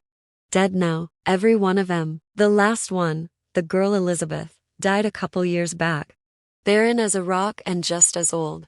Things work out, son. The ways of God are mysterious. But if you live it out, just live it out, you see that it always works out. Nothing they stole or killed for did 'em a bit of good. Not one bit. I don't care whether it did them good. The fact is, they did somebody else harm. Reverend Cooper shrugged. White folks different up your way? No, I guess not. Sometimes, though, you can do something. What? The preacher looked genuinely interested. Milkman couldn't answer except in guitar's words, so he said nothing. See this here? The Reverend turned around and showed Milkman a knot the size of a walnut that grew behind his ear. Some of us went to Philly to try and march in an Armistice Day parade. This was after the First World War. We were invited and had a permit, but the people, the white people, didn't like us being there. They started a fracas, you know, throwing rocks and calling us names. They didn't care nothing about the uniform. Anyway, some police on horseback came. To quiet them down, we thought. They ran us down, right under their horses. This here's what a hoof can do. Ain't that something? Jesus God. You wouldn't be here to even things up, would you? The preacher leaned over his stomach. No, I'm passing through, that's all. Just thought I'd look around. I wanted to see the farm. 'Cause any evening up left to do, Circe took care of. What did she do, huh? What didn't she do? Sorry I didn't come out here long time ago. I would have liked to meet her. She must have been 100 years old when she died. Older, was 100 when I was a boy. Is the farm nearby? Milkman appeared mildly interested. Not too far. I sort of wanted to see where it was, since I'm out this way. Daddy talks so much about it. It's right back of the Butler place, about 15 miles out. I can take you there. My old piece of car's in the shop, but it was supposed to be ready yesterday. I'll check on it. Milkman waited 4 days for the car to be ready. 4 days at Reverend Cooper's house as his guest, and the purpose of long visits from every old man in the town who remembered his father or his grandfather, and some had only heard. They all repeated various aspects of the story, all talked about how beautiful Lincoln's heaven was. Sitting in the kitchen, they looked at Milkman with such roomy eyes, and spoke about his grandfather with such awe and affection. Milkman began to miss him too. His own father's words came back to him. I worked right alongside my father. Right alongside him. Milkman thought then that his father was boasting of his manliness as a child. Now he knew he had been saying something else. That he loved his father. Had an intimate relationship with him. That his father loved him, trusted him, and found him worthy of working right alongside him. Something went wild in me. H said, when I saw him on the ground.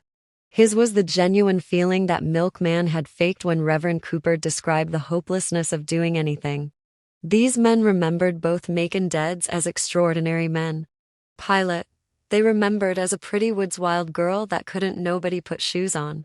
Only one of them remembered his grandmother. Good lookin', but looked like a white woman. Indian, maybe, black hair and slanted up eyes. Died in childbirth, you know. The more the old men talked, the more he heard about the only farm in the county that grew peaches, real peaches like they had in Georgia. The feasts they had when hunting was over, the pork kills in the winter and the work, the backbreaking work of a going farm. The more he missed something in his life. They talked about digging a well, fashioning traps, felling trees, warming orchards with fire when spring weather was bad, breaking young horses, training dogs. And in it all was his own father, the second Macon dead, their contemporary, who was strong as an ox, could ride bareback and barefoot. Who, they agreed, outran, outplowed, outshot, outpicked, outrode them all. He could not recognize that stern, greedy, unloving man in the boy they talked about. But he loved the boy they described, and loved that boy's father, with his hip-roof barn, his peach trees, and Sunday break of dawn fishing parties in a fish pond that was 2 acres wide. They talked on and on, using Milkman as the ignition that gunned their memories. The good times, the hard times, things that changed, things that stayed the same. And head and shoulders above all of it was the tall, magnificent Macon dead, whose death, it seemed to him, was the beginning of their own dying, even though they were young boys at the time. Macon dead was the farmer they wanted to be, the clever irrigator, the peach tree grower, the hog slaughterer, the wild turkey roaster. The man who could plow 40 in no time flat, and sang like an angel while he did it. He had come out of nowhere, as ignorant as a hammer, and broke as a convict. With nothing but free papers, a Bible, and a pretty black-haired wife, and in 1 year leased 10 acres, the next 10 more. 16 years later, he had one of the best farms in Monterey County. A farm that colored their lives like a paintbrush and spoke to them like a sermon. You see? The farm said to them, see what you can do. Never mind, you can't tell one letter from another. Never mind you born a slave. Never mind you lose your name. Never mind your daddy dead. Never mind nothing. This here, is what a man can do if he puts his mind to it and his back in it. Stop sniveling. It said, stop picking around the edges of the world. Take advantage, and if you can't take advantage, take disadvantage. We live here, on this planet, in this nation, in this county right here. Nowhere else. We got a home in this rock, don't you see? Nobody's starving in my home. Nobody crying in my home, and if I got a home, you got one too. Grab it, grab this land, take it, hold it, my brothers, make it, my brothers, shake it, squeeze it, turn it, twist it, beat it, kick it, kiss it, whip it, stomp it, dig it, plow it, seed it, reap it, rent it, buy it, sell it, own it, build it, multiply it, and pass it on. Can you hear me? Pass it on. But they shot the top of his head off and ate his fine Georgia peaches. And even as boys these men began to die, and were dying still. Looking at Milkman in those nighttime talks, they yearned for something. Some word from him that would rekindle the dream and stop the death. They were dying. That's why Milkman began to talk about his father, the boy they knew, the son of the fabulous Macon, dead. He bragged a little and they came alive. How many houses his father owned, they grinned. The new car every 2 years, they laughed. And when he told them how his father tried to buy the Erie Lackawanna, it sounded better that way, they hooted with joy. That's him. That's old Macon dead's boy, all right. They wanted to know everything, and Milkman found himself rattling off assets like an accountant. Describing deals, total rents, income, bank loans, and this new thing his father was looking into. The stock market. Suddenly, in the midst of his telling, Milkman wanted the gold. He wanted to get up right then and there and go get it. Run to where it was, and snatch every grain of it from under the noses of the butlers, who were dumb enough to believe that if they killed one man, his whole line died. He glittered in the light of their adoration and grew fierce with pride. How'd your daddy marry? The daughter of the richest Negro doctor in town. That's him. That's Macon dead. Send you all to college? Sent my sisters. I work right alongside him in our office. Huh. Keep you home to get that money. Macon dead. Gonna always make him some money. What kind of car he drive? Buick, 225. Great God. A deuce and a quarter. What year? This year. That's him. That's Macon dead. He gonna buy the Erie Lackawanna if he want it. Hell get it. Bless my soul. Bet he worry them white folks to death. Can't nobody keep him down. Not no Macon dead. Not in this world. And not in the next. Ha. Goddamn. The Erie Lackawanna. After all the waiting, Reverend Cooper couldn't go. His preaching income was supplemented by freight yard work, and he was called for an early shift. His nephew, called nephew since he was their only one, was assigned to drive Milkman out to the farm.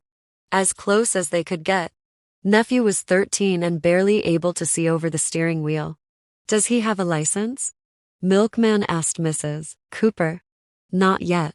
she said, and when she saw his consternation, she explained that farm kids drove early. They had to. Milkman and nephew started out right after breakfast. It took them the better part of an hour because the roads were curving to lanes. And they spent 20 minutes behind a light truck they couldn't pull around.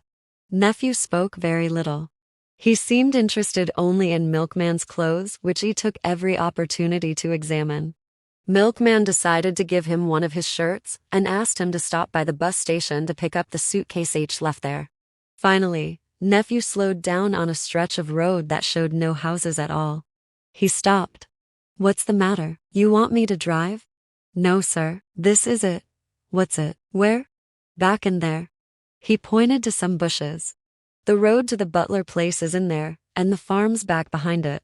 You got to walk it, car won't make it." Nothing was truer. As it turned out, Milkman's feet could hardly make it over the stony road covered with second growth. He had asked nephew to wait, thinking he would survey the area quickly and come back later on his own. But the boy had chores, he said, and would be back whenever Milkman wanted him to be there. "An hour," said Milkman. "Take me an hour just to get back to town," said nephew. "Reverend Cooper said you were to take me. Not leave me stranded. My mama whipped me. I don't do my chores." Milkman was annoyed, but because he didn't want the boy to think he was nervous about being left out there alone, he agreed to having him come back at. He glanced at his heavy, over-designated watch. At noon. It was 9 o'clock then. His hat had been knocked off by the first branches of the old walnut trees, so he held it in his hand. His cuffless pants were darkened by the mile-long walk over moist leaves. The quiet fairly roared in his ears. He was uncomfortable and a little anxious, but the gold loomed large in his mind, as did the faces of the men each drunk with last night. And he stepped firmly onto the gravel and leaves of the driveway, which circled the biggest house H'd ever seen. This is where they stayed, he thought, where Pilate cried when given cherry jam. He stood still a moment. It must have been beautiful, must have seemed like a palace to them. But neither had ever spoken of it in any terms but how imprisoned they felt. How difficult it was to see the sky from their room, how repelled they were by the carpets, the draperies. Without knowing who killed their father, they instinctively hated the murder's house. And it did look like a murderer's house. Dark, ruined, evil. Never, not since he knelt by his windowsill, wishing he could fly, had he felt so lonely. He saw the eyes of a child peer at him over the sill of the 1-second-story window. The ivy had not covered. He smiled. "Must be myself I'm seeing. Thinking about how I used to watch the sky out the window. Or maybe it's the light trying to get through the trees." 4 graceful columns supported the portico, and the huge double door featured a heavy, brass knocker. He lifted it and let it fall. The sound was soaked up like a single raindrop in cotton. Nothing stirred. He looked back down the path and saw the green maw out of which he had come. A greenish-black tunnel, the end of which was nowhere in sight. The farm, they said, was right in back of the Butler place. But knowing how different their concept of distance was, he thought H better get moving. If he found what he was looking for, he would have to come back at night. With equipment, of course, but also with some familiarity with the area.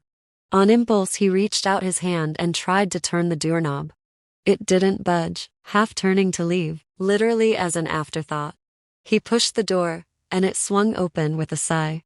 He leaned in. The smell prevented him from seeing anything more than the absence of light did. A hairy animal smell, rife, suffocating. He coughed and looked for somewhere to spit, for the odor was in his mouth, coating his teeth and tongue. He pulled a handkerchief from his back pocket, held it over his nose, backed away from the open door, and had just begun to spill the little breakfast H'd eaten when the odor disappeared and, quite suddenly, in its place was a sweet, spicy perfume. Like ginger root, pleasant, clean, seductive. Surprised and charmed by it, he retraced his steps and went inside. After a second or two he was able to see the hand-laid and hand-finished wooden floor in a huge hall, and at its farther end a wide staircase spiraling up into the dark. His eyes traveled up the stairs. He had had dreams as a child, dreams every child had, of the witch who chased him. Down dark alleys, between lawn trees, and finally into rooms from which he could not escape. Witches in black dresses and red underskirts. Witches with pink eyes and green lips, tiny witches, long rangy witches.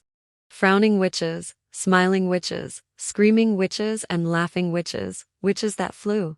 Witches that ran, and some that merely glided on the ground. So when he saw the woman at the top of the stairs, there was no way for him to resist climbing up toward her outstretched hands. Her fingers spread wide for him, her mouth gaping open for him, her eyes devouring him. In a dream, you climb the stairs. She grabbed him, grabbed his shoulders and pulled him right up against her and tightened her arms around him. Her head came to his chest, and the feel of that hair under his chin, the dry, bony hands like steel springs rubbing his back. Her floppy mouth babbling into his vest, made him dizzy, but he knew that always. Always at the very instant of the pounce or the gummy embrace, he would wake with a scream and an erection. Now he had only the erection. Milkman closed his eyes, helpless to pull away before the completion of the dream. What made him surface from it was a humming sound around his knees. He looked down and there, surrounding him, was a pack of golden-eyed dogs, each of which had the intelligent child's eyes he had seen from the window. Abruptly the woman let him go and he looked down at her too. Beside the calm, sane, appraising eyes of the dogs, her eyes looked crazy. Beside their combed, brushed gunmetal hair, hers was wild and filthy. She spoke to the dogs, "Go on away, Helmet. Go on, Horst, move." She waved her hands and the dogs obeyed. "Come, come," she said to Milkman, "in here." She took his hand in both of hers, and he followed her. His arm outstretched, his hand in hers. Like a small boy being dragged reluctantly to bed. Together they weaved among the bodies of the dogs that floated around his legs. She led him into a room, made him sit on a gray velvet sofa, and dismissed all the dogs but two that lay at her feet. "Remember the Weimaraners?" she asked, settling herself, pulling her chair close to him. She was old, so old she was colorless. So old only her mouth and eyes were distinguishable features in her face. Nose, chin, cheekbones, forehead, neck all had surrendered their identity to the pleats and crochet work of skin committed to constant change. Milkman struggled for a clear thought, so hard to come by in a dream. Perhaps this woman is Circe. But Circe is dead. This woman is alive. That was as far as he got. Because although the woman was talking to him, she might in any case still be dead. As a matter of fact, she had to be dead. Not because of the wrinkles, and the face so old it could not be alive, but because out of the toothless mouth came the strong, mellifluent voice of a 20-year-old girl. "I knew one day you would come back." Well, that's not entirely true. Some days I doubted it, and some days I didn't think about it at all. But you see, I was right, you did come. It was awful listening to that voice come from that face. Maybe something was happening to his ears. He wanted to hear the sound of his own voice, so he decided to take a chance on logic. "Excuse me, I'm his son. I'm Macon Dead's son, not the one you knew." She stopped smiling. "My name is Macon, dead too, but I'm 32 years old. You knew my father and his father too. So far, so good." His voice was the same. Now he needed only to know if he had assessed the situation correctly. She did not answer him. "You're Circe, aren't you?" "Yes, Circe," she said, but she seemed to have lost all interest in him. "My name is Circe. I'm just visiting," he said. "I spent a couple of days with Reverend Cooper and his wife. They're the ones brought me out here." "I thought you were him. I thought you came back to see me." "Where is he, my Macon?" "Back home. He's alive. He told me about you." "And Pilate, where is she?" "There too. She's fine." "Well, you look like him. You really do." But she didn't sound convinced. "He's 72 years old now," said Milkman. He thought that would clear things up, make her know he couldn't be the Macon she knew, who was 16 when she last saw him. But all she said was, as though 72, 32, any age at all, meant nothing whatsoever to her. Milkman wondered how old she really was. "Are you hungry?" she asked. "No thank you, I ate breakfast." "So you've been staying with that little Cooper boy?" "Yes, Mum." "Runt. I told him not to smoke, but children don't listen." Do you mind if I do? Milkman was relaxing a little, and he hoped the cigarette would relax him more. She shrugged. Do what you like. Everybody does what he likes nowadays anyway. Milkman lit the cigarette, and the dogs hummed at the sound of the match, their eyes glittering toward the flame. Shh, whispered Circe. Beautiful, said Milkman. What's beautiful? The dogs? They're not beautiful, they're strange, but they keep things away. I'm completely worn out taking care of them. They belong to Miss Butler. She bred them, crossbred them. Tried for years to get them in the AKC. They wouldn't permit it. What did you call them? Weimaraners, German. What do you do with them? Oh, I keep some, sell some, till we all die in here together. She smiled. She had dainty habits which matched her torn and filthy clothes in precisely the way her strong, young, cultivated voice matched her wizened face. Her white hair, braided perhaps, perhaps not, she touched, as though replacing a wayward strand from an elegant coiffure. And her smile, an opening of flesh like celluloid dissolving under a drop of acid, was accompanied by a press of fingers on her chin. It was this combination of daintiness and cultivated speech that misled Macon and invited him to regard her as merely foolish. You should get out once in a while. She looked at him. Is this your house now? Did they will you this? Is that why you have to stay here? She pressed her lips over her gums. The only reason I'm here alone is because she died. She killed herself. All the money was gone, so she killed herself. Stood right there on the landing where you were a minute ago, and threw herself off the banister. She didn't die right away though. She lay in the bed a week or two, and there was nobody here but us. The dogs were in the kennel then. I brought her in the world, just like I did her mother and her grandmother. Before that, birthed just about everybody in the county I did. Never lost one either. Never lost nobody but your mother. Well, grandmother, I guess she was. Now I birth dogs. Some friend of Reverend Cooper said she looked white. My grandmother, was she?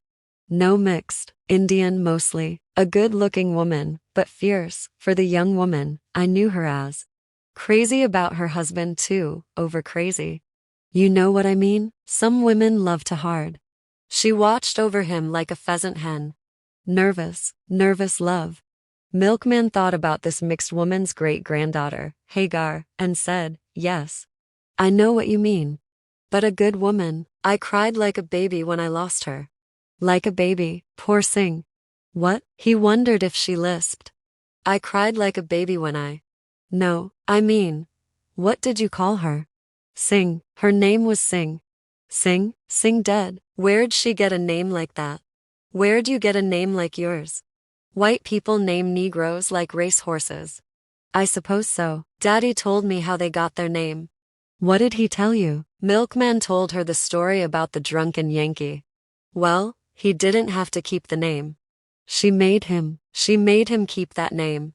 Circe said when he was through, Sing, his wife, they met on a wagon going north. 8 pecans all the way, she told me. It was a wagon full of ex-slaves going to the promised land. Was she a slave too? No, indeed. She always bragged how she was never a slave. Her people neither. Then what was she doing on that wagon? I can't answer you because I don't know. Never crossed my mind to ask her. Where were they coming from? Georgia? No, Virginia. Both of them lived in Virginia, her people and his. Down around Culpeper somewhere. Charlemagne or something like that. I think that's where Pilate was for a while. She lived all over the country before she came to us. Did she ever marry that boy? What boy? The boy she had the baby by. No, she didn't marry him. Didn't think she would. She was too ashamed. Ashamed of what? Her stomach. Oh, that. Borned herself. I had very little to do with it. I thought they were both dead, the mother and the child. When she popped out, you could have knocked me over. I hadn't heard a heartbeat anywhere. She just came on out. Your daddy loved her. Hurt me to hear they broke away from one another. So it does me good to hear they're back together again. She had warmed up talking about the past, and Milkman decided not to tell her that Macon and Pilate just lived in the same city. He wondered how she knew about their split, and if she knew what they broke apart about. You knew about their quarrel? He asked quietly, nonchalantly. Not the substance, just the fact. Pilate came back here just after her baby was born. One winter, she told me they split up when they left here and she hadn't seen him since. Pilate told me they lived in a cave for a few days after they left this house. Is that right? Must have been Hunter's cave. Hunters used it to rest up in there sometimes. Eat, smoke, sleep. That's where they dumped old Macon's body. They? Who? I thought my father said he buried him down by a creek or a river someplace where they used to fish. He did, but it was too shallow and too close to the water. The body floated up at the first heavy rain. Those children hadn't been gone a month when it floated up. Some men were fishing down there and saw this body, a Negro. So they knew who it was, dumped it in the cave, and it was summer too. You'd think they would have buried a body in the summer. I told Mrs. Butler I thought it was a disgrace. Daddy doesn't know that. Well, don't tell him. Let him have his peace. It's hard enough with a murdered father. He don't need to know what happened to the body. Did Pilate tell you why she came back here? Yes, she said her father told her to. She had visits from him, she said. I'd like to see that cave. Where they put him. Won't be anything left to see now. That's been a long time ago. I know, but maybe there's something I can bury properly. Now, that's a thought worth having. The dead don't like it if they're not buried. They don't like it at all. You won't have trouble finding it. You go back out the road you came in on. Go north until you come to a stile. It's falling down, but you'll see it's a stile. Right in there, the woods are open. Walk a little way in and you'll come to a creek. Cross it, there'll be some more woods, but ahead you'll see a short range of hills. The cave is right on the face of those hills.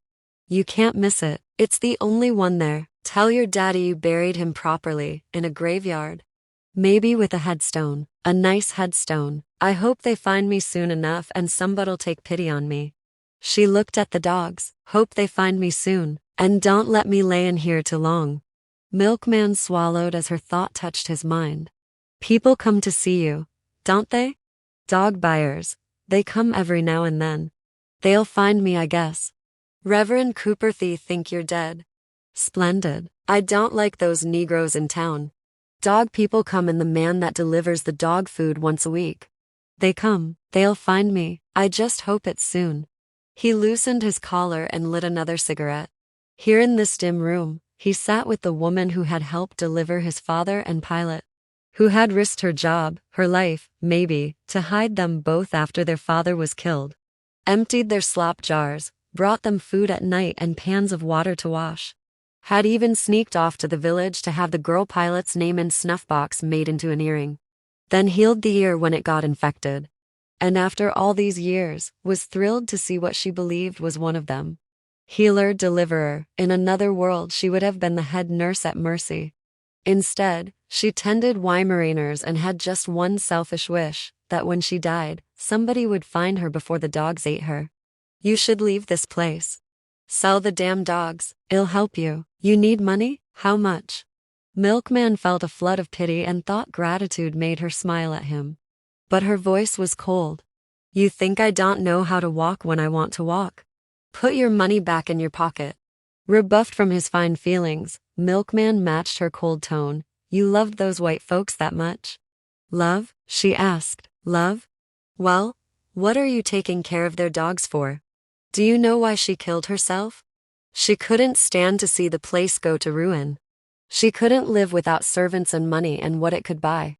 Every cent was gone, and the taxes took whatever came in. She had to let the upstairs maids go, then the cook, then the dog trainer, then the yardman, then the chauffeur, then the car, then the woman who washed once a week. Then she started selling bits and pieces. Land, jewels, furniture. The last few years we ate out of the garden. Finally she couldn't take it anymore. The thought of having no help, no money. Well, she couldn't take that. She had to let everything go.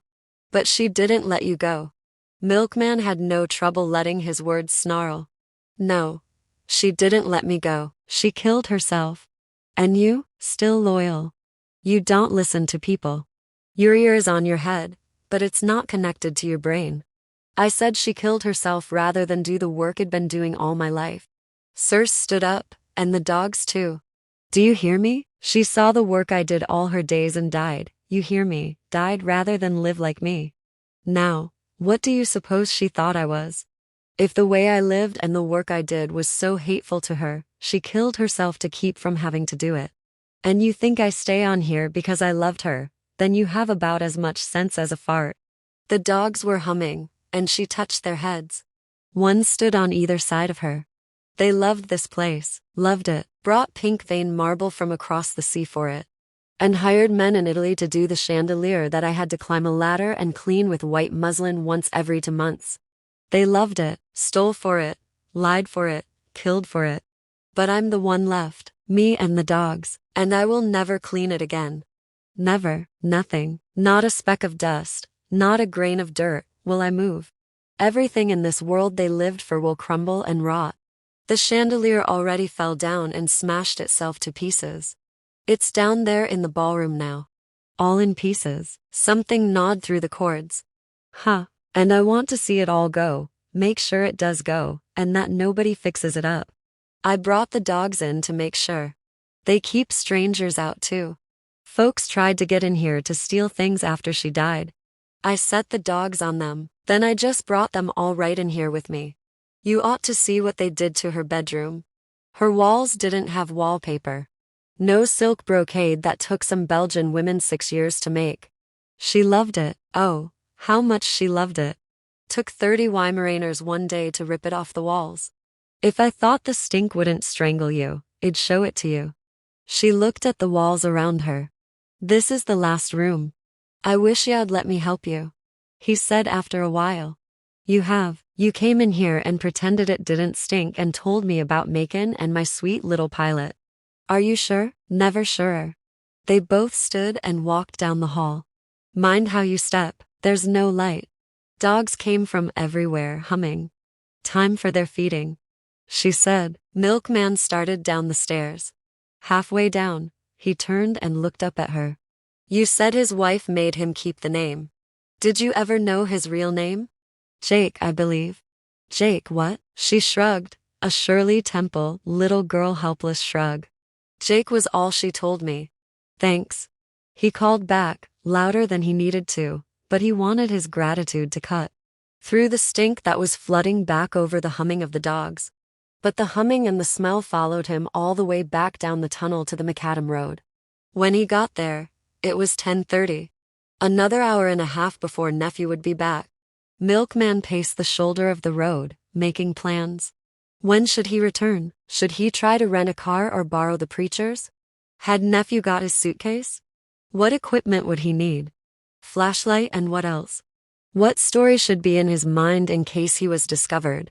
Of course, looking for his grandfather's remains. To collect them and take them for a proper burial.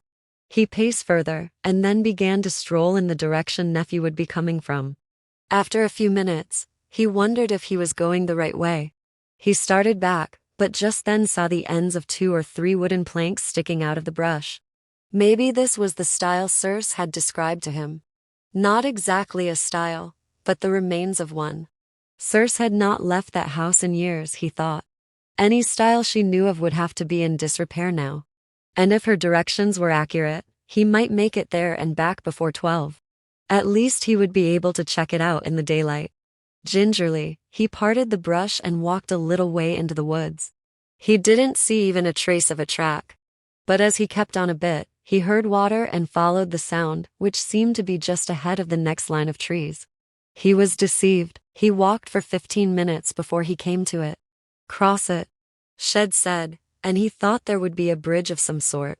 There was none. He looked across and saw hills. It must be there, right there. He calculated that he could just make it in the hour or so left before he should be back on the road. He sat down, took off his shoes and socks, stuffed the socks in his pocket, and rolled up his pants. Holding his shoes in his hand, he waded in. Unprepared for the coldness of the water and the slimy stones at the bottom. He slipped to one knee and soaked his shoes, trying to break his fall. He righted himself with difficulty and poured the water out of his shoes.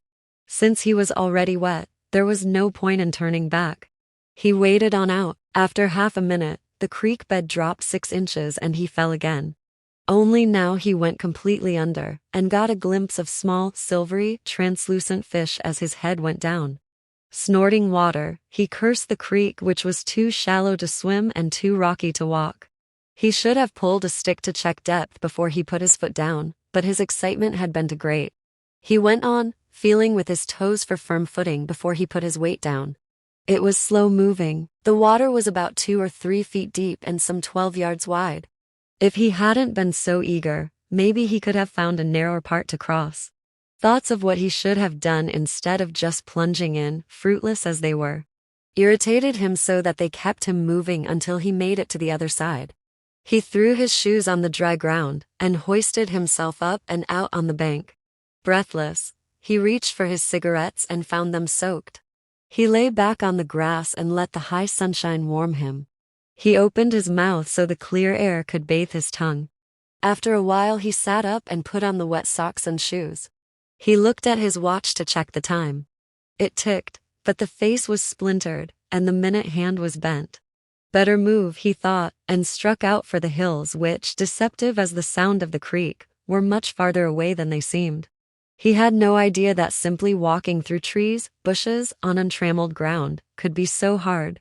Woods always brought to his mind City Park, the tended woods on Honor Island, where he went for outings as a child, and where tiny convenient paths led you through. He leased 10 acres of virgin woods and cleared it all, said the men describing the beginning of old Macon Dead's farm. Cleared this? Chopped down this? This stuff he could barely walk through? He was sweating into his wet shirt and just beginning to feel the result of sharp stones on his feet. Occasionally he came to a clear space and altered his direction as soon as the low hills came back into view.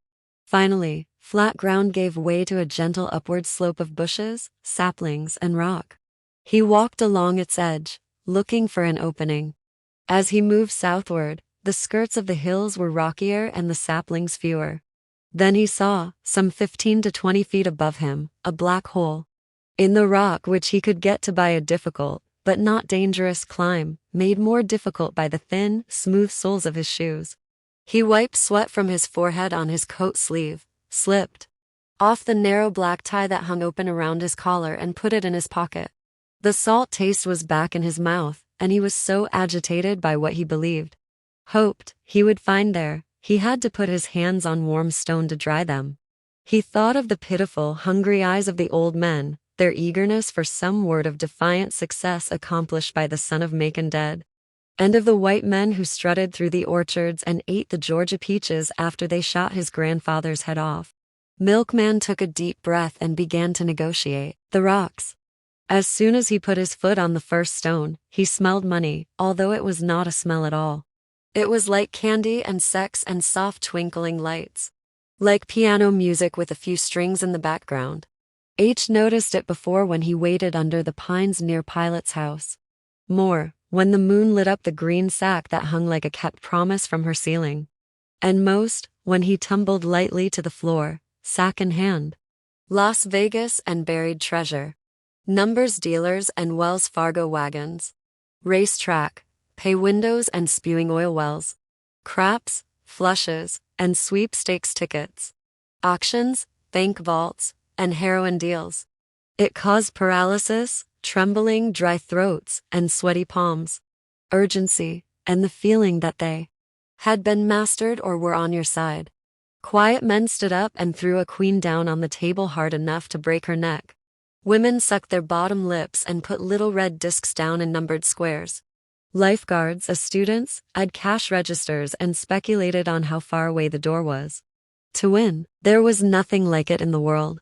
Milkman became agile, pulling himself up the rock face, digging his knees into crevices, searching with his fingers for solid earth patches or ledges of stone. He left off thinking and let his body do the work. He stood up, finally, on level ground 20 feet to the right of the mouth of the cave. There he saw a crude footpath he might have found earlier if he had not been so hasty. That was the path the hunters used, and that Pilate and his father had also used.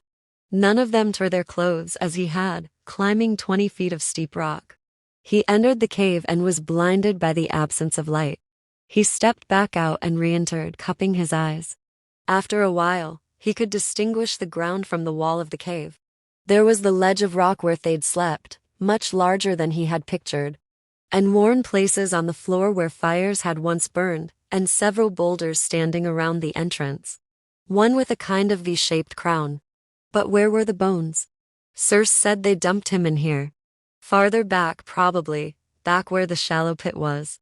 Milkman had no flashlight, and his matches were certainly wet, but he tried to find a dry one anyway. Only one or two even sputtered. The rest were dead. Still, his eyes were getting used to the dark. He pulled a branch from a bush that grew near the entrance, and bending forward, let it graze the ground before him as he walked. He had gone 30 or 40 feet when he noticed the cave's walls were closer together. He could not see the roof at all. He stopped and began to move slowly sideways, the branch tip scratching a yard or so ahead. The side of his hand grazed rock and he flung the dry batshit off it and moved to the left. The branch struck air. He stopped again and lowered the tip until it touched ground again. Raising it up and down and pressing it back and around, he could tell that he had found the pit. It was about 2 feet deep and maybe 8 feet wide. Frantically, he scraped the branch around the bottom. It hit something hard, again something else hard. Milkman swallowed and dropped to his knees. He squinted his eyes as hard as he could, but he couldn't see a thing. Suddenly he remembered a lighter in his vest pocket. He dropped the branch and fumbled for it, almost faint from the money smell. The twinkling lights, the piano music. He pulled it out, praying it would light. On the second try, it burst into flame, and he peered down. The lighter went out. He snapped it back and held his hand over its fragile flame. At the bottom of the hole he saw rocks, boards, leaves, even a tin cup, but no gold. Stretched out on his stomach, holding the lighter in one hand, he swept the bottom with the other, clawing, pulling, fingering, poking. There were no fat little pigeon-breasted bags of gold. There was nothing, nothing at all, and before he knew it, he was hollering along awe sound into the pit. It triggered the bats which swooped suddenly and dived in the darkness over his head. They startled him, and he leaped to his feet, whereupon the sole of his right shoe split away from the soft cordovan leather. The bats drove him out in a lopsided run, lifting his foot high to accommodate the flopping sole. In the sunlight once more, he stopped for breath. Dust, tears, and too bright light were in his eyes, but he was too angry and disgusted to rub them. He merely threw the lighter in a wide, high arc into the trees at the foot of the hills, and limped down the footpath, paying no attention to the direction he was going. He put his feet down wherever was most convenient. Quite suddenly, it seemed to him, he was at the creek again, but upstream, where the crossing. About 12 feet here, and so shallow he could see the stony bottom, was laid across with boards. He sat down and lashed the sole of his shoe to its top with his black string tie, then walked across the homemade bridge. The woods on the other side had a pathway. Milkman began to shake with hunger. Real hunger, not the less than top-full feeling he was accustomed to, the nervous desire to taste something good. Real hunger. He believed if he didn't get something to eat that instant, he would pass out. He examined the bushes, the branches, the ground for a berry, a nut, anything. But he didn't know what to look for, nor how they grew. Trembling, his stomach in a spasm, he tore off a few leaves and put them in his mouth. They were as bitter as gall, but he chewed them anyway, spit them out, and got others. He thought of the breakfast food Mrs. Cooper had put before him, which had disgusted him. Then, fried eggs covered with grease, fresh squeezed orange juice with seed and pulp floating in it, thick hand-cut bacon, a white-hot mound of grits and biscuits. It was her best effort, he knew, but perhaps because of the whiskey H drunk the night before. He could only bring himself to drink 2 cups of black coffee and eat 2 biscuits. The rest had nauseated him, and what he did eat he had left at Circe's door. Some brush closed in on him, and when he swept it angrily aside, he saw a stile and the road in front of him. Macadam automobiles, fence posts, civilization. He looked at the sky to gauge the hour. The sun was a quarter of the way down from what even he knew was high noon. About 1 o'clock, he guessed. Nephew would have come and gone. He felt in his back pocket for his wallet. It was discolored at the edges from the water, but the contents were dry. $500, his driver's license, phone numbers on slips of paper, social security card, airline ticket stub, cleaner's receipts. He looked up and down the road. He had to get food, and started walking south, where he believed Danville lay, hoping to hitch. As soon as a car came by, he was not only ravenous. His feet hurt. The third car to pass stopped. A 1954 Chevrolet, and the driver, a black man, showed the same interest in Milkman's clothes that nephew had shown.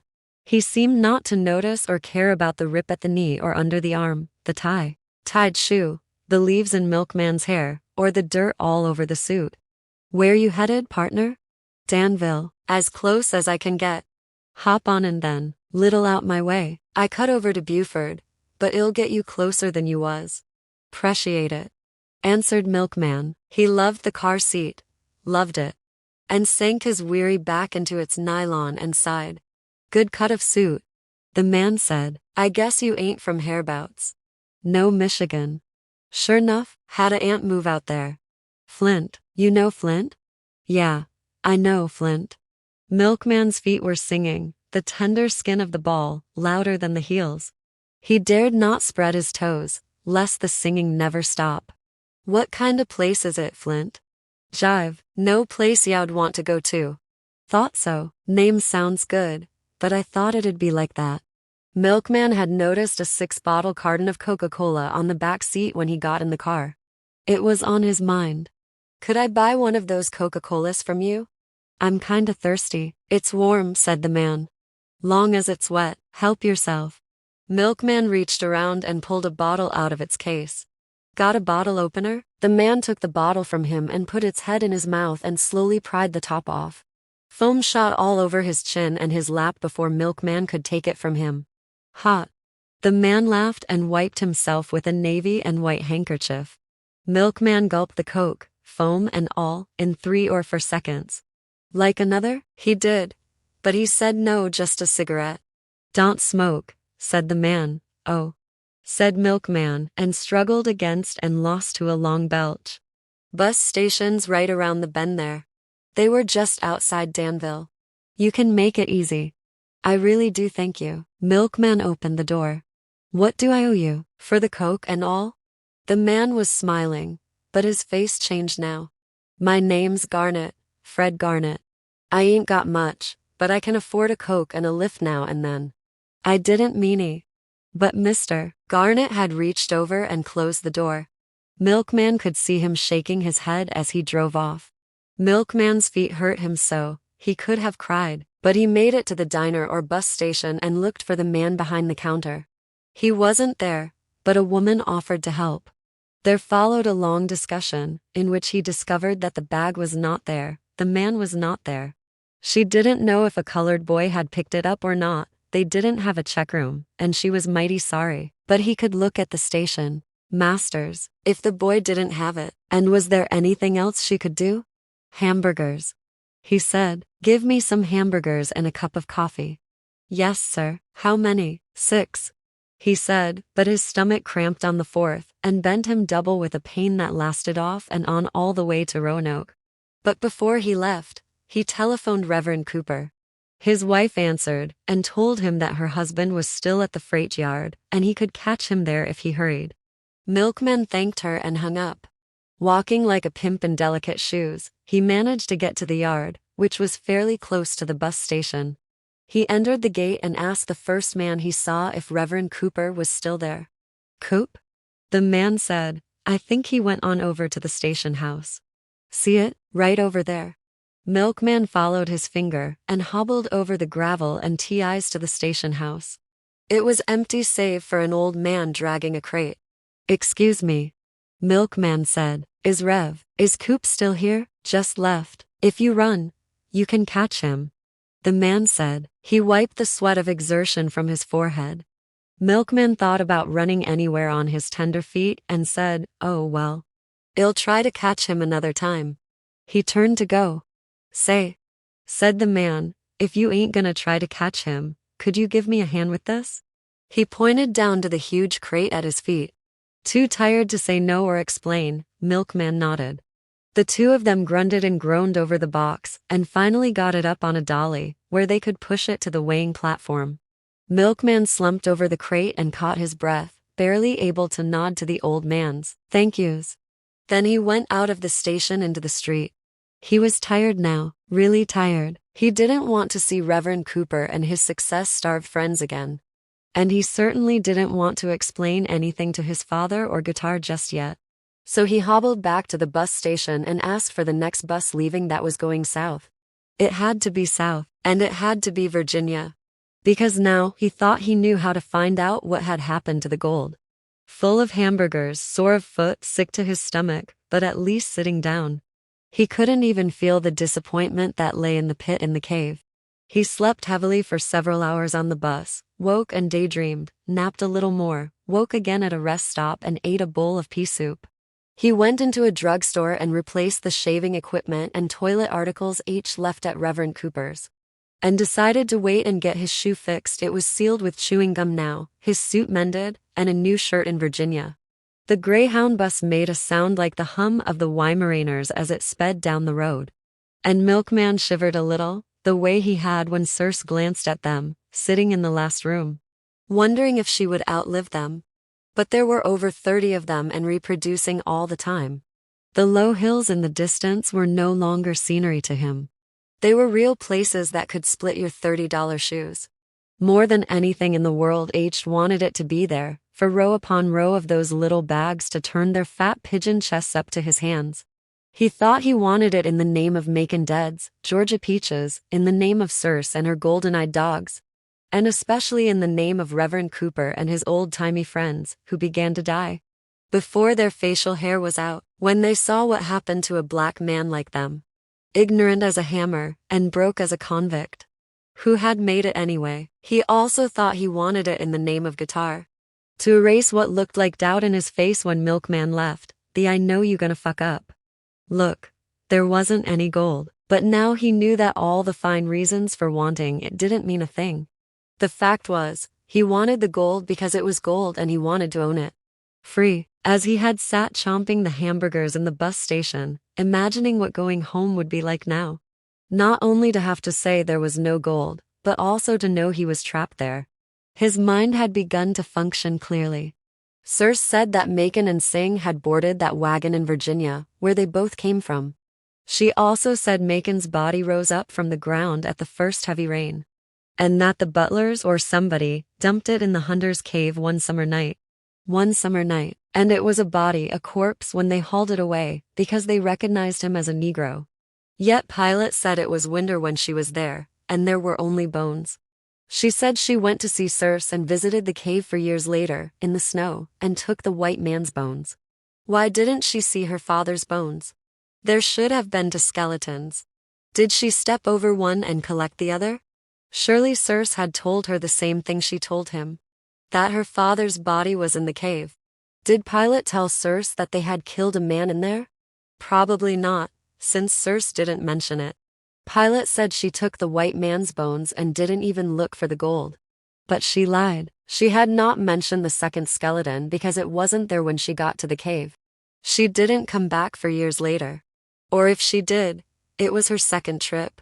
She came back before they dumped the Negro they found in the cave. She took the bones all right. Milkman had seen them on the table in the jailhouse. But that's not all she took. She took the gold to Virginia, and maybe somebody in Virginia would know. Milkman followed in her tracks. Chapter 11. The women's hands were empty. No pocketbook, no change purse, no wallet, no keys, no small paper bag, no comb, no handkerchief. They carried nothing. Milkman had never in his life seen a woman on the street without a purse slung over her shoulder, pressed under her arm or dangling from her clenched fingers. These women walked as if they were going somewhere, but they carried nothing in their hands. It was enough to let him know he was really in the backwoods of Virginia, an area the signs kept telling him was the Blue Ridge Mountains.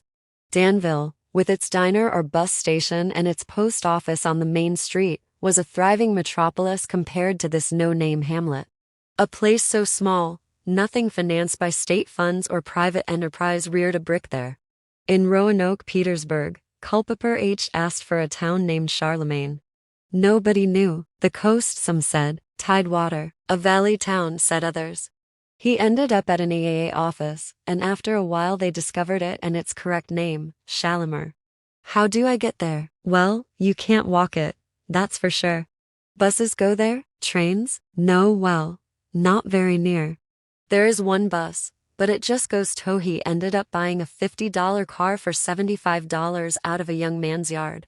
It broke down before he could get to the gas station and fill the tank. And when he got pushed to the station, he spent $132 on a fan belt, brake lining, oil filter, gas line filter, 2 retreads and a brand new oil pan, which he didn't need but bought before the mechanic told him the gasket was broken. It was a hard and bitter price to pay. Not because it wasn't worth it, and not because it had to be in cash, since the garage owner looked at his standard oil credit card like it was a $3 bill, but because he had got used to prices in the South. Socks, 2 pairs for a quarter. Resold shoes 30 cents, shirt $1.98, and the 2 Tommies needed to know that he got a shave and a haircut for 50 cents. By the time he bought the car, his morale had soared and he was beginning to enjoy the trip. His ability to get information and help from strangers, their attraction to him, their generosity. Need a place to stay? Want a good place to eat? All that business about Southern hospitality was for real. He wondered why black people ever left the South. Where he went, there wasn't a white face around, and the Negroes were as pleasant, wide-spirited, and self-contained as could be. He earned the rewards he got here. None of the pleasantness was directed at him because of his father, as it was back home, or his grandfather's memory, as it was in Danville. And now, sitting behind a steering wheel, he felt even better. He was his own director, relieving himself when he wanted to, stopping for cold beer when he was thirsty.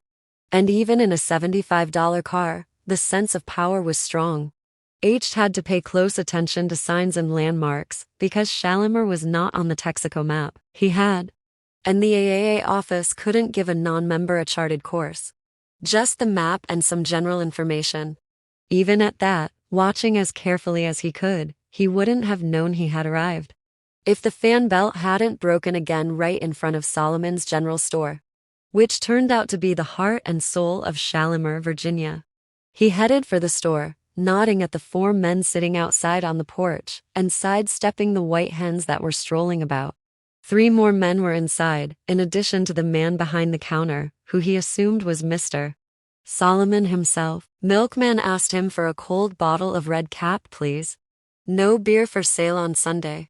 The man said. He was a light-skinned Negro with red hair turning white. Oh, I forgot what day it was. Milkman smiled. Pop then. I mean soda. Got any on ice? Cherry smash. That suit you? Fine. Suit me fine. The man walked over to the side of the store and slid open the door of an ancient cooler. The floor was worn and wavy with years of footsteps. Cans of goods on the shelf were sparse, but the sacks, trays and cartons of perishables and semi-perishables were plentiful. The man pulled a bottle of red liquid from the cooler and wiped it dry on his apron before handing it to Milkman. Anicle, if you drink it here. 7 cents, if you don't, I'll drink it here. Just get in? Yeah, car broke down. Is there a garage nearby? Nah, 5 miles yonder is one though. 5 miles? Yep, what's the trouble? Meb one of us can fix it. Where you headed? Shalimar. You standin' in it. Right here? This is Shalimar. Yes, sir, Shalimar. The man pronounced it Shalimone. Good thing I broke down. I would have missed it for sure. Milkman laughed. Your friend almost missed it too. My friend? What friend? The one lookin' for you. Drove in here early this mornin' and asked for ya. Asked for me by name? No, he never mentioned your name. Then how do you know he was looking for me? Said he was lookin' for his friend in a 3-piece beige suit. Like that. He pointed to Milkman's chest. What did he look like? Dark-skinned man, 'bout your complexion, tall, thin. What's a matter? Y'all get your wires crossed? Yeah, no I mean what was his name? Didn't say, just asked for you. He come a long way to meet you though. I know that. Drove a Ford with Michigan tags. Michigan? You sure? Michigan? Sure, I'm sure. Was he supposed to meet you in Roanoke? When Milkman looked wild-eyed, the man said, I seen your tags. Milkman sighed with relief. And then said, I wasn't sure where we were going to meet up. And he didn't say his name? Nah, just said to give you some good luck message if I was to see you. Lemma see, good luck? Yeah, said to tell you your day was sure coming, or your day's a meeting like that your day is here. But I know it had a day in it. But I ain't sure if he said it was comin' or was already here. He chuckled, wish mine was here, been waitin' 57 years and it ain't come yet. The other men in the store laughed congenially, while Milkman stood frozen, everything in him quiet but his heart. There was no mistaking the message. Or the messenger. Guitar was looking for him, was following him, and for professional reasons. Unless would Guitar joke about that phrase? That special secret word the 7 days whispered to their victims? The drink abuse you? Mr. Solomon was looking at him. Sweet soda water, don't agree with me. Milkman shook his head and swallowed the rest hurriedly. No, he said, I'm just car weary. I think I'll sit outside a while. He started toward the door. You want me to see 'bout your car for you? Mr. Solomon sounded slightly offended. In a minute, I'll be right back. Milkman pushed the screen door and stepped outside on the porch. The sun was blazing. He took off his jacket and held it on his forefinger over his shoulder. He gazed up and down the dusty road. Shotgun houses with wide spaces between them, a few dogs, chickens, children, and the women with nothing in their hands. They sat on porches and walked in the road, swaying their hips under cotton dresses, bare-legged, their unstraightened hair braided or pulled straight back into a ball. He wanted one of them bad. To curl up in a cot in that one's arms, or that one, or that. That's the way Pilate must have looked as a girl, looked even now, but out of place in the big northern city she had come to.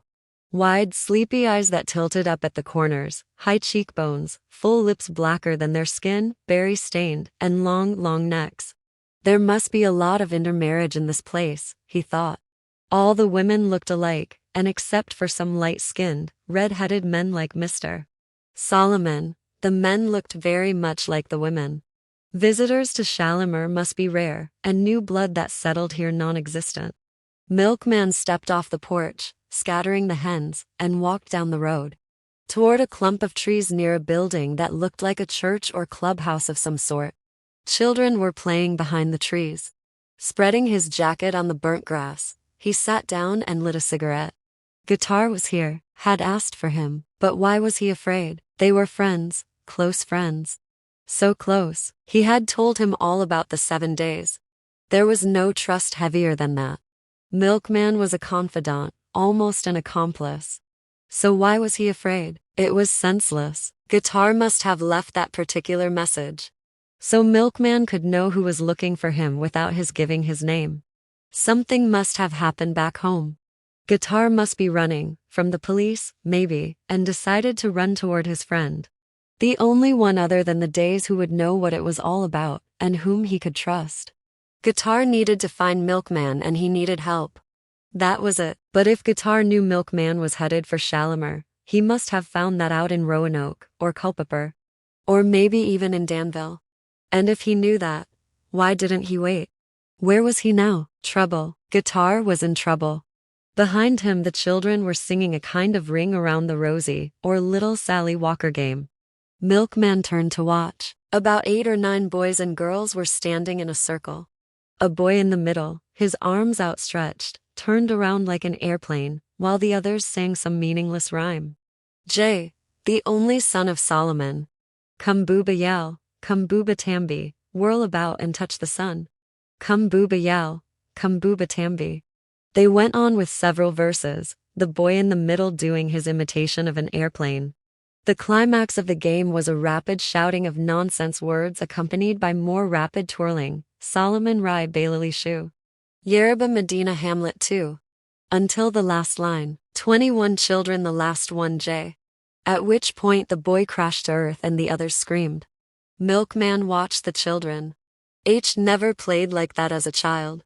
As soon as he got up off his knees at the windowsill, grieving because he could not fly, and went off to school, his velvet suit separated him from the other children. White and Black thought he was a riot, and went out of their way to laugh at him, and see to it that he had no lunch to eat, nor any crayons, nor ever got through the line to the toilet or the water fountain.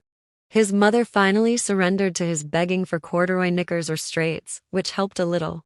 But he was never asked to play those circle games, those singing games, to join in anything, until Guitar pulled those 4 boys off him. Milkman smiled, remembering how Guitar grinned and whooped as the 4 boys turned on him. It was the first time Milkman saw anybody really enjoy a fight. Afterward, Guitar had taken off his baseball cap and handed it to Milkman, telling him to wipe the blood from his nose. Milkman bloodied the cap, returned it, and Guitar slapped it back on his head. Remembering those days, now, Milkman was ashamed of having been frightened or suspicious of Guitar's message. When he turned up, he would explain everything and Milkman would do what he could to help. He stood up and brushed his jacket. A black rooster strutted by, its blood-red comb draped forward like a wicked brow. Milkman walked back toward Solomon's store. He needed a place to stay, some information, and a woman, not necessarily in that order. He would begin wherever the beginning was. In a way, it was good. Guitar had asked for him. Along with waiting for him and waiting for some way to get a new fan belt, he had a legitimate reason to dawdle. Hens and cats gave up their places on the steps as he approached them. "Feelin' better, are ya?" asked Mr. Solomon. "Much better. Just needed a stretch, I guess." He jutted his chin toward the window. "Nice around here, peaceful, pretty women too." A young man sitting on a chair tilted to the wall pushed his hat back from his forehead and let the front legs of the chair hit the floor. His lips were open, exposing the absence of 4 front teeth. The other men moved their feet. Mr. Solomon smiled, but didn't say anything. Milkman sensed that H struck a wrong note. About the women, he guessed. What kind of place was this where a man couldn't even ask for a woman? He changed the subject. "If my friend, the one who stopped by this morning, was going to wait for me here, where would he be likely to find a place to stay? Any rooming houses around here?" "Rooming houses? Yeah, where a man can spend the night." Mr. Solomon shook his head. "Nothin' like that here." Milkman was getting annoyed. What was all the hostility for? He looked at the men sitting around the store. "You think maybe one of them could help with the car?"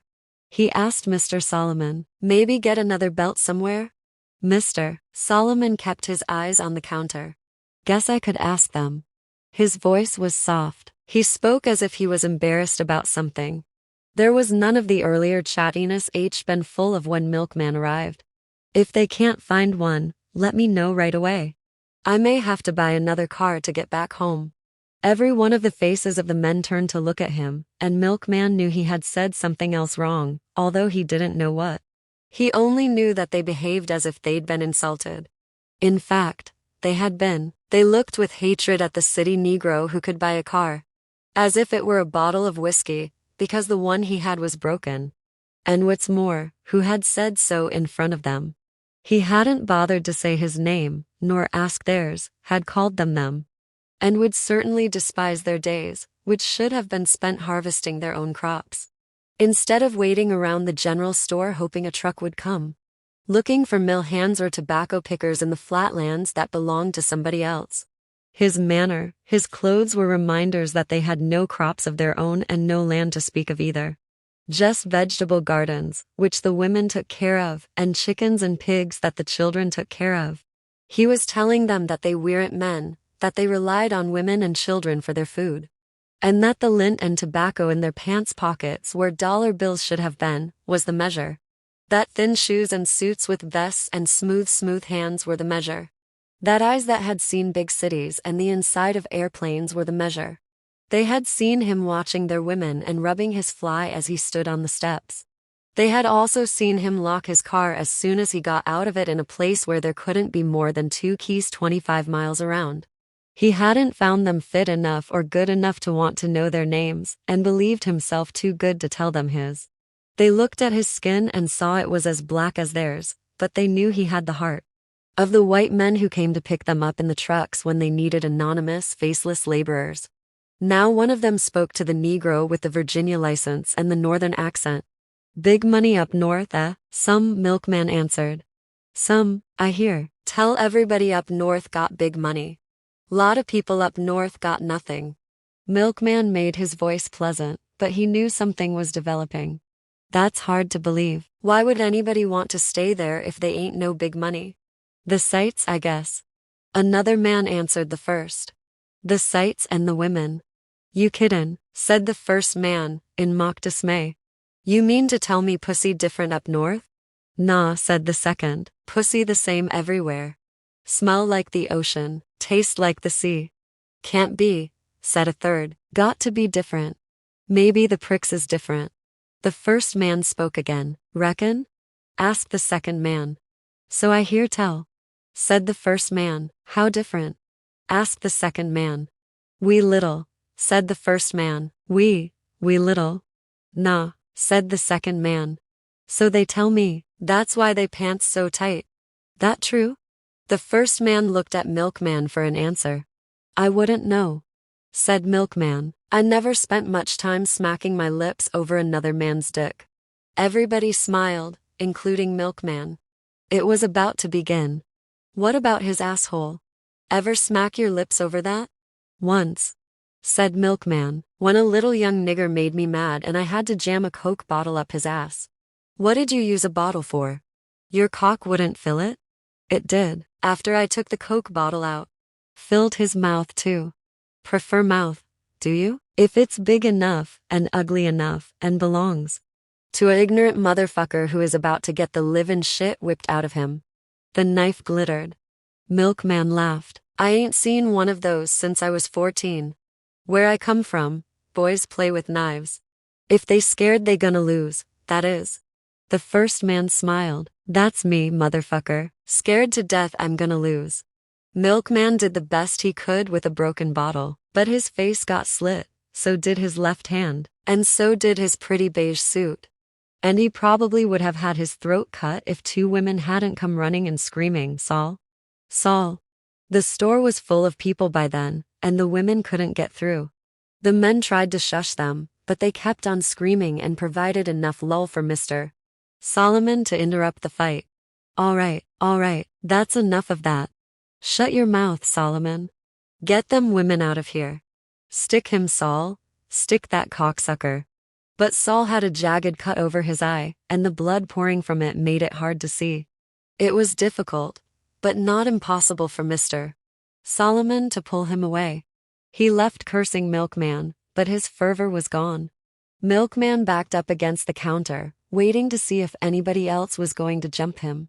When it looked as if no one was, and when the people were drifting outside to watch Saul scuffling and cursing at the men pulling him away, he slumped a little and wiped his face. When the entire store, save for the owner, was empty, Milkman hurled the broken bottle into a corner. It careened by the cooler and bounced off the wall before splintering on the floor. He walked outside, still panting, and looked around. 4 older men still sat on the porch, as though nothing had happened. Blood was streaming down Milkman's face, but it had dried on his hand. He kicked at a white hen and sat down on the top step, wiping the blood with his handkerchief. 3 young women with nothing in their hands stood in the road looking at him. Their eyes were wide but non-committal. Children joined them, circling the women like birds. Nobody said anything. Even the 4 men on the porch were quiet. Nobody came toward him, offered him a cigarette or a glass of water. Only the children and the hens walked around. Under the hot sun, Milkman was frozen with anger. If H had a weapon, he would have slaughtered everybody in sight. You pretty good with a bottle. How you, with a shotgun? One of the older men had sidled up to him. The smile on his face was faint. It was as though now that the young men had had their chance, with unsatisfactory results, the older men would take over. Their style, of course, would be different. No name-calling toilet contest for them. No knives, either, or hot breath and knotted neck muscles. They would test him, match and beat him, probably, on some other ground. Best shot there is, Milkman lied. That so? Yeah, It's so. Some of us is going huntin' later on. Care to join us? That toothless motherfucker going too, Saul? No. 'Cause I might have to knock the rest of them out. The man laughed. Sheriff took the others. With the butt of a gun, yeah, good. Well, you comin'? Sure, I'm coming. Just get me the gun. He laughed again. Names, Omar, Macon, dead. Omar blinked at the name, but didn't comment on it. He merely told him to come by King Walker's, a gas station about 2 miles up the road, right around sundown. It's straight up yonder. Ain't no way in the world you can miss it. I won't miss it. Milkman stood up and walked to his car. He fumbled for the car keys, opened the door, and slid into the seat. He rolled down all 4 windows, found a towel in the back seat, and stretched out, using his jacket for a pillow and the towel as a bandage for his face. His feet stuck out the open door. Fuck him. Who were all these people roaming the world trying to kill him? His own father had tried while he was still in his mother's stomach. But H lived, and he had lived the last year dodging a woman who came every month to kill him. And he had lain just like this, with his arm over his eyes, wide open to whatever she had in her hand. H lived through that too. Then a witch had stepped out of his childhood nightmares to grab him, and H lived through that. Some bats had driven him out of a cave and H lived through that. And at no time did he have a weapon. Now, he walked into a store and asked if somebody could fix his car, and a nigger pulled a knife on him. And he still wasn't dead. Now what did these black Neanderthals think they were going to do? Fuck 'em. My name's Macon. I'm already dead. He had thought this place, this Shalimar, was going to be home. His original home. His people came from here, his grandfather and his grandmother. All the way down south people had been nice to him, generous, helpful. In Danville they had made him the object of hero worship. In his own hometown, his name spelled dread and grudging respect. But here, in his home, he was unknown, unloved, and damn near killed. These were some of the meanest unhung niggers in the world. He slept, unmolested by everything and everybody, except a dream in which he thought he saw Guitar looking down on him. When he woke, he bought 2 cans of pineapple and a box of crackers from Mr. Solomon. He ate on the porch with the hens. The men were gone, and the sun was leaving. Only the children stayed to watch him eat. When he poured the last of the pineapple juice down his throat, one of the children stepped forward to ask, "Can we have your can, mister?" He held it out and they snatched the can and ran off to fashion some game out of it. He started out for King Walker's. Even if he could have come up with a way to get out of the hunt, he wouldn't have taken it. In spite of the fact that he had never handled a firearm in his life, he had stopped evading things, sliding through, over, and around difficulties. Before, he had taken risks only with Guitar. Now he took them alone. Not only had he let Hagar stab him, he had let the nightmare witch catch him and kiss him. To a man surviving that, anything else was a joke. King Walker was nothing like his name suggested. He was a small man, bald, with a left cheek bulging with tobacco. Years ago H been a star pitcher in one of the black baseball leagues, and the history of his career was nailed and pasted all over his shop. They had not lied when they said no garage or mechanic on duty was nearer than 5 miles. King Walker's station had obviously gone broke a long time ago. The pumps were dry. There wasn't even a can of oil in the place. Now it seemed to be used as a kind of clubhouse for the men, and Walker lived in the back of the station. In addition to King Walker, who wasn't going, there was Omar. And another man who had also been on the porch, and who introduced himself as Luther Solomon. No relation to the grocery store Solomon. They were waiting for some others, who came soon after Milkman got there, driving an old Chevy. Omar introduced them as Calvin Breakstone and Small Boy. Calvin seemed to be the most congenial of them, and followed the introductions. With a command to King Walker to get this city boy some shoes for his feet. King rummaged around, spitting tobacco, and came up with some mud-caked brogans. They outfitted Milkman completely, laughing all the while at his underwear, fingering his vest. Small Boy tried to get his wrestler's arms into Milkman's jacket, and wondering what had happened to his feet. Bits of skin still peeled from his toes because of the 2 days he had spent in wet shoes and socks. King Walker made him sprinkle arm and hammer soda on them before he put on the thick socks they gave him. When Milkman was dressed in World War II Army fatigues with a knit cap on his head, they opened some Falstaff beer and began to talk about guns. At which point the revelry, mixed with meanness, abated, and King Walker handed Milkman his Winchester. 22. Ever use a 22? Not in a good while, Milkman said. The 5 men piled into the Chevy and drove off into the lessening light. From what Milkman could tell, after 15 minutes or so they were going up to high ground. As the car swerved through narrow roads, the conversation picked up again and they talked about other trips, game, kills, misses. Soon the only light came from the moon, and it was getting cool enough for Milkman to be grateful for his knit cap. The car pulled ahead and around some sharp bends. In the rearview mirror, Milkman thought he glimpsed the headlights of another car, and wondered briefly if they were being met by others. The sky was dark enough now for stars. Better make time, Calvin. Coon be done ate and gone on home. Calvin pulled over and stopped the car.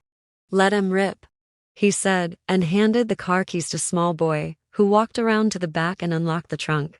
3 hounds leaped out, sniffing and wagging their tails. But they didn't make a sound. You brought Becky? Asked Luther. Oh man, we gonna get some coon tonight. The dogs' nervousness, their eagerness to hear the signal that would allow them to race off into the trees, made Milkman jittery. What was he supposed to do? 2 feet in any direction from the headlights was black night. Omar and small boy hauled equipment from the trunk, 4 lamps, 1 flashlight, rope, shells, and a pint bottle of liquor. When all 4 lamps were ablaze, they asked Milkman if he wanted to use a lamp or a flashlight.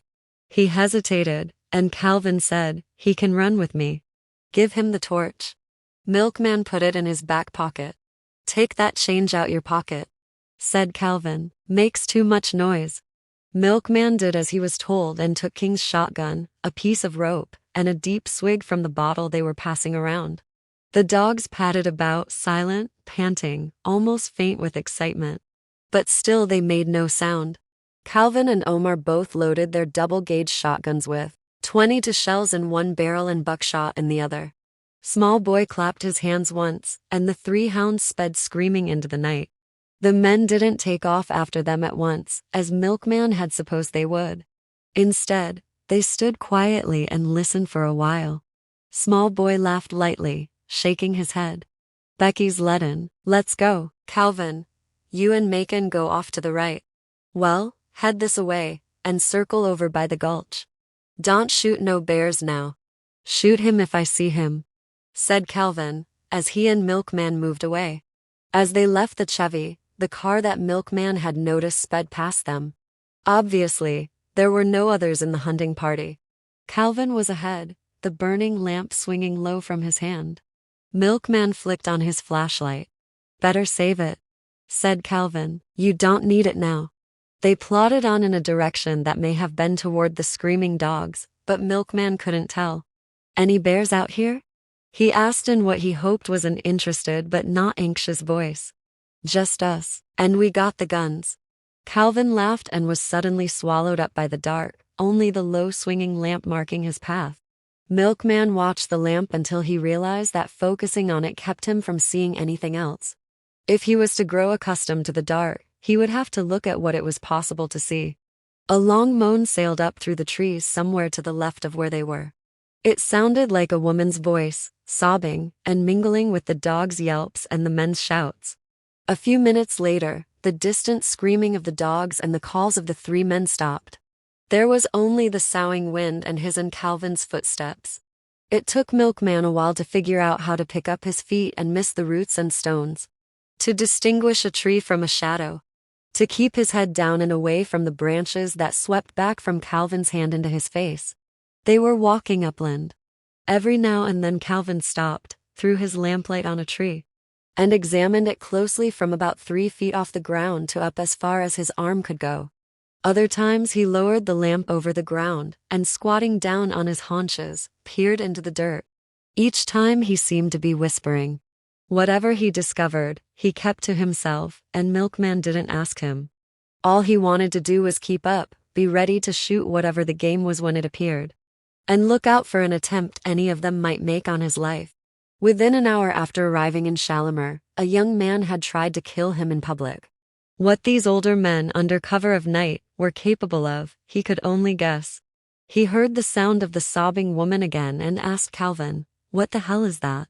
"Echo," he said. "Rhinus Gulch is up ahead. It makes that sound when the wind hits a certain way." "Sounds like a woman crying," said Milkman. "Rhina, folks say a woman named Rhina is crying in there. That's how it got the name." Calvin stopped, but so suddenly that Milkman, deep in thought about Rhina, bumped into him. "Hush." Calvin closed his eyes and tilted his head into the wind. All Milkman could hear was the dogs again, yelping, but more rapidly, he thought, than before. Calvin whistled. A faint whistle came back to them. "Son of a fucking bitch." Calvin's voice broke with agitation. "Bobcat, come on, man." He literally sprang away and Milkman did the same. Now they moved at double time, still on land that slopped upward. It was the longest trek Milkman had ever made in his life. Miles, he thought. We must be covering miles. And hours. It must be 2 hours now since he whistled. On they walked, and Calvin never broke his stride for anything. Except an occasional shout and an occasional pause to listen to the sound that came back. The light was changing and Milkman was getting very tired. The distance between himself and Calvin's lamp was getting wider and wider. He was 20 years younger than Calvin, but found himself unable to keep up the pace. And he was getting clumsy.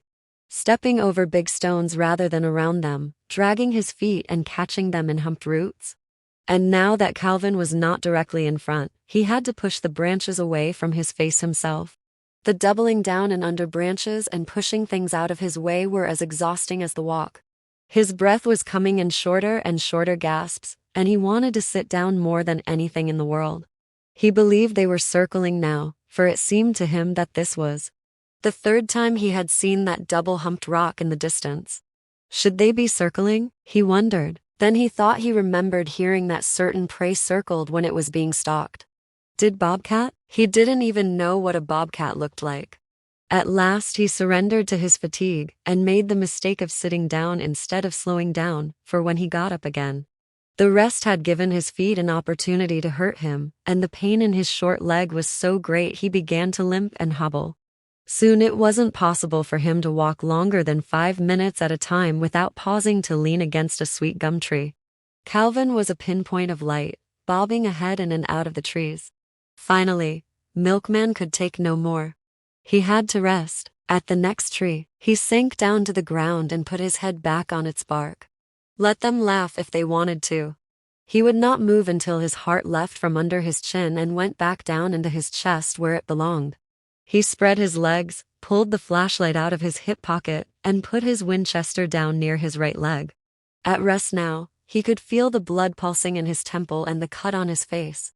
Stinging in the night wind from the leaf juice and tree sap the branches had smeared on it. When he was breathing almost normally, he began to wonder what he was doing sitting in the middle of a woods in Blue Ridge country. He had come here to find traces of Pilate's journey, to find relatives she might have visited. To find anything he could that would either lead him to the gold or convince him that it no longer existed. How had he got himself involved in a hunt, involved in a knife and broken bottle fight in the first place? Ignorance, he thought, and vanity. He hadn't been alert early enough, hadn't seen the signs jutting out everywhere around him. Maybe this was a mean bunch of black folk, but he should have guessed it. Sensed it, and part of the reason he hadn't was the easy, good treatment he had received elsewhere. Or had he? Maybe the glow of hero worship twice removed that had bathed him in Danville had also blinded him. Perhaps the eyes of the men in Roanoke, Petersburg, Newport News had not been bright with welcome and admiration. Maybe they were just curious or amused. He hadn't stayed in any place long enough to find out.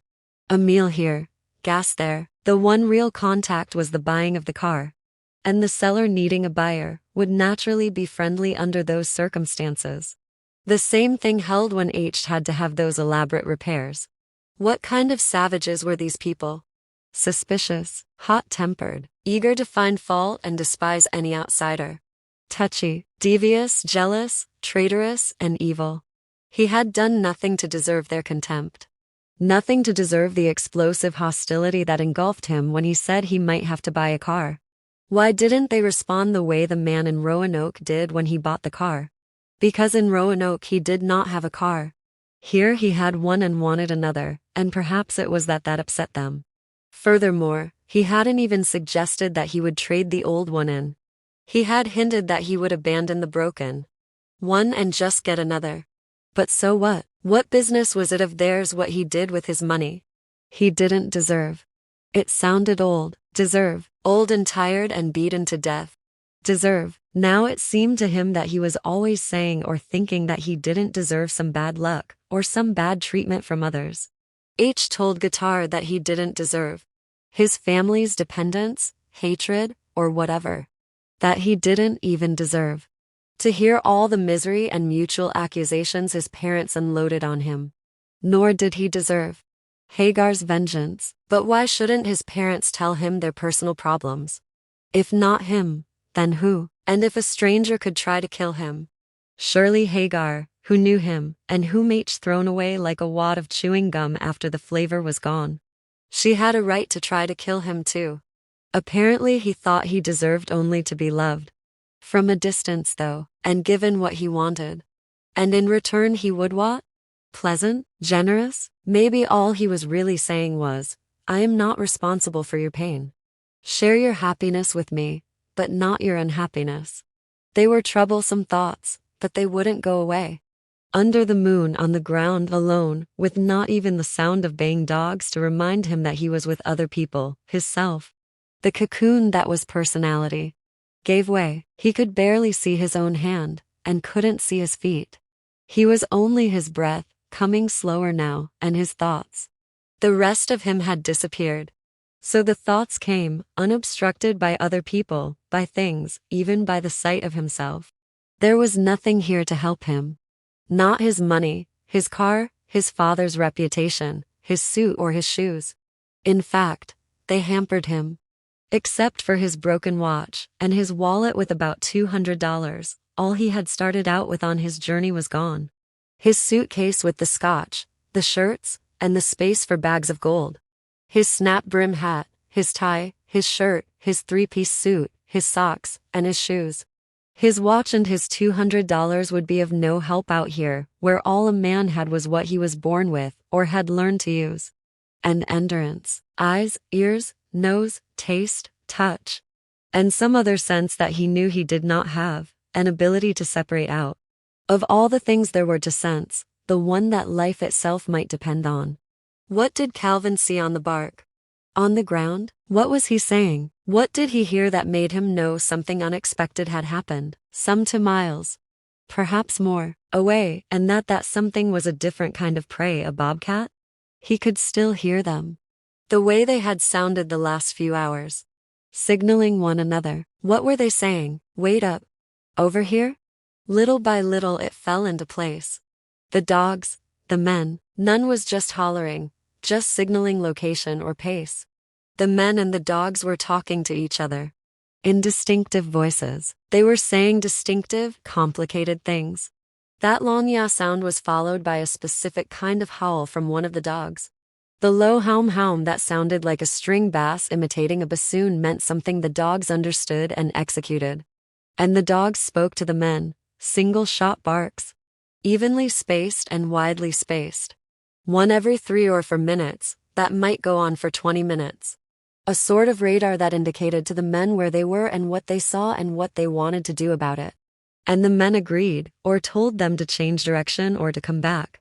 All those shrieks, those rapid tumbling barks, the long sustained yells, the tuba sounds, the drumbeat sounds, the low liquid houm, the reedy whistles, the thin ease of a cornet, the bass chords. It was all language, an extension of the click people made in their cheeks back home when they wanted a dog to follow them. No, it was not language. It was what there was before language. Before things were written down. Language in the time when men and animals did talk to one another, when a man could sit down with an ape and the two converse. When a tiger and a man could share the same tree, and each understood the other. When men ran with wolves, not from or after them. And he was hearing it in the Blue Ridge Mountains under a sweet gum tree. And if they could talk to animals, and the animals could talk to them, what didn't they know about human beings? Or the earth itself, for that matter. It was more than tracks Calvin was looking for. He whispered to the trees, whispered to the ground, touched them. As a blind man caresses a page of Braille, pulling meaning through his fingers. Milkman rubbed the back of his head against the bark. This was what Guitar had missed about the South. The woods, hunters, killing. But something had maimed him, scarred him like Reverend Cooper's knot, like Saul's missing teeth, and like his own father. He felt a sudden rush of affection for them all, and out there under the sweet gum tree. Within the sound of men tracking a bobcat, he thought he understood Guitar, now. Really understood him. Down either side of his thighs he felt the sweet gum's surface roots cradling him like the rough but maternal hands of a grandfather. Feeling both tense and relaxed, he sank his fingers into the grass. He tried to listen with his fingertips to hear what, if anything, the earth had to say. And it told him quickly that someone was standing behind him, and he had just enough time to raise one hand to his neck and catch the wire that fastened around his throat. It cut like a razor into his fingers, tore into the skin so deeply he had to let go. The wire pressed into his neck then, and took his breath. He thought he heard himself gurgling, and saw a burst of many-colored lights dancing before his eyes. When the music followed the colored lights, he knew he had just drawn the last sweet air left for him in the world. Exactly the way H heard it would be, his life flashed before him. But it consisted of only one image, Hagar bending over him in perfect love, in the most intimate sexual gesture imaginable. In the midst of that picture he heard the voice of the someone holding the wire say, "Your day has come." And it filled him with such sadness to be dying, leaving this world at the fingertips of his friend, that he relaxed, and in the instant it took to surrender to the overwhelming melancholy, he felt the cords of his struggling neck muscles relax too, and there was a piece of a second in which the wire left him room enough to gasp, to take another breath. But it was a living breath this time, not a dying one. Hagar, the lights, the music, disappeared, and Milkman grabbed the Winchester at his side, cocked it, and pulled the trigger, shooting into the trees in front of him. The blast startled Guitar, and the wire slipped again. Guitar pulled it back, but Milkman knew his friend would need both hands to keep it that way. He turned the shotgun backward as far as he could, and managed awkwardly to pull the trigger again, hitting only branches and dirt. He was wondering if there was another blast in the gun when he heard right up close the wild, wonderful sound of 3 baying dogs who he knew had treed a bobcat. The wire dropped and he heard Guitar breaking into a fast run through the trees. Milkman stood up and grabbed his flashlight, pointing it in the direction of the sound of running feet. He saw nothing but branches resettling themselves. Rubbing his neck, he moved toward the sound of the dogs. Guitar did not have a gun, otherwise he would have used it. So Milkman felt secure, heading for the dogs with the gun in his hand, even though it had no more shot. He didn't miss. His sense of direction was accurate, and he came upon Calvin, Small Boy, Luther, and Omar, crouching on the ground, a few feet away from the dogs and the glistening night, eyes of a bobcat in a tree. The dogs were trying their best to get up into the tree, and the men were considering whether to shoot the bobcat down, shoot a limb and make him jump down and fight the dogs, or what. They decided to try and kill the cat where he lay. Omar stood up and took his lamp over to the left. The cat crept a little ways out, following the light. Then Small Boy took aim and put a bullet just under the left foreleg, and the bobcat dropped through the branches into the jaws of Becky and her companions. There was a lot of life in the cat. He fought well until Calvin hollered the dogs away and shot it again, and once more, and then it was still. They held the lamps over the carcass and groaned with pleasure at the size, the ferocity, the stillness of it. All 4 got down on their knees, pulling rope and knives, cutting a branch the width of a wrist, tying it and binding it for the long walk back. They were so pleased with themselves, it was some time before anybody remembered to ask Milkman what he was shooting at back there. Milkman hoisted the stake he was carrying a little higher, and said, "I dropped the gun. I tripped and it went off. Then when I picked it up, it went off again." They burst into laughter. "Tripped? What did you have the safety off for?" Was you scared? Scared to death, said Milkman, scared to death.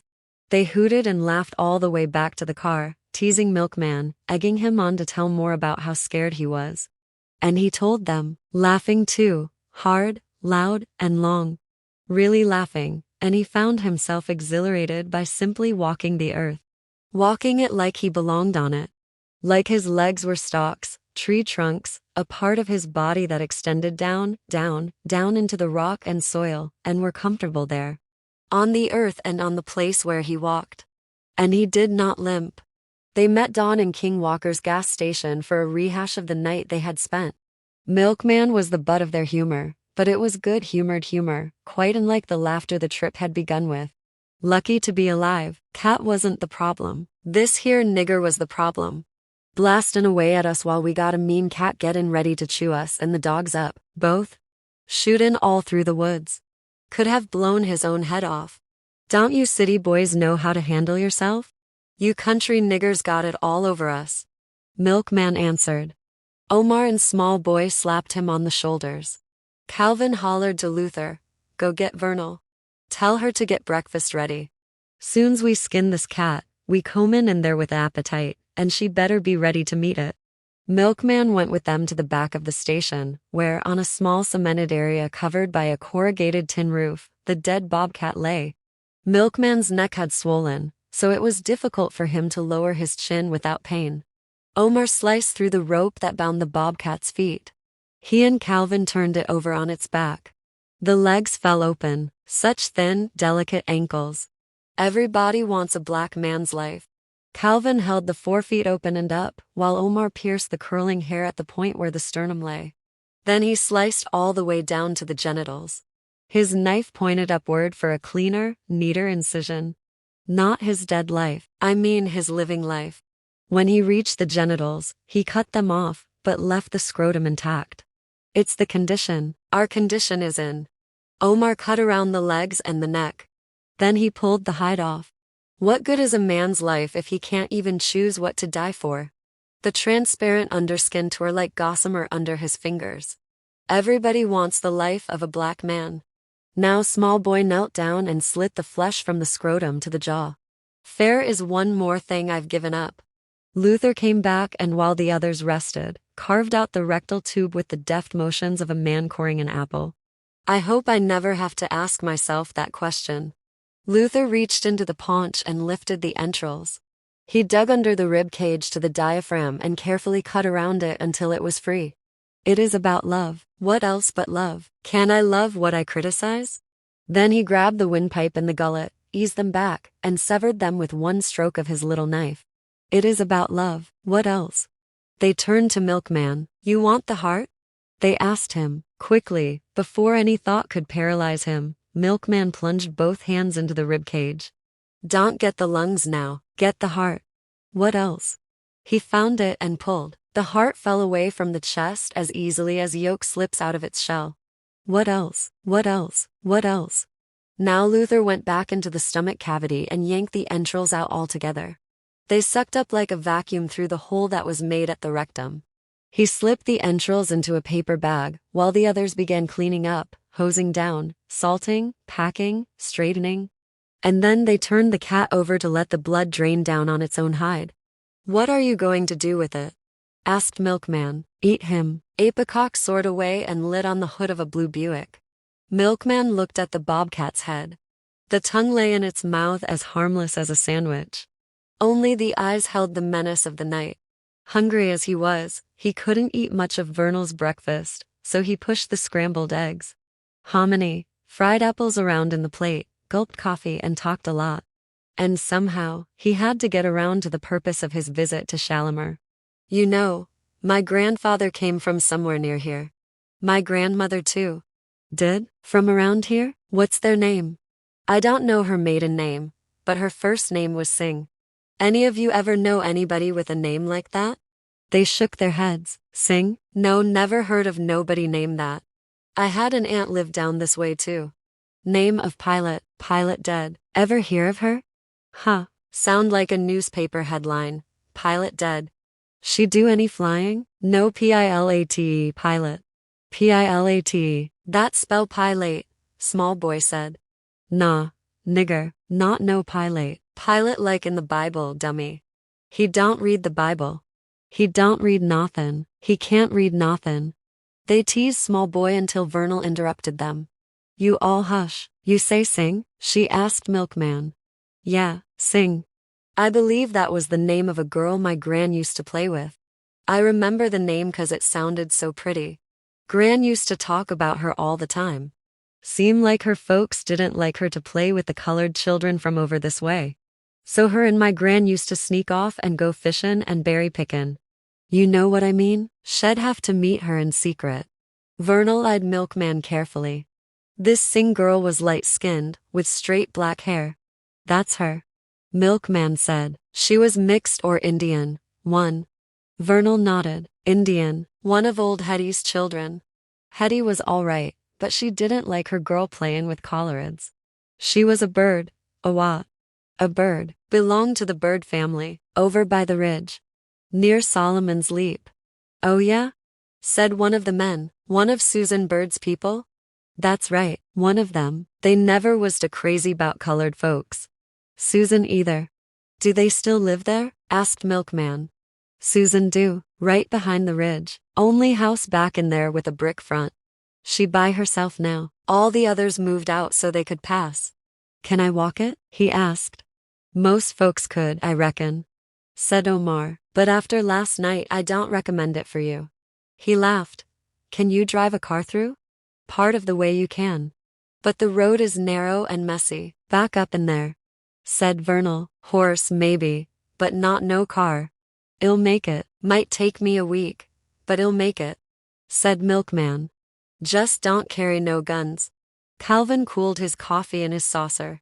And you'll be all right. They all laughed again. Milkman thought about that. Guitar was out there someplace, and since he seemed to know everything Milkman was doing or getting ready to do, each also know he was going out to some ridge. He touched his swollen neck. He didn't want to go anywhere alone without a gun. You ought to have a rest before you go trottin' off anywhere, Omar said, looking at him. There's a nice lady up the road a ways. She'd be proud to take you in. The look in his eyes was unmistakable. Pretty woman too, real pretty. Vernal grunted and Milkman smiled. Hope she's got a gun, he thought. She didn't, but she had indoor plumbing, and her smile was just like her name, Sweet. As she nodded her head to Milkman's query about whether he could take a bath. The tub was the newest feature in the tiny shotgun house, and Milkman sank gratefully into the steaming water. Sweet brought him soap and a boar's bristle brush, and knelt to bathe him. What she did for his sore feet, his cut face, his back, his neck, his thighs, and the palms of his hands was so delicious he couldn't imagine that the lovemaking to follow would be anything but anticlimactic. If this bath and this woman, he thought, are all that come out of this trip, I will rest easy and do my duty to God, country, and the brotherhood of elks for the rest of my life. I will walk hot coals with a quart of kerosene in my hand for this. I will walk every railroad tie from here to Cheyenne and back for this. But when the lovemaking came, he decided he would crawl. Afterward, he offered to bathe her. She said he couldn't because the tank was small and there wasn't enough water for another hot bath. Then let me give you a cool one, he said. He soaped and rubbed her until her skin squeaked and glistened like onyx. She put salve on his face. He washed her hair. She sprinkled talcum on his feet. He straddled her behind and massaged her back. She put witch hazel on his swollen neck. He made up the bed. She gave him gumbo to eat. He washed the dishes. She washed his clothes and hung them out to dry. He scoured her tub. She ironed his shirt and pants. He gave her $50. She kissed his mouth. He touched her face. She said, "Please come back." He said, "I'll see you tonight." Chapter 12. At 4 o'clock he knocked on the door of the only house back of the ridge with a brick front. Fresh and shining in the army fatigues, Sweet had washed and pressed. He had tramped along, feeling ready for anything. But he didn't think Guitar would jump him in the daytime on a winding path which they called a road. That cut through hilly land that was nevertheless tilled and had a smattering of houses and people. If he did confront him with anything other than a gun, Milkman was sure he could take him, but it would be best to get back before nightfall. He didn't know what was on Guitar's mind, but he knew it had something to do with the gold. If he knows I'm here, and where I have been and what I did in each place, then he must know that I'm trying to get it, doing just what I said I would do. Why would he try to kill me before I got it or even found out what happened to it? Most of it was a total mystery to him, but the part that was clear was enough to keep him alert and jittery all the way. The birdhouse sat on a neat lawn separated by a white picket fence from the field grass on either side of the property. A child's swing dangled from a cedar tree. 4 little steps painted blue led up to the porch, and from the window, between fluttering curtains, came the smell of gingerbread baking. A woman, who looked to be about his mother's age, answered the door. "Miss Bird?" Milkman asked her. "Yes? How are you?" "My name is, Macon, and I'm visiting here for a few days. I'm from Michigan, and I think some of my people lived here a long time ago. I was hoping you'd be able to help me." "Help you what?" She sounded arch, and Milkman had the distinct impression that this lady did not like the color of his skin. "Find them. Find out about them. We're all split up, my family, and some folks in town. Thought you might know some of them." "Who's that, Susan?" Another woman's voice came from behind her. "Somebody to see me, Grace." "Well, why don't you ask him in? Don't make him state his business on the steps." Miss Bird sighed. "Please come in, Mr. Macon." Milkman followed her into a pleasant living room full up with sunshine. "Excuse me," she said. "I didn't mean to be rude. Please have a seat." She motioned to a gray velvet wingback chair. A woman in a 2-piece print dress came into the room, clutching a paper napkin in her hand and chewing on something. "How'd you say?" She addressed her question to Miss Bird, but ran inquisitive eyes over Milkman. Miss Bird held out a hand. "This is a friend of mine. Miss Long, Grace Long, Mr. How do you do?" Grace held out her hand to him. "Fine, thank you." "Mr. Macon, is it?" "Yes." "Susan, perhaps Mr. Macon would like some refreshment." Miss Long smiled and sat on the sofa, facing the gray chair. "Well, he just stepped foot in the door, Grace. Give me time." Miss Bird turned to Milkman. "Would you like a cup of coffee or some tea?" "Sure, thanks." "Which one?" "Coffee's all right." "You've got butter cookies, Susan. Give him some of those butter cookies." Miss Bird gave her friend a tired frown. "It'll just be a minute," she said to Milkman, and left the room. "Yes, well, did I hear you say you were visiting in these parts?" "We don't see too many visitors." Grace crossed her ankles. Like Susan Bird, she wore black lace shoes and cotton stockings. As she made herself comfortable, she inched her dress up a little. "Yes, visiting. You in the service?" "Mum, oh no, I was hunting last night. Some friends lent me these." He smoothed the seams Sweet had made in the fatigues. "Hunting? Oh Lord, don't tell me you're one of them." "I can't stand those hunting people. They make me sick, always prowling round other people's property. Day and night they're shooting up the world." "I tell my students, I'm a school teacher, you know, I teach over at the normal school." "Have you seen it yet?" "No, not yet." "Well, there's nothing to see, really. Just a school, like any other. But you're welcome to stop by." "We'd be pleased to have you. Where you from again?" "Michigan." "I thought so." "Susan." She turned around. "He's from up north." Then back to Milkman. "Where are you staying?" "Well, nowhere yet. I just met a few people in town and—" Susan Bird came in with a tray of coffee cups and a plate of wide pale cookies. "He's from Michigan," said Grace. "I heard him. How do you take your coffee?" "Black." "Black? No cream or sugar at all?" asked Grace. "Wish I could do that. Maybe I could get back into a 12. But it's never going to happen now." She pressed one hand on her hip and smiled at Milkman. "What did you want to see me about?" Susan Bird placed a mild but clear stress on the word me.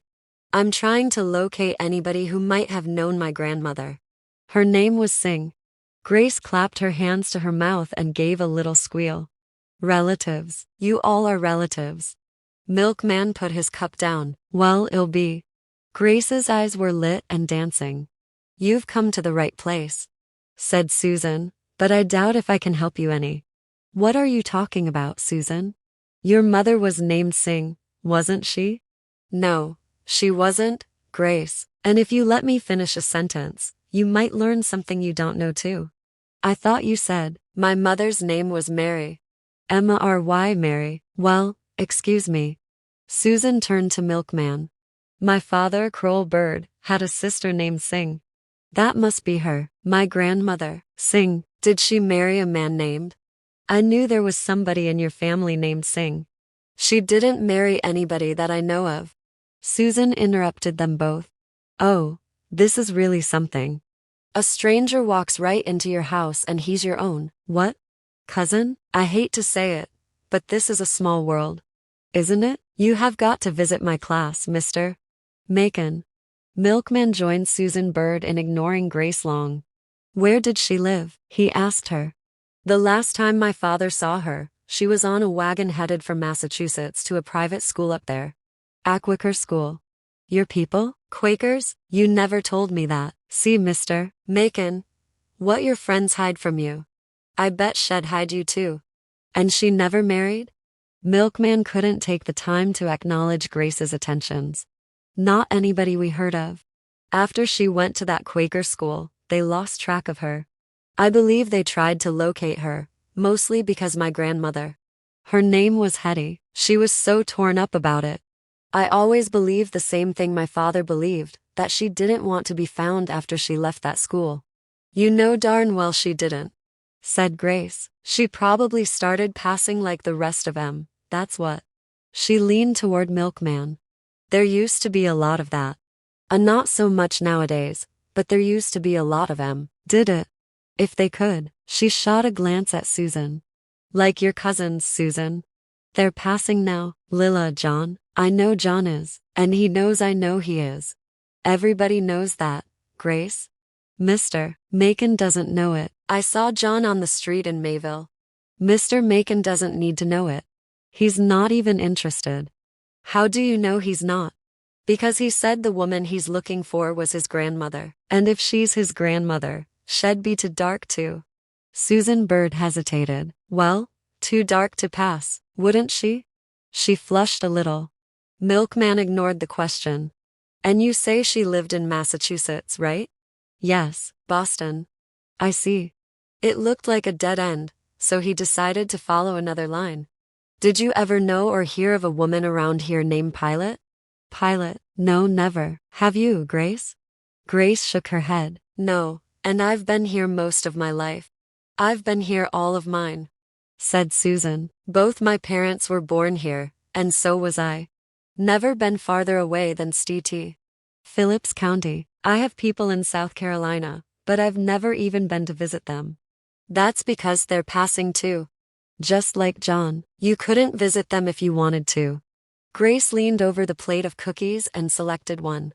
They're not the only family I have left. Susan was indignant. I hope not. It's a sad thing, Mr. Macon, when you're left without any people to claim you. I keep up with my family. I'm not married, you know, not yet anyway, but my family is very close. She gave him a meaningful look. Milkman turned his wrist and looked down to see what time it was. Oh, look at that. Grace pointed to his hand. What a good-looking watch. May I see it? Milkman stood up to hand it to her, and remained standing. Look, Susan, it doesn't have a single number on it.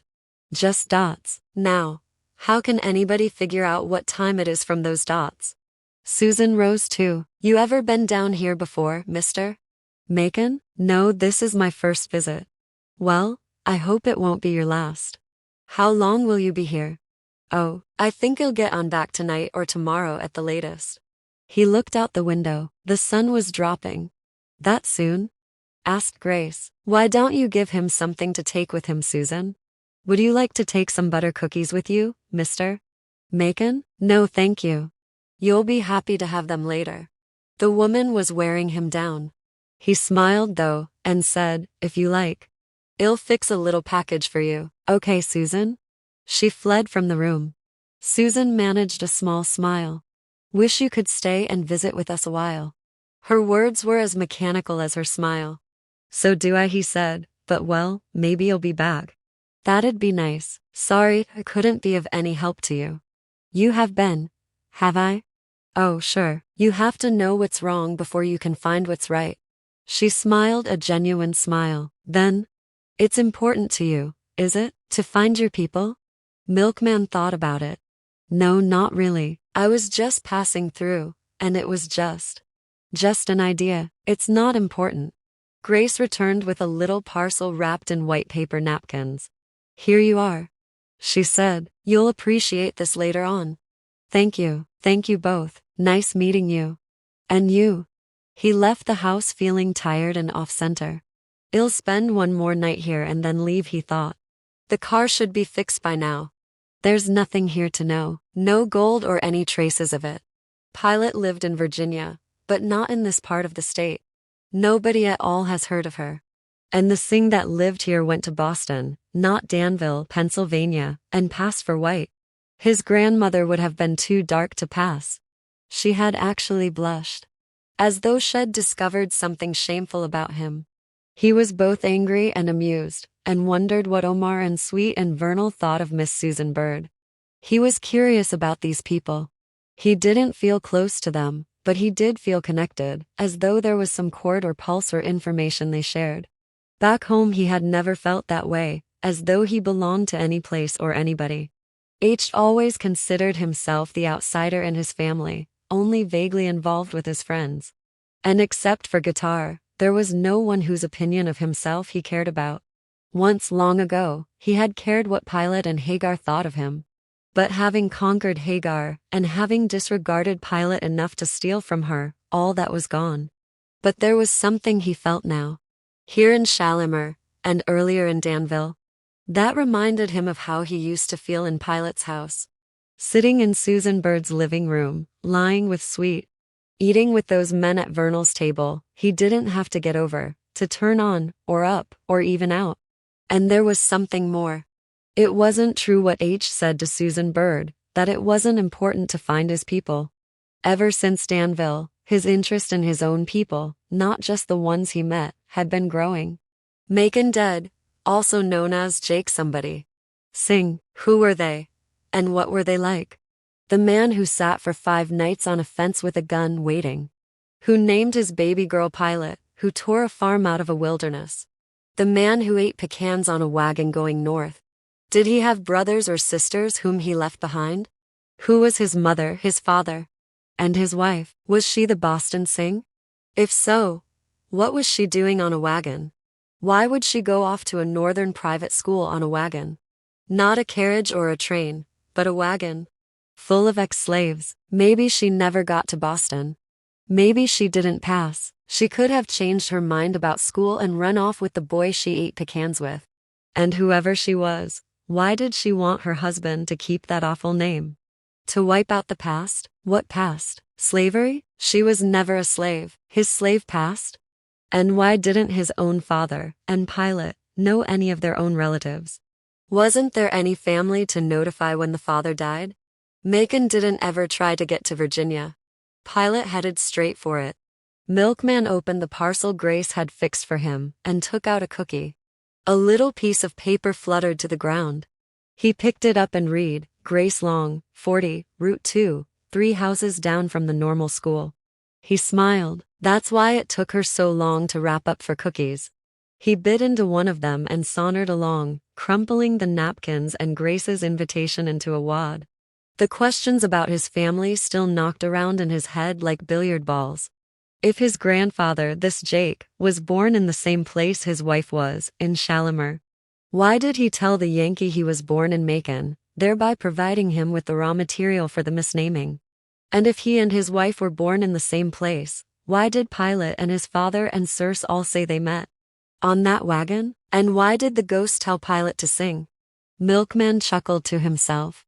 That wasn't what he was telling her at all. Maybe the ghost was just repeating his wife's name, Singh, and Pilate didn't know it because she never knew her mother's name. After she died, Macon dead wouldn't let anybody say it aloud. That was funny. He wouldn't speak it after she died, and after he died, that's all he ever said. Her name. Jesus. Here he was, walking around in the middle of the 20th century, trying to explain what a ghost had done. But why not, he thought. One fact was certain, Pilate did not have a navel. Since that was true, anything could be. And why not ghosts as well? He was near the road leading to the town now, and it was getting dark. He lifted his wrist to look at his watch, and remembered that Grace had not given it back to him. Damn, he murmured aloud, I'm losing everything. He stood still, trying to make up his mind whether to go back for it now or later. If he went now, he'd be forced to return in deep darkness. Totally defenseless before a hit from guitar. But it would be a real bother to have to come all the way back here, where no car could make it. Tomorrow, when he was going to leave. But guitar might be. I can't let him direct and determine what I do, where I go or when. If I do that now, I'll do it all my life and hell run me off the earth. He didn't know what to do, but decided finally that a watch was not worth worrying about. All it could do was tell him the time of day, and he really wasn't interested. Wiping cookie crumbs from his mustache, he turned into the main road, and there, outlined in cobalt blue, stood guitar. Leaned, rather, against a persimmon tree. Milkman stopped, surprised at the calm, steady beat of his heart. The complete absence of fear. But then, Guitar was cleaning his fingernails with a harmless matchstick. Any weapon he had would have to be hidden in his denim jacket or pants. They looked at each other for a minute. No less, just long enough for the heart of each man to adjust its throb to the downbeat of the other. Guitar spoke first. My man. Milkman ignored the greeting. Why, Guitar? Just tell me why. You took the gold. What gold? There wasn't any gold. You took the gold. The cave was empty, man. I got down on my stomach and looked in that pit. I put my hands. You took the gold. You're crazy, Guitar. Angry, never crazy. There wasn't any gold. Milkman tried hard not to shout. I saw you, motherfucker. Saw me what? Take the gold. Where? In Danville. You saw me with gold in Danville? I saw you with gold in Danville. You've got to be kidding. What was I doing with it? Shipping it. Shipping it? Yeah, why the game, man? You just greedy. Like your old man? Or what? Guitar's eyes rested on the last butter cookie in Milkman's hand. He frowned and began to breathe through his lips. Guitar, I didn't ship no gold. There wasn't any gold to ship. You couldn't have seen me. I saw you, baby. I was in the station. What fucking station? The freight station in Danville. Milkman remembered then going to look for Reverend Cooper, looking all over for him. Then going into the station house to see if H'd gone, and there, helping a man lift a huge crate onto the weighing platform. He started to laugh. Oh shit, Guitar. That wasn't no gold. I was just helping that man lift a crate. He asked me to help him lift a big old crate. I did, and then I split. Guitar looked at the cookie again, then back into Milkman's eyes. Nothing changed in his face. Milkman knew it sounded lame. It was the truth, but it sounded like a lie.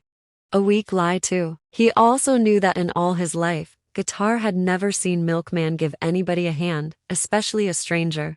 He also knew that they'd even discussed it, starting with Milkman's not coming to his mother's rescue. In a dream he had. Guitar had accused him of selfishness and indifference. Told him he wasn't serious, and didn't have any fellow feeling. None whatsoever. Now he was standing there saying that he willingly, spontaneously, had helped an old white man lift a huge, heavy crate. But it was true, and H prove it. Guitar, why am I here? If I was shipping gold back home, why am I here dressed like this? Would I be roaming around in the country like a fool with a crate of gold off somewhere? Would I? What the fuck would I do that for? And then come here? Maybe you shipped the gold here, you jive ass. What the fuck are you talking about? I looked, I saw it. You hear me? I drove down there, followed you there, because I had a funny feeling that you were pulling a fast one. I wasn't sure, but I felt it. If I was wrong, it'd help you get it. But I wasn't wrong. I got into Danville that afternoon. I drove right past the freight depot, and there you were in your little beige suit. I parked and followed you into the station. When I got there, I saw you shipping it, giving it to the man. I waited until you left, and I went back in and asked the cracker if my friend, he slurred the word, had shipped a crate to Michigan. The man said no, just one crate on the load, he said. Just one crate. And when I asked him where it was going, all he could remember was Virginia. Guitar smiled. The bus you caught wasn't headed for Michigan. It was headed for Virginia, and here you are. Milkman felt whipped. There was nothing to do but let it play. Was my name on the crate? I didn't look. Would I send a crate of gold to Virginia? Gold, man, you might, you did. Is that why you tried to kill me? Yes. Because I ripped you off? Because you ripped us off. You are fucking with our work. You're wrong, dead wrong. The dead part is you. Milkman looked down at the cookie in his hand. It looked foolish, and he started to throw it away, but changed his mind. So my day has come? Your day has come, but on my schedule. And believe it, I will run you as long as there is ground. Your name is Macon, but you ain't dead yet. Tell me something. When you saw me in the station, with the crate, why did you back off and hide? Why didn't you just walk up to me? It could have been settled there. I told you, I had this funny feeling. That I was going to cut you out, cut us out, yes. And you believe I did? Yes. Back there in the woods, you were angry, yes. Now you're going to wait till the gold comes, yes. And I pick it up. You won't be able to pick it up. Do me a favor, when it gets here, check it first to see if there's gold in it. First, or last, but before you haul it all the way back home. Don't worry yourself about it. One more thing, why the message? Why'd you warn me with a message at the store? You're my friend. It's the least I could do for a friend.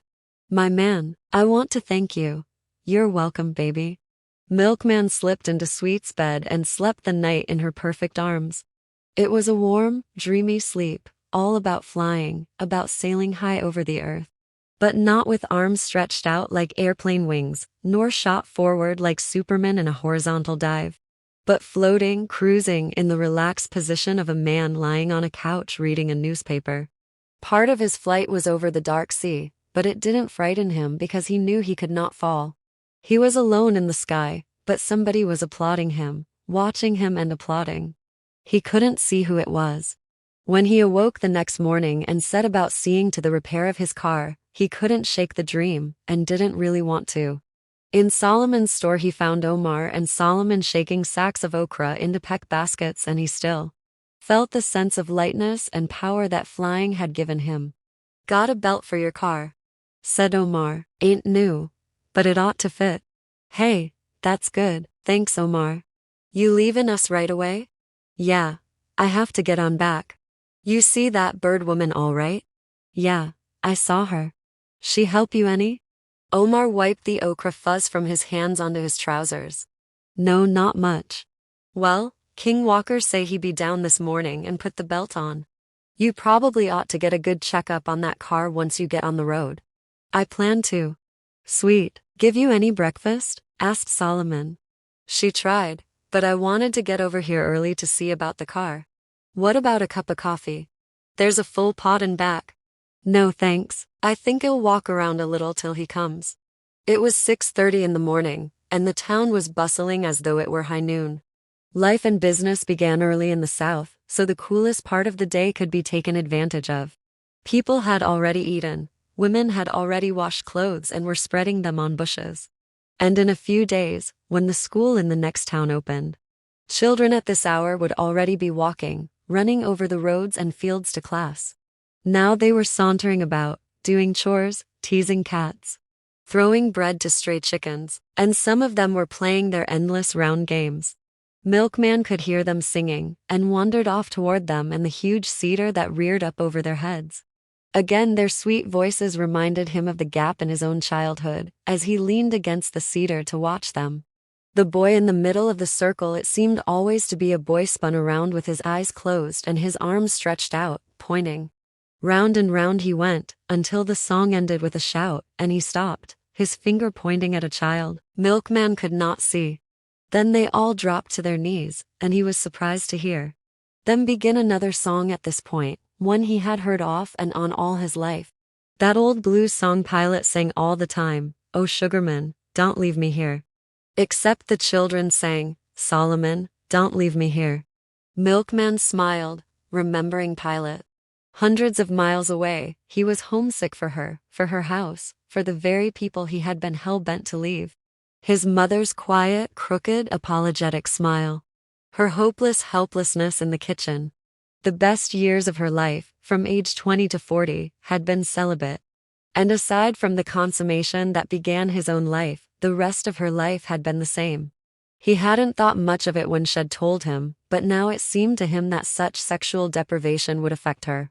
Hurt her in precisely the way it would affect and hurt him. If it were possible for somebody to force him to live that way, to tell him, "You may walk and live among women. You may even lust after them, but you will not make love for the next 20 years. How would he feel? What would he do? Would he continue as he was? And suppose he were married, and his wife refused him for 15 years. His mother had been able to live through that by a long nursing of her son, some occasional visits to a graveyard. What might she have been like had her husband loved her? And his father, an old man now, who acquired things and used people to acquire more things. As the son of Macon dead the first, he paid homage to his own father's life and death by loving what that father had loved: property, good solid property, the bountifulness of life. He loved these things to excess because he loved his father to excess.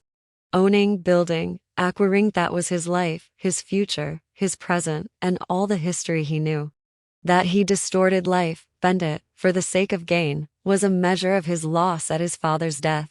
As Milkman watched the children, he began to feel uncomfortable.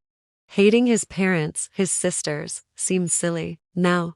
And the skim of shame that he had rinsed away in the bath water after having stolen from Pilate returned. But now it was as thick and as tight as a caul.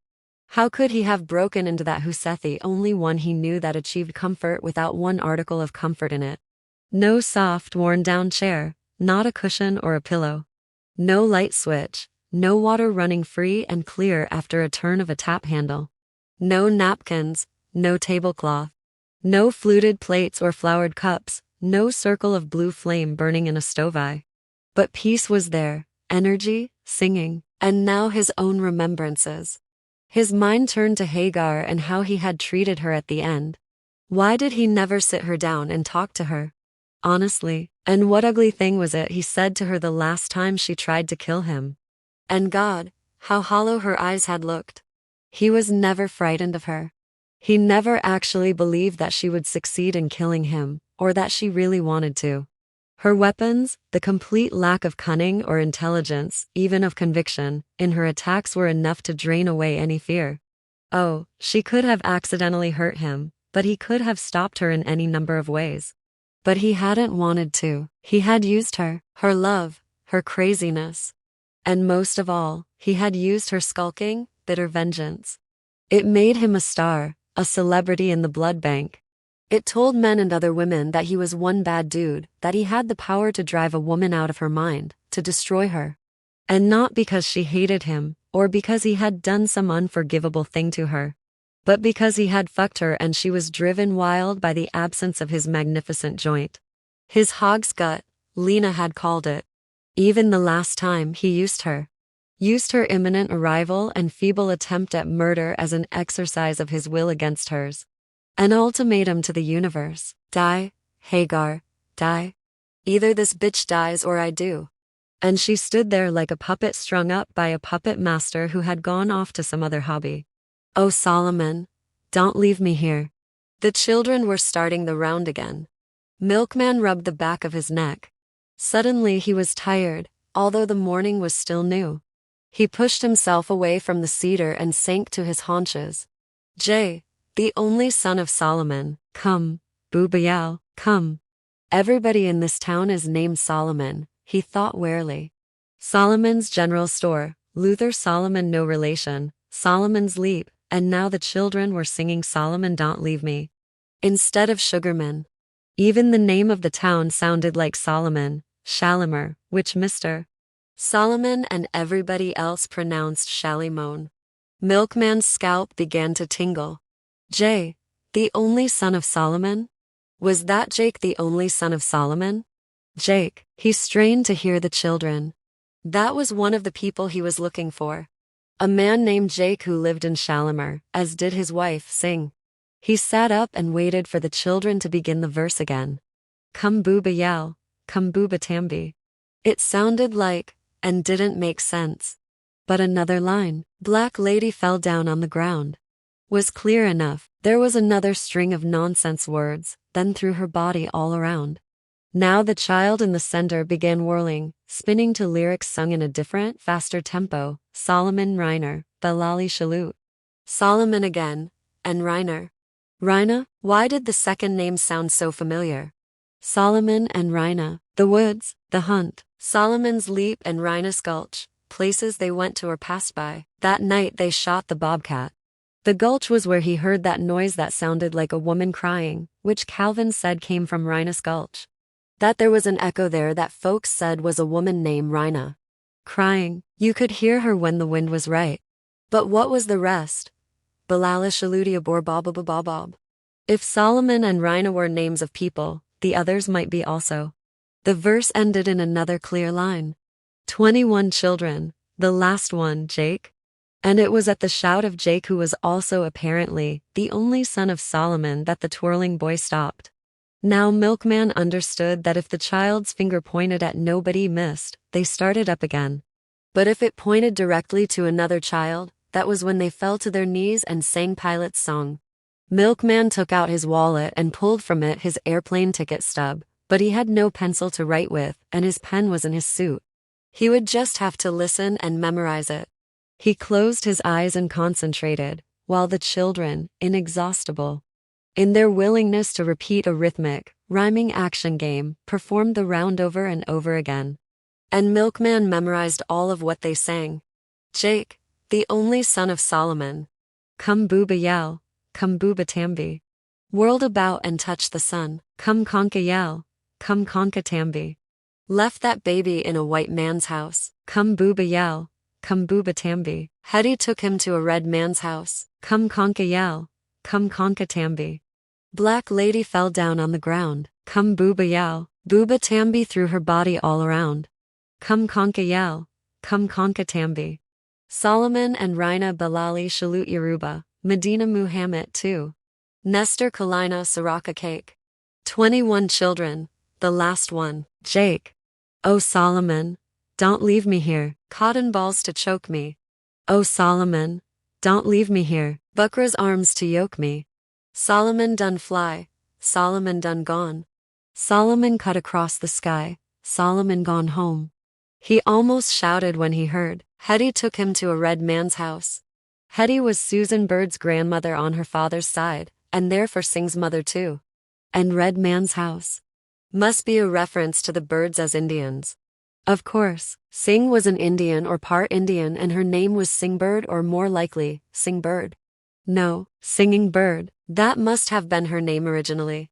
Singing Bird, and her brother Crow Bird was probably Crow Bird, or just Crow. They had mixed their Indian names with American-sounding names. Milkman had 4 people now that he could recognize in the song. Solomon, Jake, Reina and Hetty, and a veiled reference to Hetty's Indianness. All of which seemed to put Jake and Sing together in Shalimar, just as Circe had said they were. He couldn't be mistaken. These children were singing a story about his own people. He hummed and chuckled as he did his best to put it all together. Jake's father was Solomon. Did Jake whirl about and touch the sun? Did Jake leave a baby in a white man's house? No, if the Solomon don't leave me line was right, Solomon was the one who left, who flew away. Meaning died or ran off, not Jake. Maybe it was the baby, or Jake himself, who was begging him to stay. But who was the Black Lady? Who fell down on the ground? Why did she throw her body all around? It sounded like she was having a fit. Was it because somebody took her baby first to a white man's house, then to an Indian's house? Reina, was Reina, the Black Lady, still crying in the gulch? Was Reina Solomon's daughter? Maybe she had an illegitimate child, and her father. No, it's Solomon she is crying for, not a baby. Solomon, don't leave me. He must have been her lover. Milkman was getting confused. but he was as excited as a child, confronted with boxes and boxes of presents under the skirt of a Christmas tree. Somewhere in the pile was a gift for him. Yet there were many, many missing pieces. Susan Bird, he thought, she would have to know more than she had told him. Besides, he had to get his watch back. He ran back to Solomon's store and caught a glimpse of himself in the plate glass window. He was grinning, his eyes were shining, he was as eager and happy as he had ever been in his life. Chapter 13. It was a long time after he left, that warm September morning, that she was able to relax enough to drop the knife.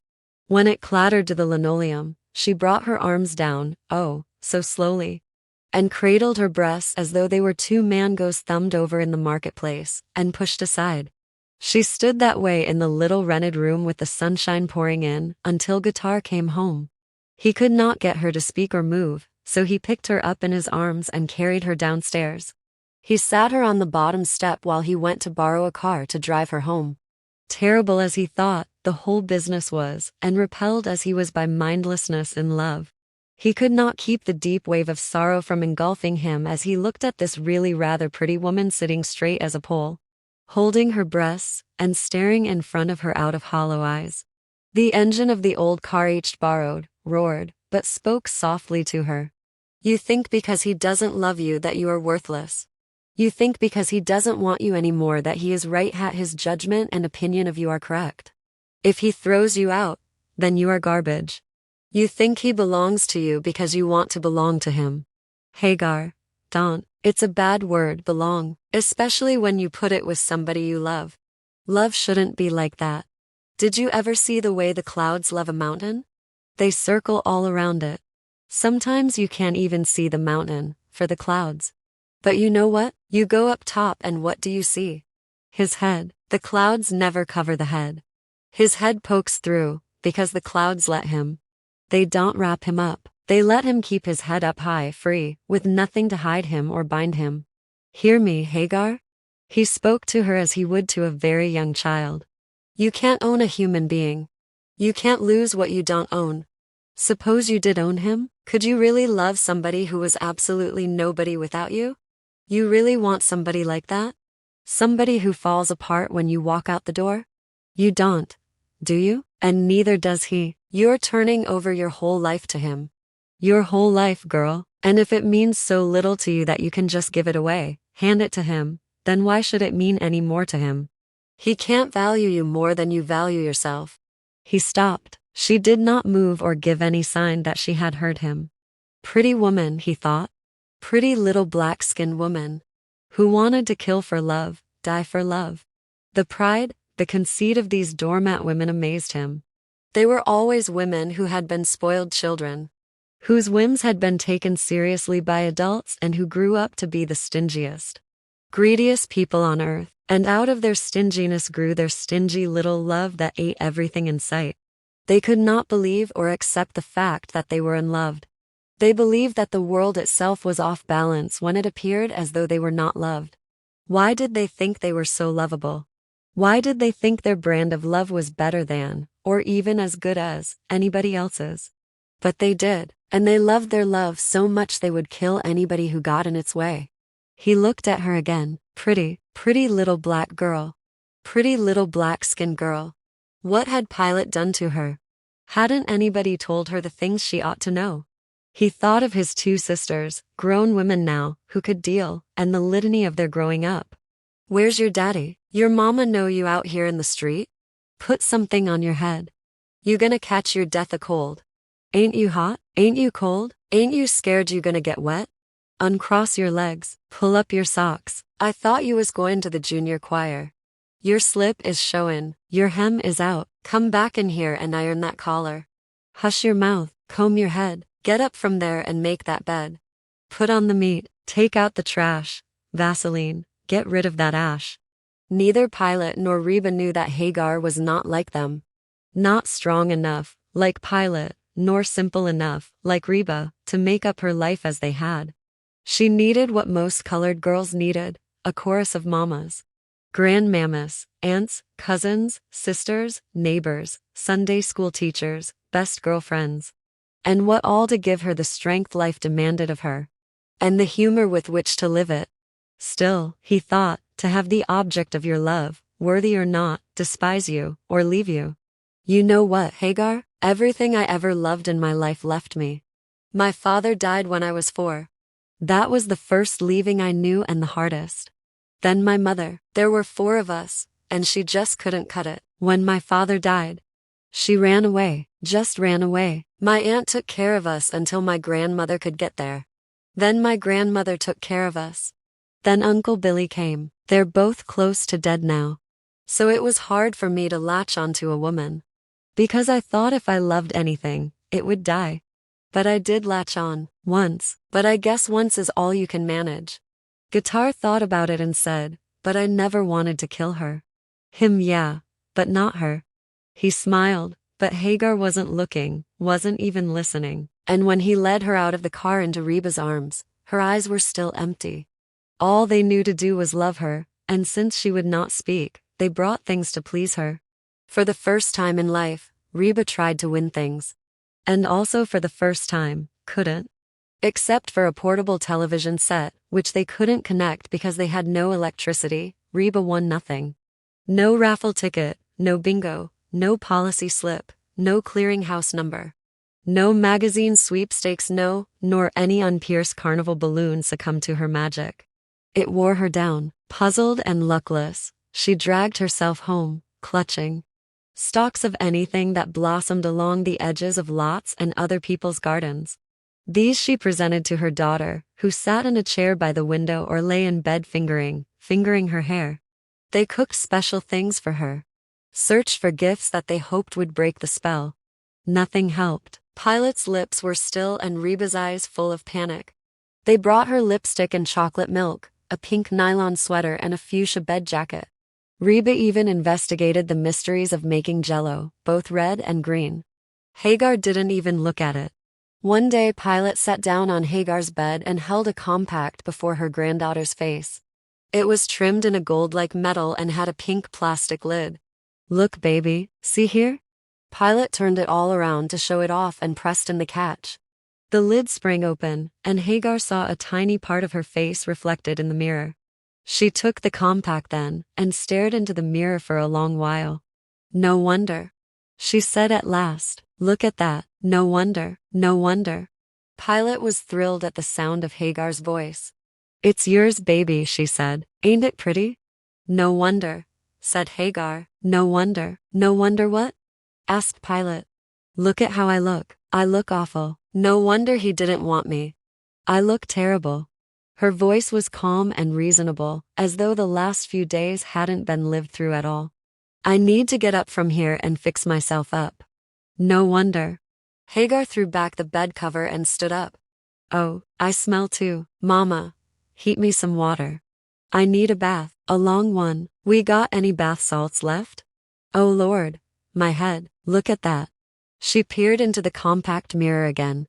I look like a groundhog. Where's the comb? Pilate called Reba and together they flew through the house to find the comb.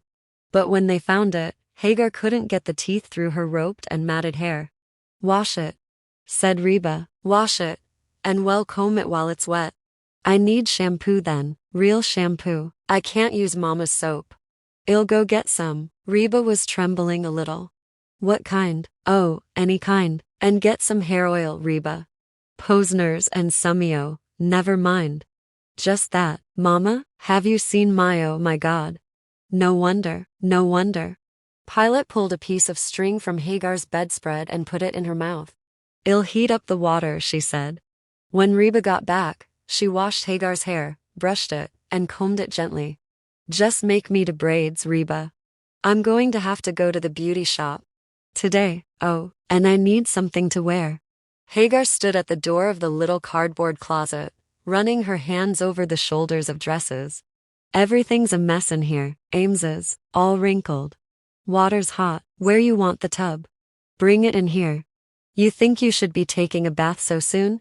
Reba asked. You just got up. Hush, Reba, said Pilate. Let the child take care of herself. But she's been in the bed 3 days. All the more reason. I can't put these things on, everything's a mess. Hagar was almost in tears. Reba looked at Pilate. I hope you're right. I don't approve of getting up too fast and jumping right in some water. Help me with this tub and stop grumbling. All wrinkled. What am I going to wear? That ain't enough water to cover her feet. It'll grow when she sits down. Where's my yellow dress? The one that buttons all the way down? Somewhere in there, I reckon. Find it for me and press it, would you? I know it's a mess. Everything's a mess. Reba found and pressed the yellow dress. Pilate helped Hagar bathe. Finally, a clean and clothed Hagar stood before the two women and said, I have to buy some clothes. New clothes. Everything I have is a mess. They looked at each other. What you need? Asked Pilate. I need everything, she said, and everything is what she got. She shopped for everything a woman could wear from the skin out, with the money from Reba's diamond. They had 75 cents between them when Hagar declared her needs, and $6 owed to them from customers. So the $2,000, 2-carat diamond went to a pawn shop, where Reba traded it for $30 at first, and then, accompanied by a storming Pilate, she went back and got $170 more for it. Hagar stuffed $200.75 into her purse and headed downtown, still whispering to herself every now and then, no wonder. She bought a Playtex garter belt, Miller no-color hose, Fruit of the Loom panties, and 2 nylon slips. 1 white, 1 pink, 1 pair of Joyce Fancy Free, and 1 of Conbrio thank heaven for little Joyce heels. She carried an armful of skirts and an Evan Picone piece number into the fitting room. Her little yellow dress, that buttoned all the way down, lay on the floor as she slipped a skirt over her head and shoulders, down to her waist. But the placket would not close. She sucked in her stomach and pulled the fabric as far as possible, but the teeth of the zipper would not join. A light sheen broke out on her forehead as she huffed and puffed. She was convinced that her whole life depended on whether or not those aluminum teeth would meet. The nail of her forefinger split and the balls of her thumbs ached as she struggled with the placket. Dampness became sweat, and her breath came in gasps. She was about to weep when the saleswoman poked her head through the curtain and said brightly, How are you doing? But when she saw Hagar's gnarled and frightened face, the smile froze. Oh, my, she said, and reached for the tag hanging from the skirt's waist. This is a 5, don't force it. You need, a 9 or 11, I should think. Please, don't force it. Let me see if I have that size. She waited until Hagar let the plaid skirt fall down to her ankles before disappearing. Hagar easily drew on the skirt the woman brought back, and without further search, said she would take it in the little two-piece Evan Picone. She bought a white blouse next, and a nightgown fawn trimmed in seafoam. Now all she needed was makeup. The cosmetics department enfolded her in perfume, and she read hungrily the labels and the promise. Myrurgia for primeval woman who creates for him a world of tender privacy, where the only occupant is you, mixed with Nina Ricci's L'air du Temps, Yardley's Flair with Tuvok's Nectaroma and Dorsey's Intoxication, Robert Pigot's Fracas, and Calypso and Visa and Bandit, Haubigant's Chantilly, Caron's Fleurs de Rocaille and Bellagio. Hagar breathed deeply the sweet air that hung over the glass counters. Like a smiling sleepwalker she circled. Round and round the diamond-clear counters, covered with bottles, wafer-thin discs, round boxes, tubes, and phials. Lipsticks and soft white hands darted out of their sheets like the shiny red penises of puppies. Peachy powders and milky lotions were grouped in front of poster after cardboard poster of gorgeous grinning faces. Faces in ecstasy. Faces somber with achieved seduction. Hagar believed she could spend her life there among the cut glass, shimmering in peaches and cream, in satin, in opulence, in looks, in love. It was 5:30 when Hagar left the store with 2 shopping bags full of smaller bags gripped in her hands. And she didn't put them down until she reached Lily's beauty parlor. No more heads, honey. Lily looked up from the sink as Hagar came in. Hagar stared. I have to get my hair done. I have to hurry, she said. Lily looked over at Marcellini. It was Marcellini who kept the shop prosperous. She was younger, more recently trained, and could do a light press that lasted. Lily was still using red-hot irons and an ounce of oil on every head. Her customers were loyal but dissatisfied. Now she spoke to Marcellini. Can you take her? I can't, I know. Marcellini peered deeply into her customer's scalp. Hadn't planned on any late work. I got 2 more coming. This is my 8th today. No one spoke. Hagar stared. Well, said Marcellini, since it's you, come on back at 8:30. Is it washed already? Hagar nodded. Okay, said Marcellini, 8:30, but don't expect nothing fancy. I'm surprised at you. Lily chuckled. When Hagar left, you just sent 2 people away. Yeah, well, I don't feel like it, but I don't want no trouble with that girl, Hagar. No telling what she might do. She jumped that cousin of hers, no telling what she might do to me. That the one going with Macon Dead's boy? Lily's customer lifted her head away from the sink. That's her. Ought to be shamed, the 2 of them. Cousins? Must not be working out if she's trying to kill him. I thought he left town. Wouldn't you? Well, I know I don't want to truck with her. Not me. She don't bother nobody but him. Well, Pilate then. Pilate know I turned her down. She wouldn't like it. They spoil that child something awful. Didn't you order fish from next door? All that hair. I hope she don't expect nothing fancy. Call him up again. I'm getting hungry. Be just like her. No appointment, no nothing. Come in here all late and wrong and want something fancy. She probably meant to wait somewhere. Or go home and return to Lily's at 8:30. Yet the momentum of the thing held her. It was all of a piece. From the moment she looked into the mirror in the little pink compact, she could not stop. It was as though she held her breath and could not let it go until the energy and busyness culminated in a beauty that would dazzle him. That was why, when she left Lily's, she looked neither right nor left, but walked on and on. Oblivious of other people, street lights, automobiles, and a thunderous sky. She was thoroughly soaked before she realized it was raining, and then only because one of the shopping bags split. When she looked down, her Evan Picone white with a band of color skirt was lying in a neat half-fold on the shoulder of the road, and she was far, far from home. She put down both bags, picked the skirt up and brushed away the crumbs of gravel that stuck to it. Quickly she refolded it, but when she tried to tuck it back into the shopping bag, the bag collapsed altogether. Rain soaked her hair and poured down her neck as she stooped to repair the damage. She pulled out the box of Conbrios, a smaller package of Van Raalte gloves, and another containing her fawn-trimmed in sea-foam shorty nightgown. These she stuffed into the other bag. Retracing her steps, she found herself unable to carry the heavier bag in one hand. So she hoisted it up to her stomach and hugged it with both arms. She had gone hardly 10 yards when the bottom fell out of it. Hagar tripped on Jungle Red Sculptura and Youth Blend, and to her great dismay, saw her box of Sunny Glow toppling into a puddle. She collected Jungle Red and Youth Blend safely, but Sunny Glow, which had tipped completely over and lost its protective disc, exploded in light peach puffs under the weight of the raindrops. Hagar scraped up as much of it as she could and pressed the wilted cellophane disc back into the box. Twice before she got to Darling Street, she had to stop to retrieve her purchases from the ground. Finally she stood in Pilate's doorway, limp, wet, and confused, clutching her bundles in whatever way she could. Reba was so relieved to see her that she grabbed her, knocking Chantilly and Bandit to the floor. Hagar stiffened and pulled away from her mother. I have to hurry, she whispered. I have to hurry. Loafers sluicing, hair dripping, holding her purchases in her arms, she made it into the bedroom and shut the door. Pilate and Reba made no move to follow her. Hagar stripped herself naked there, and without taking time to dry her face or hair or feet, she dressed herself up in the white with a band of color skirt and matching bolero, the maiden form brassiere, the fruit of the loom panties, the no-color hose, the Playtex garter belt and the Joyce Conbrios. Then she sat down to attend to her face.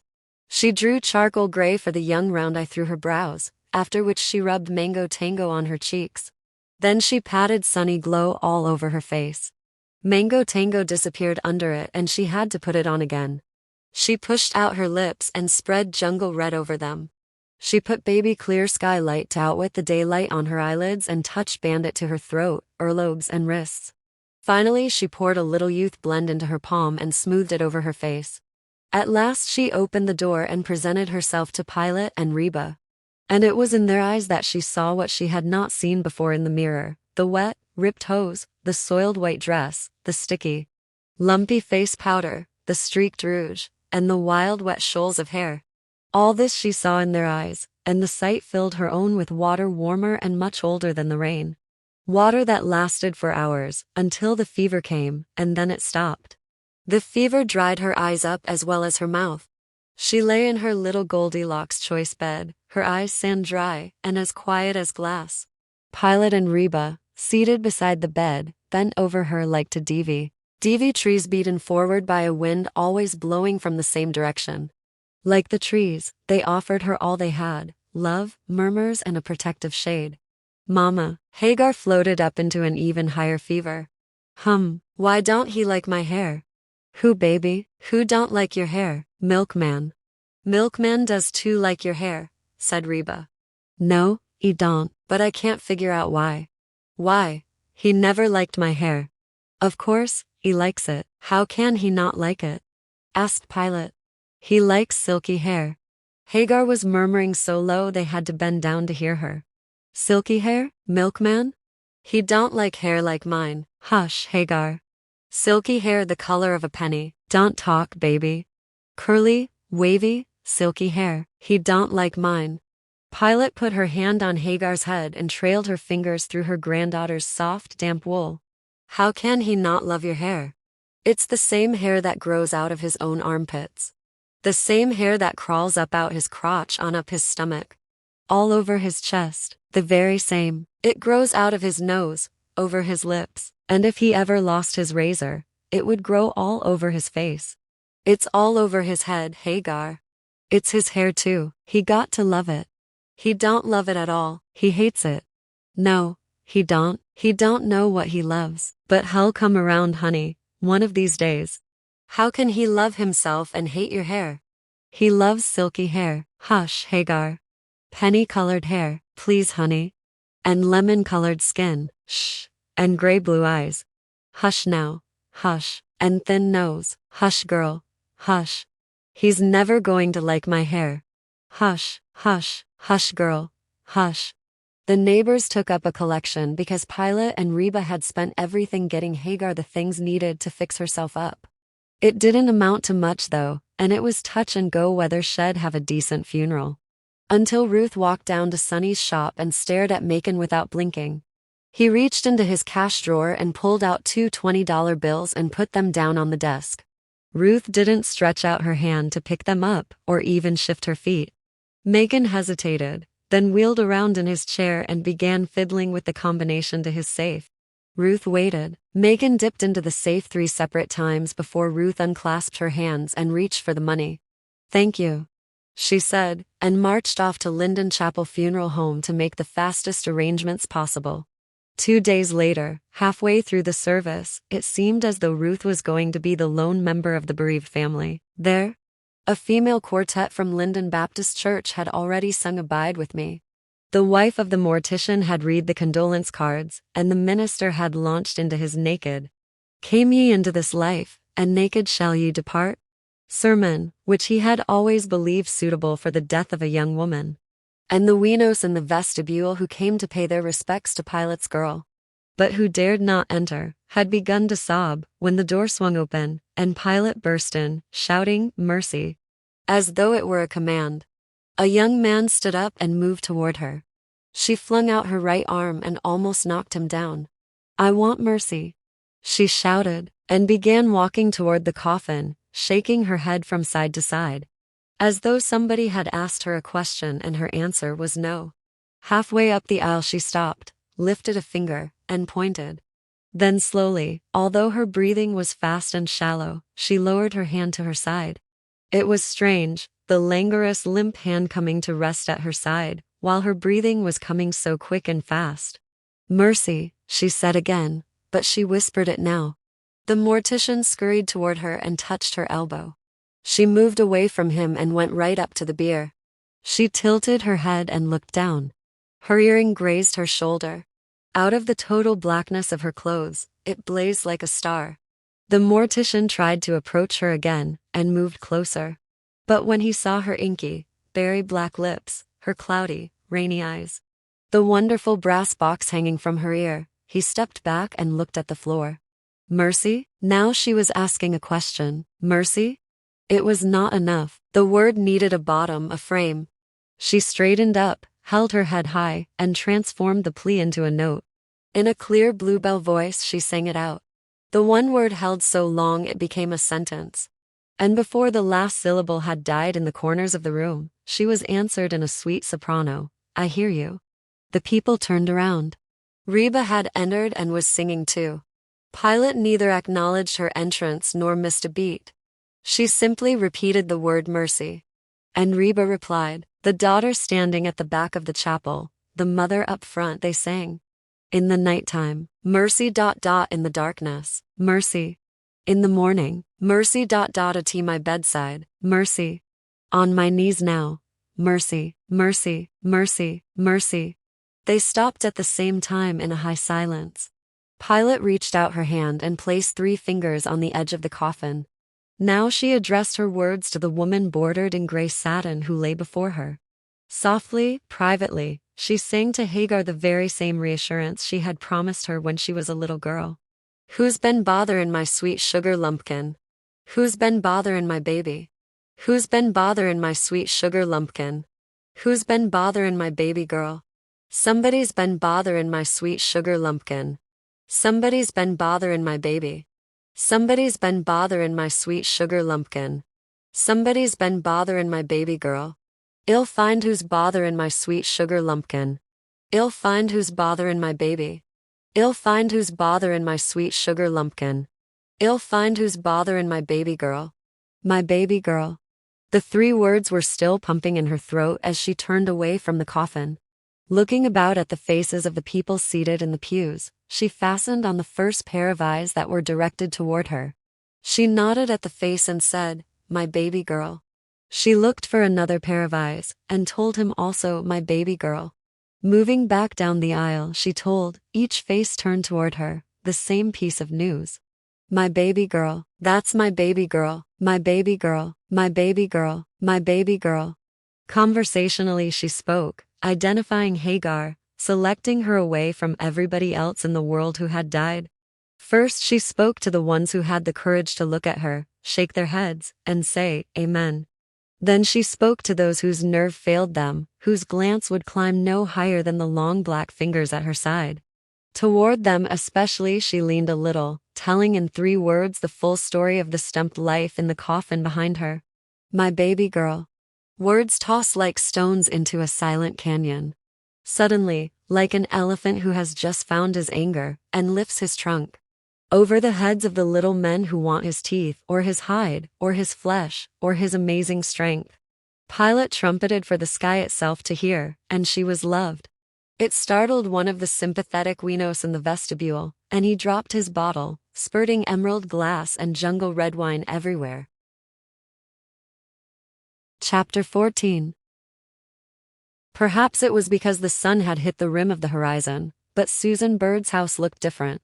The cedar tree was a silvery gray, and its bark crinkled all the way up. It looked to Milkman like the leg of an ancient elephant. And now he noticed that the ropes that held the swing were frayed and the picket fence that had looked so bright and perky before was really flacked, peeling, even leaning to the left. The blue steps leading to the porch were faded into a watery gray. In fact, the whole house looked seedy. He lifted his hand to knock on the door, and noticed the doorbell. He rang it and Susan Bird opened the door. Hello again, he said. Well, she said, you're as good as your word.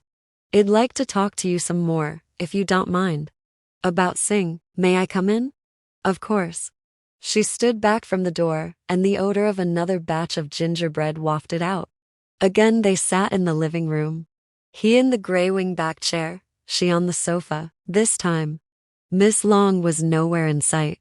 I know you don't know who Sing married, or if she married, but I was wondering. Of course I know who she married.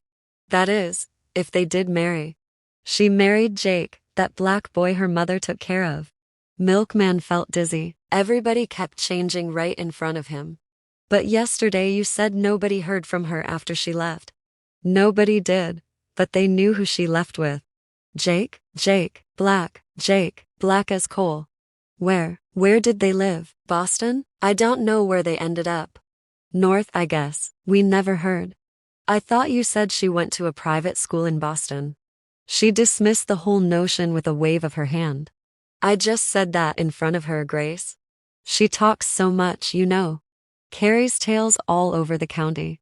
It's true, she was supposed to go to some school, but she didn't. She left on that double-team wagon with that black boy, Jake. A whole lot of slaves got together. Jake was driving, can you imagine it? Riding off with a wagon load of slaves? What was Jake's last name, can you tell me? She shrugged. I don't think he had one. He was one of those flying African children. They must all be dead a long time now. Flying African children? One of Solomon's children. Or Shalimar. Papa said Hetty always called him Shalimar. And Hetty was my grandmother, Singh's mother and Papa's too. An Indian woman. She was the one who took care of Jake when his father left them all. She found him and took him home and raised him. She didn't have any boy children then. My father, Kroll, came later. She leaned forward and whispered, she didn't have a husband, Hetty. I didn't want to go into all of that with Grace. You can imagine what she'd do with that information. You're a stranger, so it doesn't matter. But Grace. Susan Bird looked pleadingly at the ceiling. This Jake was a baby she found, and he and Singh grew up together, and I guess, rather than be packed off to some Quaker school, she ran away with him. You know, colored people and Indians mixed a lot, but sometimes, well, some Indians didn't like it. The marrying, I mean, but neither one of them knew their own father, Jake nor Singh. And my own father didn't know his. Hetty never said. I don't know to this day if he was white, red, or, well, what? Singh's name was Singing Bird. And my father's name was Crow at first. Later he changed it to Crow Bird. After he took off his buckskin, she smiled. Why did you call Solomon a flying African? Oh, that's just some old folks' lie they tell around here. Some of those Africans they brought over here as slaves could fly. A lot of them flew back to Africa. The one around here who did was this same Solomon, or Shalimar. I never knew which was right. He had a slew of children, all over the place. You may have noticed that everybody around here claims kin to him. Must be over 40 families spread in these hills, calling themselves Solomon something or other. I guess he must have been hot stuff. She laughed, but anyway, hot stuff or not, he disappeared and left everybody. Wife everybody, including some 21 children. And they say they all saw him go. The wife saw him and the children saw him. They were all working in the fields.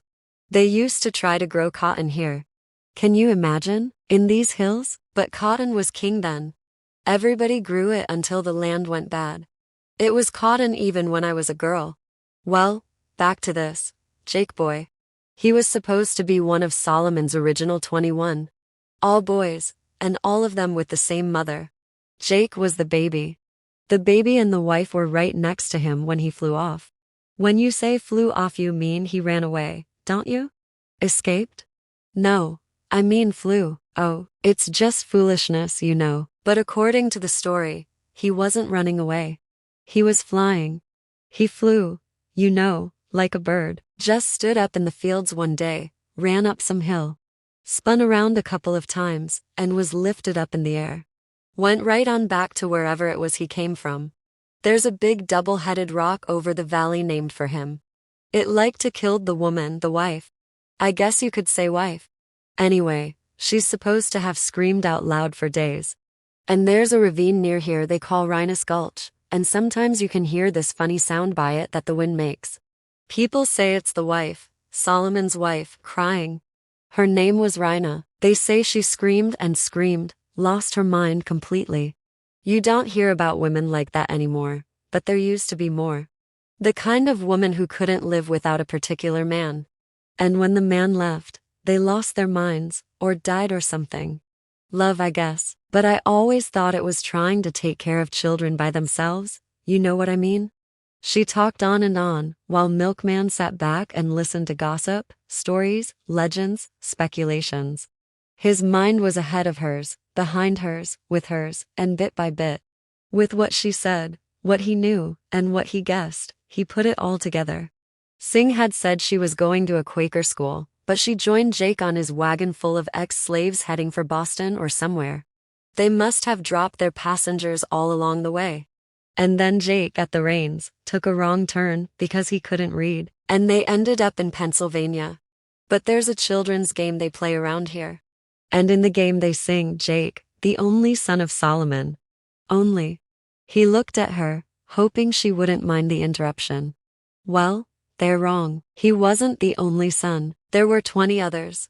But he was the only one Solomon tried to take with him. Maybe that's what it means. He lifted him up, but dropped him near the porch of the big house. That's where Hetty found him. She used to come over there and help with the soap making and the candle making. She wasn't a slave, but she worked over at the big house certain times of year. She was melting tallow when she looked up and saw this man holding a baby and flying toward the ridge. He brushed too close to a tree, and the baby slipped out of his arms and fell through the branches to the ground. He was unconscious, but the trees saved him from dying. Hetty ran over and picked him up. She didn't have any male children, like I said, just a little bitty girl, and this one just dropped out of the sky almost in her lap. She never named him anything different. She was afraid to do that. She found out the baby was Rhina's, but Rhina was out of her mind. Hetty lived a good ways off from the place Solomon and them others worked on. She tried to keep the girl away from that place too. And you can imagine how she felt when both of them ran off. Just my father was left. Did Jake have to register at the Freedmen's Bureau before he left the state? Everybody did. Everybody who had been slaves, that is. Whether they left the state or not. But we were never slaves, so. You told me that. Weren't any of Jake's brothers registering too? I couldn't say. Those must have been some times back then. Some bad times. It's a wonder anybody knows who anybody is. You've helped me a lot, Miss Bird. I'm grateful. He thought then about asking her if she had a photo album. He wanted to see Singh, Crowell, even Hetty. But he decided against it. She might start asking him questions, and he didn't want to trouble her with a newfound relative who was as black as Jake. Now, that's not the woman you're looking, is it? Pilate? No, he said, couldn't be. He made motions of departure and then remembered his watch. Bye. Did I leave my watch here? I'd like it back. Watch? Yes, your friend wanted to see it. Miss Long, I handed it to her, but I forgot. Milkman stopped. Susan Bird was laughing out loud. Well, you can say goodbye to it, Mr. Macon. Grace will go to dinner all over the county telling people about the watch you gave her. What? Well, you know, she doesn't mean any real harm, but it's a quiet place. We don't have many visitors, especially young men who wear gold watches and have northern accents. I'll get it back for you. Never mind, never mind. You'll just have to forgive her, otherwise. This is a dull place, Mr. Macon. There's absolutely nothing in the world going on here. Not a thing. Chapter 15. The fan belt didn't last long enough for him to get to the next gasoline station. It broke on the edge of a little town called Giston, the needle trembling at H. Milkman sold it to the tow truck man for $20 and caught the first bus out. It was probably best that way, for over the humming wheels, his legs folded in the little space in front of his seat. He had time to come down from the incredible high that had begun as soon as he slammed the bird woman's door. He couldn't get back to Shalimar fast enough, and when he did get there, dusty and dirty from the run, he leaped into the car and drove to Sweet's house. He almost broke her door down. I want to swim. He shouted, come on, let's go swimming. I'm dirty and I want water. Sweet smiled and said she'd give him a bath. Bath? You think I'd put myself in that tight little porcelain box? I need the sea, the whole goddamn sea. Laughing, hollering, he ran over to her and picked her up at the knees and ran around the room with her over his shoulder. The sea. I have to swim in the sea. Don't give me no itty bitty teeny tiny tub girl. I need the whole entire complete deep blue sea. He stood her on her feet. Don't you all swim around here? Over at the quarry is where the kids go sometimes. Quarry? You all don't have no sea? No ocean? Nah, this hill country. Hill country, mountain country, flying country. Amen was here to see you. Oh yeah, that would be Mr. Guitar Baines. He didn't give his name. He don't have to. He's Guitar Baines, Jitar, Jitar, Jitar, Baines. Milkman did a little dance, and Sweet covered her mouth, laughing. Come on, Sweet, tell me where the sea is. They some water combing down below the ridge on the other side. Real deep, wide too. Then let's go, come on. He grabbed her arm and pulled her out to the car. He sang all the way, Solomon and Raina Balali Shalut. Where you learned that? She asked him. That's a game we used to play when we was little. Of course you did, everybody did, everybody but me, but I can play it now, it's my game now. The river in the valley was wide and green. Milkman took off his clothes, climbed a tree and dived into the water. He surfaced like a bullet, iridescent, grinning, splashing water. Come on, take them clothes off and come on in here. Nah, I don't wanna swim, come in here, girl. Water moccasins in there. Fuck 'em, get in here, hurry up. She stepped out of her shoes, pulled her dress over her head, and was ready. Milkman reached up for her as she came timidly down the bank, slipping, stumbling, laughing at her own awkwardness, then squealing as the cold river water danced up her legs, her hips, her waist. Milkman pulled her close and kissed her mouth, ending the kiss with a determined effort to pull her under the water. She fought him. Oh, my hair's gonna get wet. No, it ain't, he said, and poured a handful right in the middle of her scalp. Wiping her eyes, spluttering water, she turned to wade out, shrieking all the way. Okay, okay.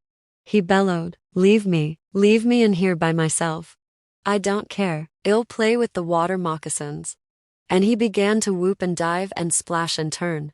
He could fly, you hear me? My great-granddaddy could fly. Goddamn. He whipped the water with his fists, then jumped straight up as though he too could take off, and landed on his back, and sank down, his mouth and eyes full of water. Up again, still pounding, leaping, diving. The son of a bitch could fly. You hear me, Sweet? That motherfucker could fly. Could fly. He didn't need no airplane. Didn't need no fucking TWA. He could fly his own self. Who you talkin' about? Sweet was lying on her side, her cheek cupped in her hand. Solomon, that's who. Oh, him. She laughed. You belong to that tribe of niggers? She thought he was drunk. Yeah, that tribe. That flyin' motherfucking tribe. Oh man, he didn't need no airplane. He just took off, got fed up, all the way up. No more cotton, no more bales, no more orders, no more shit. He flew, baby. Lifted his beautiful black ass up in the sky and flew on home. Can you dig it? Jesus, God, that must have been something to see. And you know what else? He tried to take his baby boy with him. My grandfather. Wow, wooey, guitar, you hear that? Guitar. My great-granddaddy could fly, and the whole damn town is named after him. Tell him, Sweet, tell him my great-granddaddy could fly. Where'd he go, Macon? Back to Africa. Tell Guitar he went back to Africa. How'd he leave behind? Everybody. He left everybody down on the ground and he sailed on off like a black eagle. Oh. Solomon done fly. Solomon done gone. Solomon cut across the sky. Solomon gone home. He could hardly wait to get home. To tell his father, Pilate. And he would love to see Reverend Cooper and his friends. You think Macon dead was something? Huh. Let me tell you about his daddy. You ain't heard nothin' yet. Milkman turned in his seat and tried to stretch his legs. It was morning. H changed buses 3 times and was now speeding home on the last leg of his trip. He looked out the window. Far away from Virginia, fall had already come. Ohio, Indiana, Michigan were dressed up like the Indian warriors from whom their names came. Blood red and yellow, ochre and ice blue. He read the road signs with interest now, wondering what lay beneath the names. The Algonquins had named the territory he lived in Great Water, Michigami. How many dead lives and fading memories were buried in and beneath the names of the places in this country. Under the recorded names were other names, just as Macon dead. Recorded for all time in some dusty file, hid from view the real names of people, places, and things. Names that had meaning. No wonder Pilate put hers in her ear. When you know your name, you should hang on to it, for unless it is noted down and remembered, it will die when you do. Like the street he lived on, recorded as Maine's Avenue, but called not Doctor Street by the Negroes. In memory of his grandfather, who was the first colored man of consequence in that city. Never mind that he probably didn't deserve their honor. They knew what kind of man he was, arrogant, color-struck, snobbish. They didn't care about that. They were paying their respect to whatever it was that made him be a doctor. In the first place, when the odds were that he'd be a yardman all of his life. So they named a street after him. Pilate had taken a rock from every state she had lived in because she had lived there. And having lived there, it was hers and his father's, his grandfather's, his grandmother's. Not Doctor Street, Solomon's Leap, Rhinus Gulch, Shalimar, Virginia.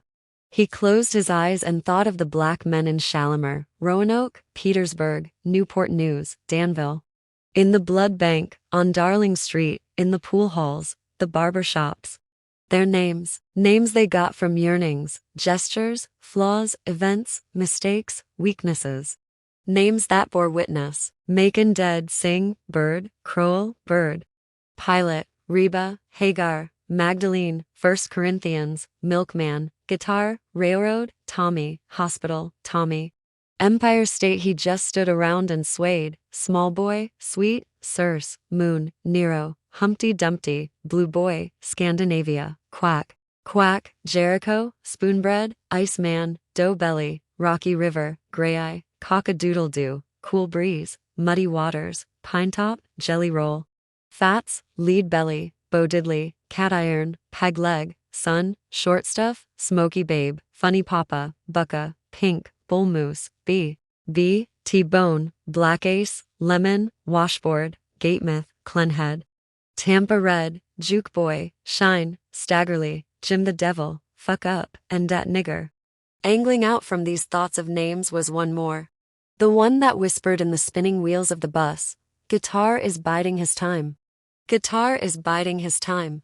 Your day has come, your day has come. Guitar is biding his time. Guitar is a very good day. Guitar is a very good day. A very good day, a very good day, and biding his time.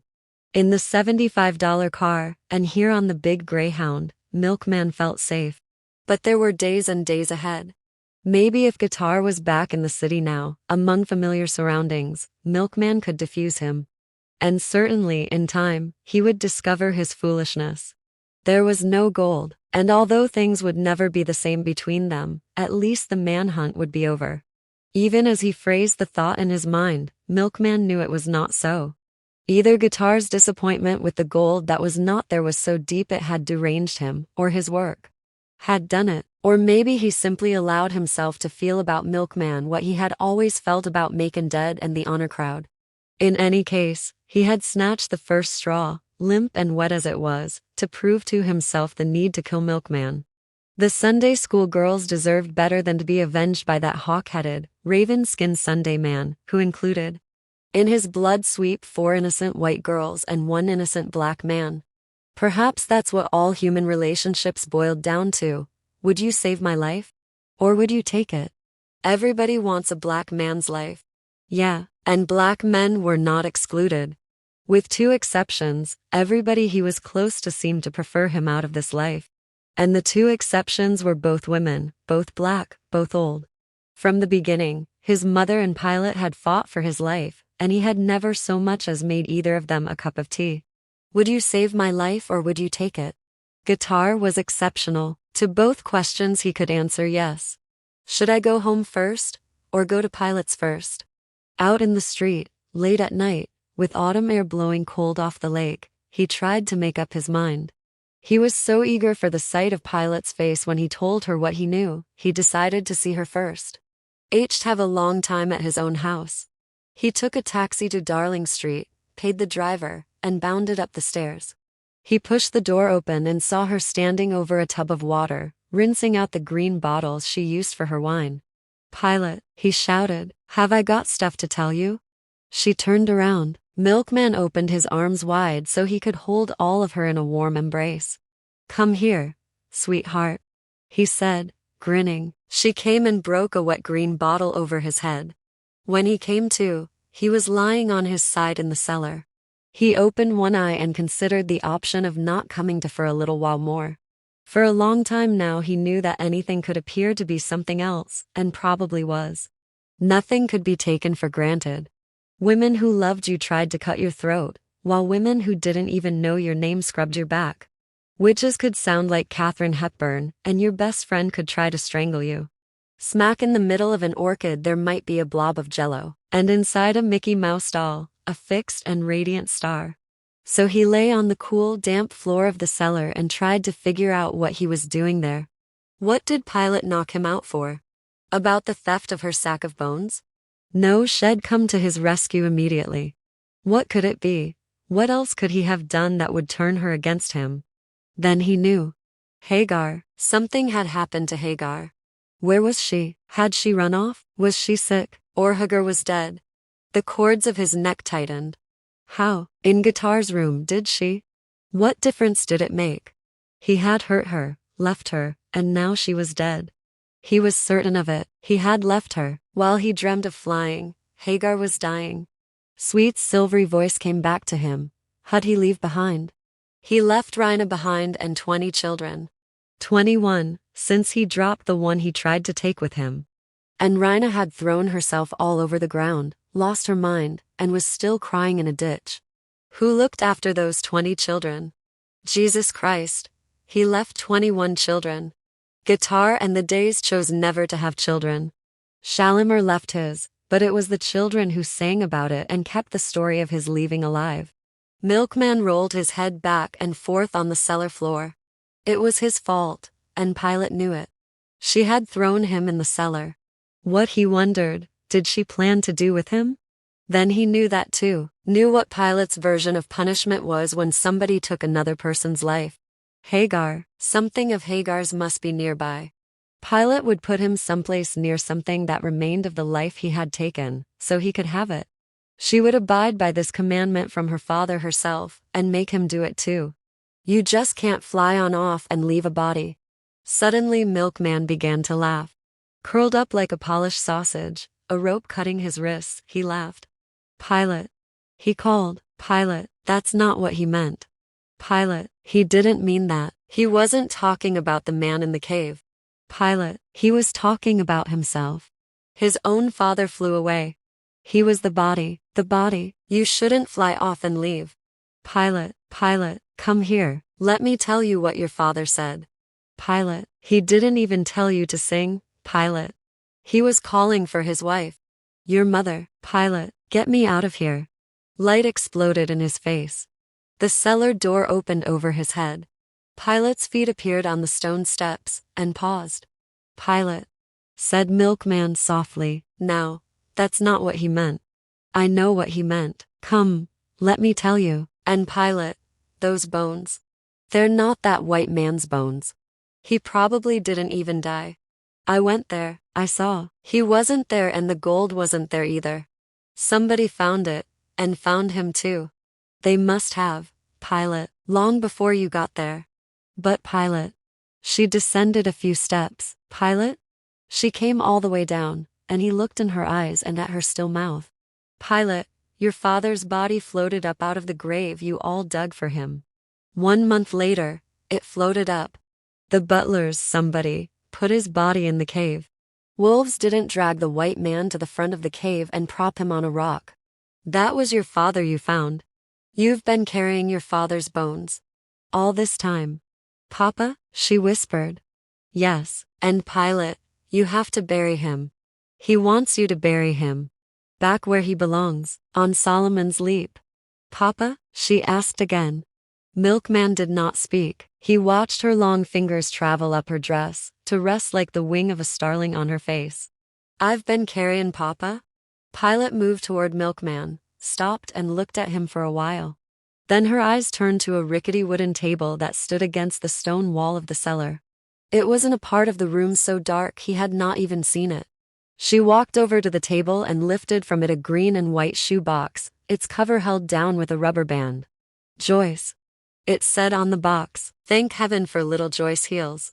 If I bury Papa, I guess I ought to bury this too. Somewhere." She looked back at Milkman. No. He said, "No, give it here." When he went home that evening, he walked into the house on Not Doctor Street with almost none of the things H taken with him. But he returned with a box of Hagar's hair. She wouldn't set foot on an airplane, so he drove. She seemed happy now, her lips mobile again. She sat next to him. In Macon's Buick, a mink stole Reba had one, wrapped around her shoulders over her old black dress. The knit cap was pulled down on her forehead, and her shoes still had no laces. Every now and then she glanced at the back seat to check on the sack. Peace circled her.